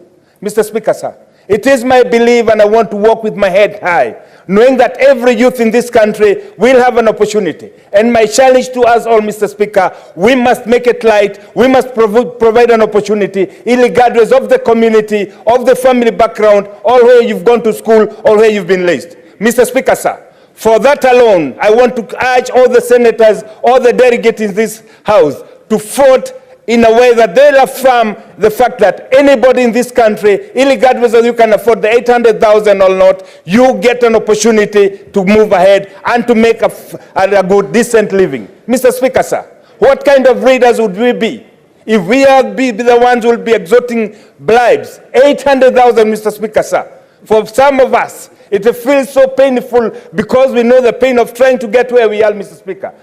And if we were not given the opportunity, Mr. Speaker, we will not be where we are. And therefore, Mr. Speaker, sir, we would want to give that opportunity to anybody who would want to get there, regardless of where they come from. Mr. Speaker, sir, as I sit down, it is indeed the responsibility of this House to ensure that we inspire our youth, we give them hope, and we actually tell them this country belongs to you if you dare dream. Mr. Speaker, sir, moving forward, I think the Devolution Committee must get to work so that we never again witness the kind of unfolding that we witnessed, Mr. Speaker. It is very demeaning, it is very humiliating to watch parents and children tear each other apart. Mr. Speaker, sir, I believe with the... Senator Hamida.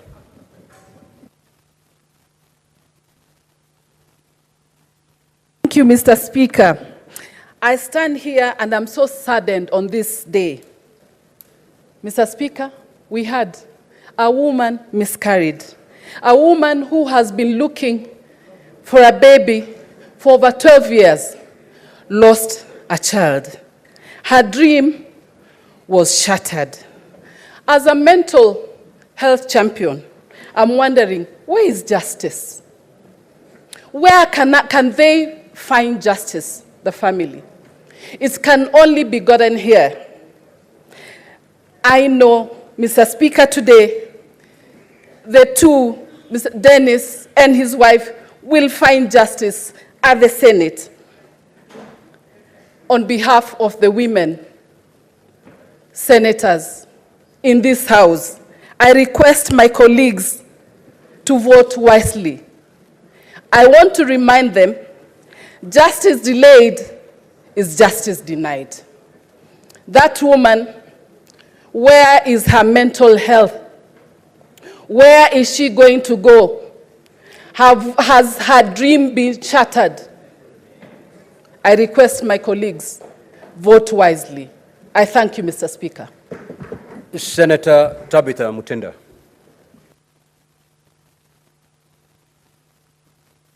Senator Tabitha Karanja.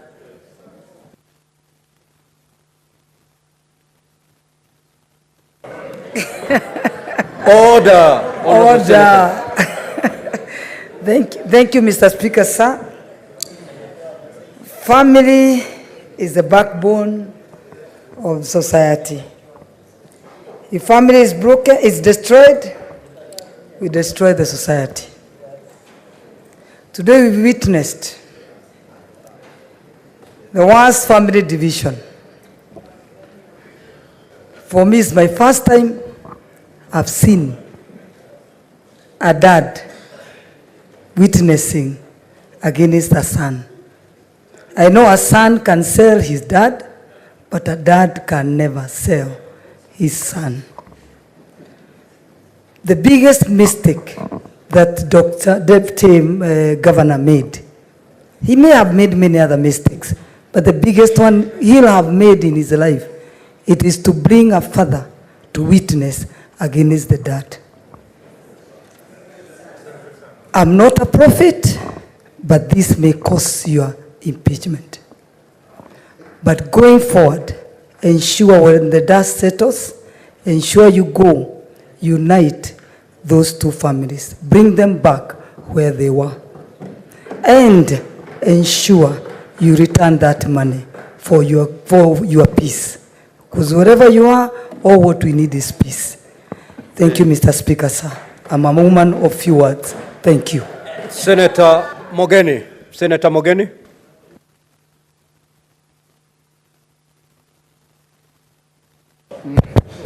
Mr. Speaker, sir, it's been a painful experience sitting through this impeachment inquiry, more so as a son who lost a parent at an early age.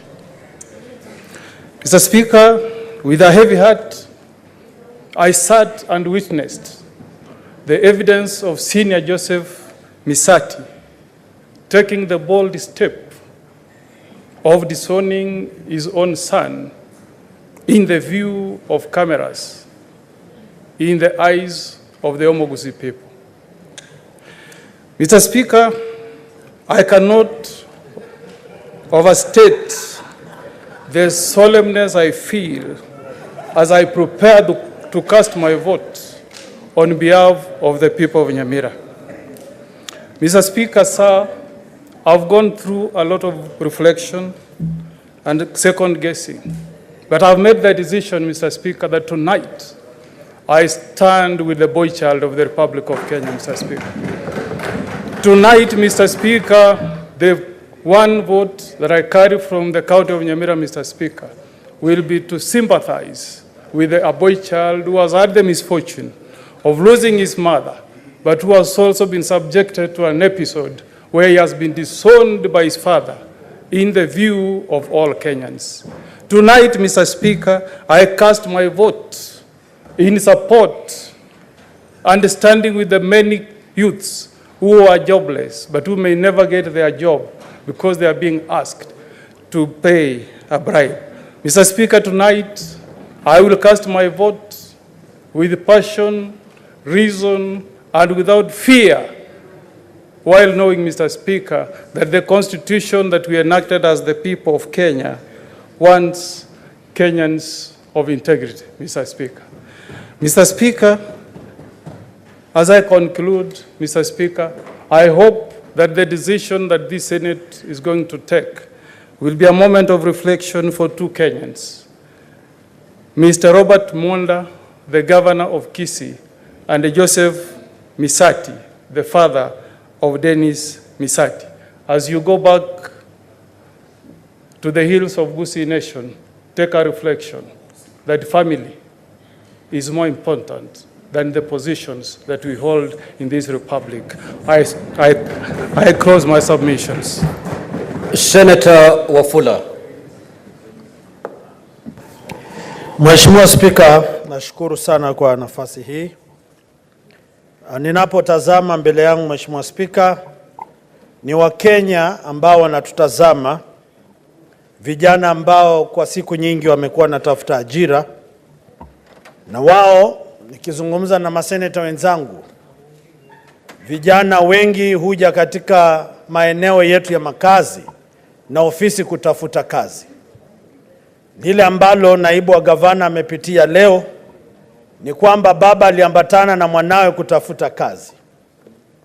Tunapopiga kura leo na Wakenya wanapotutazama, hizi ndizo changamoto viongozi hupitia kuwatafutia kazi. Kuna wale viongozi ambao ni fisi wamevaa ngozi za kondoo, na kuna wale viongozi ambao hufanya kazi. Mheshimiwa Spika, yale ambayo pia nimeona hapa Mheshimiwa Spika, japo kuna wale watapona kwamba naibu gavana alitoa shilingi 1,100, lakini wale tunajua siasa za kaunti, Mheshimiwa Spika, baadhi ya viongozi hupata asilimia fulani wa mgao wa hongo zinazotoka, na naomba idara za serikali ziwachunguze wale ambao huenda wataepuka. Huenda walirudisha pesa hizi kwa sababu kitita hakikuja jinsi walivyokubaliana. Sasa lazima baada ya hapa tuamulike hao watu. Huenda wanaponyoka, lakini lazima tuwanase. Mheshimiwa Spika, kaunti zetu zinatokota na ufisadi. Nimeona pale ma MCA wakilalamika walinyolewa, ni sawa. Nimeona baadhi ya viongozi wale wa ulinda usalama katika kaunti kwamba walichukuliwa kufanya kazi, ni sawa. Lakini kama jumba la Senate lazima tuwaendee hao majamaa, kwa sababu makachero wa kaunti hawezi kuwa walifanya kazi kupitia Roho Mtakatifu. Haiwezekani, lazima walitumwa, na kama si naibu wa gavana kuna mtu aliwatuma, lazima wakamatwe. So Mheshimiwa Spika, kwa niaba ya vijana wa nchi ya Kenya, wana haki ya kazi, wana haki ya mshahara, wana haki ya kuoa mabibi wazuri, kuzaa watoto wengi. Ni haki ya serikali kuhakikisha. Mimi ni mfuasi wa Solomoni, Mheshimiwa Spika. Leo kura itakayopigwa ni kutetea ugatuzi, kutetea yeyote ambaye anatafuta ajira popote Kenya hii. Na vile vile Mheshimiwa Spika, siasa imejadiliwa. Lazima tutaangalia mustakabali wa magavana na manaibu wao. Isiwe kwamba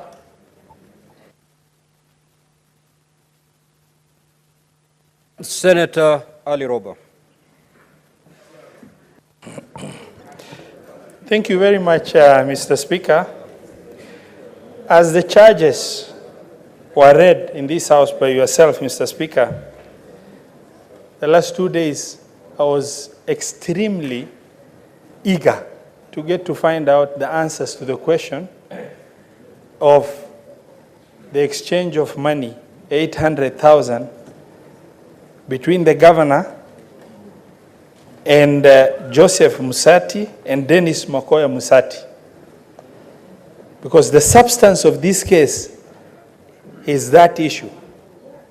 And I've listened to Joseph Musati, a witness presented by the Deputy Governor, ridicule this House by circumnavigating direct questions that could have been simply answered by factual information. I wanted to find out how coincidental is it that on these fateful 2 days, Mr. Joseph Musati sent some money to the Deputy Governor, and some money was sent to Dennis Mokoya to send the same money to the deputy governor. And then the deputy governor, he said, incidentally, by accident, sent 100,000 to the employing agency, Lucy Wahito. And then in the whole process that has taken shape and the evidence that was, presented before this house, I was extremely desperate as the Senate to say letting a deputy governor go should not be an easy thing. I wanted to really find out the defense that should be put across with evidence of the coincidental nature of all these things taking shape. But I didn't find any answers to that question. And for the protection of what has happened, of a father who allegedly was trying to help a child get a job, but turns up to be a witness against the same child, I really want to persuade this Senate to send the deputy governor home. In the interest of protecting the youth, I've been a governor for 10 years and never, ever allowed my county public service board to take 10 shillings to employ anybody. Now, for 800,000 shillings to change hands for a small position. And then the answers that were supposed to be given was a ridicule to the House of trying to criminalize the young man whose desperate position has pushed him to the level. Senator Richard Onyonka.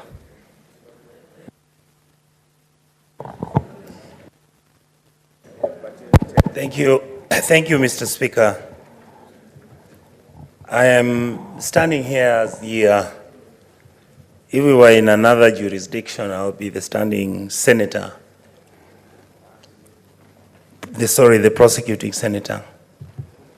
Mr. Speaker, as the senator of Kisii County, this is a very, very deep, sad day for me. I have constantly raised issues about the governance issues in Kisii. I have frequently engaged church leaders. I have talked both with Dr. Monda and Governor Arati. These two gentlemen, it is me who looked for them and told them we can go and win an election. After that, things didn't work well. The issues you see in this house are a consequence of the failure of Kisii County. This matter would never have come here. As a person from the Kisii community, I feel completely humiliated that people can come here as families and fight over bribes and fight over cutting of trees. When my county has got 16 billion shillings every year, and my recurrent expenditure is at 7%, and my development expenditure is at 3%. Those are the issues that we have. I have constantly talked with Governor Arati. We were actually beginning to talk and agree how we can consult each other. One of the things I'd asked him to do is make a recommendation so that Dr. Monda cannot be impeached. Because at the end of this, you don't solve this problem unless we look for a way on how we can solve the problem. Dr. Monda was with me in this house, and Arati was in this house with me. I feel really let down. To my sister from Kisii, look at your machine down there. It has 3 buttons. What does it say? One, it says yes, and the other one says no. The third one says abstain. There's a reason why that has been put there. So on this vote, I will abstain. Thank you. At this juncture, I'll call upon the mover to reply.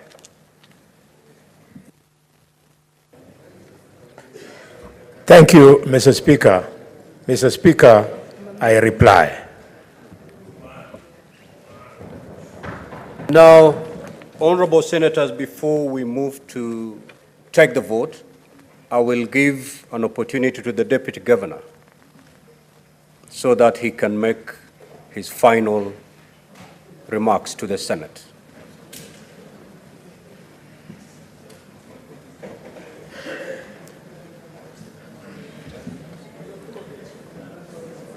Deputy Governor, you have 10 minutes. You may elect to use them, or you may sit and allow the Senate to proceed to vote.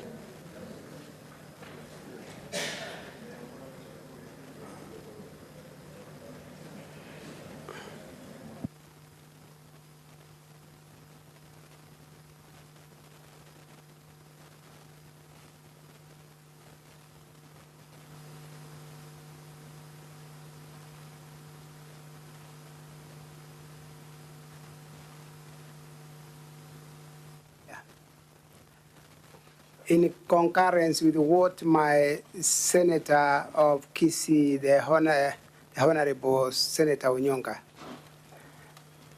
that we have gone through challenges in Kisii, Mr. Speaker, and prompting my being presented here for impeachment. Mr. Speaker, as the House makes a determination, I will repeat what I said earlier, that for the kind of scenery that this House was put through yesterday and today, as a person, I am embarrassed and utterly unhappy about the situation that we are in. Coming to the House, Mr. Speaker, to discuss issues of my own family. I'm not born alone, Mr. Speaker. I'm born among many brothers and my father is alive.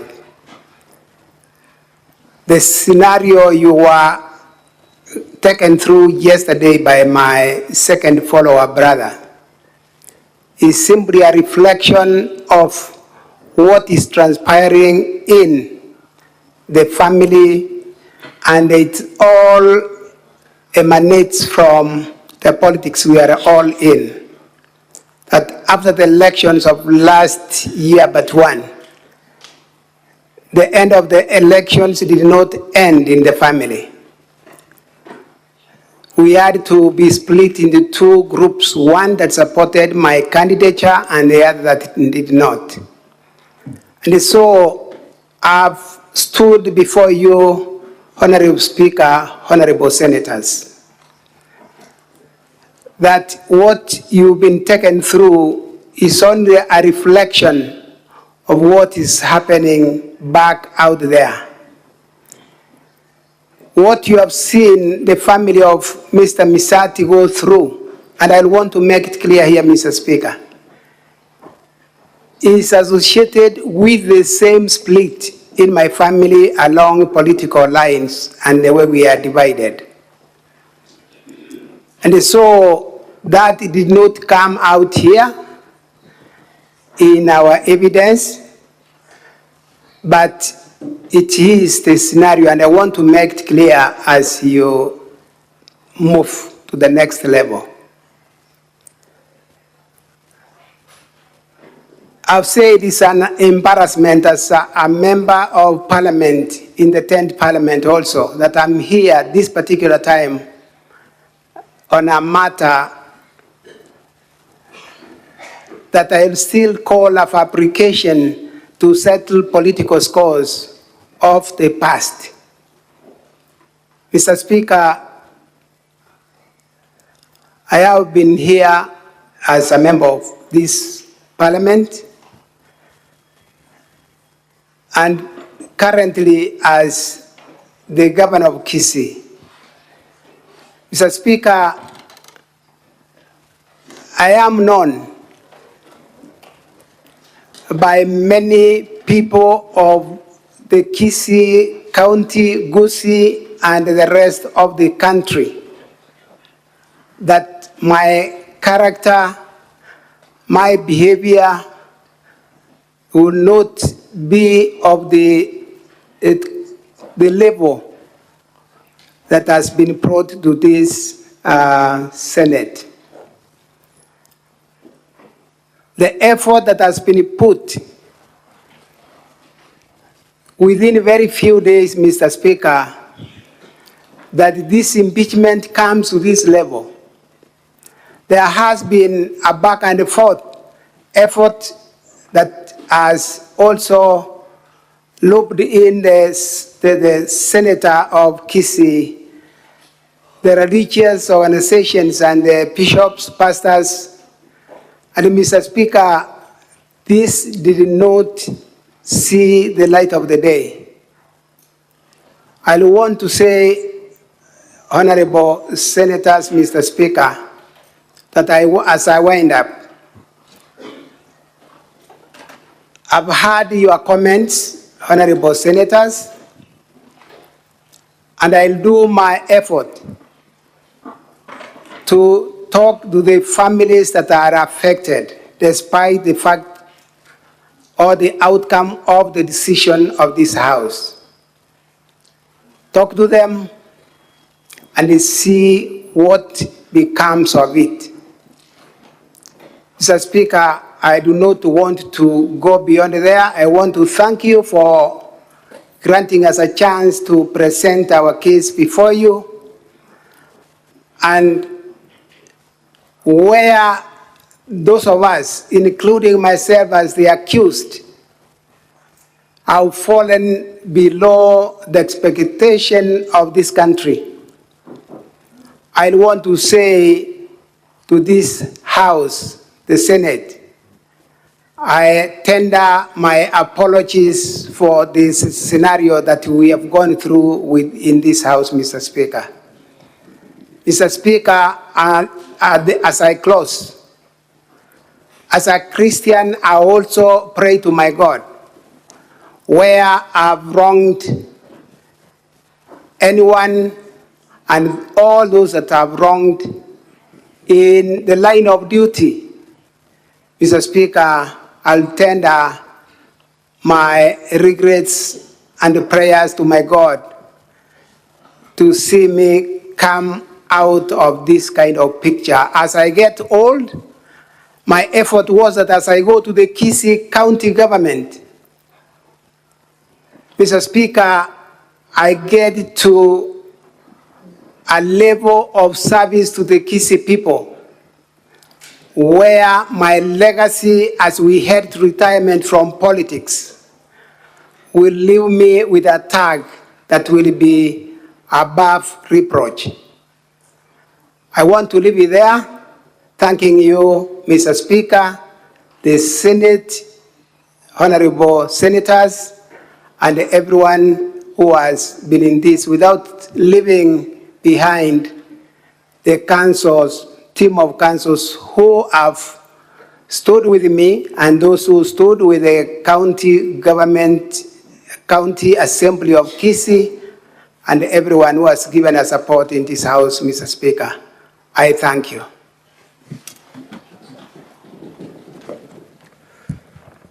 Now, honorable senators, I will proceed to guide you on the procedure by which the vote on this motion shall be undertaken. Number one, pursuant to Article 123 of the Constitution and Standing Order 85 of the Senate Standing Orders, the voting on this motion shall be by delegation. Two, we shall vote by electronic voting, but in addition, I shall allow senators who are attending the session virtually also to vote, but their vote shall be by voice. Third, we shall have a separate vote for each of the 4 charges. At this juncture, therefore, honorable senators, I will direct that the division bell be rung for 5 minutes. The chair has directed 5 minutes.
Honorable Senators, kindly take your seats. Order, Honorable Senators. Senator Chimera, Senator Osotsi.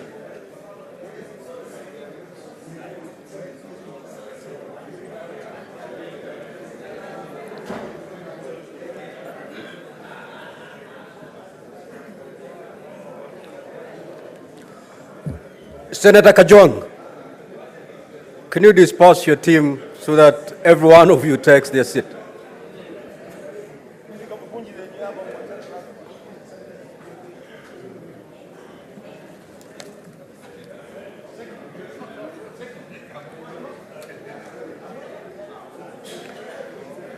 Order, Honorable Senators, kindly let us take our seats.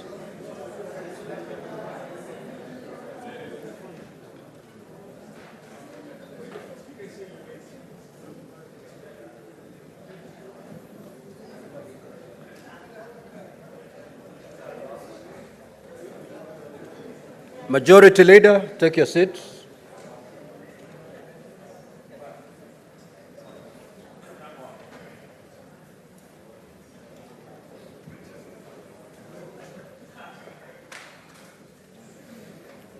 Senator for Kiambu.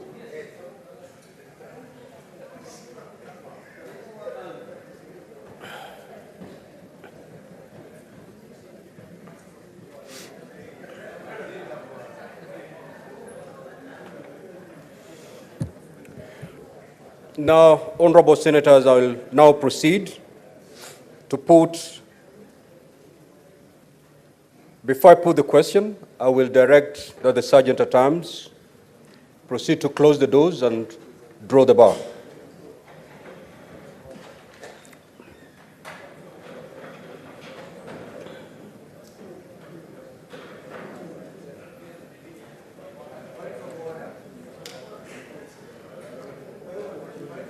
Now, Honorable Senators, I will proceed to put the question, which is that whereas pursuant to Article 181 of the Constitution and Section 33 of the County Governments Act, on Thursday, the 29th of February 2024, the Kisii County Assembly approved a motion to remove from office by impeachment Honorable Dr. Robert Monda, the Deputy Governor of Kisii County.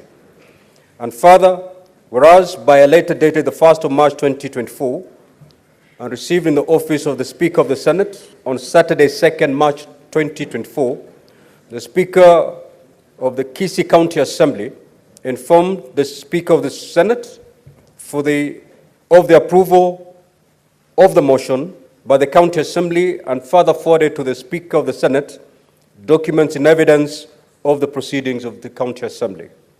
Further, whereas pursuant to Article 181 of the Constitution, Section 33 of the County Governments Act, and Standing Order 80 of the Senate heard the County Assembly on the grounds for the proposed removal from office by impeachment of Honorable Dr. Robert Monda, the Deputy Governor of Kisii County. And further, whereas pursuant to Article 181 of the Constitution, Section 33 of the County Governments Act, and Standing Order number 80, the Senate also had the Honorable Dr. Robert Monda on the grounds for his proposed removal from office by impeachment as the Deputy Governor of Kisii County. Now, therefore, pursuant to Article 181 of the Constitution, Section 33 of the County Governments Act, and Standing Order 80, the Senate resolved to remove from office by impeachment the Honorable Dr. Robert Monda, the Deputy Governor of Kisii County, on the following charges. Charge 1, gross violation of the Constitution or any other law. Charge number 2, abuse of office. Charge number 3, gross misconduct. And charge number 4, crimes under national law. I want to remind honorable senators that there shall be a separate vote for each charge. So you're going to vote 4 times. Voting is going to be electronically. So at this juncture, I will ask honorable senators to log out. log out by pulling out all your cards from the delegate units. On such at times, kindly go round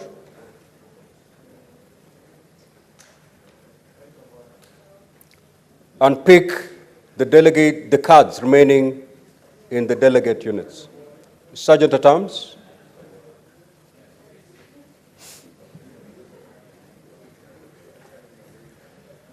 If you're done with that exercise, kindly let me know.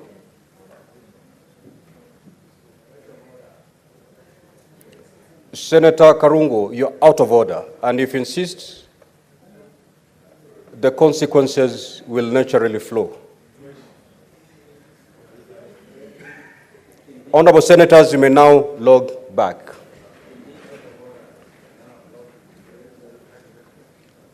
You may now log back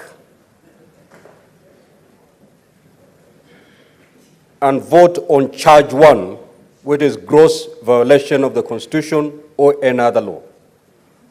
You may now proceed to vote on that particular charge.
Clerk, do we have the honorable senators who had expressed their desire to vote online?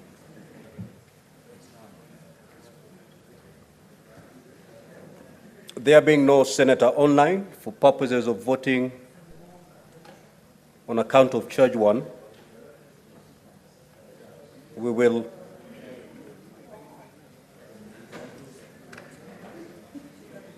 we can now proceed to verify the vote on account of charge 1.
Honorable senators will move to the second vote, which is on charge number 2, abuse of office.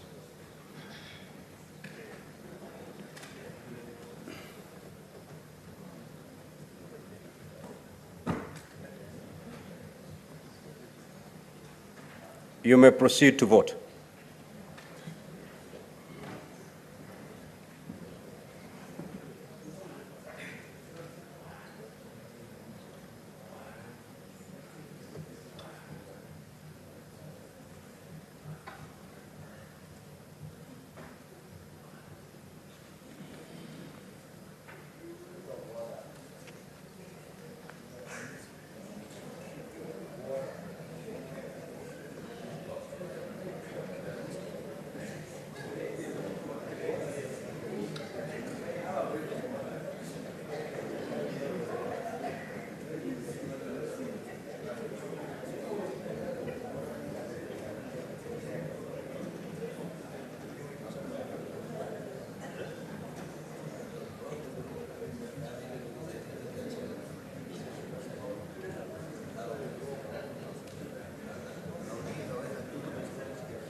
Clerk, do we have any senator wishing to vote online?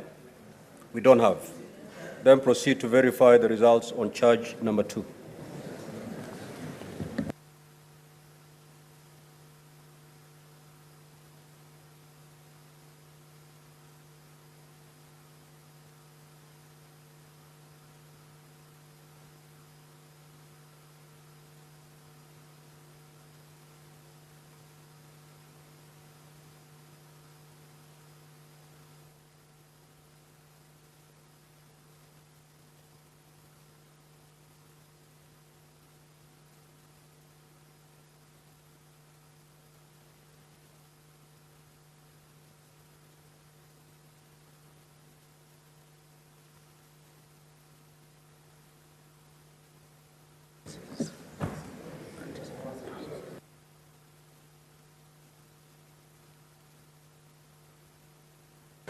Now, honorable senators will take the third vote. That is on charge number 3, gross misconduct.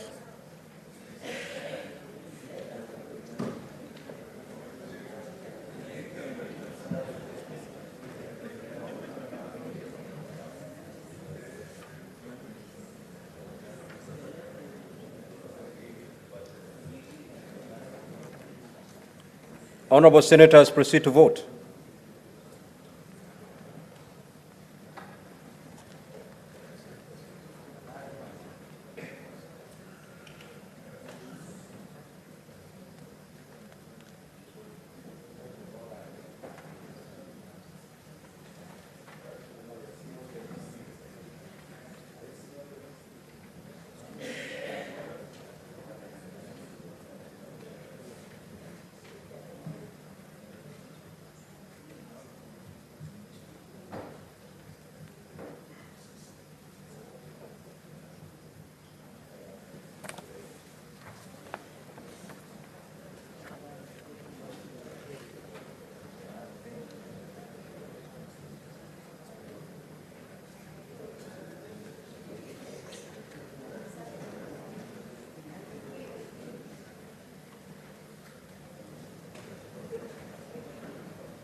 Clerk, is there any senator who's expressed their desire to vote online?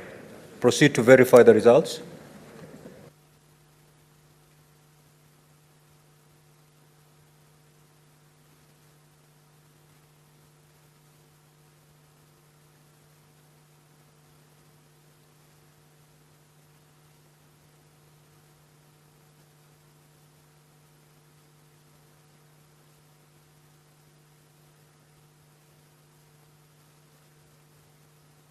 Honorable senators will now take the final vote, the fourth charge, crimes under national law.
Clerk, is there a senator who's expressed the desire to vote online on this charge? Then proceed to verify the results.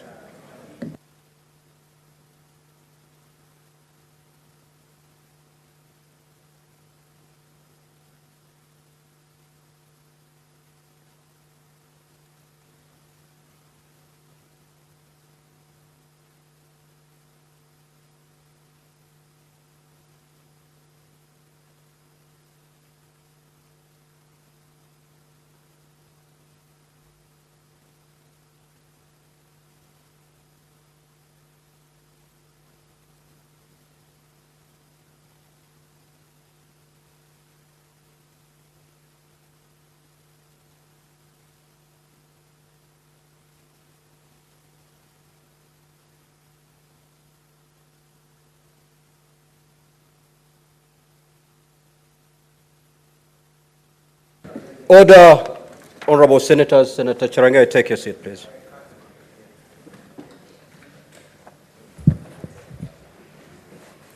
Now, honorable senators, the result of the vote on the impeachment motion on Dr. Robert Monda, the Deputy Governor of Kisii County, is as follows. Charge number 1, gross violation of the Constitution and any other law. The ayes, 39. The nays, 3. Abstention, 1. So the ayes have it. Charge number 2, abuse of office. The ayes, 39. Nays, 3. Abstention, 1. Again, the ayes have it. Charge number 3, gross misconduct. The ayes, 35. Nays, 7. Abstention, 1. The ayes have it. Charge number 4, crimes under national law. The ayes are 32. Nays at 10, abstention at 1. So ayes have it. Now, honorable senators, Section 33(7) of the County Governments Act provide as follows. If a majority of all the members of the Senate vote to uphold an impeachment charge, the Deputy Governor shall cease to hold office. Honorable senators, the result of the divisions indicate that the Senate has upheld the following impeachment charges. Charge number 1, gross violation of the Constitution and any other law. Charge number 2, abuse of office. Charge number 3, gross misconduct. And charge number 4, crimes under national law. Now, honorable senators, pursuant to Article 181 of the Constitution, Section 33(7) of the County Governments Act, and the Standing Order 86 of the Senate Standing Orders, the Senate has resolved to remove from office by impeachment Honorable Dr. Robert Monda, the Deputy Governor of Kisii County, and the Deputy Governor therefore ceases to hold office forthwith. I thank you. You may, Sergeant at Arms, you may now proceed to withdraw the bar and open the doors. And honorable senators, kindly be upstanding.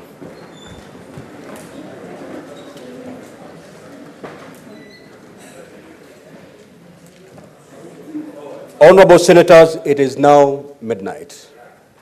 And having concluded business listed in the order paper of the day, the Senate therefore stands adjourned until Tuesday, the 19th of March, 2024 at 2:30 p.m. I thank you, honorable senators.